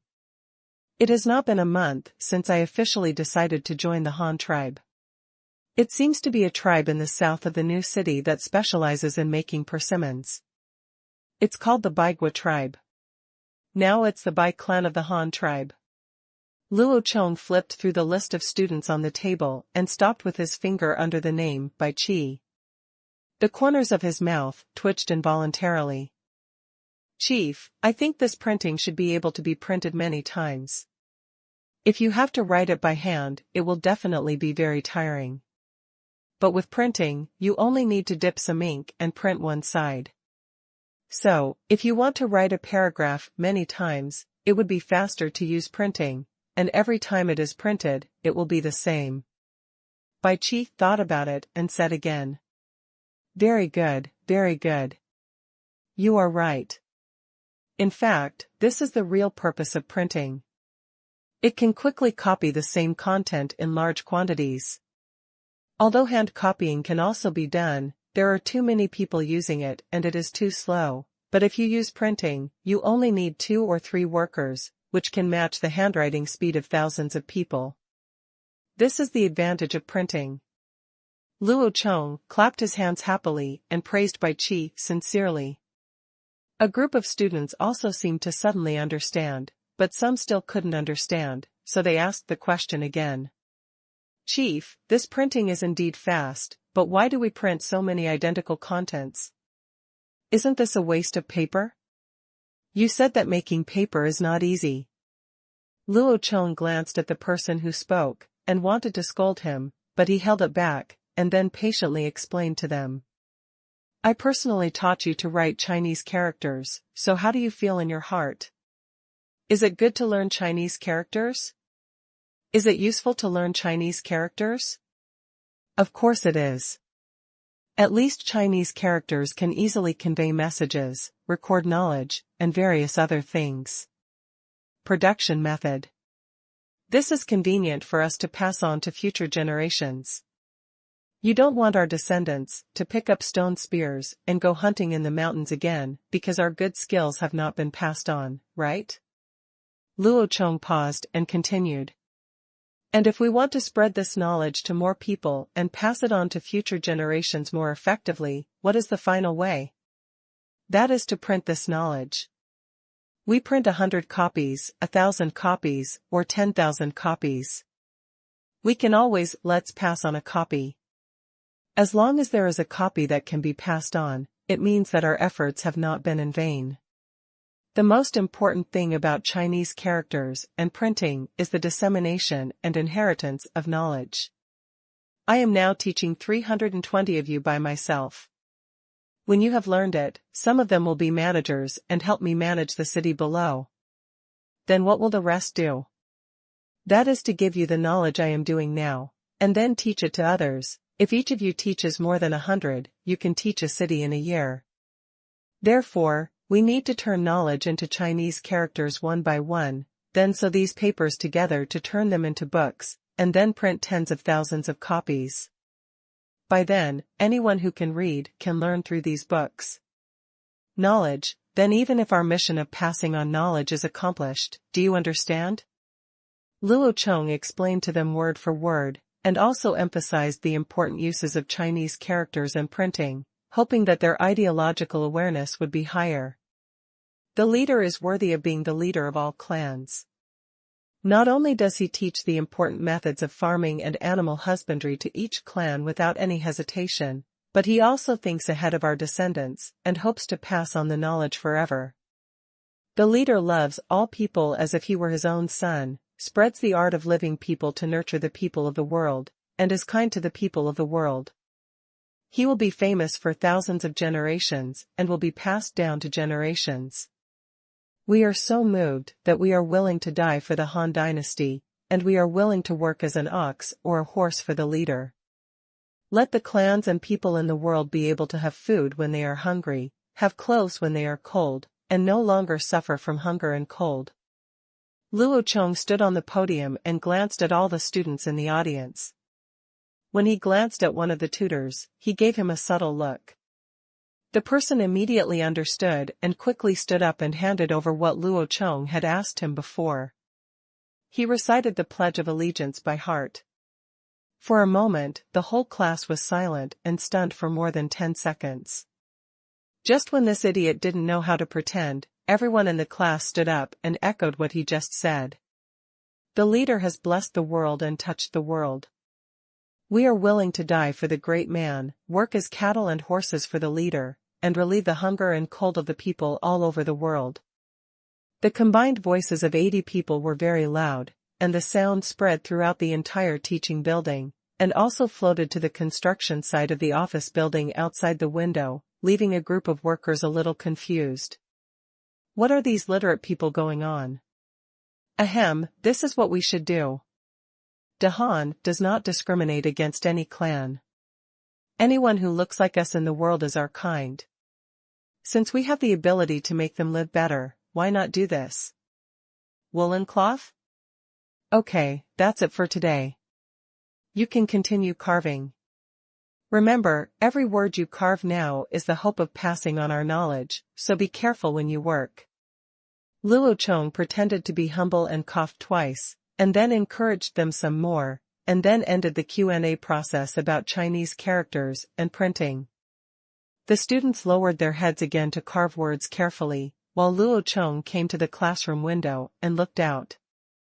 The sun outside the window was still scorching, but there were bursts of refreshing cool breeze. It was late August, and it would be autumn soon. Looking east from the third floor of the teaching building, you can see that the rice fields outside the city are already golden. In the past few days, drainage work has been done in the rice fields.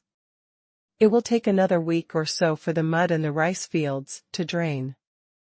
Once the ground hardens, harvesting of this year's second crop of rice can begin. After the rice harvest, I am afraid there will not be enough time to plant other grains, but it is not a problem to panic, so Luo Chong decided to let the tribesmen plant another crop of lacquer grass this year, which grows like a sunflower. But it can produce natural paint, which is of great use whether it is for painting wood or making leather armor. Of course, it also has another important use. In the large sunflower-like flower disc above the lacquer grass, there will grow many round lacquer grass seeds, which are like black beans. Rodents and birds love to eat them. Even the Qi clan, lacquer tribe, the tribesmen also said that everyone can eat this stuff, and they use it as emergency food in winter. Moreover, the yield of this thing is no lower than that of corn, and it can be used as food.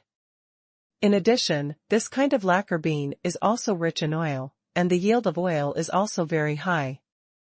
The oil content is at least about 35%, and it is non-toxic and harmless. It smells fragrant. Not only is the soybean oil edible, but the bean dregs cake left after the oil extraction can also be used as concentrated feed. It can be used for raising chickens, cattle, horses, pigs, and sheep. The Han tribe does not raise fish now, otherwise it would be used to feed fish. No problem. However, Luo Chong did not intend to eat this oil, but planned to use this lacquer bean vegetable oil to make movable type printing ink. Oil-based ink has stronger adhesion than water-based ink, especially pottery movable type, which has a relatively smooth surface. It is suitable to use oil-based ink, which is why Luo Chong chose to plant lacquer grass. But looking at several figures running from downstairs outside the window, Luo Chong knew that he would add new items to his autumn planting plan.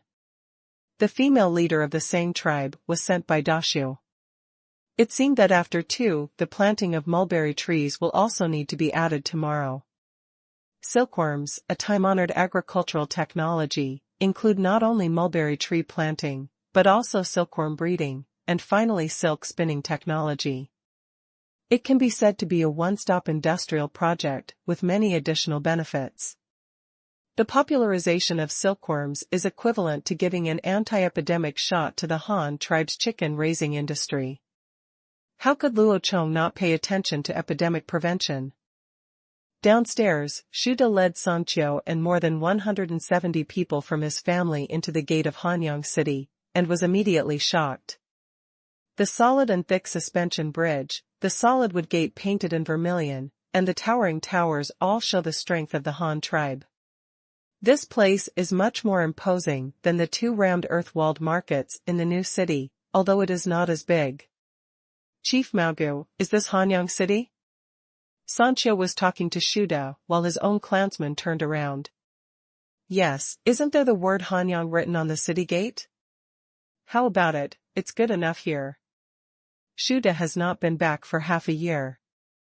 He is very excited to return to Hanyang City at this time, especially in front of the Sang tribe. Not to mention the pride in the hearts of these newcomers. However, due to the rapid development of the Han tribe, even though they had not returned for more than half a year, Hanyang City had already changed drastically. Even Shuda himself was about to become a new person. Well, there are more than 170 people in your clan. I think you should live in the military camp first. There are bunk beds there, which is just enough for you. Then I will take you to see the leader and see how the leader arranges for you. Residence. Shuda decided after thinking about it. Oh, okay, it's all up to you. Sanqiu had just arrived, but he had become familiar with Shuda, the leader of the soldiers, when he was in the new city. Now that he was brought to Hanyang City, an unfamiliar place, he had to follow Shuda's arrangements. The attitude of the sergeant guarding the city towards Shuda just now, he should also have a high status here. The Han tribe is so powerful, there is no reason to do anything to them, right? Sanqiu comforted himself. A group of people are walking on the clean and tidy streets. The streets paved with blue bricks are extremely smooth. The tung trees and fluorescent willow trees on both sides have not yet grown up. Children playing games can be seen everywhere, chasing balls and running around. The adults here are also busy with their own things, and it seems full of life. Walking along the straight streets and looking at the rows of green brick houses on the roadside, a group of people from the same tribe felt that their eyes were not full, and they talked about the scenery of Hanyang City. Look, that's a windmill. Inside the house is sawing wood. I've seen one over there in the new city. There are so many big windmills here. A girl from the San tribe shouted happily.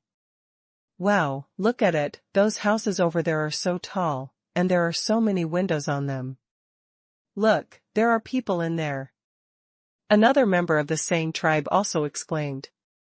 The group of people soon arrived at the military camp originally set up in Hanyang City. Although most of the people had left, whenever soldiers returned here after completing their missions, they would stay here temporarily, so it still looked very neat. Here we are, right here. There may not be so many empty houses in Hanyang City now, so we can only let you live together first. This is a bunk bed. You can sleep on the top and bottom. If it's not enough, put the tables over there together as a bed. The same goes for sleeping. Let's make arrangements for eating. I'll take you to the elder later to ask for some animal skins for beds. When we came to the clean and tidy barracks, although it seemed a bit crude, the primitive people of the San tribe who had never lived in brick houses did not dislike it at all. Instead, they felt that bunk beds were very magical. They were not dissatisfied with the environment of the military camp and were excited. He threw his luggage on the bed, and a group of people immediately assigned the ownership of the bed automatically. There was no sign of the fatigue of traveling for days. After settling the members of the Sang tribe, Shuda took Sanqiu and her translator to find Luo Chong. Along the way, he saw many busy tribesmen. Some people were driving ox carts from outside the city. At the salt mine, some people are using trailers divided into two sections to transport processed wood to construction sites in the city. But when Shuda came to Luo Chong's house, no one was found. Even Xiaodai was not at home. He only saw two naked children squatting under a tree on the street and playing in the mud. Hey, have you two seen the leader? where has the leader gone? Shuda walked up to the two of them and asked. I know. The leader is in school, teaching the clan leaders how to read. I even sneaked into the school to see it that day. The school is really big, well. A child quickly stood up and said to show off. As a result, before he finished speaking, another child covered his mouth with his little muddy hands. You're so stupid. You can't tell others about us entering the school. Have you forgotten? Rat looked at the two innocent children and was amused by them. He no longer cared about whether they entered the school or not, so he took Sancho and the translator to the teaching building in the central city again. If I remember correctly, if so, then the 4 tallest houses are the schools they are talking about. When he came to the central city, Shuda was a little confused. When he left Hanyang City, these high-rise buildings had not been built yet, and he had no idea what they looked like inside. At this time, he didn't even know which building the leader was in, but it was okay. Next to it was the construction site of the office building. Shuda directly found the barrel where the pillars and beams of the command frame were being set up. Wutong, where is the leader? Which building is he in? I have brought the new members of the Sang tribe and I want to take them to meet the leader. Ah. Mr. Shu, you haven't been back for a long time. Let's go to my house for dinner together tonight.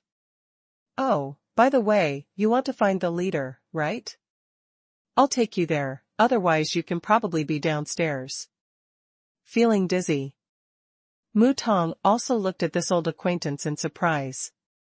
Although Shuda was a tribal leader before, Mu Tong from the Tree tribe joined earlier.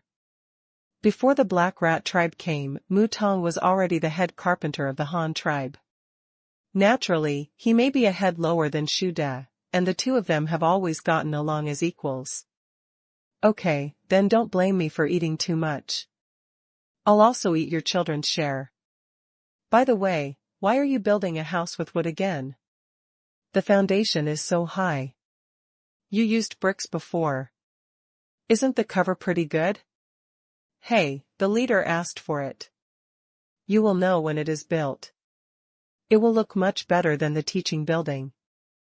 As they talked, they entered a teaching building and climbed up the stairs on one side.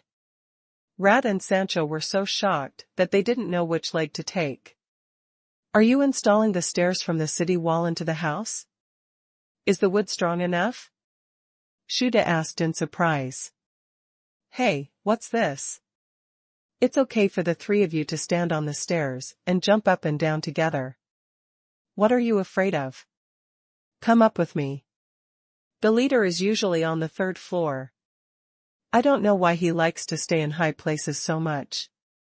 He also explained with a smile, pulled a few people upstairs, and Sancho and the translator followed behind, muttering quietly. The Han tribe is so amazing. Are houses like this really man-made? I thought at first that when we arrived at the place where the gods live, they could actually come up with such a magical way to allow people to walk higher than a big tree. In the house. The translator sighed while climbing the stairs, carefully holding on to the handrail. Don't say anything like this in the future. Our whole tribe has now joined the Han tribe, and we will be members of the Han tribe from now on. This is also the place where our tribe lives. We just need to get used to it. The magical place of the Han tribe is really too. There are many more, and there are also wool and silk weaving that the leader said, but I haven't seen them yet. Sancho also sighed with emotion. The 3rd floor is not very high, and a few people quickly arrived at the door of a classroom on the 3rd floor. The door was not closed. There were not many people in the whole building anyway, so it would be cooler in the room with the door open. Wukong stood at the door with a few people, and immediately saw dozens of students carving clay in the room, as well as Luo Chong, who was standing by the window and looking at them with a smile. Now he didn't even need to knock on the door. It turned out that the leader I already knew they were coming. If you have nothing to do with Bucket, you can continue to do your work. Mr. Shu, you guys go to the classroom next to me to talk. Luo Chong, who had been waiting at the window for a long time, saw them coming up and walked out of the classroom and said to a few people. Luo Chong led a few people to a nearby classroom and found seats to sit down. Only then did they have the opportunity to take a good look at the entire classroom. There are neat rows of wooden tables and chairs, 2 blackboards occupying half of the wall at the front and back, and a teacher's desk on the podium, which is neat and clean. Sancho sat down on the stool, a little uncomfortable. She was still a little bit reluctant to let go of such a luxurious place of the Han tribe, and she didn't know what this place was for. She was also a little nervous facing Luo Chong, a leader with real power. After all, compared to their Sang tribe, the Han tribe is too rich. Have all the members of your clan been settled? Luo Chong asked in a peaceful tone. Oh, leader, I have placed them all in the military camp for the time being. I came here this time to ask you how you plan to arrange it. Shuda answered. Well, what does Chief Nazong think of Hanyang City? Luo Chong had no intention of bringing the Sang clan to Hanyang City, but had other arrangements. He asked now because he wanted to hear Sancho's attitude and thoughts first. After all, he came here for the Han tribe. It is not appropriate to drive people out and rebuild a base before they are even hot. Chief, I think Hanyang City is very good here. If we can live here in the future, the tribesmen will be very happy. I guarantee that they will work very hard when they work, and they will definitely complete the tasks assigned by the leader. Sang Chiu replied quickly. But the meaning in Ting Ting's words was also obvious. He just wanted to stay in Hanyang City, Luo Chong thought. Well, let me tell you the truth. You should have seen Hanyang City when you came here. The construction is indeed much better than that of Qingshu, but it is indeed not as big as Qingshu. And now there is no extra open space for building housing in Hanyang City, so if you want to live in Hanyang City, I can only ask some residents in the city to move out so that you can have houses to live in. Luo Chong spread his hands and said. The translator was stunned when she heard what Luo Chong said. She didn't expect that Luo Chong was such a person. It was clearly agreed before that as long as they joined the Han tribe, they could move to Hanyang City. Now they have put all their homes together. It was demolished and everything was gone. After walking so far and finally arriving at Hanyang City, what do you mean, leader, that there is no place for us to live? Sancho knew only a little bit of Chinese and didn't understand what he was listening to. However, seeing that his translator didn't speak to him and not knowing what was going on, he secretly asked his translator to speak. Why didn't you tell me what the leader said? The leader of the Han tribe. Shut up, do you want to kill us? Now that we have joined the Han tribe, he is our current leader, our leader. Don't call me leader again in the future, remember? Sancho whispered. Scolded sternly. Yes, the patriarch, the leader said that there is no house for us to live in Hanyang City. If we want to stay here, we can only move some of the people who currently live in the city out. The frustrated little translator, vocal channel. This. Sancho didn't know how to answer the call for a moment. He didn't know what Luo Chong meant. When he was looking at insects in Qingshu, didn't he show interest in their tribe? No, he should be interested in them. The silkworms are very interested, so why are they so reluctant to see them now? Since there is no room for them in Hanyang City, wouldn't it be better to just leave them in Qingshu? Although the new city is not as well built as here, it is not that bad in comparison. The key is that the place is still big, and there will definitely be room for 10 more Sang tribes to live. What does the leader mean? Do we have to move to another place? Sancho didn't understand what Luo Chong was thinking, so he could only test it carefully. Luo Chong did not answer directly. Instead, he came to the podium in front and drew a sketch of the terrain around Hanyang City with chalk on the blackboard, and then turned to ask Sancho. You raise silkworms. Do you know that there are other insects similar to mulberry silkworms that also eat leaves and form cocoons? Other bugs? Make cocoons? Sancho didn't get Luo Chong's answer. Instead, he heard his rhetorical question. He couldn't help but be stunned. He really didn't know this. Yes, there are other bugs. By the way, can you understand the map?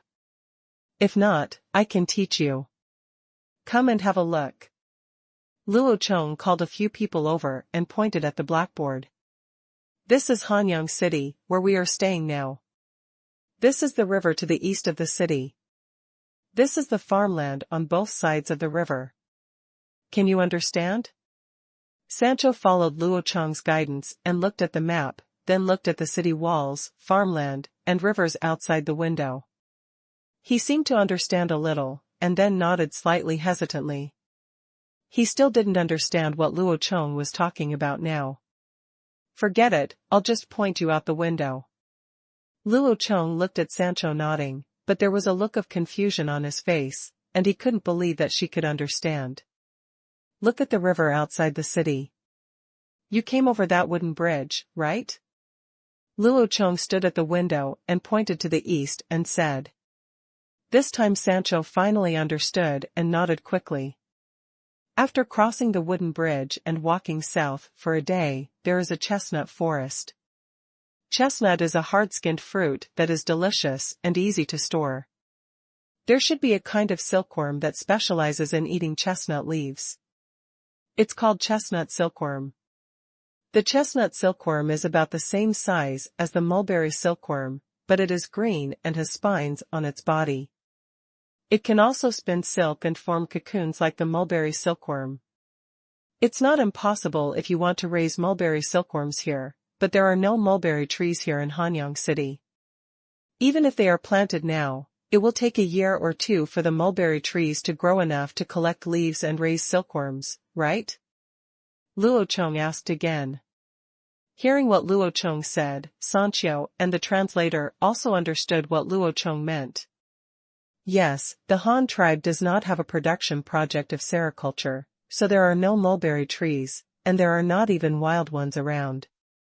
So what are they doing? How to grow trees here? Even if we plant trees now, it will take 2 years as the leader said, but what will we do in these 2 years? With this question, Luo Chong said that there was a kind of green silkworm not far away.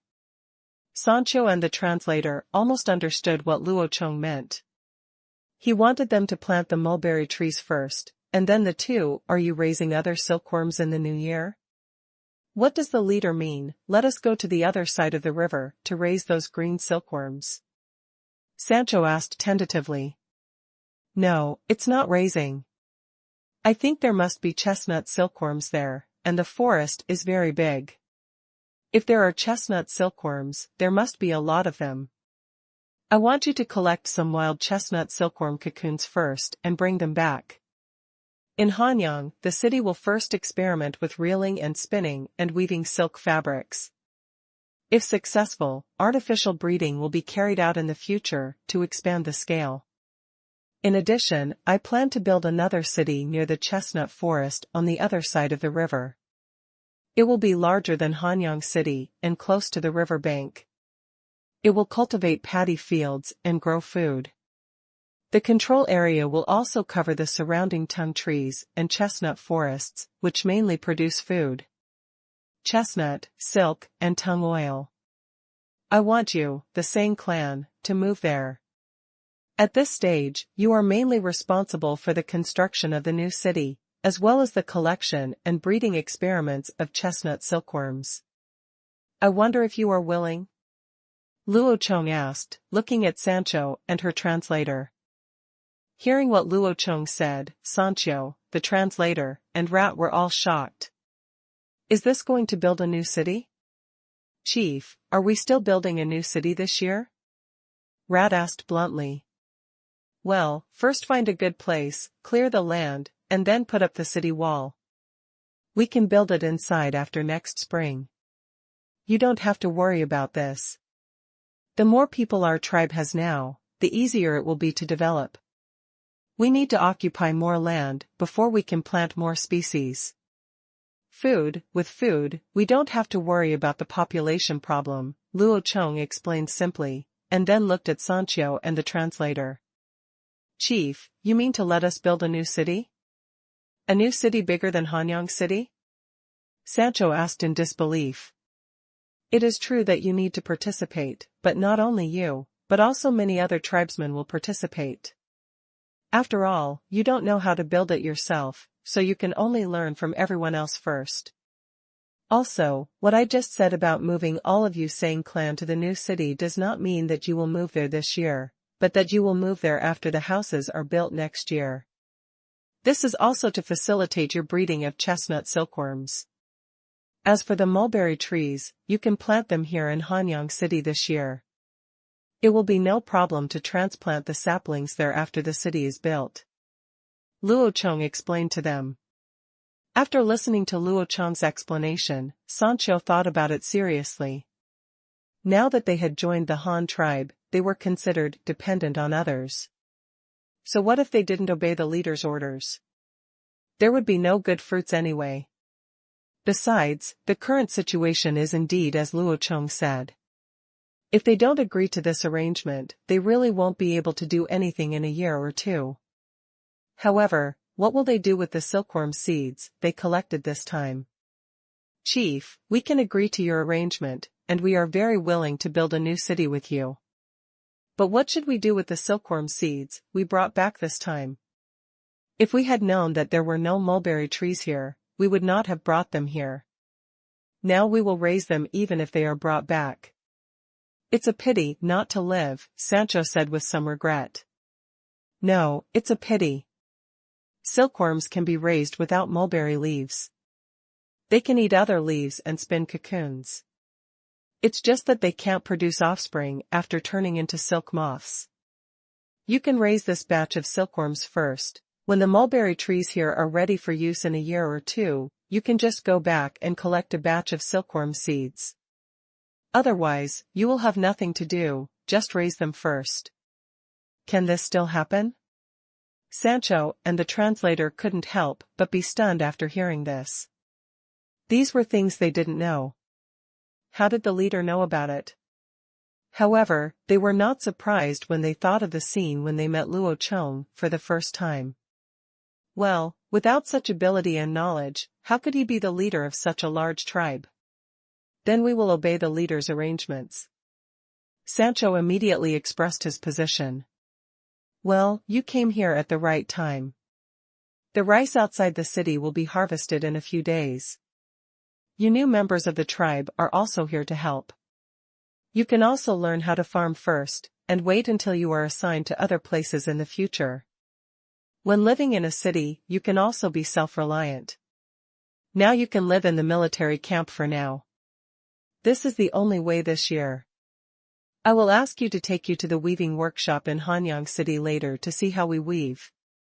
Then I will recruit some of your women. Go and learn. When you weave silk fabrics yourself, don't even know how to use the machine. Luo Chong continued to make arrangements. Yes, we follow the leader's arrangements. Sancho replied immediately. Luo Chong nodded, walked out of the classroom, and called a student from the next room to take Sancho to visit the weaving workshop. This way he could kill their enthusiasm first.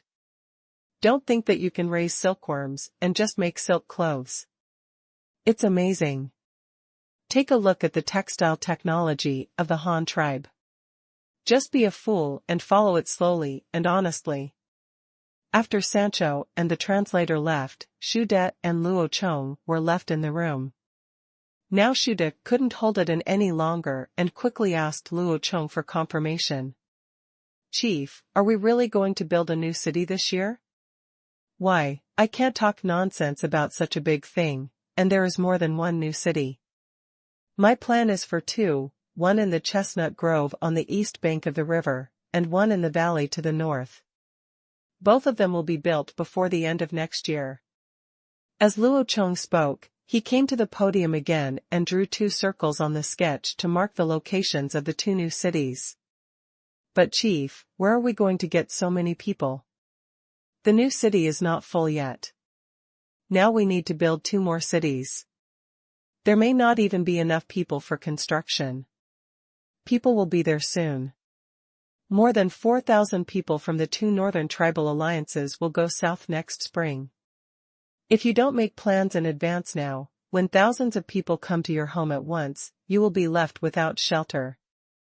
If you have nothing to eat, then you will really be dumbfounded.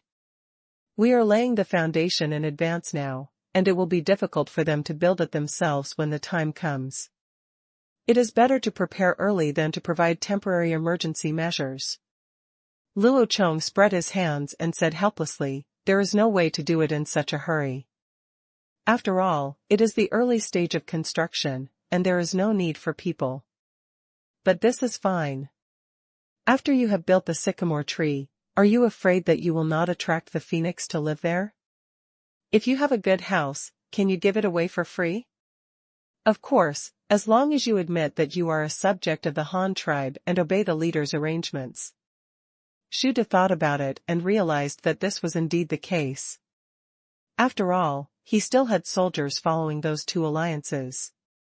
Of course he knew that 4,000 people would come next year. According to what Luo Chong said just now, by then 4,000 people would come. People suddenly flocked to Hanyang City. I couldn't imagine what kind of trouble would be caused. The leader was too far-sighted. Then Chief, what are the names of these two new cities? They can't both be called new cities. There are already 3 new cities? Shu De thought for a while, looked at the map sketch on the blackboard and asked another question. Well, I have thought about the name issue. We are here in Hanyang County. The new city in the valley to the north is just a county seat and is under the jurisdiction of Hanyang County. In addition, I chose to build the city there mainly to rely on the terrain of the valley pass. A wall was built to guard against cannibal attacks. After all, our current strength is not enough to annihilate them all, so we can only choose a conservative defense posture, so this is both a county and a checkpoint, and because we have rounded up wild horses there, I am going to call this county town Mugwan. Luo Chong spoke, and used chalk to write 3 Chinese characters on the map of the valley. The other is the new city on the east bank of the river, close to Chestnut Grove and Tung Grove. This is a new county, on the same level as Hanyang City. In the future, other counties will be expanded around it. This county is bounded by the river and faces Hanyang County across the river. I plan to call this county Ruyang County. Luo Chong wrote 3 words on the map on the blackboard again. Then there is the new city that you and Dashu are guarding now. There are already 2 connected cities here, but they are actually bigger than Hanyang City, and they will continue to expand in the future, so this is also a large county, on the same level as Hanyang County and Ruyang County, and is called Luoyang County. Because the 2 existing cities and towns in Luoyang County are connected together, they are calculated at the township level. The one in the north is called Linza Township, and the one in the south is called Shangtian Township. They are under the jurisdiction of Luoyang County. The governor of Luoyang County is located in Luoyang County seat. The specific jurisdiction of Luoyang County is even larger. To the east, it controls the Ling tribe in the swamp. To the west, it borders Ruyang County. To the north, it controls the Babaishan copper mining area. To the south, it is still under development. There is no specific jurisdiction. Our county towns will be established in these places in the future to achieve actual control. Luo Chong marked the names on the map on the blackboard while talking about the specific jurisdictions of these administrative units. Shu De also looked at the map with a shocked face. Hanyang County, Ruyang County, Luoyang County, and a county-level administrative unit Fuma Pass, and the 2 townships of Linza and Shangtian in Luoyang County. If the leader casually draws a picture, the Han tribe is already so big? Looking at the map on the blackboard and listening to Luo Chong's description, Shu De felt so excited that he couldn't control himself. It has been almost 2 years since the Black Rat tribe joined the Han tribe. Although it has not been a long time, the development of the Han tribe has been huge. From the cave and the wall to the first city, the second and third cities appeared this year. Not long after, the fourth and fifth cities will also appear, and the radiation range of the entire Han tribe will also increase. It is getting bigger, and there are many resources in the territory. At the current rate, I am afraid that in less than 2 years, even the entire iron mining area in the north will become the back garden of the Han tribe. The sight of Luo Chong in front of him made Shuda feel more and more how correct his decision was. He must follow Luo Chong's footsteps in the future. Only by following such a leader can he achieve greater achievements. If the Han tribe had dozens of cities and a population of hundreds of thousands, would the Han tribe still be afraid of cannibals? I'm afraid they will flatten all their mountains. How powerful the cannibals are. If tens of thousands of soldiers rush up with steel knives, it is estimated that no matter how many cannibals they are, they will only be used as fertilizer for the farmland. Chief, should I do something? How about you arrange some tasks for me? I finally came back. If I go back to Qingshu again, no, if I go back to Luoyang County to defend the city, that would be boring. You have said it before, there are tens of thousands of people in Luoyang County, no one who is short-sighted dares to go and attack us, it is useless for me to stay there.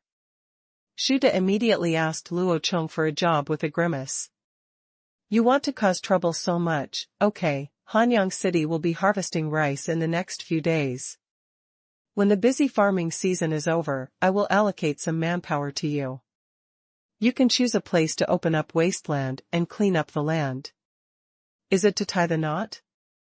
Mugwan or Ruyang County, you decide for yourself, Luo Chong asked, tapping 2 places on the blackboard. Go to Ruyang County. Our Black Rat tribe used to be there. The current location of Ruyang County is not too far from where the Li tribe once lived. I'm quite familiar with that place. I promised to give it to the leader. Choose a good land. Shuda thought for a while and immediately chose Ruyang County, which he was most familiar with, and then assured Luo Chong while patting his chest. Okay, then let me tell you the site selection requirements of Ruyang County. First of all, it must be close to the river. No matter what, Ruyang County needs to grow food.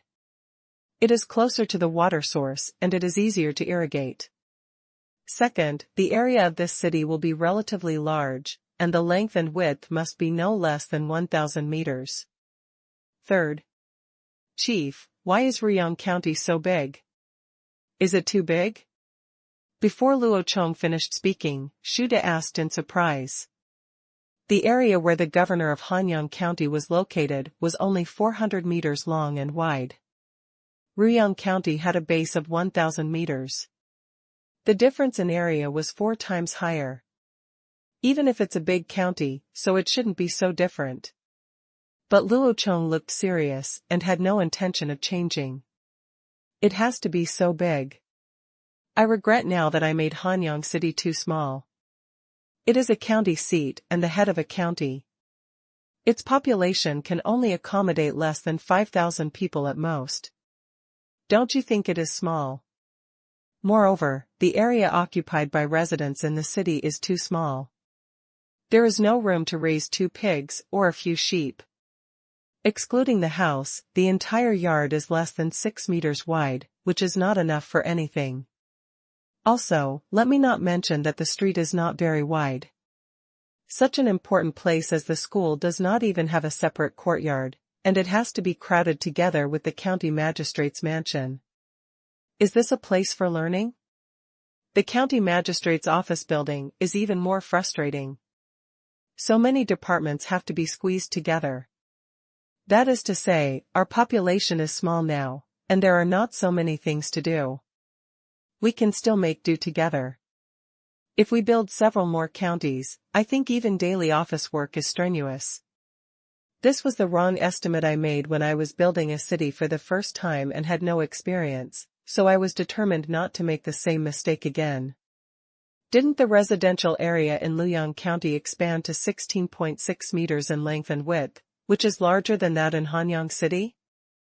It's more than doubled, and you've lived here for such a long time. Which one do you think is more convenient? Luo Chong listed the wrong decisions of Hanyang City one by one, and seemed to regret it.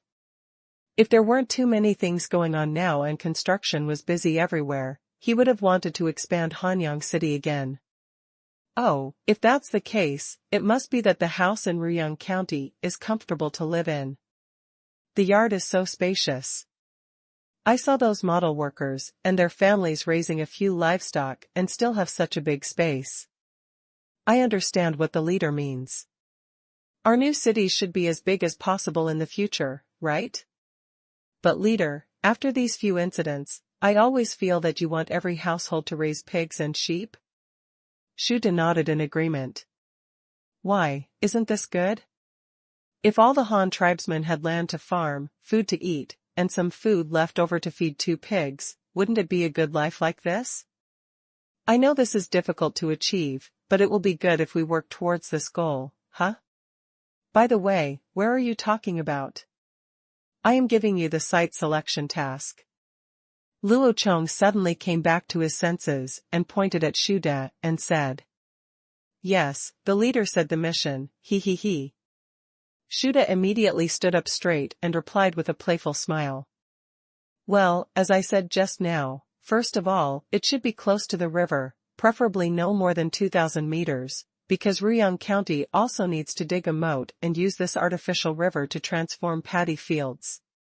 It is similar to that here in Hanyang City. It is, too, the excavation work is too much if it is far away. The second is that the length and width cannot be less than 1,000 meters. There is nothing to say about this. It can only be big and not small. The third is the surrounding terrain. We need to choose a slightly higher place to build the city, so as not to let the river surge and flood the city. Fourth, it must be flat enough. At the very least, it must be easy to level. It is best to be in an open area, so that it is easier for us to cultivate farmland. In addition, the surrounding open space is even larger. To ensure that the food output of the surrounding land can meet the needs of the entire city, I don't want to have to transfer food from other places, which will be a waste of manpower and material resources. The last and most important thing is to be close to the forest. The surrounding forest must provide the entire city with building materials and fuel supply. Corn stalks can be used for cooking, but there must be wood for building houses. Luo Chong once again listed several important conditions for city construction site selection. This was simply based on the map. If no place can be found to build the city, it is estimated that Shuda will have little growth value. Yes, Raddev promises to complete the tasks assigned by the leader. Shuda immediately folded his fists and clasped his luggage. This guy accepted the task happily and did not consider the difficulty at all. It seemed that he was really exhausted in Luoyang County, that's all. Let's just let him go out for a walk, anyway, he's away from Hanyang City. It's not far away, and you can call for support immediately if something happens. Okay, you go make preparations, and I'll go see how the Sang tribe's arrangements are going. Luo Chong nodded and shook the rat away. He also wanted to see the surprised face of Sancho's old woman. Ahem, of course Luo Chong was not that boring. The main thing was to get the silk reeling machine working. Just come out. There are many differences between this thing and the spinning machine of cotton, linen, and wool. It requires special equipment. After driving away the big rat and arranging the students to study on their own, Luo Chong went to the weaving workshop by himself. The area of the weaving workshop is quite large. There are 2 workshops in total, which were converted from 2 adjacent warehouses. One of them is used for roving and spinning, and the other is dedicated to weaving. More than 500 meters of meter-wide fabric can be produced here every day, which is a huge output. When they came to the workshop, Luo Chong's mother-in-law, Clan Chief Chong, was still inspecting the workshop. From time to time, she gave instructions to the female tribesmen in the textile factory on the key points of operation. Luo Chong didn't see Xiaodai, maybe she was studying dyeing cloth again. Now Xiaodai no longer struggles with weaving technology, because Luo Chong's two mechanical iterations have raised the entire textile industry to the pinnacle of human handicraft industry. There is really nothing to continue to improve, and further optimization can only start from power. Let's take action, but that's not something we can do now. Therefore, Xiaodai has now changed his research direction, from the textile industry to the printing and dyeing industry. Although these are two closely related industries, they are basically two completely different industries. No matter which industry you choose, the water in them is different. It's very deep. Even if a person spends his entire life, it's impossible for him to understand all of these two industries. The wheels in the spinning workshop kept spinning, and the latest generation of multi-axis spinning machines continuously turned wool into yarn, which was kept for use in the weaving workshop. This workshop left at most 2 days of inventory. As long as it stops for a day or two, even the weaving workshop next to it will stop production due to lack of raw materials. Entering the workshop, Luo Chong saw a group of women wearing see-through silk clothes from a distance, all gathered around a roving machine in the middle. Most of them covered their mouths, with expressions as if they had seen ghosts, but they all restrained themselves and did not scream. Firstly, they were afraid of being looked down upon by the elders of the Han tribe, and secondly, they did not want to disturb these female workers from their work, so they stood quietly and watched, which was quite a sight. That is the beauty produced by labor. A female worker sat in front of the roving frame, stepping on her feet continuously to drive the machine to rotate.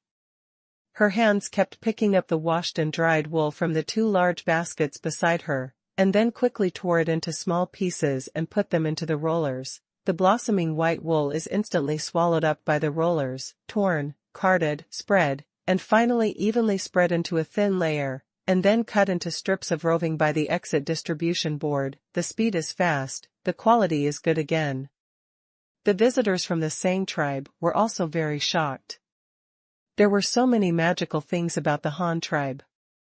Even in Luoyang County before, they had never seen such exquisite and magical machinery that could make complex and complicated tasks easier. The textile process has become so fast and efficient. After staying at the roving machine for a while, a group of people moved again to a place where the roving strips are connected. The machines here are the least, but all the yarn strips have to be processed, that is, using a needle wheel covered with steel needles to process all the yarn strips. The short yarn strips are nailed together to form an extra long yarn strip, which is then sent to the spinning machine to be spun into thread. A group of people stopped at the spinning machine again. The spinning machine here is modified from the Jenny machine. Workers only need to sit and step on the pedals and pull the rope to operate the tensioning rod to spin 20 spindles of yarn at a time. Don't use it if it's fast. Are these machines created by the leader of our Han tribe? Sancho asked the student who guided them around. Yes, the leader has created many machines. Not only are these machines used to weave cloth, but also the water wheel mill outside the city. Even hard iron ore can be easily ground into powder. Moreover, it does not require manpower or oxen and horses to drive it. As long as there is a steady flow of river water, the boulders on the millstone can be driven to rotate continuously. There are also windmills, which are even more magical. They use the invisible wind as power to drive many machines to work. The gang saw for sawing wooden boards, the forging hammer for blacksmithing, and the stone mill in the oil shop can all be driven by windmills. Our leader is very powerful. He is the Son of Heaven. You know what the Son of Heaven is? He is the Son of Heaven. He is a man of God who can borrow the power of heaven and earth. As long as the leader is here, the Han tribe will definitely become stronger and stronger. The student assigned by Luo Chong said so. Sancho also nodded with admiration. She couldn't tell that she had already thought that the leader of the Han tribe was very powerful before, but after visiting these machines, she still felt that she had underestimated the young leader. Let's go, the spinning workshop only has these things. If you want to turn these thin threads into the cloth we wear, you have to go to the weaving workshop next door to see it. Thank you for your guidance. Sancho responded in a very sensible way. There was nothing he could do about it. The Han tribe was too picky. The guide looked like a dog in his clothes and spoke in a certain way. To the Han tribe, all the production technologies are well known. Who knows who he is? Anyway, it's right to take a lick first. Who knows that he's a newbie? A group of people moved to the weaving workshop next door again, and no one even noticed Luo Chong following them.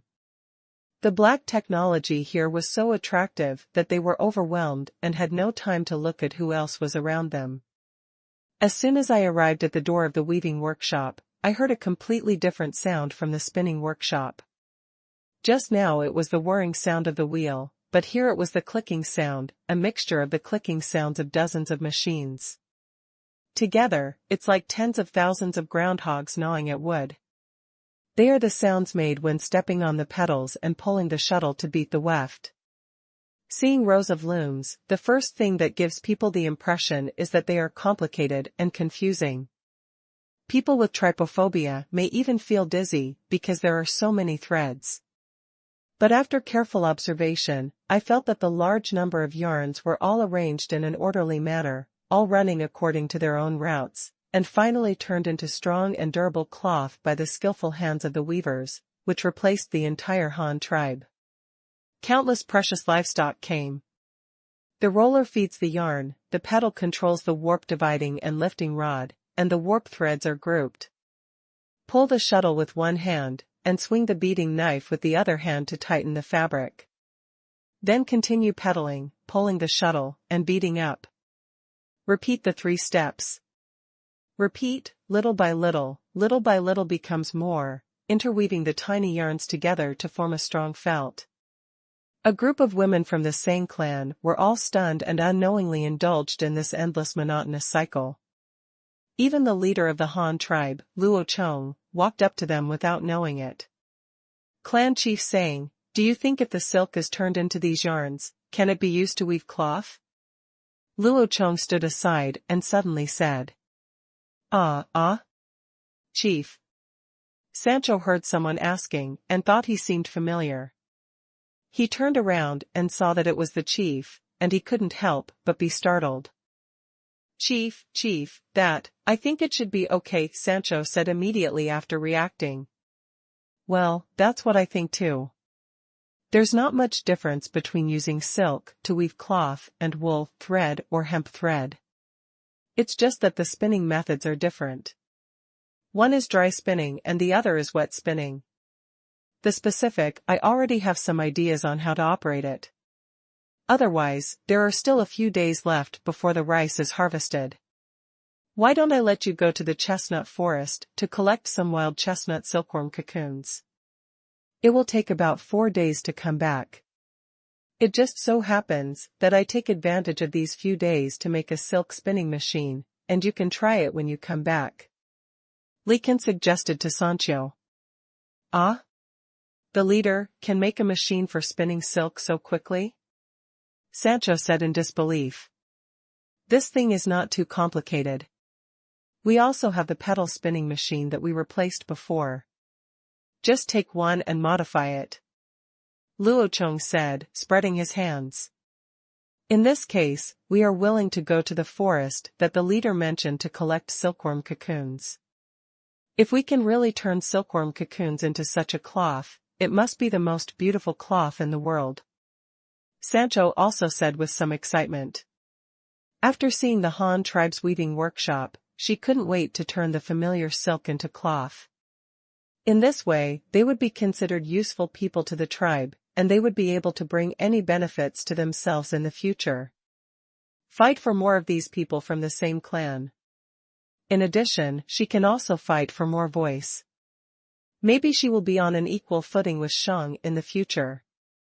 She has to fight for everything. There are so many clans in the Han tribe. If she doesn't take the initiative, when will it be her turn? Well, then you can choose some tribesmen to accompany you. I will send the big rat to be your guide and responsible for the safety of the team. You should also go faster and don't delay the food harvest in a few days. Luo Chong nodded and explained. Yes, don't worry, leader. Sancho accepted the task and then immediately resigned from Luo Chong. The remaining Luo Chong did not stay here for long, but found someone to move a retired pedal spinning machine. He went to the carpentry workshop to implement his renovation plan. The process of spinning silk is not difficult or complicated. The only difference from wool and linen fiber is that it requires water, hot water. Silkworm farming, silk reeling and brocade weaving have a long history in our country, and there are many idioms about silk, such as making cocoons and binding oneself, and spinning and peeling cocoons. These are all familiar and common idioms. The most important craft in silk spinning is actually the word spinning and peeling off cocoons. Middle. The silkworm cocoon is wrapped in a silkworm chrysalis, which is the dormant body of the silkworm moth, before metamorphosis. Once the silkworm babies wrap themselves up and turn into pupae, it will only take a few days for them to grow into mature bodies, turn into moths, bite through the silkworm cocoons and come out, but in order to obtain a complete cocoon, you need to kill the pupae inside before they complete their molt. There are two commonly used methods to kill silkworm pupae. One is to boil the cocoons in a pot and use boiling water to kill the silkworm pupae inside so that they will no longer molt. The other is very suitable for large-scale processing, that is, using high temperature, the drying room dries and roasts the silkworm chrysalis inside the cocoon to death, which also prevents it from metamorphosis. After getting the complete cocoon through this step, the following is the step of spinning and peeling the cocoon. This process is also called reeling. First, put the cocoon in a pot and add water to boil. It does not need to be boiled. The water temperature should be enough for people to start. Basically, it's the temperature of a hot bath. The main purpose of this process is to dissolve the saracen in the cocoon with hot water. Silk is different from spider silk in that it is not sticky in itself, so when the silkworms spin silk and form cocoons, they will also a layer of saracen is attached to it, so that the cocoon formed by this bond will be very strong and hard, but after soaking in hot water, the saracen will dissolve, and then the silk can be extracted from the cocoon. When a silkworm spins a cocoon, it will first crawl to the predetermined position for making the cocoon, and then use silk to weave a base for placing the cocoon. Its shape is similar to a hammock. After that, the silkworm baby will climb onto the hammock and place the cocoon. The body coils into a shape and then spins silk to wrap itself up. Therefore, outside the cocoon, there is a layer of connected messy silk, which is the hammock. Therefore, before pulling out the silk to peel off the cocoon, this layer must be removed first. Hammocks that were no longer usable were torn down. After this step, basically there is only a bare silkworm cocoon left. This silkworm cocoon is completely composed of a 500 to 1500 meter long silk. There are only 2 thread ends in total, one inside the cocoon and one outside the cocoon, so at this time there is an important step, which is to sort out the thread, also called to sort out the thread. In fact, it is to find the thread outside the cocoon. This step is not difficult, because silk is only 1/10 the thickness of hair, so when spinning, 7 or 8 cocoons are basically used as a group, and 8 silk threads are combined into one silk yarn for weaving. Therefore, when cleaning, just pile 8 cocoons together in the water basin, and then stir them quickly with chopsticks, so that the threads of each cocoon will automatically wrap around the chopsticks, so that the 8 threads can be pinched together directly. Wear it on a spinning machine and it can be used to spin yarn. To sum up, the silk reeling process is not complicated, and a large number of manual steps cannot be replaced by machines.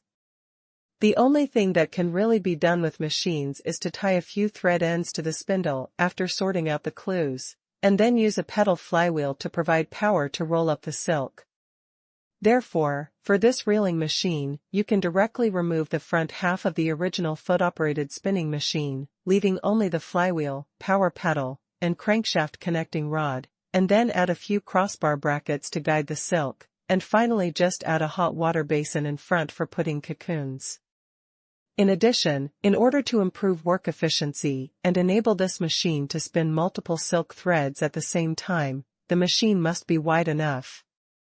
Luo Chong's initial idea was to spin 4 silk threads at the same time. In this case, a not very large machine would be needed. Wide, but long enough in addition, in order to prevent each group of cocoons from affecting each other. The water basin can be made into a built-in partition similar to the yuanyang hot pot, and each group of cocoons can be separated into a separate area. This can also prevent several groups from the cocoons accidentally got tangled together. After Luo Chong wrote down these requirements and dimensions, he immediately taught them to the deputy of the carpentry workshop, Mudu. Mudu is less talkative and is suitable for studying technology. The guy with the barrel is suitable for management and arranging arrangements for other carpenters. Tasks, work distribution, and organizational skills are very strong. These 2 people, one in charge of internal affairs and the other in charge of external affairs, manage the wood workshop in Hanyang City in an orderly manner, which also makes the leader Luo Chong very comfortable. It probably takes less than 2 days to transform it, Luo Chong thought.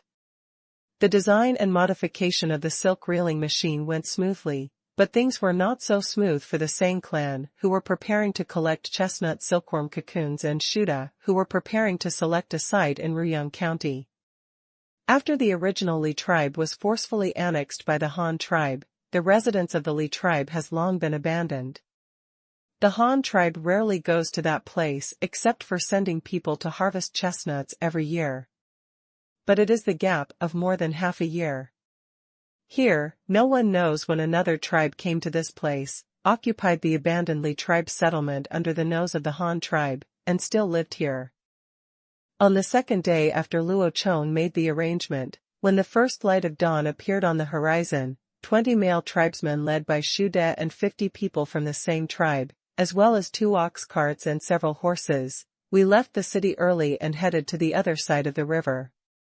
According to the custom of going out, everyone must carry a weapon, even the most ordinary spear. However, this group of people went to work, and they did not expect to encounter enemies. At most, they were prepared to guard against wild beasts. So they didn't bring any weapons. If there are any, then probably the long-handled axes used for cutting down trees, and the shovels used for digging earth also count. The rest are the longbows carried by the men led by Ratda, as well as a small number of spears and Ratda himself. Steel knife. The group of people walked on the same animal path as before, which was often walked by animals in the forest. It was like the path that the soldiers of the Li tribe used to travel when hunting. This year's time has long been annihilated in the new vegetation. The team was not entirely on foot this time. Since it was accompanied by 2 ox carts, it moved very slowly, and most of the time was wasted on the road. The original residence of the Li tribe has been occupied by another tribe that migrated over. This tribe has a large number of people, 400 to 500 people. They built new residences in the original abandoned residence of the Li tribe. Although it was still a tent made of branches, they put a layer of mud on the outside. In this way, the warmth and sturdiness of the house were greatly enhanced. However, this is not the most important thing. The thing is that this tribe has learned to grow crops. This is definitely an amazing achievement. As long as humans have mastered planting technology, as long as there is no natural disaster, food can be guaranteed, and development and growth will be just around the corner. It was another sunny day in the morning. The men of the tribe went out to hunt as usual. In addition, they were also responsible for patrolling the surrounding area. Exploration was necessary. They have been here less than half a year, and they are not very familiar with the surrounding situation. They only know that there is a forest here that is rich in nuts, close to water sources, and there are open spaces. They even found an abandoned residence. So he settled here. The women of the tribe went to the river with wooden spears to try to catch some small animals, and then speared fish at the river. However, these were not the staple food of their tribe. They still mainly used the crops they planted as rations. It is a crop with vines growing on the ground and rhizomes growing underground, and its main edible part is the rhizomes buried in the soil. These rhizome fruits have a brown skin with a white inside. Some of them also have some light brown dots. They look like dragon fruits, but not all of them have them. It is about the size of an adult's fist and is rich in starch. It can be cooked and eaten directly in the fire. This kind of thing is generally not cut, because after cutting, the skin that comes into contact with the pulp will be irritated and itchy. Only by roasting your hands next to a campfire can the special itching feeling be stopped. The people of this tribe call this crop taro, so the name of their tribe is the Taro tribe. Taro is actually taro, similar to potatoes, and yam is also a relative of it. It has a long history of planting in my country. It was well known in the Zhou dynasty and was already regarded as an important food crop in the spring and autumn period. Luo Chong also ate it once, but didn't like it very much. However, many people still like to eat it. This is mainly a matter of personal taste. Moreover, taro is not a modern staple food, so there are not many grown. Luo Chong had very little knowledge in this area, but even if he didn't understand it, more food was better than less food. Not to mention anything else, this kind of vine-like plant is very popular among the Han tribe now, because pigs especially like to eat this kind of plant. The Han tribe is not yet rich enough to feed corn to pigs, so they only feed it with corn. These vines can be used as the main source of pig feed. But all this is a story later. The Taro tribe has been here for half a year and has been busy reclaiming land, planting taro, and building tribal settlements. Although they also send people out for hunting, they still escape from the strange circle of activities in the primitive era. That is, you can walk until noon at most, and you must return to the tribe before dark. In addition, the Han tribe has not been here for a long time, so the two sides have never encountered each other, and the Han tribe has no way of knowing about the taro here. But now, today, the opportunity to meet finally came. By the early morning of the next day, Shu De and his party were very close to the Taro tribe's camp, but they had not yet set off.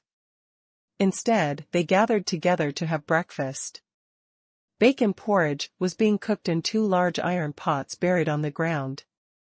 The aroma of rice porridge spread far away in the woods, but it was this strange aroma that attracted the hunting team of the Taro tribe. "Do you smell anything?" A small leader who led the team confirmed with his team members. "Well, it seems to be the smell of fire smoke." "I also smelled it, not only the smell of smoke, but also the smell of food, but I don't know what kind of food it was. It didn't look like barbecue, but it was very fragrant. It smells so good. You just know how to eat it. Shouldn't you pay attention to who lit the fire first?" Everyone pays attention. There may be people making food over there. We don't know yet whether they are a friendly tribe, so be careful when we pass by. If the other party doesn't have any ill intentions, then we shouldn't make the first move. We have been here for more than half a year, but we haven't found any other tribes nearby, and we don't know if there are salty stones here. The salty stones brought by the migration have almost been eaten up, so this may be an opportunity. If the other party has us for salty stones, we can also find a way to exchange for some. The little leader who led the team said to the dozen or so team members below. "Yes, Captain." The group of men all nodded to express their understanding, and then followed their captain to carefully touch the place where the smell of smoke came from. They were not very far away. There were more than a dozen people wearing leaf and animal skin suits, which were no different from jungle camouflage. After walking for more than 10 minutes, the smell became more and more obvious, and some small voices started to sound. reached their ears, which made the hunting team of the Taro tribe even more vigilant. A group of people exchanged glances, and most of them stayed, leaving only 2 or 3 people who continued to move forward carefully. They are all excellent hunters. They usually drive and surround them when hunting, and even approach the prey in a hidden way. Therefore, they appear very confident and do not think that they will be discovered by the other party. However, at this moment, only a soft clang was heard above the head, and then a thin and short wooden spear flew down from the tree next to it, calmly in front of the captain of the Taro tribe's hunting team. It crossed, and then nailed to the tree trunk next to it with a trembling sound, followed by a sharp whistle that echoed around.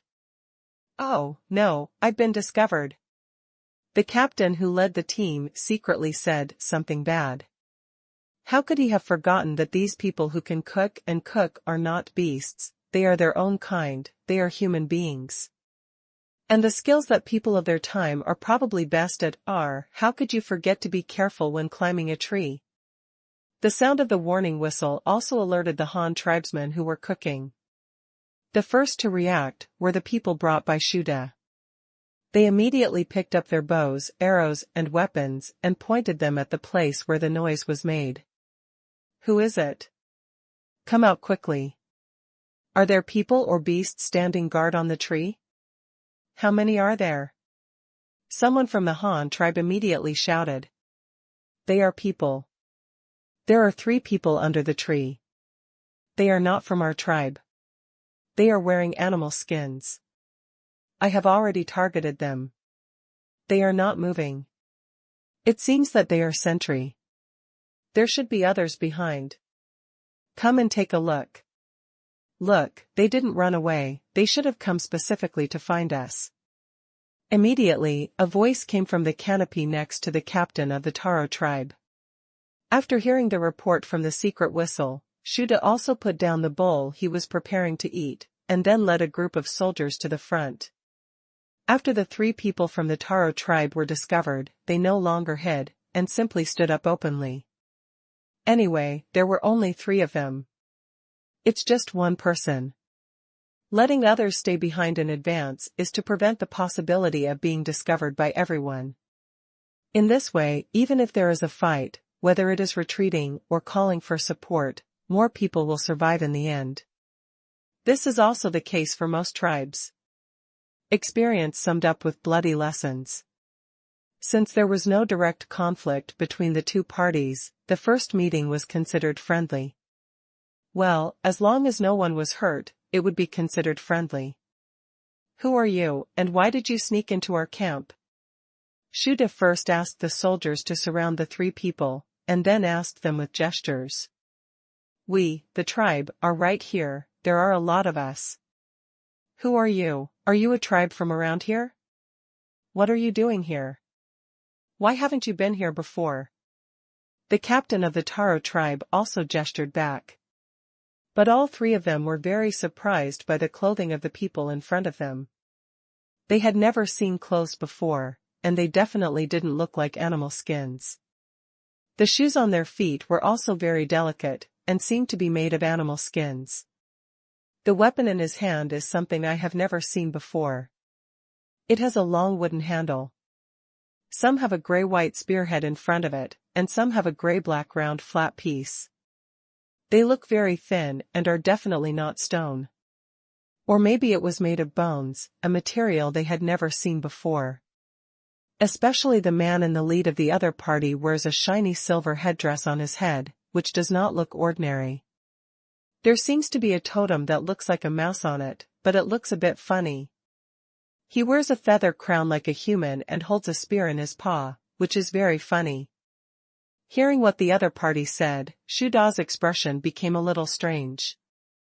The Black Rat tribe had been living nearby for so many years. How could they not know what tribes were around? Apart from the Li tribe and the Han tribe, where else were there nearby? Tribe, but now they are all members of the Han tribe. Why doesn't he know where these people came from? However, looking at the cautious look of the other party, he actually warned himself that their tribe was not far away, and there were so many people. No matter how many people there were, they could not be as good as the Han tribe. Not only did the other party's words have no deterrent effect, but they also made the Han tribe's warriors, they all laughed. Our tribe is not far from here, just on the other side of the river. The people who came here this time are going to the woods over there to collect fruits. If you are really nearby, you should also know that woods. He explained with gestures, and also tested the other party. You are on the other side of the river. How did you get here? And how do you know there are fruits in the woods over there? The captain of the Taro tribe continued to ask. The river is not very wide. Isn't it easy to get across? As for how we know that forest, it's because we go there every year to pick fruits. Oh, by the way, you must have rebuilt the camp we abandoned before, right? Are you living in that abandoned camp now? Shuda suddenly remembered something and confirmed with them in a sudden realization. What? Is that place you abandoned before? Are you the tribe that migrated from there?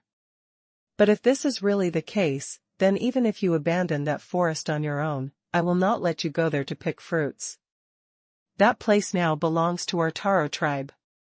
If you want the fruits there, you can only do so in exchange for things. By the way, do you have salty rocks? This is the thing. If you have salty rocks, I can tell the leader to let you pick some fruits. While declaring the ownership of the forest, the captain of the Taro tribe took out a small piece of translucent white stone from the animal skin skirt around his waist. This thing was very familiar to Shuda. Isn't it just a natural salt mine that has not been processed yet? Are there other salt mines nearby? We do have this thing, but ours is cleaner and it's called white salt. You can change it if you want. Let your leader talk to me. Our Han tribe has plenty of white salt. In addition, there is something I did not explain clearly just now. As for the tribe before your residence, they were wiped out by us, because they did not allow us to pick fruits. Now most of the tribesmen have joined our tribe. So, no matter how big your tribe is, or how many people there are, you dare to stop us from entering the woods. Haha, it's a joke. If you have anything to ask your leader to tell me, you are not qualified. Come, take this and bring it back to your leader. If you want white salt, come and tell me. Shuda waved to the soldiers on the side. Immediately, a Han tribe member took out a small bag of white salt for marching and handed it to Shuda. Shuda then threw it to the captain of the Taro tribe. The team leader took the bag made of cloth. After opening it, he immediately saw a lot of pure white particles. After looking at it for a while, he pinched out some and tasted it without hesitation. This is not because he is big-hearted, but because the Han tribe has a clear advantage. There are more than 20 people surrounding the three of them. Killing or scraping them is not a matter of words. They need to use poisonous things to poison them. Besides, such a delicate and pure poison is probably not easy to make. As for the other party, who specializes in making this kind of thing to harm people?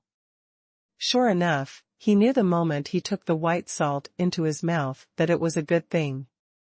The pure salty taste without any impurities was obviously much better than that of salted stone. This was the best among salted stones. Here, Qingshu, do you have many? The captain of the Taro tribe asked nervously. It has been more than half a year since the entire tribe migrated here, and they finally found a tribe with salty stones. At this time, the team leader tasted such high-quality white salt. Could he not feel excited and nervous? This is a key issue related to whether their tribe can take root here for a long time. More, of course, more. No matter how many people your tribe has, or how much white salt they need, we can provide it, but your leader must tell me. Shuda continued to emphasize his request. It has been more than a year since he joined the Han tribe. He now knows how powerful this white salt is. As long as he can control a tribe's white salt supply, it is like holding their lifeline. Then there is nothing he wants them to do. The Han tribe has the final say. This tribe is really throwing themselves into a trap. This is a dish that is delivered to your mouth. If you don't eat it, you won't eat it. Since they have already settled in Ruyang County, they might as well use the tribe's resources for the construction of the new city. When people are well, the labor they picked up in vain is not used in vain. Having made up his mind, Shuda became even more enthusiastic about meeting their leader. If he could directly subdue this tribe this time, it would definitely be another great achievement. Then he would not have to bow his head in front of Yufuna. This guy has done a lot of things this year. The batch of grain seeds he got can make the leader laugh in his dreams. He doesn't know what is special about it. If he can make a contribution this time, no matter how big or small, at least this time years are not in vain.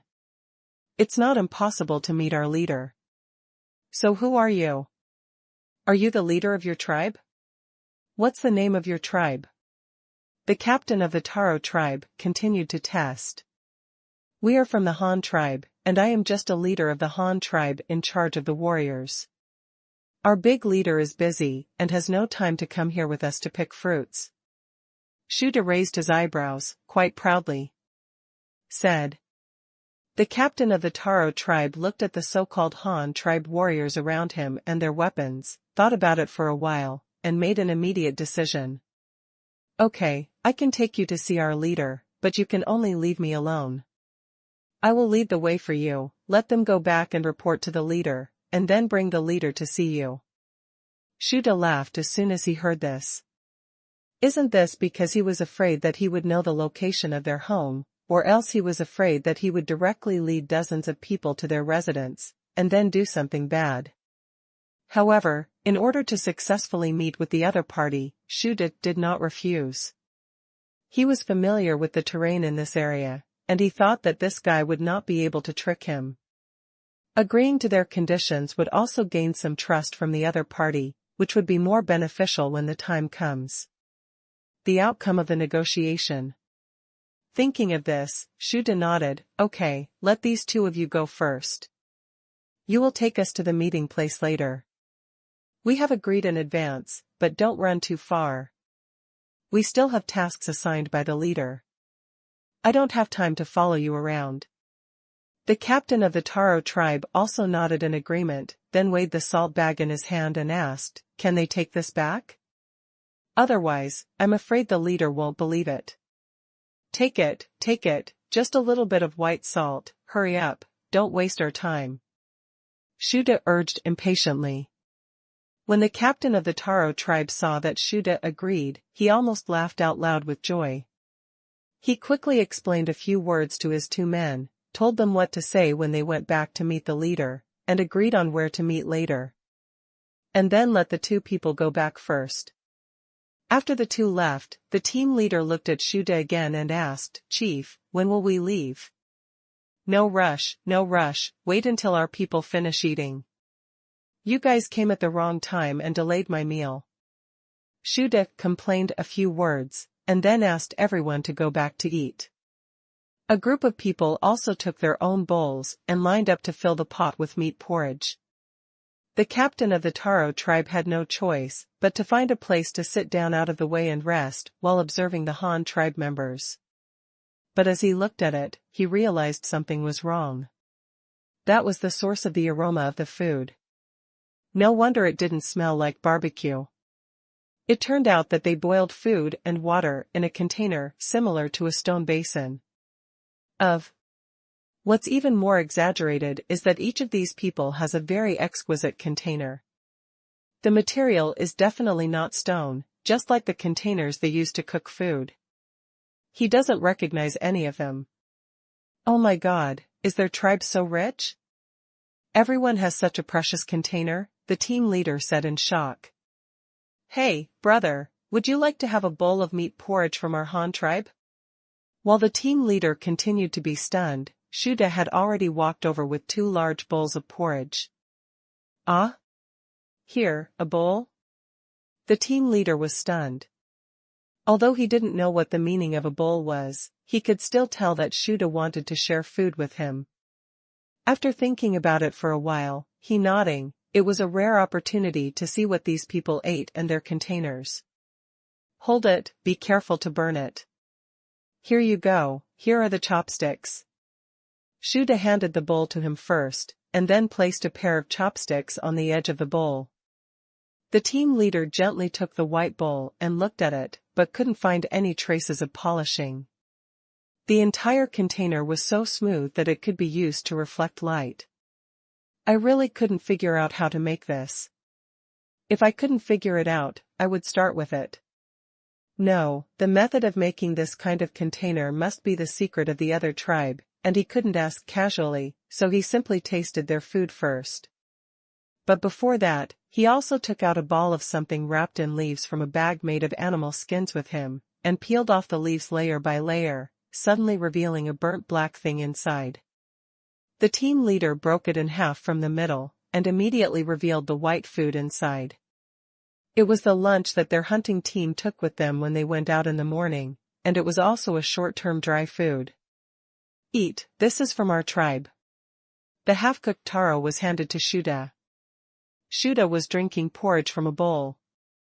From the corner of his eye, he saw a piece of white food being handed over to him, and he became a little interested. He had never seen such a thing before. He didn't know what kind of tree it was. A fruit. Shuda was not a polite person, so he took it without saying a word, then looked at the captain of the Taro tribe and asked with his eyes, "How should you eat this thing?" The team leader also received the other party's signal, peeled off the charred skin on the outside with his hands, and took a bite directly on the white flesh. Seeing this, the big rat followed suit, peeled off the skin and stuffed it into his mouth, and immediately I was so choked that I almost couldn't hold in my breath. This fruit is not as juicy as expected. It tastes very filling with dry noodles, but it has no taste. For a guy like Shuda, who is not short of oil, salt and meat, it is really bland and tasteless. But using it as a staple food like rice is a good choice. I just don't know whether it grows on trees or on the ground. Is it possible to plant it? What is the yield? What's the name of this thing? Shuda asked, curiously, after swallowing the taro. Yao, potato, we met it in a mountain. The team leader also took a sip of the meat porridge, and tears filled the corners of his eyes, but he still answered happily. This of yours is delicious, salty, fragrant, and will burn your mouth. Shuda looked at him and smiled without saying anything. Although he wanted to ask what this potato was, he also knew that the other party would definitely not tell him. In this world, except for his own leader Luo Chong, probably no leader would take the initiative to hand over his method of obtaining food to others. The group of people had breakfast quickly, which also made the captain of the Taro tribe more familiar with the Han tribe. The Han tribe should be very wealthy. Their people have no shortage of food and clothing, and there are also extra salty stones that can be exchanged with other tribes. Plus they also have, oh my god, what is that? They actually ride wild beasts? Seeing that everyone had finished eating and the women who were cooking had put away the pots and bowls and put them on the ox cart hidden in the grass nearby, the team leader noticed that there were 2 wooden cookers not far away. Weird stuff made. Moreover, those who had finished eating had pulled out a few wild beasts from nowhere. What made him even more incredible was that these huge beasts were still very docile, letting people ride on them, and honestly helped people drag the huge beasts. Wooden things. Shuda, who had been eating with him just now, also turned over and mounted a horse. He held the reins in his hands and drove the horse to the team leader's side, looking down at him and saying, "Okay, hurry up and take us to the meeting place. I guess your leader must be very anxious now." Shuda said nonchalantly. What kind of beast is this? Doesn't it bite people? Can it carry people on its back? The team leader tentatively stretched out his hand and touched the horse's long face. The horse just slapped people. He snorted, but there was nothing radical about it. This is called a horse. It eats grass. It doesn't bite people, but it can kick people to death. So you'd better not stand behind it. Please lead the way quickly. We can talk to you on the way if you have anything to say. Oh, by the way. If you don't want to walk, you can sit on the bullock cart and just give us directions. Shuda pulled the reins and urged. The team leader is also very interested in Shuda's proposal. He now finds this Han tribe more and more interesting. If he can try the method of moving without walking, he will definitely be able to boast with his own tribe for a year when he goes back. He quickly got on the bullock cart under the guidance of the Han tribesman, and sat in front with the driver. While giving directions to the driver, he looked back from time to time, because it was only now that he saw this rotating wooden thing. On it, there were many tools that he didn't know what to use, but there were also things he knew, such as axes. The group of people was traveling quickly like this, but the leader of the Taro tribe on the other side was already a little anxious. They had been here for more than half a year and finally found a new source of salty stones, but the other party still asked to talk to him. Can he not be anxious? Therefore, the leader of the Taro tribe, Taro too, immediately followed the tribe to the meeting place, but he waited for a long time without seeing anyone. How did he know that Shuda and the others would not come until they finished eating? Fortunately, the Han tribe had cattle and horses, so the waiting time was not very long. After a while, a warrior from the Taro tribe came galloping from a distance. Chief, they are coming. They are coming. They are riding wild beasts. There is a beast that is as tall as a man. The leader of the opponent we just saw was riding that kind of beast. There is also a beast with long horns. He is holding something very big, and it seems that our captain is also sitting on it, the soldier said excitedly and incoherently. What you're talking about is all a messy thing. It's both human and animal. Before you two finished his words of blame, the Han tribe's team had already come from a distance. Who were they, the beasts that dragged things? This time he really saw it with his own eyes, and he was so surprised that he almost bit his own tongue. However, this surprise did not last long. Shuda, who was walking in front of the team, sat high and could see far away. He had already looked at Yutu's side, clamped his legs on the horse's belly, and immediately rushed over at a high speed, directly knocking a group of people away. The warriors of the Taro tribe were so frightened that they backed away. Fortunately, Shuda did not rush directly into their faces. When they got close, he pulled the reins and the horses immediately stopped in place. Their front legs jumped up and neighed several times. After Shuda stabilized the horse, he got off the horse. Jump down and say hello to each other. Are you the leader of the Taro tribe? Shuda asked, gesturing.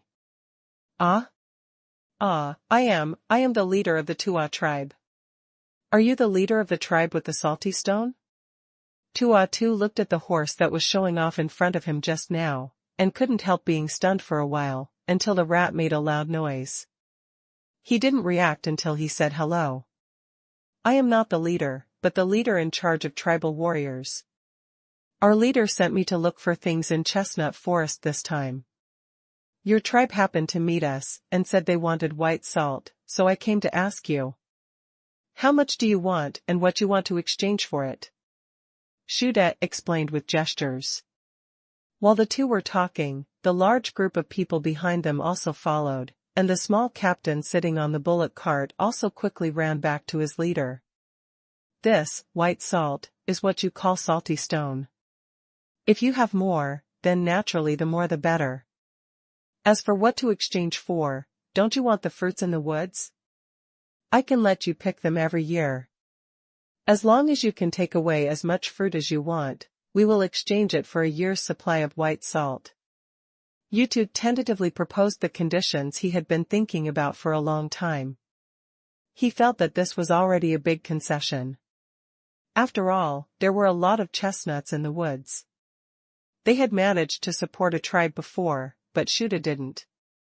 Thinking so, He almost laughed angrily when he heard the other party say this, but thinking of his own contribution, the rough and arrogant Shuda held it back.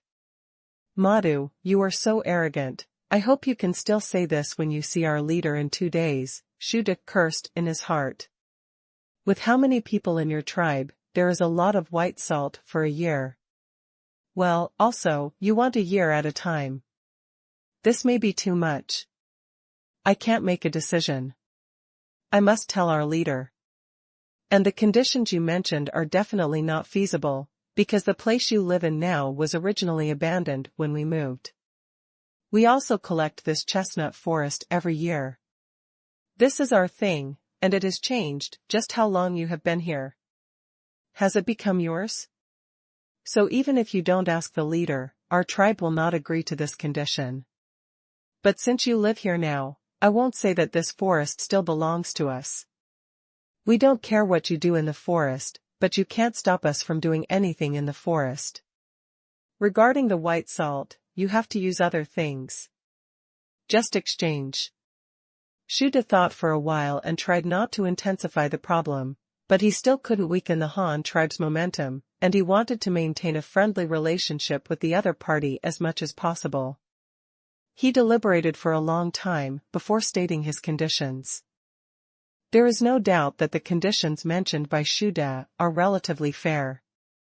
He neither takes advantage of the other party nor weakens his own momentum.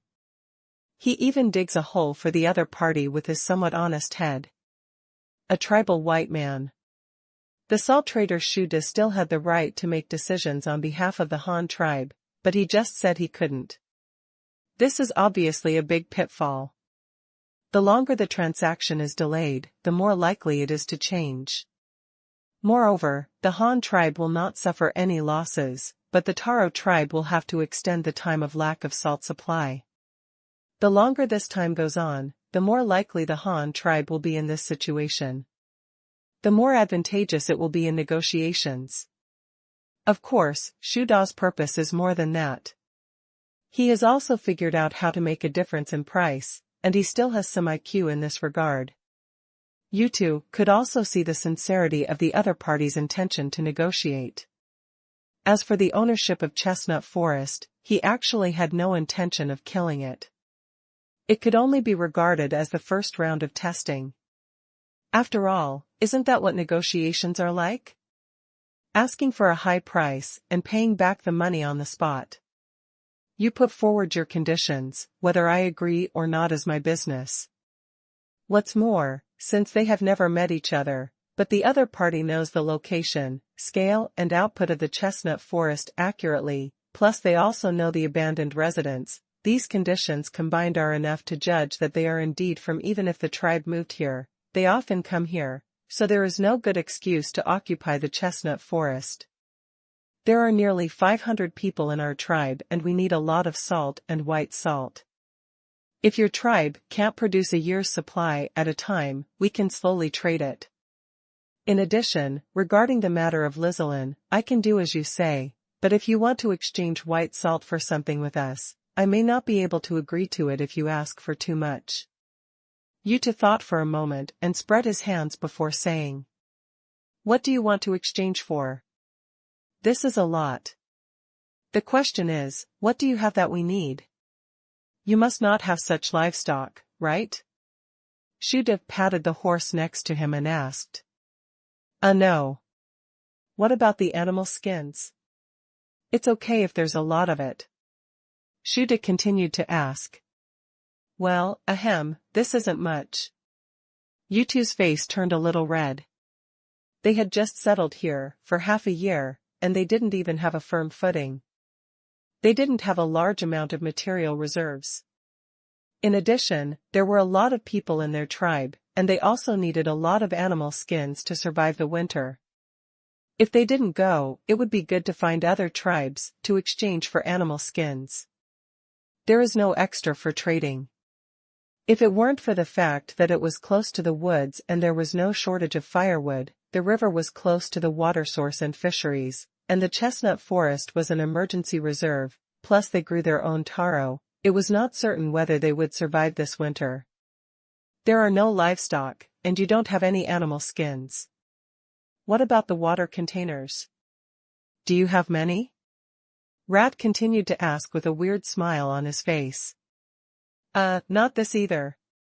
Yutu blushed even more.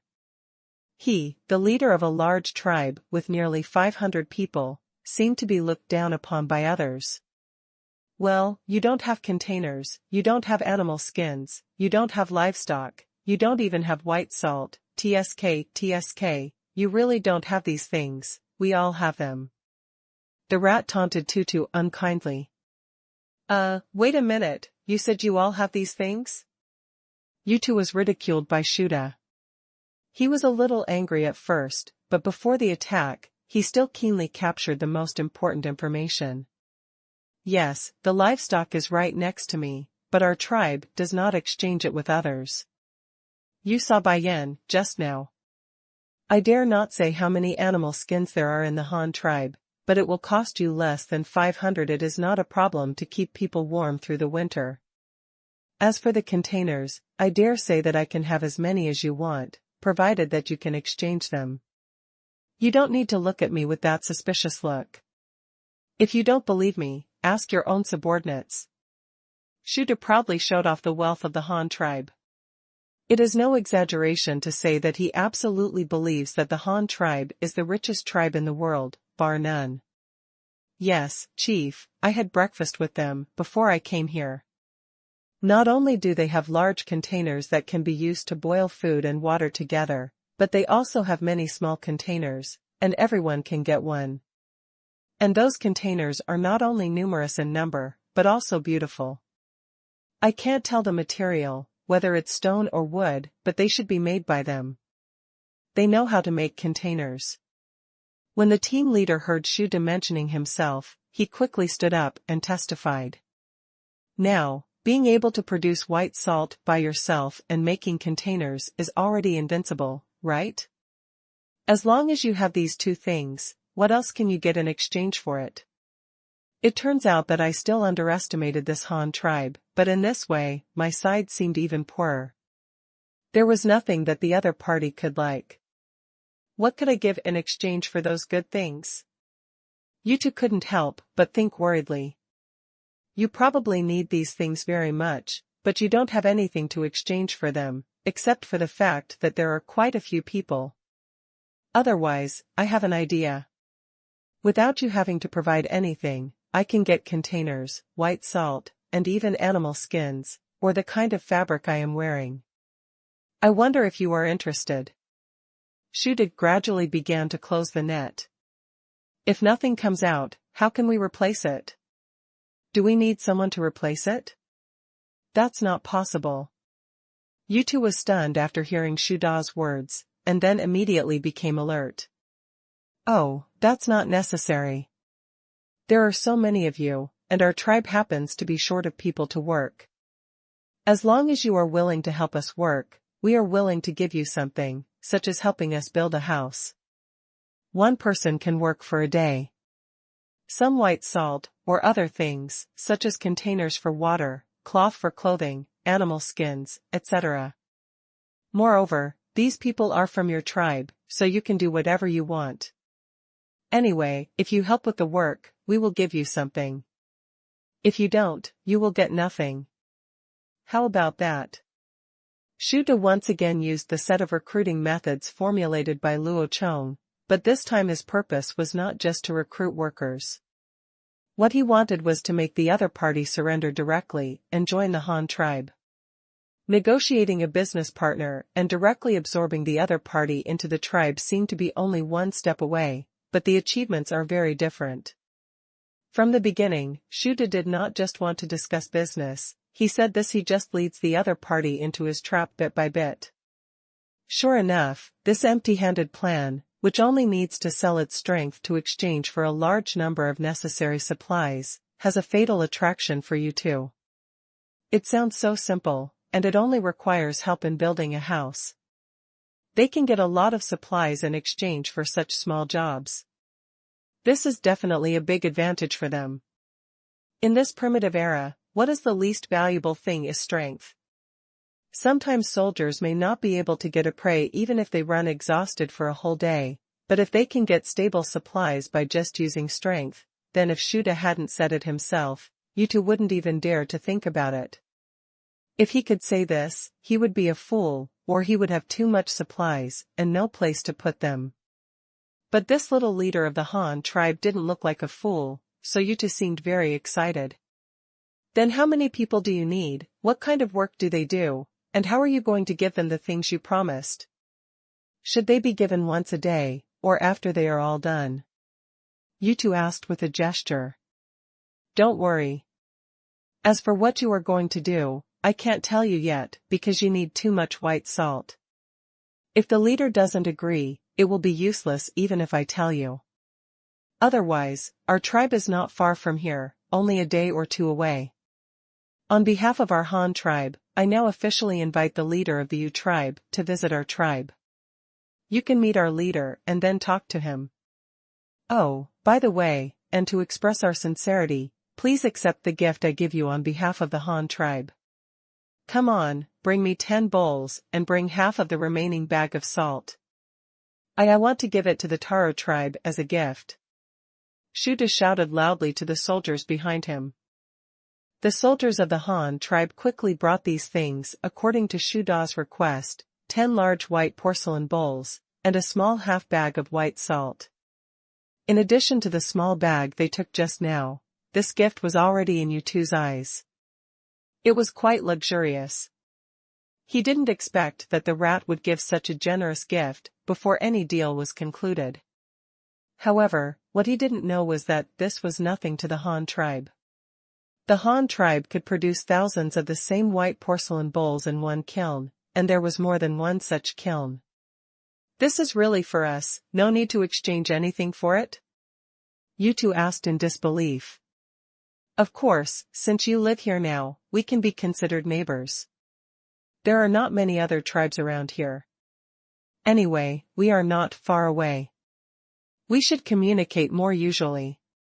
After all, you also need to continue your bloodline, right? Don't worry, take it. Our Han tribe can still get this thing. It can be regarded as a gift for the first meeting between our two tribes. This time I am coming to your tribe, and I hope you can come to our Han tribe as a guest. By the way, discuss the exchange for white salt. Shuda said generously. Thank you for your gifts. These things are so precious. You are a very nice and cheerful person, and your leader should be pretty good too. I think our deal will definitely be concluded. By the way, when can we go to the Han tribe to meet your leader? It's autumn soon and everyone needs to store food. The sooner we can negotiate this matter, the better. I can go there and give it to the leader of the Han tribe as soon as possible. Also give away something unique to us. Yu too asked enthusiastically, wishing he could meet that rich fool of the Han tribe now, hoping to get some good things from there. Well, Shuda thought for a moment and made a decision immediately. How about we wait until we complete the mission assigned by the leader this time, and then I will take you back together. What do you think? It will only take 2 or 3 days. We will go back when we find what we want. First collect 2 or 3 days of silkworm cocoons, plus the journey back. The Han tribe is about to harvest rice. Then let them see the Han tribe's powerful food reserves and huge city, and then lead this idiot to the leader. As soon as he was fooled in front of him, the leader's domineering spirit burst out. What kind of Laoshi Zitua tribe didn't immediately accept his head and worship him? As the initiator of the whole thing, he would be the first to deserve the credit, Shuda thought in his heart. That's no problem. We can also prepare some gifts. Since we are all neighbors, you can also set up camp near our tribe in the past few days. Our place is close to the water source, which is more convenient and can increase communication. Tuatu saw that Shuda from the Han tribe was so easy to talk to, so he didn't want to make the relationship so rigid anymore. After all, he had already given gifts, and there was still a large long-term material supply deal to negotiate. After all, he should give some trust. To be honest, he didn't even dare to bring the Han tribe to his own tribe for an appointment, but the Han tribe invited them to be guests of the Han tribe when they met for the first time. The comparison between these two things already made you too embarrassed. Needless to say, just this courage has already defeated others. That's great, but don't worry, Chief Taro, we have brought our own food and won't cause you too much trouble. When Shuda heard the other party inviting him, he immediately climbed up the pole. After all, the task of collecting silkworm cocoons given by Luo Chong was not for him, but for Sancho. His main task was to select the land and the site for the city, and the only place close to the water source and with a large open space nearby was near the original residence of the Li tribe. If he couldn't go there, how could he complete the task assigned by Luo Chong? He had promised to do so by patting his chest in front of the leader. What happened next was a matter of course. The residence of the Taro tribe was just south of the forest clearing envisioned by Shuda, at the junction of the chestnut forest and the grassland. Shuda and his party set up their camp in the large clearing. The center of the city is not far from the Taro tribe, but it doesn't interfere with each other. It can also measure the terrain, which is perfect. Although you two once again invited Shuda to sit down at their residence, Shuda did not agree. The progress of the current mission has been delayed a bit due to the affairs of the Taro tribe, and he still has to hurry up. After arriving at the camp, Rat ordered his people to unload everything from the car and set up camp on the spot. Then he sent half of the soldiers to drive Sancho and the others in the car to escort Sancho and the others to the chestnut forest to find silkworm cocoons, while Rat himself took the rest. Several people began to survey the terrain.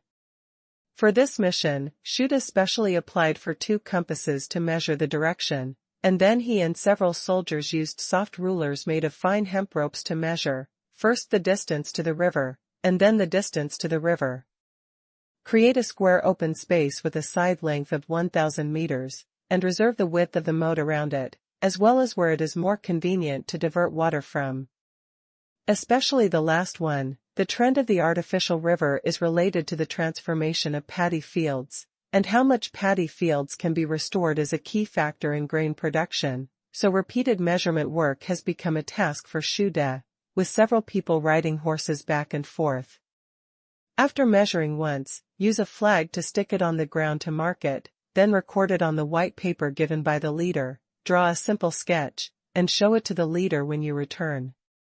Some people from the Taro tribe noticed the abnormal situation of Shuda and the others, but they didn't know what they were doing, and the other party didn't go to their residence or fields to cause trouble, so they didn't care. But Sancho and his party on the other side were different. They were looking for the silkworm cocoons the leader mentioned, but the Taro tribe thought they were collecting chestnuts, and they even pulled 2 carts in. How much did they have to collect? In order not to let the Han tribe, Luo harvested the chestnuts all at once, and Yutu quickly sent women from his tribe to grab chestnuts. In order to supervise a group of Han tribesmen, he even ordered the collection team to go with the Han tribes. There were many new possibilities ahead of them. Collect some. However, after just 1 day of contact, they discovered that something was wrong. The Han tribe people did not pick any chestnuts, but instead looked for bugs on the trees.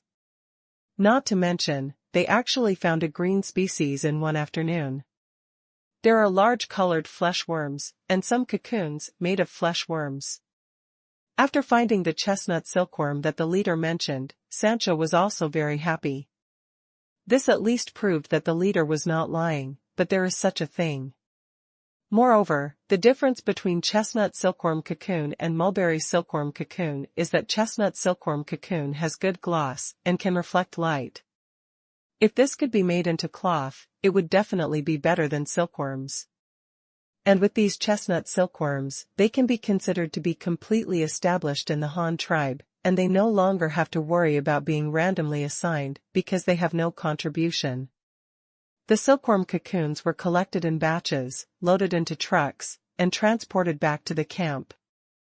They were then passed through boiling water in a large cooking pot to dry. After 3 days of this process, Xu De and his team had almost completed their collection and surveying tasks. Wild silkworm cocoons are not uncommon in the chestnut forest, and a lot of them were collected in 3 days. In total, there are as many as 5 or 6 baskets. The preliminary processing has been completed, and the silkworm cocoons have been killed to ensure that they will never come out again. Coming. Xu De also took a rough look at the terrain, which basically met Luo Chong's requirements. Even if it didn't meet the requirements, they found ways to fix it. Now that the appointed day had come, it was finally time for them to pack up their things and go home, taking that guy Yutu to see the mayor of Hanyang City. The original team of Xu De and his team was full of people, but there were 11 more people in the team. They were Yutu, the leader of the Yu tribe, and his 10 guard warriors. The team of less than 100 people was on its way back to Hanyang City. The way back was easier than when it came. The vegetation that had just been cleaned up had not yet had time to grow. The rat was still riding his tall horse in front. This guest, Taro too, didn't have a horse, and he didn't know how to ride. In order to show his different status, he sat on the bullock cart at the back. You didn't collect chestnuts, but you just made these things. Is this useful? What can you use it for? Yaosu sat in the car and took out a handful of cocoons from the bamboo basket next to him. He sat curiously and said, Sancho asked in the car. Weaving and making clothes. Sancho's answer was very concise. She had only learned few Chinese nouns on her own, but now she had to rely on gestures to communicate with this guy. Yutu didn't ask again. He really couldn't associate these cocoons with clothes made of animal skins. If this was the kind of thing Xu De wore, and it didn't look like it, this Han tribe was indeed very weird. Seems to have a lot of great technology, like water containers and white salt. The team first marched north from the woods, and when they reached a rutted dirt road, they turned and headed west. Yutu knew that that side was the direction of the river. It seemed that they really came from the other side of the river. But now he suddenly had a question. If the Han tribe's residence is to the west of the river, then why are the ruts on the road they are taking now extending to the east, so long that the end can't be seen at a glance? Such special marks cannot be stepped on by humans or beasts. Only the transportation vehicle he is sitting on can make such unique marks. So since they live on the west bank of the river, why are they farther east? What about leaving traces on the face? Taro too is a person who can't hide questions in his heart, especially when it comes to curiosity. Not asking to understand will make him feel restless and scratching his heart, so he directly asked Sancho the questions in his heart. I think this trace goes further to the east. Do you Han tribesmen still go there often? What's there? Yutu asked straightforwardly. There is another settlement. My tribe and I came from that settlement. We have just joined the Han tribe. Sancho didn't hide it, or she didn't think there was anything to hide. Han, the tribe's strength is nothing to be ashamed of. The Han tribe still has a settlement in the east? Why should one tribe be divided into 2 settlements? Also, why do you want to join the Han tribe? Did they attack your tribe and force you to join? I see this, there is no child in this team. Are they using the life and death of children to force you to work? Yutu couldn't help but guess. Sancho's mouth twitched, and he couldn't help but wonder if this guy had a hole in his head. He had such a rich imagination and threatened them with children. Did the Han tribe need to do that? My own tribe has been working in Luoyang County for more than half a year, and I have seen many tribes join the Han tribe, but none of them were proposed by the Han tribe. They were all requested by the small tribes themselves. This is not enough. Problem? There are too many people in the Han tribe to live in one settlement. You are also the leader. You should understand that if there are too many people, the food output of a place will not be able to support you, so you need to build another settlement. Do you understand this? As for us joining the Han tribe, it was not threatened by the Han tribe, but we took the initiative to join. The Han tribe is very powerful, so big that you can't even think of it. If you join the Han tribe, you can live a life without starving and freezing. Everyone in the tribe was willing to join, and I had nothing to object to, so I joined. Sancho looked like it was that simple, spreading his hands innocently, indicating that it was not as complicated as he thought. This answer left Yutu a little speechless. He admitted that the Han tribe had white salt, containers, livestock and vehicles. It was indeed a very powerful tribe, but even so, it would not allow other tribes to join in. If you really want those things, wouldn't you trade them with something? Is it necessary for the whole clan to take refuge? Sancho also felt that there was no need to continue to explain. She had just said that it was impossible for others to imagine the powerful Han tribe. Just wait, when you see it with your own eyes, you will probably be even more exaggerated than when you first arrived in Hanyang City. The wait did not last long. They started marching early in the morning on the first day and did not stop until they could no longer see the road. They set off again at dawn the next day, and they were still walking barefoot the next day. The main road, so shortly after noon they had heard the sound of flowing water in the creek, and the Han tribe was coming. How do we cross the river? It's okay for people to just swim across, but what about these livestock, vehicles, and all the things on the vehicles? Yutu asked, curiously. Just walk over. Sancho's answer seemed calm and natural. She had walked across that wooden bridge twice. The first time she walked across it, she felt it was extremely magical. The second time she could only admire the strength of the Han tribe. Now the third time she left, she was full of pride, because in front of Yutu, she represented the Han tribe and she was also a member of the Han tribe. Just walk over there? Just stand in the car and look ahead. Sancho didn't explain much. Hearing what she said, Yutu couldn't hold back his curiosity. He stood up and stood in the car and looked ahead. Under the scorching afternoon sun, the sparkling river looked like a silver-white jade belt. However, right in front of them, the jade belt was abruptly interrupted in the middle. There seemed to be something lying across the river, Yutu judged. When he got the answer, he was suddenly shocked. As the distance got closer, the thing became clearer and clearer. It was so clear that he could clearly see every thick wooden board on it. It looked no different from the bullock cart sitting under his butt. Even a fool can tell that this thing lying on the river was made by the magical Han tribe. The driver didn't even ask them to get off.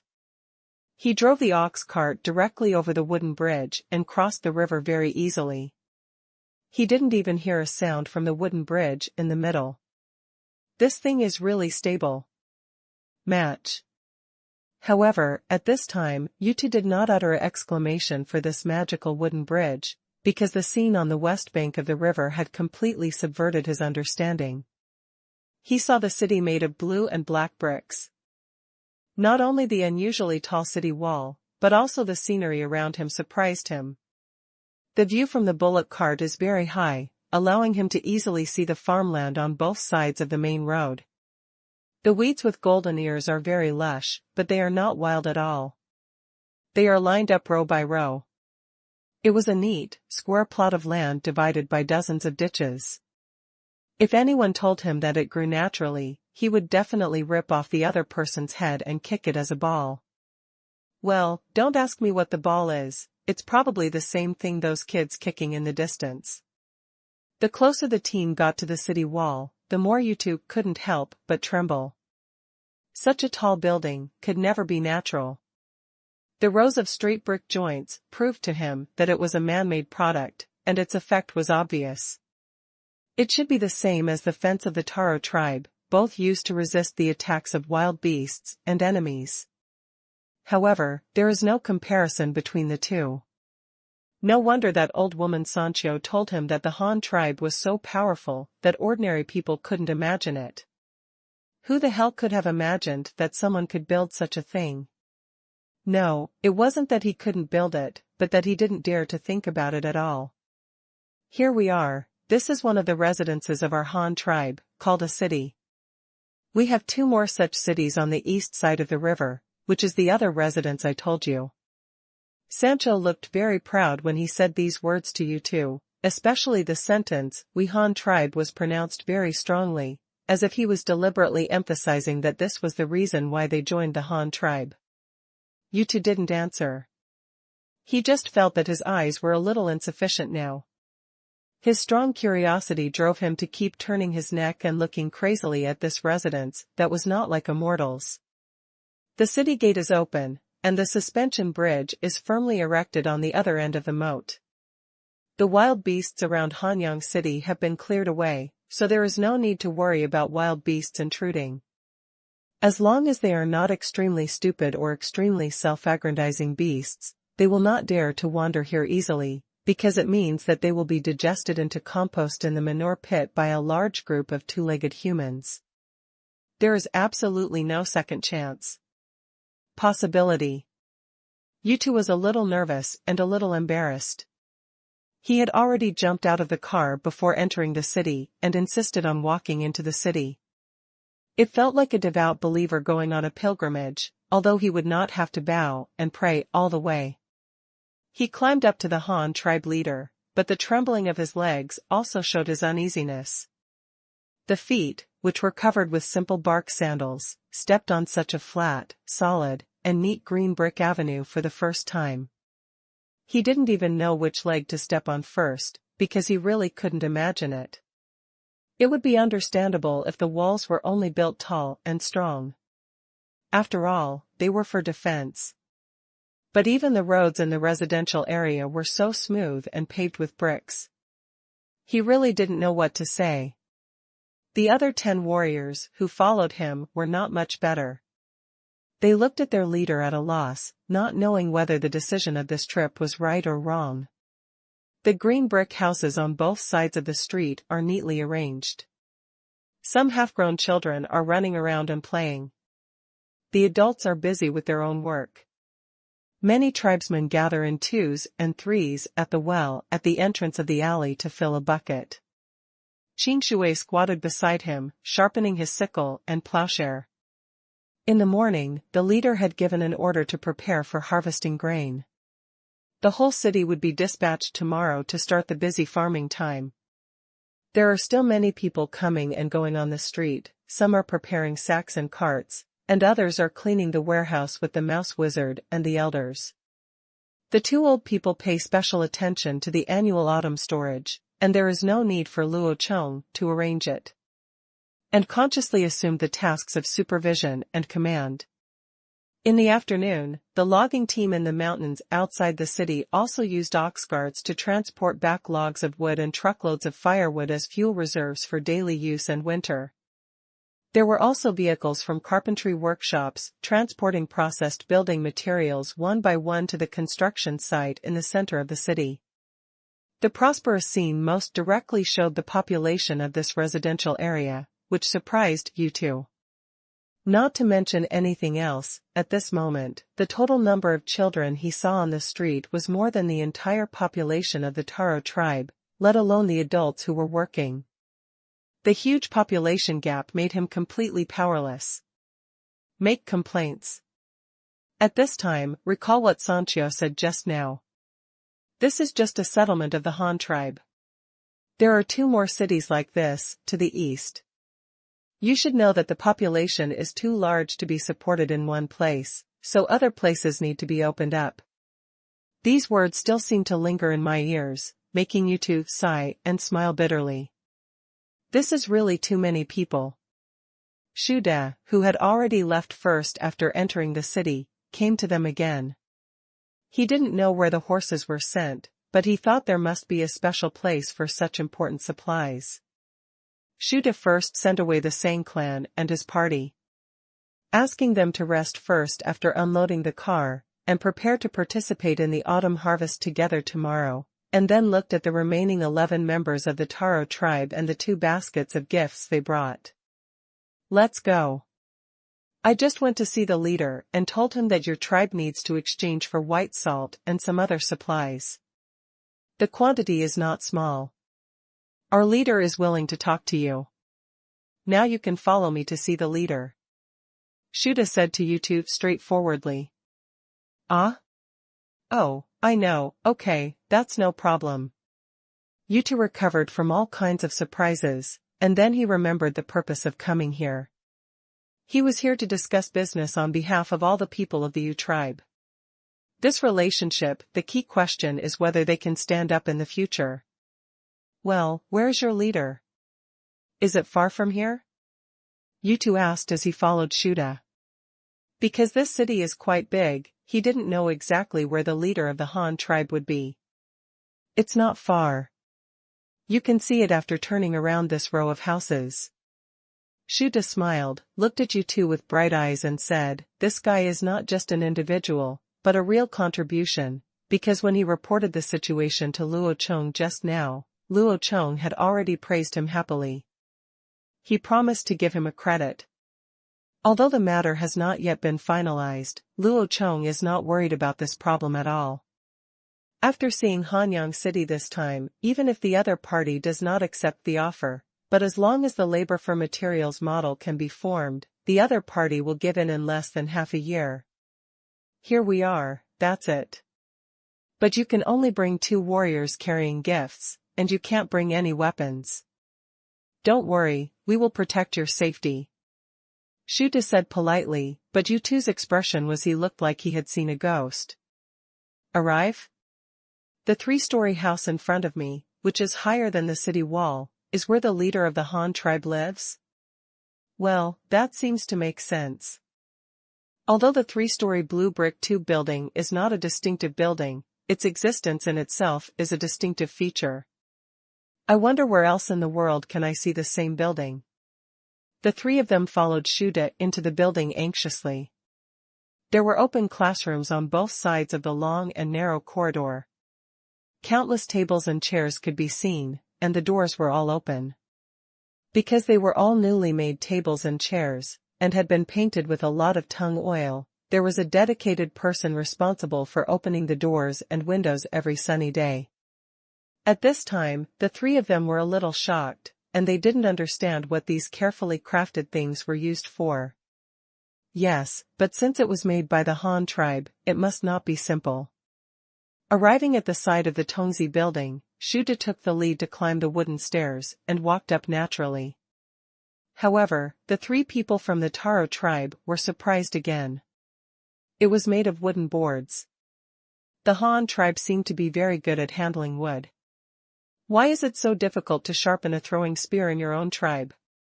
After sighing for a while, Yutu continued to lead his 2 clansmen up. To be honest, they felt uncomfortable walking up the suspended stairs. Fortunately, there were walls and handrails on one side of the stairs, even if it was their first time to climb this. It's not like I'm afraid to get into the stuff. After finally reaching the 3rd floor, there was another long and narrow corridor. This time, the rooms on both sides were no longer empty, but there were many people doing something. Before Yutu could observe carefully, Shuda had already led him there. In front of the door of an empty classroom, he knocked lightly on the door panel a few times, and a voice came from the room. It seemed that he had received permission, and then the big rat led them into the classroom. Nuota's room was filled with tables, chairs, and benches. Only a young man sat on the high platform in front of him. He seemed to have just grown up. He had a shining golden hair ornament on his head and a fitted white long coat. However, he was not. I don't know what material the clothes are made of, but they are very precious. The man with golden hair was looking at him and suddenly asked with a smile, "Are you the leader of the Taro tribe? I heard that you want to exchange some white salt and containers from our tribe, right?" As the leader of the Han dynasty, Luo Chong naturally would not use gestures to communicate with the leader of such a small tribe. That would be too derogatory, not to mention this time when he should be showing off, so he spoke in Chinese. Then Shuda on the side used gestures to translate. "Yes, leader of the Han tribe, thank you for the gift you gave to our tribe. This is a unique food of our Taro tribe. Now I will give it to you to try. Yutu was very polite when he spoke, but he had no choice but to be rude after entering someone else's home. What's more, he had seen the huge strength of the Han tribe with his own eyes. Now he could only pray for the Han tribe to achieve great things and not look down on his own tribe. It's better to have a large population and property, otherwise they really have only one way to escape, but the other side also has that kind of beast that is good at running and can carry people, and it seems like it can't escape. This, alas. Oh, and there are gifts? Luo Chong saw that what they sent was a kind of food, and he immediately became interested. Food is indeed very valuable these days, even the Han tribe is no exception. If Luo Chong hadn't come here 3 years ago, maybe the Han tribe maybe a woman would be exchanged for these 2 baskets of food. After all, food was sometimes scarce in places where the Han tribes had not yet touched. After walking off the platform, the 2 warriors of the Taro tribe quickly placed the gifts on the ground in front of them for Luo Chong to inspect. These taros presented as gifts were naturally the best, each one round and big. It seemed to have been washed with water, so Luo Chong recognized what it was at a glance. This is taro. Although Luo Chong was one of the calm ones, he couldn't help but be surprised at this time. This was actually a taro. It was an artifact as good as a potato, and it was about the size of an adult man's fist, weighing 1 or 2 kilograms at least. Heavy. Although Luo Chong doesn't like to eat this stuff and is not familiar with taro, he still has some understanding of this root family crop, which is high yield. Taro is not as good as potatoes and sweet potatoes, and it does not produce thousands or tens of thousands per mu, but compared with the many crops that the Han tribe has, it is definitely the one with the highest yield. At present, the best rice field in the Han tribe barely yields about 800 kilograms per mu. No matter how bad the newly planted corn is, as long as it can be harvested normally, it is estimated that it will not be lower than this figure. If it is done well, it may be able to pass the 1,000 kilograms mark. Can be regarded as the 2 mainstream crops of floods and droughts in the Han tribe, but compared with soil lumps like taro, they are still far behind. Depending on the varieties of modern taro, the minimum yield can be about 3,000 kilograms per mu, and it is normal for more to exceed 6,000 kilograms. Looking at the size of the taro in front of you, if an acre of land is all like this, I dare not say if it is too much. At least 4,000 kilograms of foundation is required. If 1 acre of this special cat is planted, it can catch up with 5 acres of rice fields. Although taro is not as popular as potatoes, it can be regarded as a supplementary food. After all, the starch content in it is real. It can really fill your stomach. Even if you don't expect to use it to completely replace rice. But if we use it as an emergency in a time of disaster or famine, I don't know how many lives can be saved. Luo Chong took one and weighed it in his hand. He felt the heavy weight and was extremely excited, but on the surface he was very calm.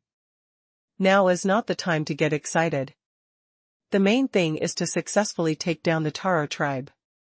As long as the Taro tribe has absorbed into the Han tribe, are you still afraid that you don't know the origin of this thing? I like your gift very much. I accepted it on behalf of the Han tribe. Now let's talk about the transaction.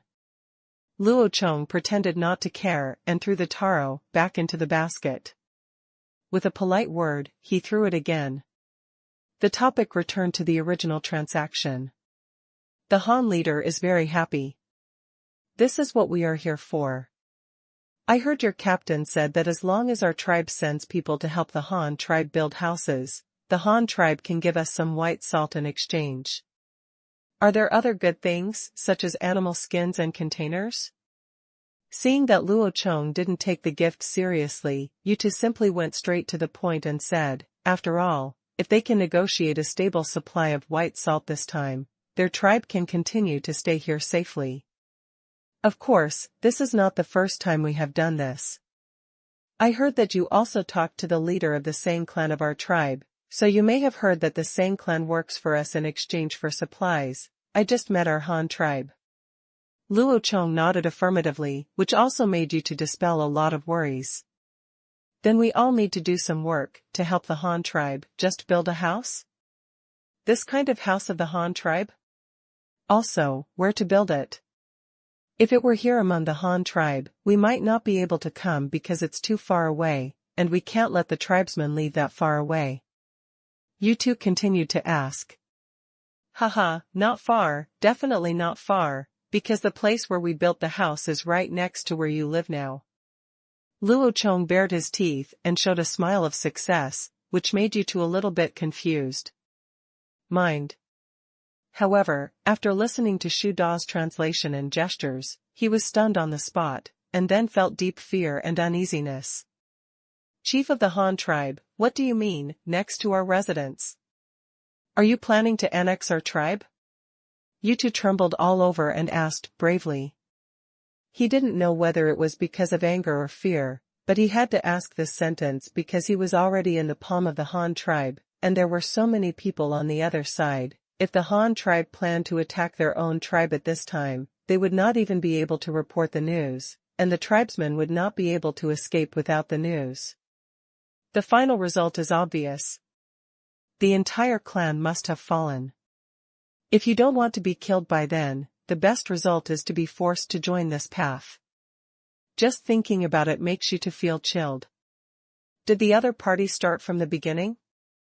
The initial contact was about laying out this plan? That's too scary. Of course not. It doesn't have to be so troublesome to annex you. If I want to, I just need to send all my people out once. You know what the result will be. Luo Chong spread his hands to express his innocence, and then continued talking. You should have seen that there are many people in our Han tribe, and they are still growing.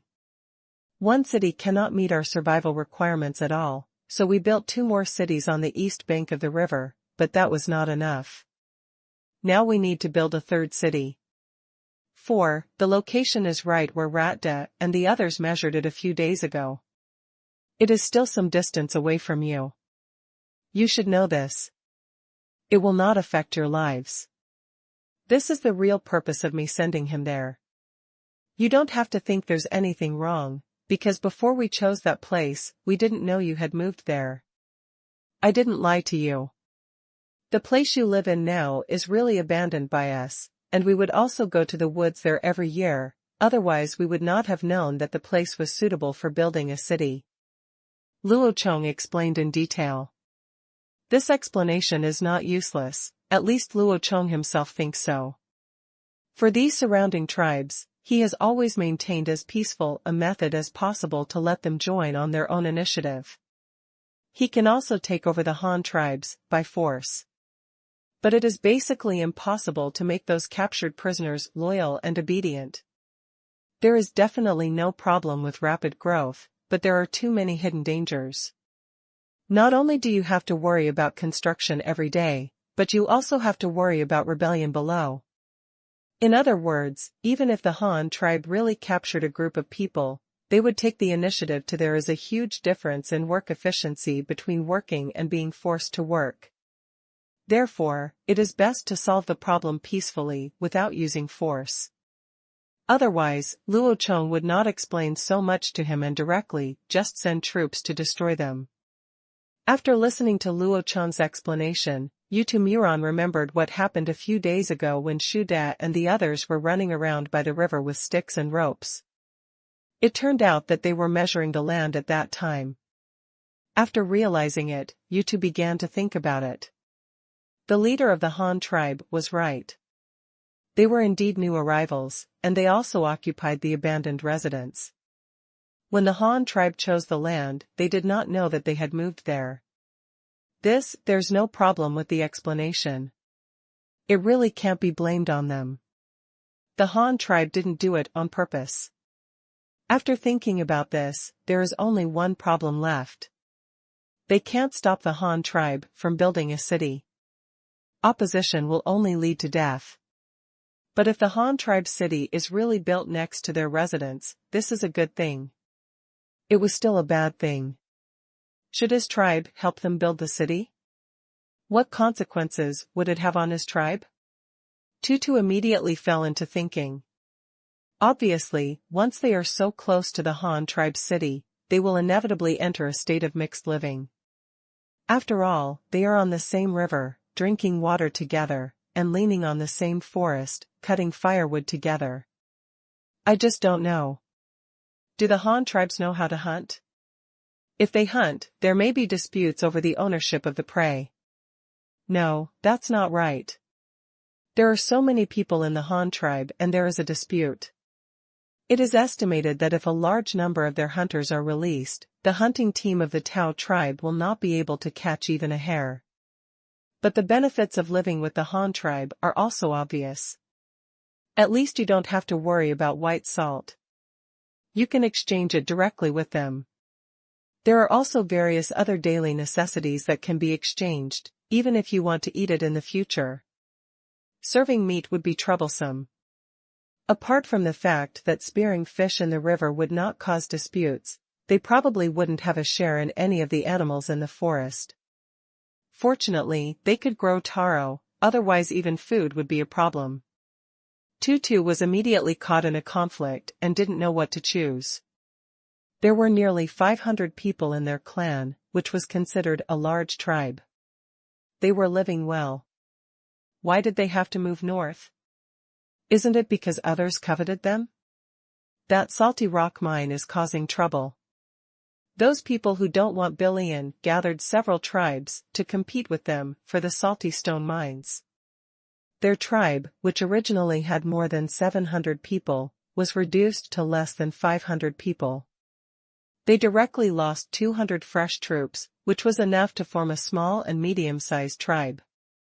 Seeing that it was impossible for the guards to keep guarding, the entire tribe would be wiped out sooner or later if they continued to hold on, so Yutu could only grit his teeth and lead the entire tribe to abandon the territory where they had lived for generations and move north, leaving behind no salty stone mines.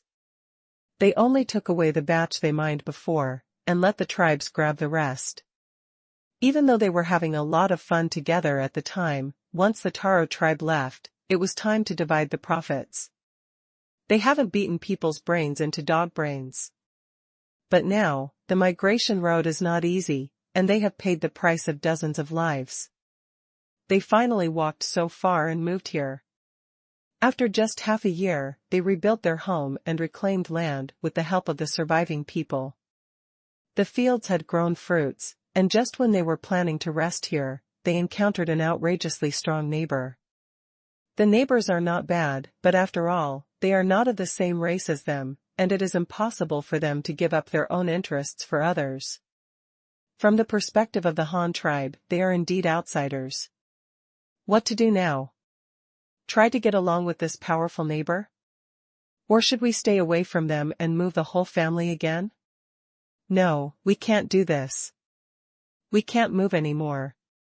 Yutu warned himself in his heart that it was already early autumn. If they moved at this time, they would definitely not be able to find a safe place to spend the winter before winter. There would be insufficient food, insufficient animal skins, and no houses that could provide shelter from the wind and keep warm. Their entire clan would starve to death and freeze to death for one reason or another. This was an outcome that he, as the leader, absolutely did not want to see. But if they don't move away, there will be a powerful Han tribe next to them, and Yutu will fall into extremely tangled thoughts. However, Luo Chong was not in a hurry, nor did he expect that the other party would bow to him the first time they saw him. Everything has a process, so why did Shuda bring them here at this time? Isn't it just to show them? Are the Han tribe powerful and rich? Now they know how powerful they are, but they have never seen how rich they are. What is the most important thing in this era? If you ask 10 people this question, it is estimated that 10 people will say food. Yes, only by having enough food can you save a life in this era. Luo Chong and Shuda reached a tacit agreement on their ideas. Tomorrow, we will take them to see the rice harvest, taste the rice and delicacies of the Han tribe, and then let them see what farming is like, as well as the Han tribe's large livestock reserves, and directly show off their wealth and brag, so as not to fool them. After all, I lose, Luo Chong thought in his heart, and then spoke. You don't have to make a decision in such a hurry. You can stay with the Han tribe for a few days now, and see our way of life. The Han tribe members have no ill intentions. Even if we become neighbors, there will only be benefits. Luo Chong's request to stay in Yutu could not be refuted. Although he hoped to go back as soon as possible, the purpose of coming this time has not been achieved. The deal for white salt and many supplies has not been concluded. What's the use of going back? Isn't it a waste of time? But now Tuatu is no longer obsessed with the white salt matter, but with the issue of what to do with their tribe in the future. Now even if he wants to run away with the whole clan, he may not be able to do it. After all, the migration of hundreds of people is not that simple. We can't talk about it, and we can't run away. The leader of the Han tribe insists on staying and seeing his tribe, so let's watch. After all, he has many skills, and he can learn a lot by just looking around, right? With the thought of breaking the jar, Yutu and his party followed Shuda and went shopping in Hanyang City. Hanyang City actually has nothing to look at. The streets are bare, with neither shops nor people wandering around. Apart from urchins, there are only vehicles transporting supplies back and forth on the streets. Shuda took them to visit the carpentry workshop, then to the construction sites in the city, and finally to see the weaving workshop and the Han tribe's breeding farm. These things can perfectly display the Han tribes, although there are some suspicions of leaking technology. Luo Chong is not worried at all. Some things can't be learned by just looking at them. It's like carpentry. It seems simple, but how far can you develop without metal tools? Furthermore, even if you are extremely smart and can learn it at a glance, you can't learn it at a glance. Can it be built? Can a small tribe of less than 500 people build such high technology as a windmill? On the contrary, Luo Chong did not let them visit the advanced crafts such as blacksmithing, so they would not know how to make tools, nor would they think of extracting materials from stones. There was also the lowest level of pottery-making technology, and Luo Chong didn't let them see it because it was too simple. You could basically understand the principle at a glance. It was nothing more than taking mud and shaping it into the desired shape, and finally putting it in the fire. As long as you know the principle of burning, you may not be able to burn good pottery, but it will be easy to make good pottery if you try it a few times. Luo Chong's idea is very simple. Monopolize the manufacturing industry of containers to control other tribes.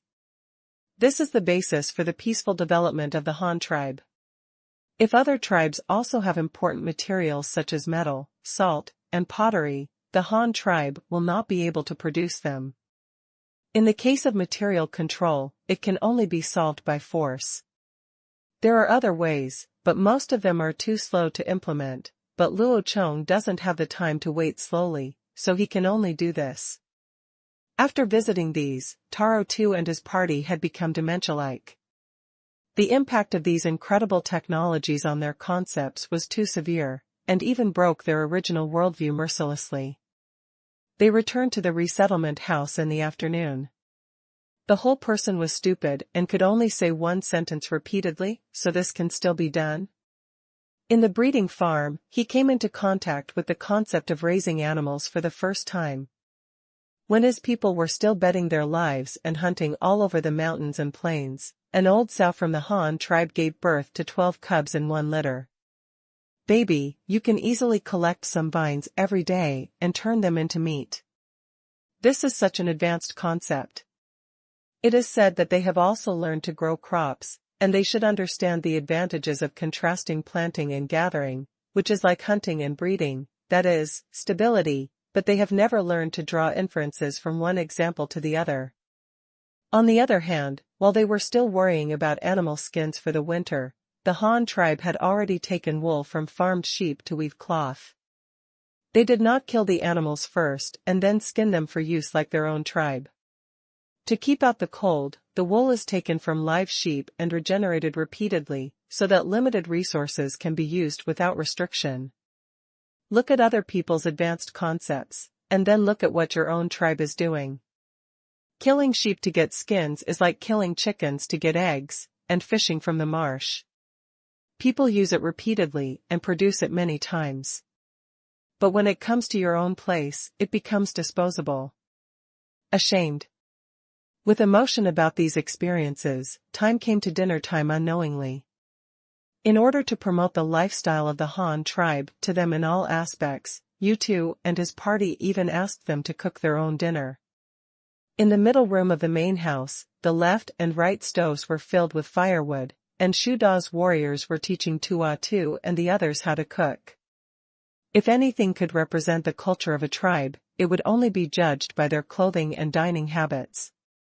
And also has architectural features. Food, clothing, housing, and transportation are the basics of human life. When people come into contact with others, the first thing they see is their external image. This is clothing, which is also the general term for dressing. People with discerning eyes can even see it from their appearance. Show the customs of this nation. After meeting and getting to know each other, the next step is naturally to taste unique food. This is food. Food is the basic component of human life.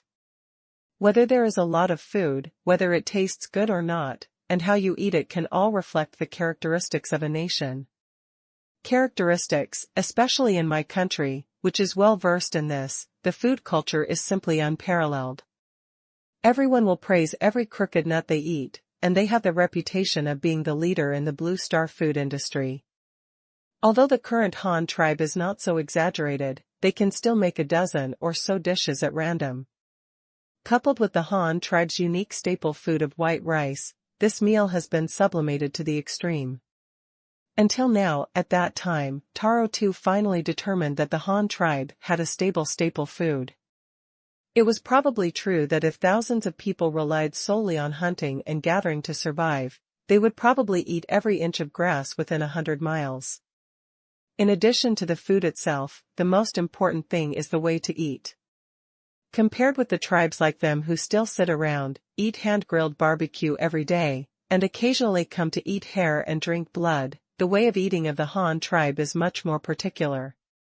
Food must be placed on plates and porcelain bowls that have been washed in advance, and then placed on a long table made of wood. Hands must be washed before eating. When several people eat together, the seats must be particular. There is no order of elders and younger ones. Only the person with the highest status can take the top position. After finally finishing all this, I still have to use chopsticks when I actually stuff it into my mouth. My God, this is simply torture. The table full of food makes people drool, but they are not allowed to grab it with their hands.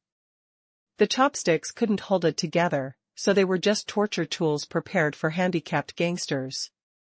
However, although it was difficult to use, it was good for cooking rice, especially when he heard from Shuda that this was actually a crop grown by the Han tribe.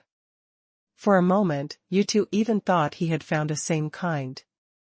Sure enough, he had guessed that the neat grass outside the city could not be wild, no matter how it looked.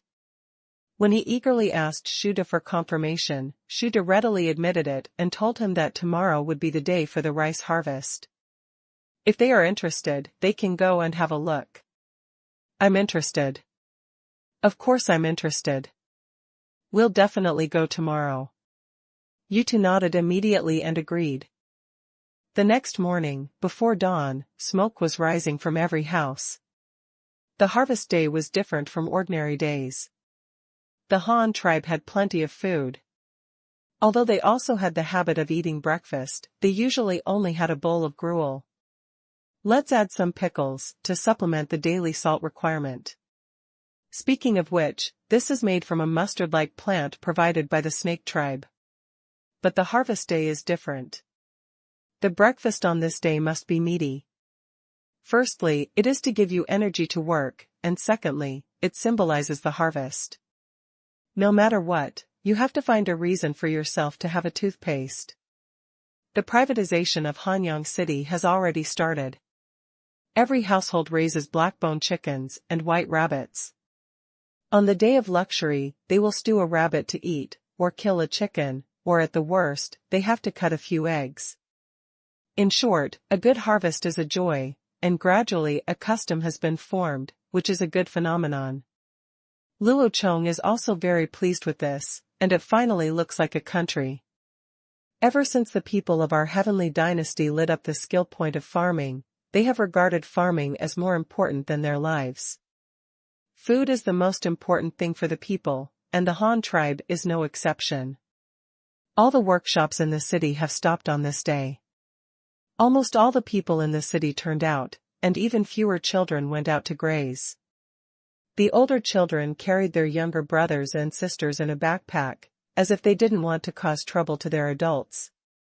Naturally, Tutu did not need to participate in the work, but he was allowed to watch. Luo Chong also got up early that day, wielded his sickle and cut the first bunch of rice, and then thousands of tribesmen moved forward with their sickles. A spectacular scene of harvest. Those harvesting in front gather the rice into bunches and put them down on the spot. Those behind will spread mats on the spot, use rattan baskets and straw mats to drop the rice ears and collect them in one place. The next step is to bundle the straw and load the rice into trucks. When we went to the city to dry the clothes, everyone had a clear division of labor and everything was done in an orderly manner. It was an eye-opener for the Taro tribe and others to see. It turns out that this is the correct mode of farming. Compared with the Han tribe, their Taro tribe's planting technology is still far behind. Following the food delivery convoy back to the city, people had already dumped the millet on the streets and on the blue brick squares in the city. They then flattened it with special rakes and spread it evenly on the ground to dry. There were also children holding long poles. Long nets guard the drying ground to prevent the drying millet from being eaten by those pesky birds. Occasionally, silly birds that are not afraid of death will come down to steal food, and they will be covered by the nets in the hands of children, and finally become a piece of food in their bowls. Children are always very interested in this kind of work that can be played and eaten. Is this the white rice we've been eating for the past 2 days? Yutu followed Luo Chong as he patrolled the drying field, grabbed a handful of millet from the ground and put it in his hand to observe curiously. That's right, but you have to wait for it to dry before removing the shell, grinding off the top layer of skin and then separating it. The rest is the white rice we eat. Luo Chong explained. Does the new city built by the Han tribe next to us also need to plant these rice? Yutu asked again. Of course, this is one of the staple foods of our Han tribe. It is close to the river, which is convenient for transforming paddy fields. Of course, rice is mainly grown, but it is not just one kind. Our Han tribe also has many other crops. It is a very good grain and can also be used as a staple food, but most of it is not as productive as rice, Luo Chong explained again. Tutu did not ask again. Although he had only been in Hanyang City for less than 2 days, he was already shocked to the point of numbness. If the Han tribe was proficient in breeding, then Tutu could only sincerely admire him, but when it came to growing crops, I still thought it was better than the Han tribe, but now. The planting skills of the Han tribe had long surpassed theirs. Not only were they better at planting, but they also had more types than them. Thinking of the meals he had eaten last night, let alone the rice, it was now at his feet, but there were many kinds of vegetables. Diversity, look at others, not only food, but also vegetables are grown, then look at yourself, forget it, don't look at it, it can't compare anyway. The new city of the Han tribe must also need a lot of land to grow rice, so it will probably reach where we live. Yutu said with gestures again, but his tone was quite helpless. I don't know, is this sentence a question, or just his impression? Luo Chong did not answer immediately. He would be lying if he said no. The Ruyang County city designed by Luo Chong has a side length of at least 1,000 meters, which is as big as 5 Hanyang cities. Even if the per capita area increases, well, this city is said to have tens of thousands, or even nearly 20,000, just like Luoyang County. With such a population density placed there, the surrounding farmland area can be imagined. To ensure the food supply for tens of thousands of people, even if it is based on 2 seasons of high-yielding rice a year, it will require at least tens of thousands of acres of land, which is a big problem for rats. The place is so close to the Taro tribe. Luo Chong himself would not believe it if he said it had no impact at all. Haha, it's true. Chief Han, your final goal is to annex our tribe, right? Yutu didn't get Luo Chong's answer, so she just assumed that he was acquiescing, and then couldn't help but laugh bitterly. In the end, this was the result. No matter how nice it was, it couldn't cover up the Han tribe's wild ambitions. No, I never force other tribes to join. I have a way to make them join the Han tribe on their own initiative, including you. You can think that I am overbearing. I admit it, but I am also doing it for the good of your tribe, right? You shouldn't be able to refute this. Luo Chong simply admitted it after hearing what he said. Why? Yutu asked unwillingly and unconvinced. I know you may not think so, but in fact it is like this. Take your tribe as an example. What is the future of living alone with you as the leader? You can't even protect your own salt production land, but you are killed. There are more than 200 tribesmen. I really don't know how you managed to get so miserable. Let's not talk about these, let's just talk about the standard of living. You live alone, and the food may be quite rich, but what about other materials? What do you have?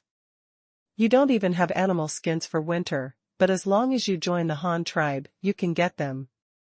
Life experienced in these 2 days. Obviously it can keep your people away from danger and live a good life of peace of mind and prosperity. What do you think your people will choose? Should they abandon you and join the Han tribe, or should you join the Han tribe with your whole tribe? What are the 2 outcomes? Say what the difference is.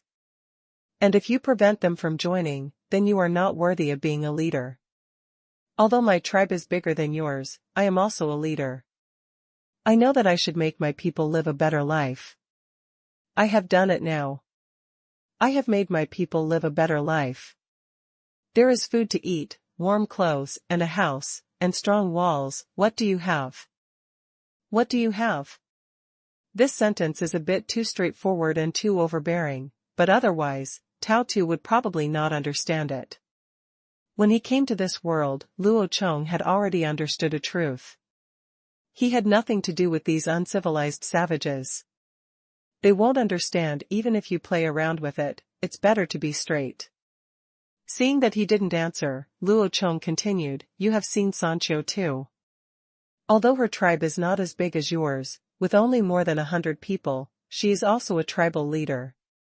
Why did she choose to lead her tribe to join the Han tribe? In fact, it is because their tribesmen like the life of the Han tribe. I dare not say anything else about the Han tribe, but as long as you are not lazy and willing to work, you can always fill your stomach and not starve or freeze. This is why they chose to join the Han tribe. Just like your life in the Han tribe these 2 days, do you think your tribe can do it? But I can. As long as all the tribesmen obey my orders, I guarantee that I can make them live a good life. This is why many tribe leaders are willing to believe in me. Of course, you may not be able to figure it out right now, and you may not be able to make a decision immediately, but it doesn't matter. I will not force any tribe to join the Han tribe. The same goes for you. I will continue to make the deal with you.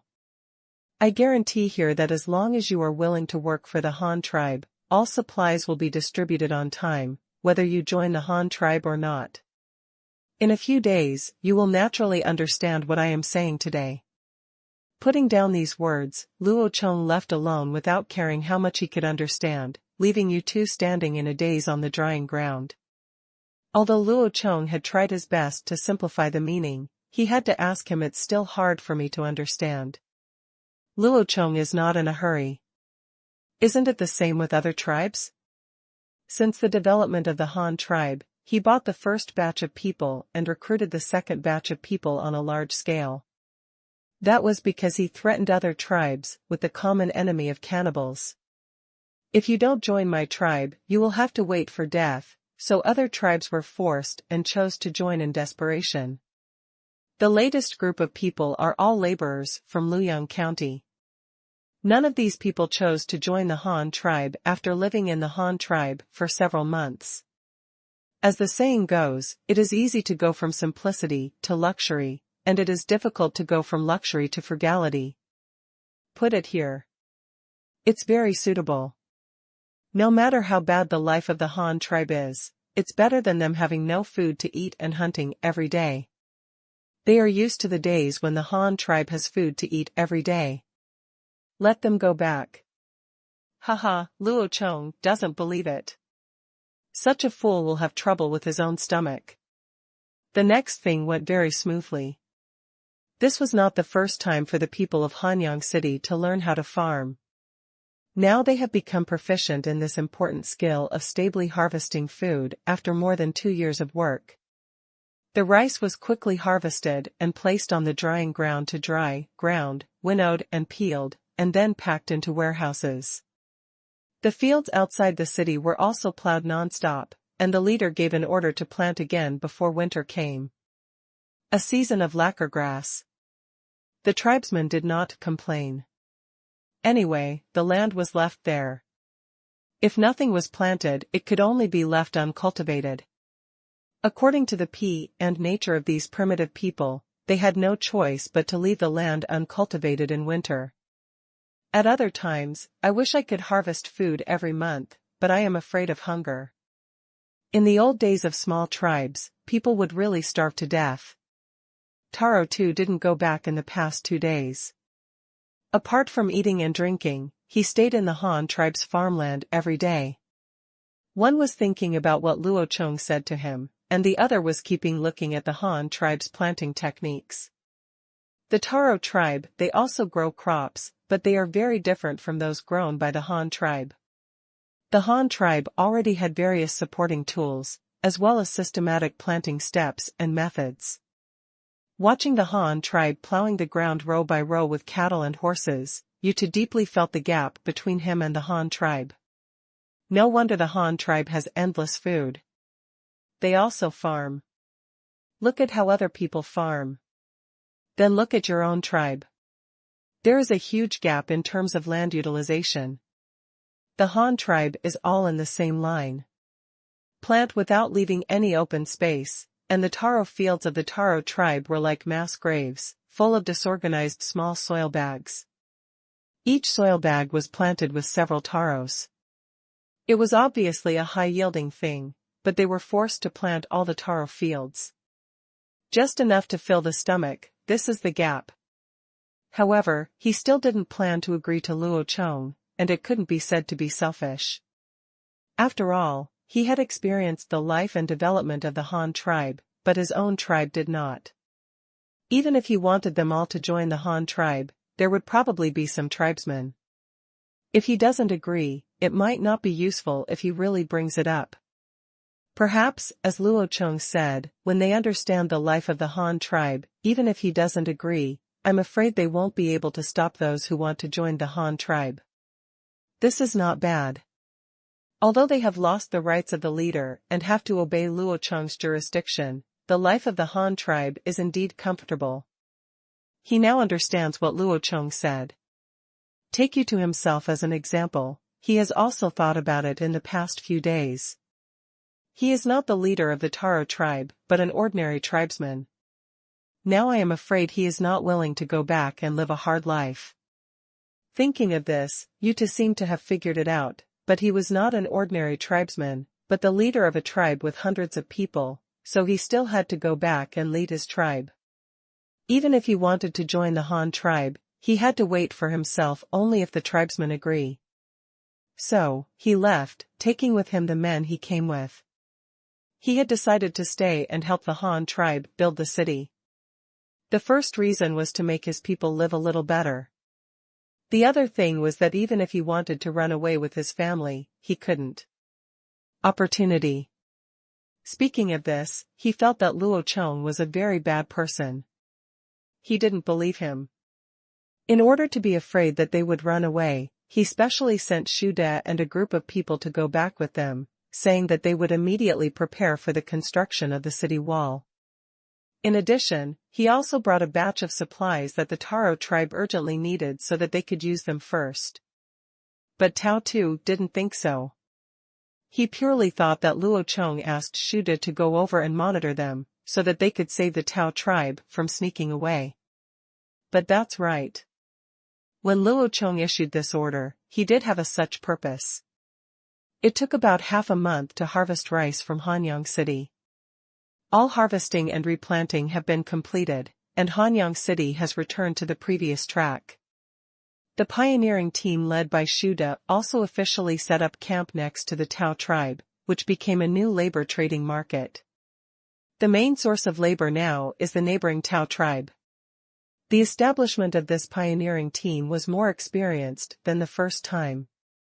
The people sent out were no longer people who were proficient in trading, but various skilled technicians. This was also specially arranged to facilitate the work of leading those workers. The construction of the new city is bound to attract the attention of the big leader Luo Chong, but he has no way to go. The distance is still a bit far. Although the county seat of Ruyang County is not as far as Luoyang County, a round trip will take several days. At that time, Luo Chong was teaching 4 classes by himself. Time was tight, so he couldn't go. But just because he can't go doesn't mean others can't bring him news. A guy named Bell once said that rivers are highways in the jungle. Luo Chong believed this. Although it takes a few days to go to Ruyang County by land, even riding a fast horse and running through the woods will take several more hours, but it doesn't even take an hour to take a boat directly by water. Why? Because Ruyang County is also close to the river. Hanyang and Ruyang are bounded by a river. This river also happens to be responsible for the rapid transportation between the two counties. If Luo Chong didn't know how to use this natural channel, then he wouldn't be Luo Xiaochong. Due to the limitation of the width of the river, large ships were still unable to be used, so Luo Chong had to ask the carpentry workshop to build a river barge with the same square ends and flat bottom as the original one. Moreover, Liu Kong and others already had experience in doing this. It is not difficult to get up. After all, an 8-meter-long and 3-meter-wide river boat is just a gadget even in the world of wooden boats. It is at most a little bigger than a sampan and a canoe. New ships are built very quickly. When building a wooden ship, the biggest part of the work is on the wooden planks. However, Hanyang City has an automatic gang saw driven by a windmill, continuously sawing out boards. First make a double-row keel, then soak the ready-made wooden boards, bend them with fire to shape, and finally assemble them together. Originally, it took Luo Chong and dozens of people a month to complete the wooden boat. Now there is only one carpentry workshop. One ship was built every week, and it took only half a month for the 2 new ships to take on the transportation tasks between the 2 counties. Even if the wooden ships could not load much at a time, they could not stop them from running fast. 1.5, being able to run back and forth in an hour really scared the Taro tribe. A large number of daily necessities, city construction tools, and various craftsmen frequently landed at the Ruyang County station 4 to 8 times a day, which immediately made the Taro tribe dumbfounded. After all, Yutu was someone who had been to Hanyang City, but he took the land route, and the fastest round trip took 5 days. In his mind, even if the Han tribe wanted to build a new city like Hanyang City, it would definitely not be fast enough.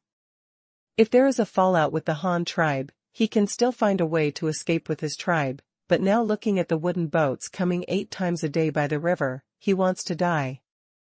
Even if they want to run away, they won't give him a chance. In a short time, they will be able to reinforce 180 people, all of whom are young and strong men.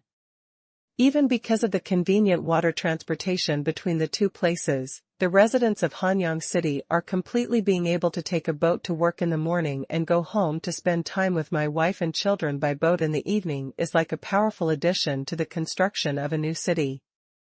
What's more, in order to communicate between the two places in the future, the Han tribe is still building wooden boats. Wood does not cost money anyway. The logging team in Hanyang City is cutting down trees every day and never stops. Moreover, they cannot be used immediately after cutting down. It needs to be dried in the shade for at least a year, so reserve it first. You don't have to worry about having too much of this stuff. With the development of the Han tribe, these wood will be used sooner or later. Ruyang County is under construction. The first step is to dig rivers to collect soil, build kilns, and bake bricks. Due to the experience of building Hanyang City, this time it can be said that they are familiar with the process. For this set of processes, the tribesmen have long been skilled workers. The only difference from Hanyang City is that the city of Ruyang County is larger, with a side length of 1,000 meters. The level of the city walls and moats is naturally higher. The walls of Hanyang City are 7.5 meters high, and the top of the wall is 3 meters wide. Ruyang County City is 12 meters high directly and 6 meters wide at the top of the wall. Even if a large crossbow is erected on it, it will not affect the movement of people. The structure is also an earth-covered brick structure. In order to obtain a large amount of earth for ramming the city wall, the moat used to collect the earth was also dug wide and deep. The 8-meter-wide moat, from which all the earth required for building the city came out, was not only used for ramming the city wall. Even when building houses and burning bricks in the city, the soil here is used. After all, the surrounding land needs to be reclaimed for farmland, and you can't dig everywhere, so you can only use a sheep to collect wool. Although the project volume is large, Luo Chong is not in a hurry. Now it is construction in advance, to prepare for the continued expansion of the population in the future. I have been busy from the beginning of August to the beginning of September. In 1 month, even the decoration tasks of the 4 teaching buildings in Hanyang City have been completed. The 4 teaching buildings can be officially put into use. In addition, the government office building, the project is also under construction at a rapid pace. Since this is a purely wooden structure, the construction speed is actually faster than the teaching building. After the most difficult earth and stone foundation was laid, the upper wooden structure was quickly built. Wooden pillars were erected one by one, and then beams, stairs, and wooden boards were erected. Luo Chong, the designer, personally directed everything, almost every day. If this rate continues, Luo Chong estimates that the office building will be completed before this batch of students graduates. But on this day in early September, Yui, who was sent out by Luo Chong to conduct reconnaissance, came back, and he didn't come back with his own few people. Instead, he abducted more than 500 people, large and small, for Luo Chong. In addition, there were a small number of domesticated plateau wild donkeys and a large number of alpacas, totaling more than 200, which immediately shocked Luo Chong. But this is not what surprised Luo Chong the most. The Northland is mountainous and belongs to the plateau area, which is rich in wild ass and alpaca. However, it is not easy for people like them to digest only meat. People need to supplement their vitamins comprehensively. With just a few offal is obviously not enough. For example, here in Hanyang City, they grow their own vegetables and pick some wild fruits to eat, but fruits are not common in the north, and there are no vegetables. So what do they eat? Leaves. To eat leaves, they have to process processed leaves. The raw leaves are not tasty and will dry out after being picked for a long time. However, they have learned how to prepare them. Although they just simply need them, they will make them dry. It is naturally fermented, but this can be considered the original prototype of tea. What should this be called? Mountain tea? As for whether it is high mountain black tea or high mountain green tea, you have to taste it to know. Because of their specialties, Luo Chong also decided to give them a name, called the Gaoshan tribe. They are now the Gao clan of the Han tribe, and all members have Gao as their surname. As usual, the meeting place is still on the teaching building, and it is still on the 3rd floor.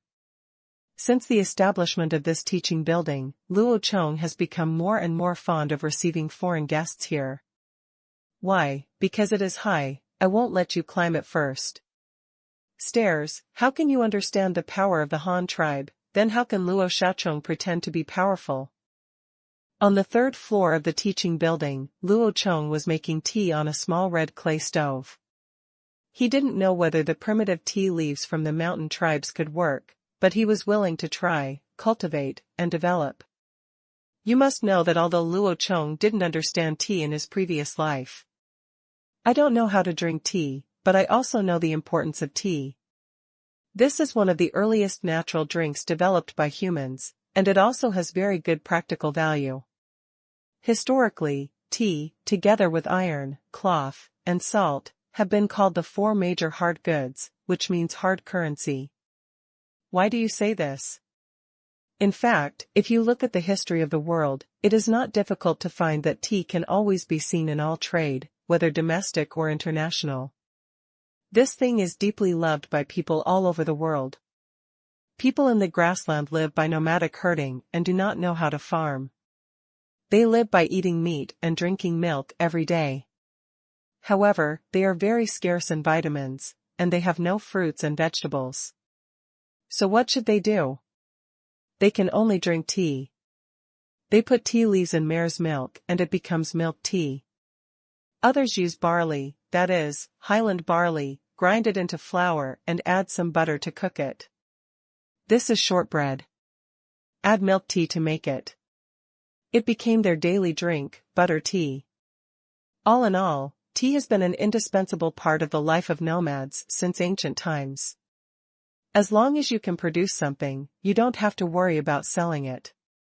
Later, during the Age of Discovery, the Europeans launched several crusades, but were beaten by the Arabs in Central Asia to the point where they didn't even recognize them. Hundreds of years of war had already reduced the Europeans to poverty. The entire European continent was looking for ways to make money. At this time, a guy named Marco Polo was wandering around the East, and after he returned, he was bragging everywhere. The East is great, the pancakes in the East are filled with fillings, the leaves on the trees can be soaked in water and you can drink it, and there are plenty of money everywhere. Okay, let him brag like this. Countless sea ships traveled thousands of miles to the eastern paradise in search of pies and tea, so tea began to become popular internationally, especially in the aristocratic circle. If you don't come here every day afternoon tea, you are embarrassed to say that you are a noble. Tea is sold all over the world and is widely loved by human beings. It has also formed unique tea culture in various places. As the saying goes, existence is the truth. The rise of tea is also God's choice, or it is inevitable. If it really doesn't taste good, will it be liked by the whole world? The answer is of course no. So if the tea tastes good, it must taste good. If it doesn't taste good, how can Luo Chong make money with it? If Luo Chong says it tastes good, then it tastes worse than meow, and you have to pay to buy it back. Yes, I do. So reasonable, after all, you have to convince people with virtue. At this time, Luo Chong is convincing people with virtue. Luo Chong made tea in the classroom on the 3rd floor, boiled the water, rinsed it, washed away the dust, and soaked it in boiling water. Then he looked at Yu Yi and the leader of the mountain tribe in front of him. Yu Yi, there's one thing I don't understand. How did you find their tribe, how did you convince them, and finally join our Han tribe? Luo Chong asked curiously. Although he was very interested in tea, I am also interested in the origins of mountain tribes. Back to the leader, we bumped into each other accidentally. Didn't you say in your letter that we should try to capture prisoners in the cannibal settlement? But we tried several times without success. We wanted to sneak in without being caught. If we find out, we can't ride over, but without riding, even if we catch someone, we won't be able to escape the siege and pursuit. Therefore, the task of grabbing tongues to gather information was no longer possible, and then we had to complete the second task, returning along the river waterway and exploring the navigation route of the ships going north. We didn't discover the mountain tribe at first, but when we were going south along the river, we encountered a small group of cannibals, only about 40 people in total, but they were escorting more than a dozen people from the mountain tribe. It looked like they were returning to their own tribe. If you encounter something like this, as long as you can attack the cannibal tribe, you must report it. On the third floor of the teaching building, Luo Chong was making tea on a small red clay stove. He didn't know whether the primitive tea leaves from the mountain tribes could work, but he was willing to try, cultivate, and develop. You must know that although Luo Chong didn't understand tea in his previous life. I don't know how to drink tea, but I also know the importance of tea. This is one of the earliest natural drinks developed by humans, and it also has very good practical value. Historically, tea, together with iron, cloth, and salt, have been called the four major hard goods, which means hard currency. Why do you say this? In fact, if you look at the history of the world, it is not difficult to find that tea can always be seen in all trade, whether domestic or international. This thing is deeply loved by people all over the world. People in the grassland live by nomadic herding and do not know how to farm. They live by eating meat and drinking milk every day. However, they are very scarce in vitamins, and they have no fruits and vegetables. So what should they do? They can only drink tea. They put tea leaves in mare's milk and it becomes milk tea. Others use barley, that is, Highland barley, grind it into flour and add some butter to cook it. This is shortbread. Add milk tea to make it. It became their daily drink, butter tea. All in all, tea has been an indispensable part of the life of nomads since ancient times. As long as you can produce something, you don't have to worry about selling it. Later, during the Age of Discovery, the Europeans launched several crusades, but were beaten by the Arabs in Central Asia to the point where they didn't even recognize them. Hundreds of years of war had long since reduced the Europeans to poverty. The entire European continent was looking for ways to make money. At this time, a guy named Marco Polo was traveling around the East, and after returning he was bragging everywhere. The East is great, the pancakes in the East are filled with fillings, the leaves on the trees can be soaked in water and you can drink it, and there are plenty of money everywhere. Okay, let him brag like this. Countless sea ships traveled thousands of miles to the eastern paradise in search of pies and tea, so tea began to become popular internationally, especially in the aristocratic circle. If you don't come here every day afternoon tea, you are embarrassed to say that you are a noble. Tea is sold all over the world and is widely loved by human beings. It has also formed unique tea culture in various places. As the saying goes, existence is the truth. The rise of tea is also God's choice, or it is inevitable. If it really doesn't taste good, will it be liked by the whole world? The answer is of course no. So if the tea tastes good, it must taste good. If it doesn't taste good, how can Luo Chong make money with it? If Luo Chong says it tastes good, then it tastes worse than meow, and you have to pay to buy it back. Yes, I do. So reasonable, after all, you have to convince people with virtue. At this time, Luo Chong is convincing people with virtue. Luo Chong made tea in the classroom on the third floor, boiled the water, rinsed it, washed away the dust, and soaked it in boiling water. Then he looked at Yu Yi and the leader of the mountain tribe in front of him. Yu Yi, there's one thing I don't understand. How did you find their tribe, how did you convince them, and finally join our Han tribe? Luo Chong asked curiously. Although he was very interested in tea, I am also interested in the origins of mountain tribes. Back to the leader, we met by accident. Didn't you say in your letter that we should try to capture prisoners in the cannibal settlement? but we tried several times without success. We wanted to sneak in without being caught. If we find out, we can't ride over, but without riding, even if we catch someone, we won't be able to escape the siege and pursuit. Therefore, the task of grabbing tongues to gather information was no longer possible, and then we had to complete the second task, returning along the river waterway and exploring the navigation route of the ships going north.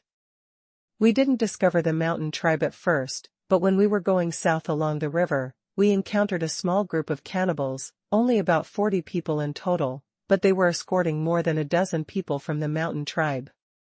It looked like they were returning to their own tribe. If you encounter something like this, as long as you can attack the cannibal tribe, you must report it.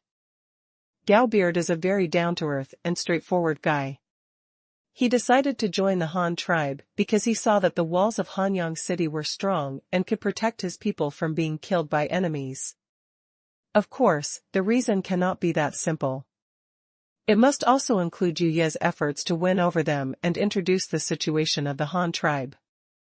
Otherwise, even if this guy has his eye on the walls of Hanyang City, he will not be able to make up his mind because of this. After understanding the situation of the High Mountain tribe, Luo Chong thought about how to arrange their residence. There were more than 500 people in the High Mountain tribe, and Hanyang City would definitely not be able to accommodate them. In this case, it would be better to move them to Ruyang County for construction. But the 500 or so people are already on par with the Taro tribe. Putting these people there can also be used to check and balance the Taro tribe. Of course, this is just in case, but Luo Chong's more profound consideration is that if the more than 500 people from the Alpine tribe and the more than 170 people from the same tribe can return to their hometown, their tribe will also have nearly 170 people. 500 people. The total population of these three tribes combined is about 1,200 people.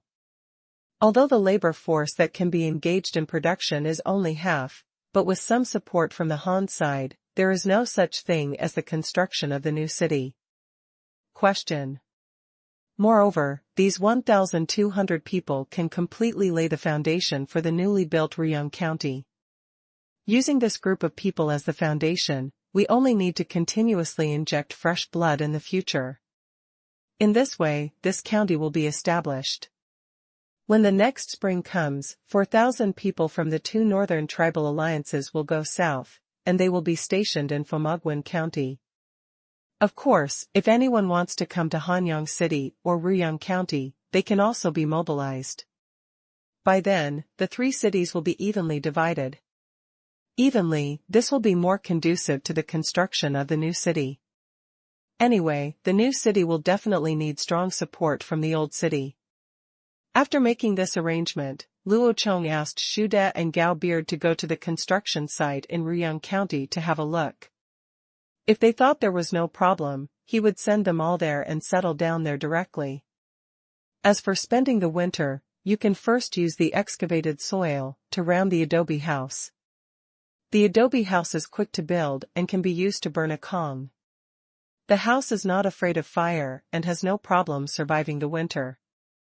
Another point is that it is quick to build but can also be dismantled very quickly. Just get through this winter and wait until a new house is built next year before moving. It's not too troublesome. The newly arrived mountain tribes have been settled, and the construction project here in Hanyang City has been basically completed. The only project office building still under construction has completed the wooden frame structure of the entire building. Next, only some doors, windows, and walls need to be installed. That's great, and now that Luoyang County's white paper production has increased, using it to paper windows is no longer a problem. After all these were dealt with, Luo Chong once again called Yu Yi, who had been resting for a week, in front of him. Yui, how about I arrange a city-building job for you this time? Luo Chong narrowed his eyes and smiled at him. Ah? Build a city? Is the leader talking about the one currently being built in Ruyang County? Isn't that place already being watched by the Rat Lord? Why should I go there? There is nothing to do if I stay there. Yu Yi said doubtfully. It's not Ryong County, but Fumagwan. I plan to build a county there to accommodate the 4,000 people who will go south next year. Prepare it now, otherwise they will have no place to live when they come next year. If we wait for them to build it themselves, if so, another year will be wasted, Luo Chong explained. Oh, that's it, but I'm not very good at building houses. When I joined the Han tribe, I kept running around with my brother.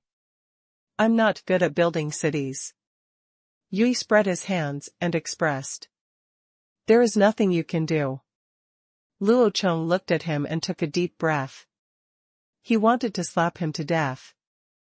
This was obviously a pushback. He just didn't want to stay in one place. He didn't know how to build a city. Forget it, since this guy didn't do it, even if he was forced to do it, he wouldn't have any motivation to do it. After thinking about it, Luo Chong fell into thinking hard. Who else is suitable to take charge of the construction of a new city? Dashu is guarding Luoyang County. This man cannot move, otherwise the nearly 20,000 people in Luoyang County will not be able to suppress him.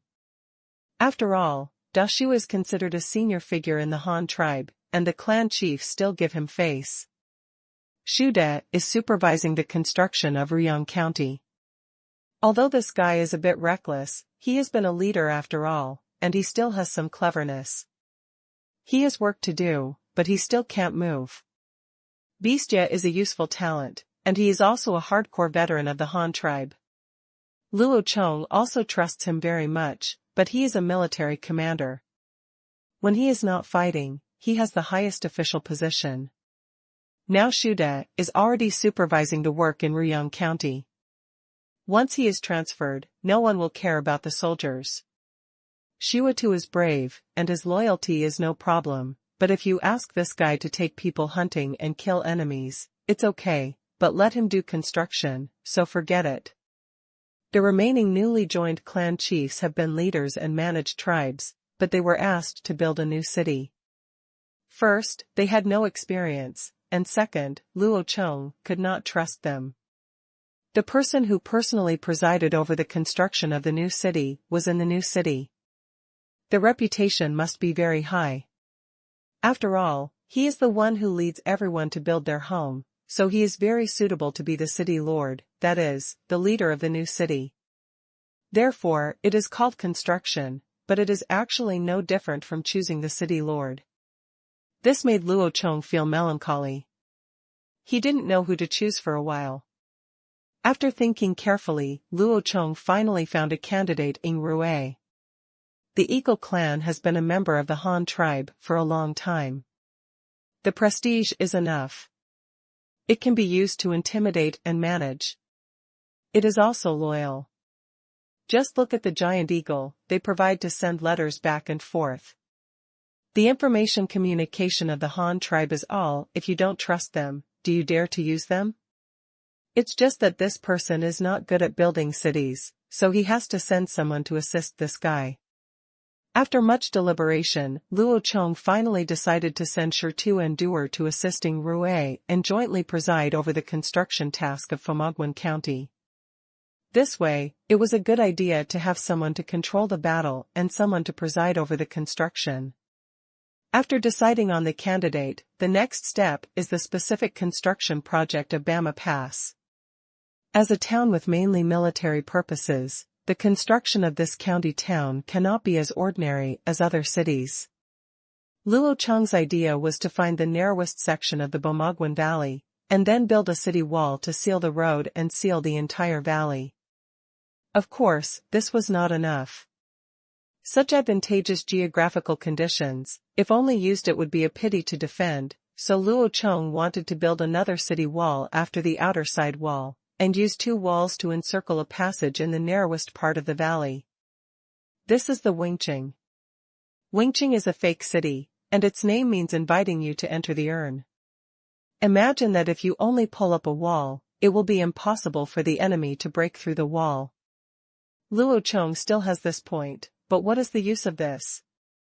Although the enemy is defeated, but he suffered heavy losses and received no benefits at all. This was a loss-making business. But with this Wingqing, it's different. If the enemy comes to attack, Baima Pass can completely leave the first outer wall undefended. Not only that, but the city gate must be open to welcome them. After all the enemies are put into the wall, the soldiers stationed on the first city wall then closed the door. In this way, the enemy could be imprisoned in the urn, and the next step was to catch turtles in the urn.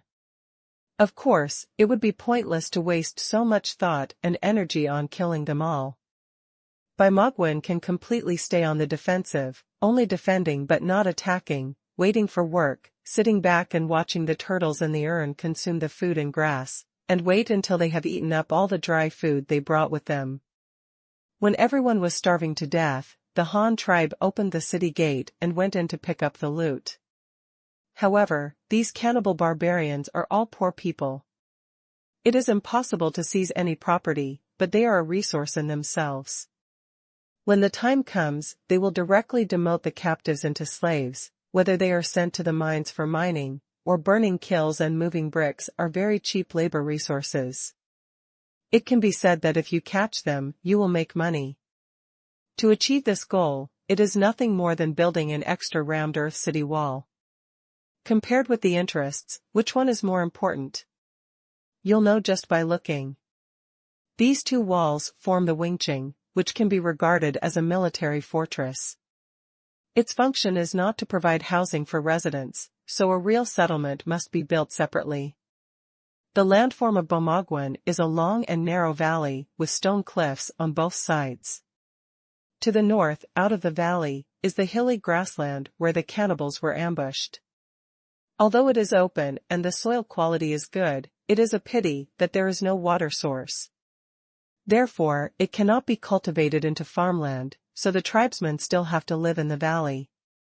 When building Baimogwen County to the south of Wingqing, there happens to be flat land around it suitable for reclamation, and there are mountain springs flowing out of the mountains on both sides, which gradually converge into small streams on the mountains. Although there is less water, ditches can be dug manually to guide it. Finally, a large pit was dug at the foot of the mountain to hold water. According to Luo Chong's weird name, this water pit should be called a reservoir. Digging a reservoir, channeling mountain springs into it, and accumulating small amounts into large amounts can be used to irrigate grain fields. The flat land at the foot of the mountain can be transformed into paddy fields for planting rice, and the gentle slopes on the mountain can also be used to plant corn that does not require much water. Both of these things are lazy crops. As long as they are planted, they do not require any management, and the yield is not low, making Baimogwen completely self-sufficient. At the same time, you can also plant some other things on the mountain, such as mulberry, hemp, pepper, vegetables, and fruit trees. These are agricultural byproducts, but they are also urgently needed materials for the tribesmen. Not to mention food, planting mulberry and raising silkworms, feeding chickens, growing hemp and twisting ropes to weave cloth are all things that can be used to make wealth. At the same time, if you want to raise cattle and sheep, in addition to using straw as feed, you can also graze on the hilly grasslands outside the valley. The wool produced will also be a considerable income, and you will also have meat to eat. When there is a reservoir, there are fields, and when there are fields, people can be fed, so there are settlements.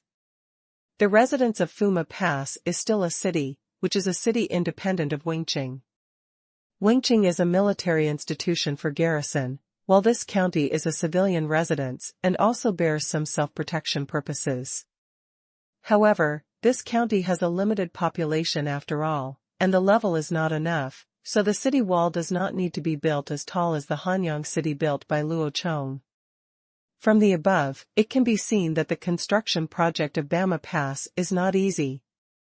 Its scale is incomparable with Ruyang County, but it is very cumbersome. 2 urn city walls and 1 county wall need to be excavated. Ditches draw water from the mountains, and ponds are dug at the bottom of the mountains. Oh, no, that's called a reservoir. In short, there are a lot of things to do. But there is no need to be too anxious. The residents will not arrive until next year anyway. The main project completed this year should be the 2 walls of the Qing. With these walls, the safety of the valley behind will be guaranteed. The next step is to go up the mountain to search for water sources, find the creek, dig ditches to redirect the creek, and finally merge it into the reservoir dug at the bottom of the mountain. As long as these are completed, next year's farming will not be delayed.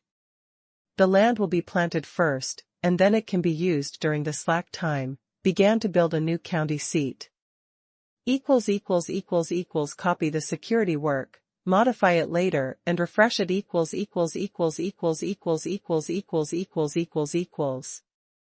At the same time, if you want to raise cattle and sheep, in addition to using straw as feed, you can also graze on the hilly grasslands outside the valley.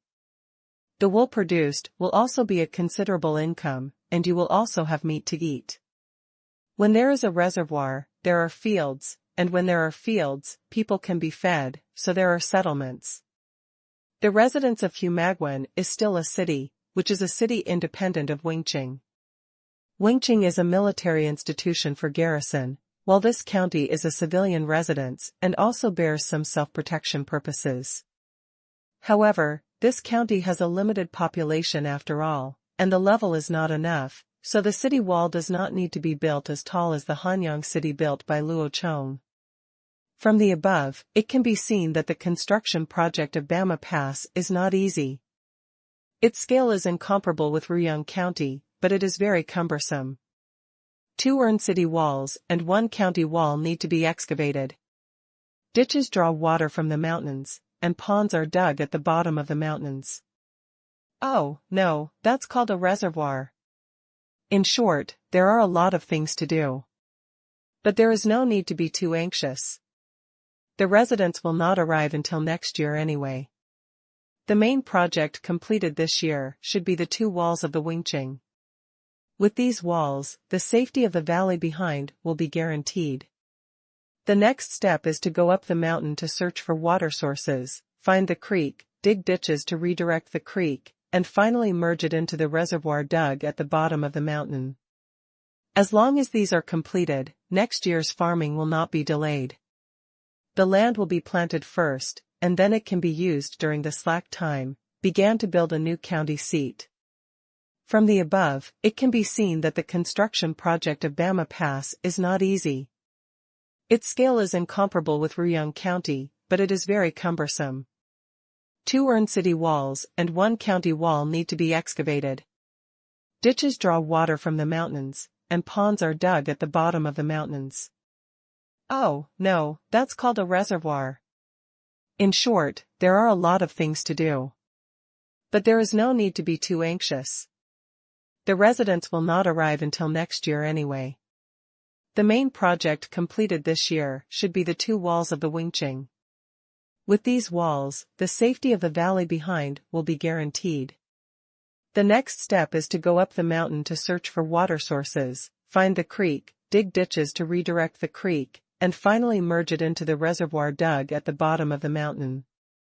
As long as these are completed, next year's farming will not be delayed. The land will be planted first, and then it can be used during the slack time, began to build a new county seat.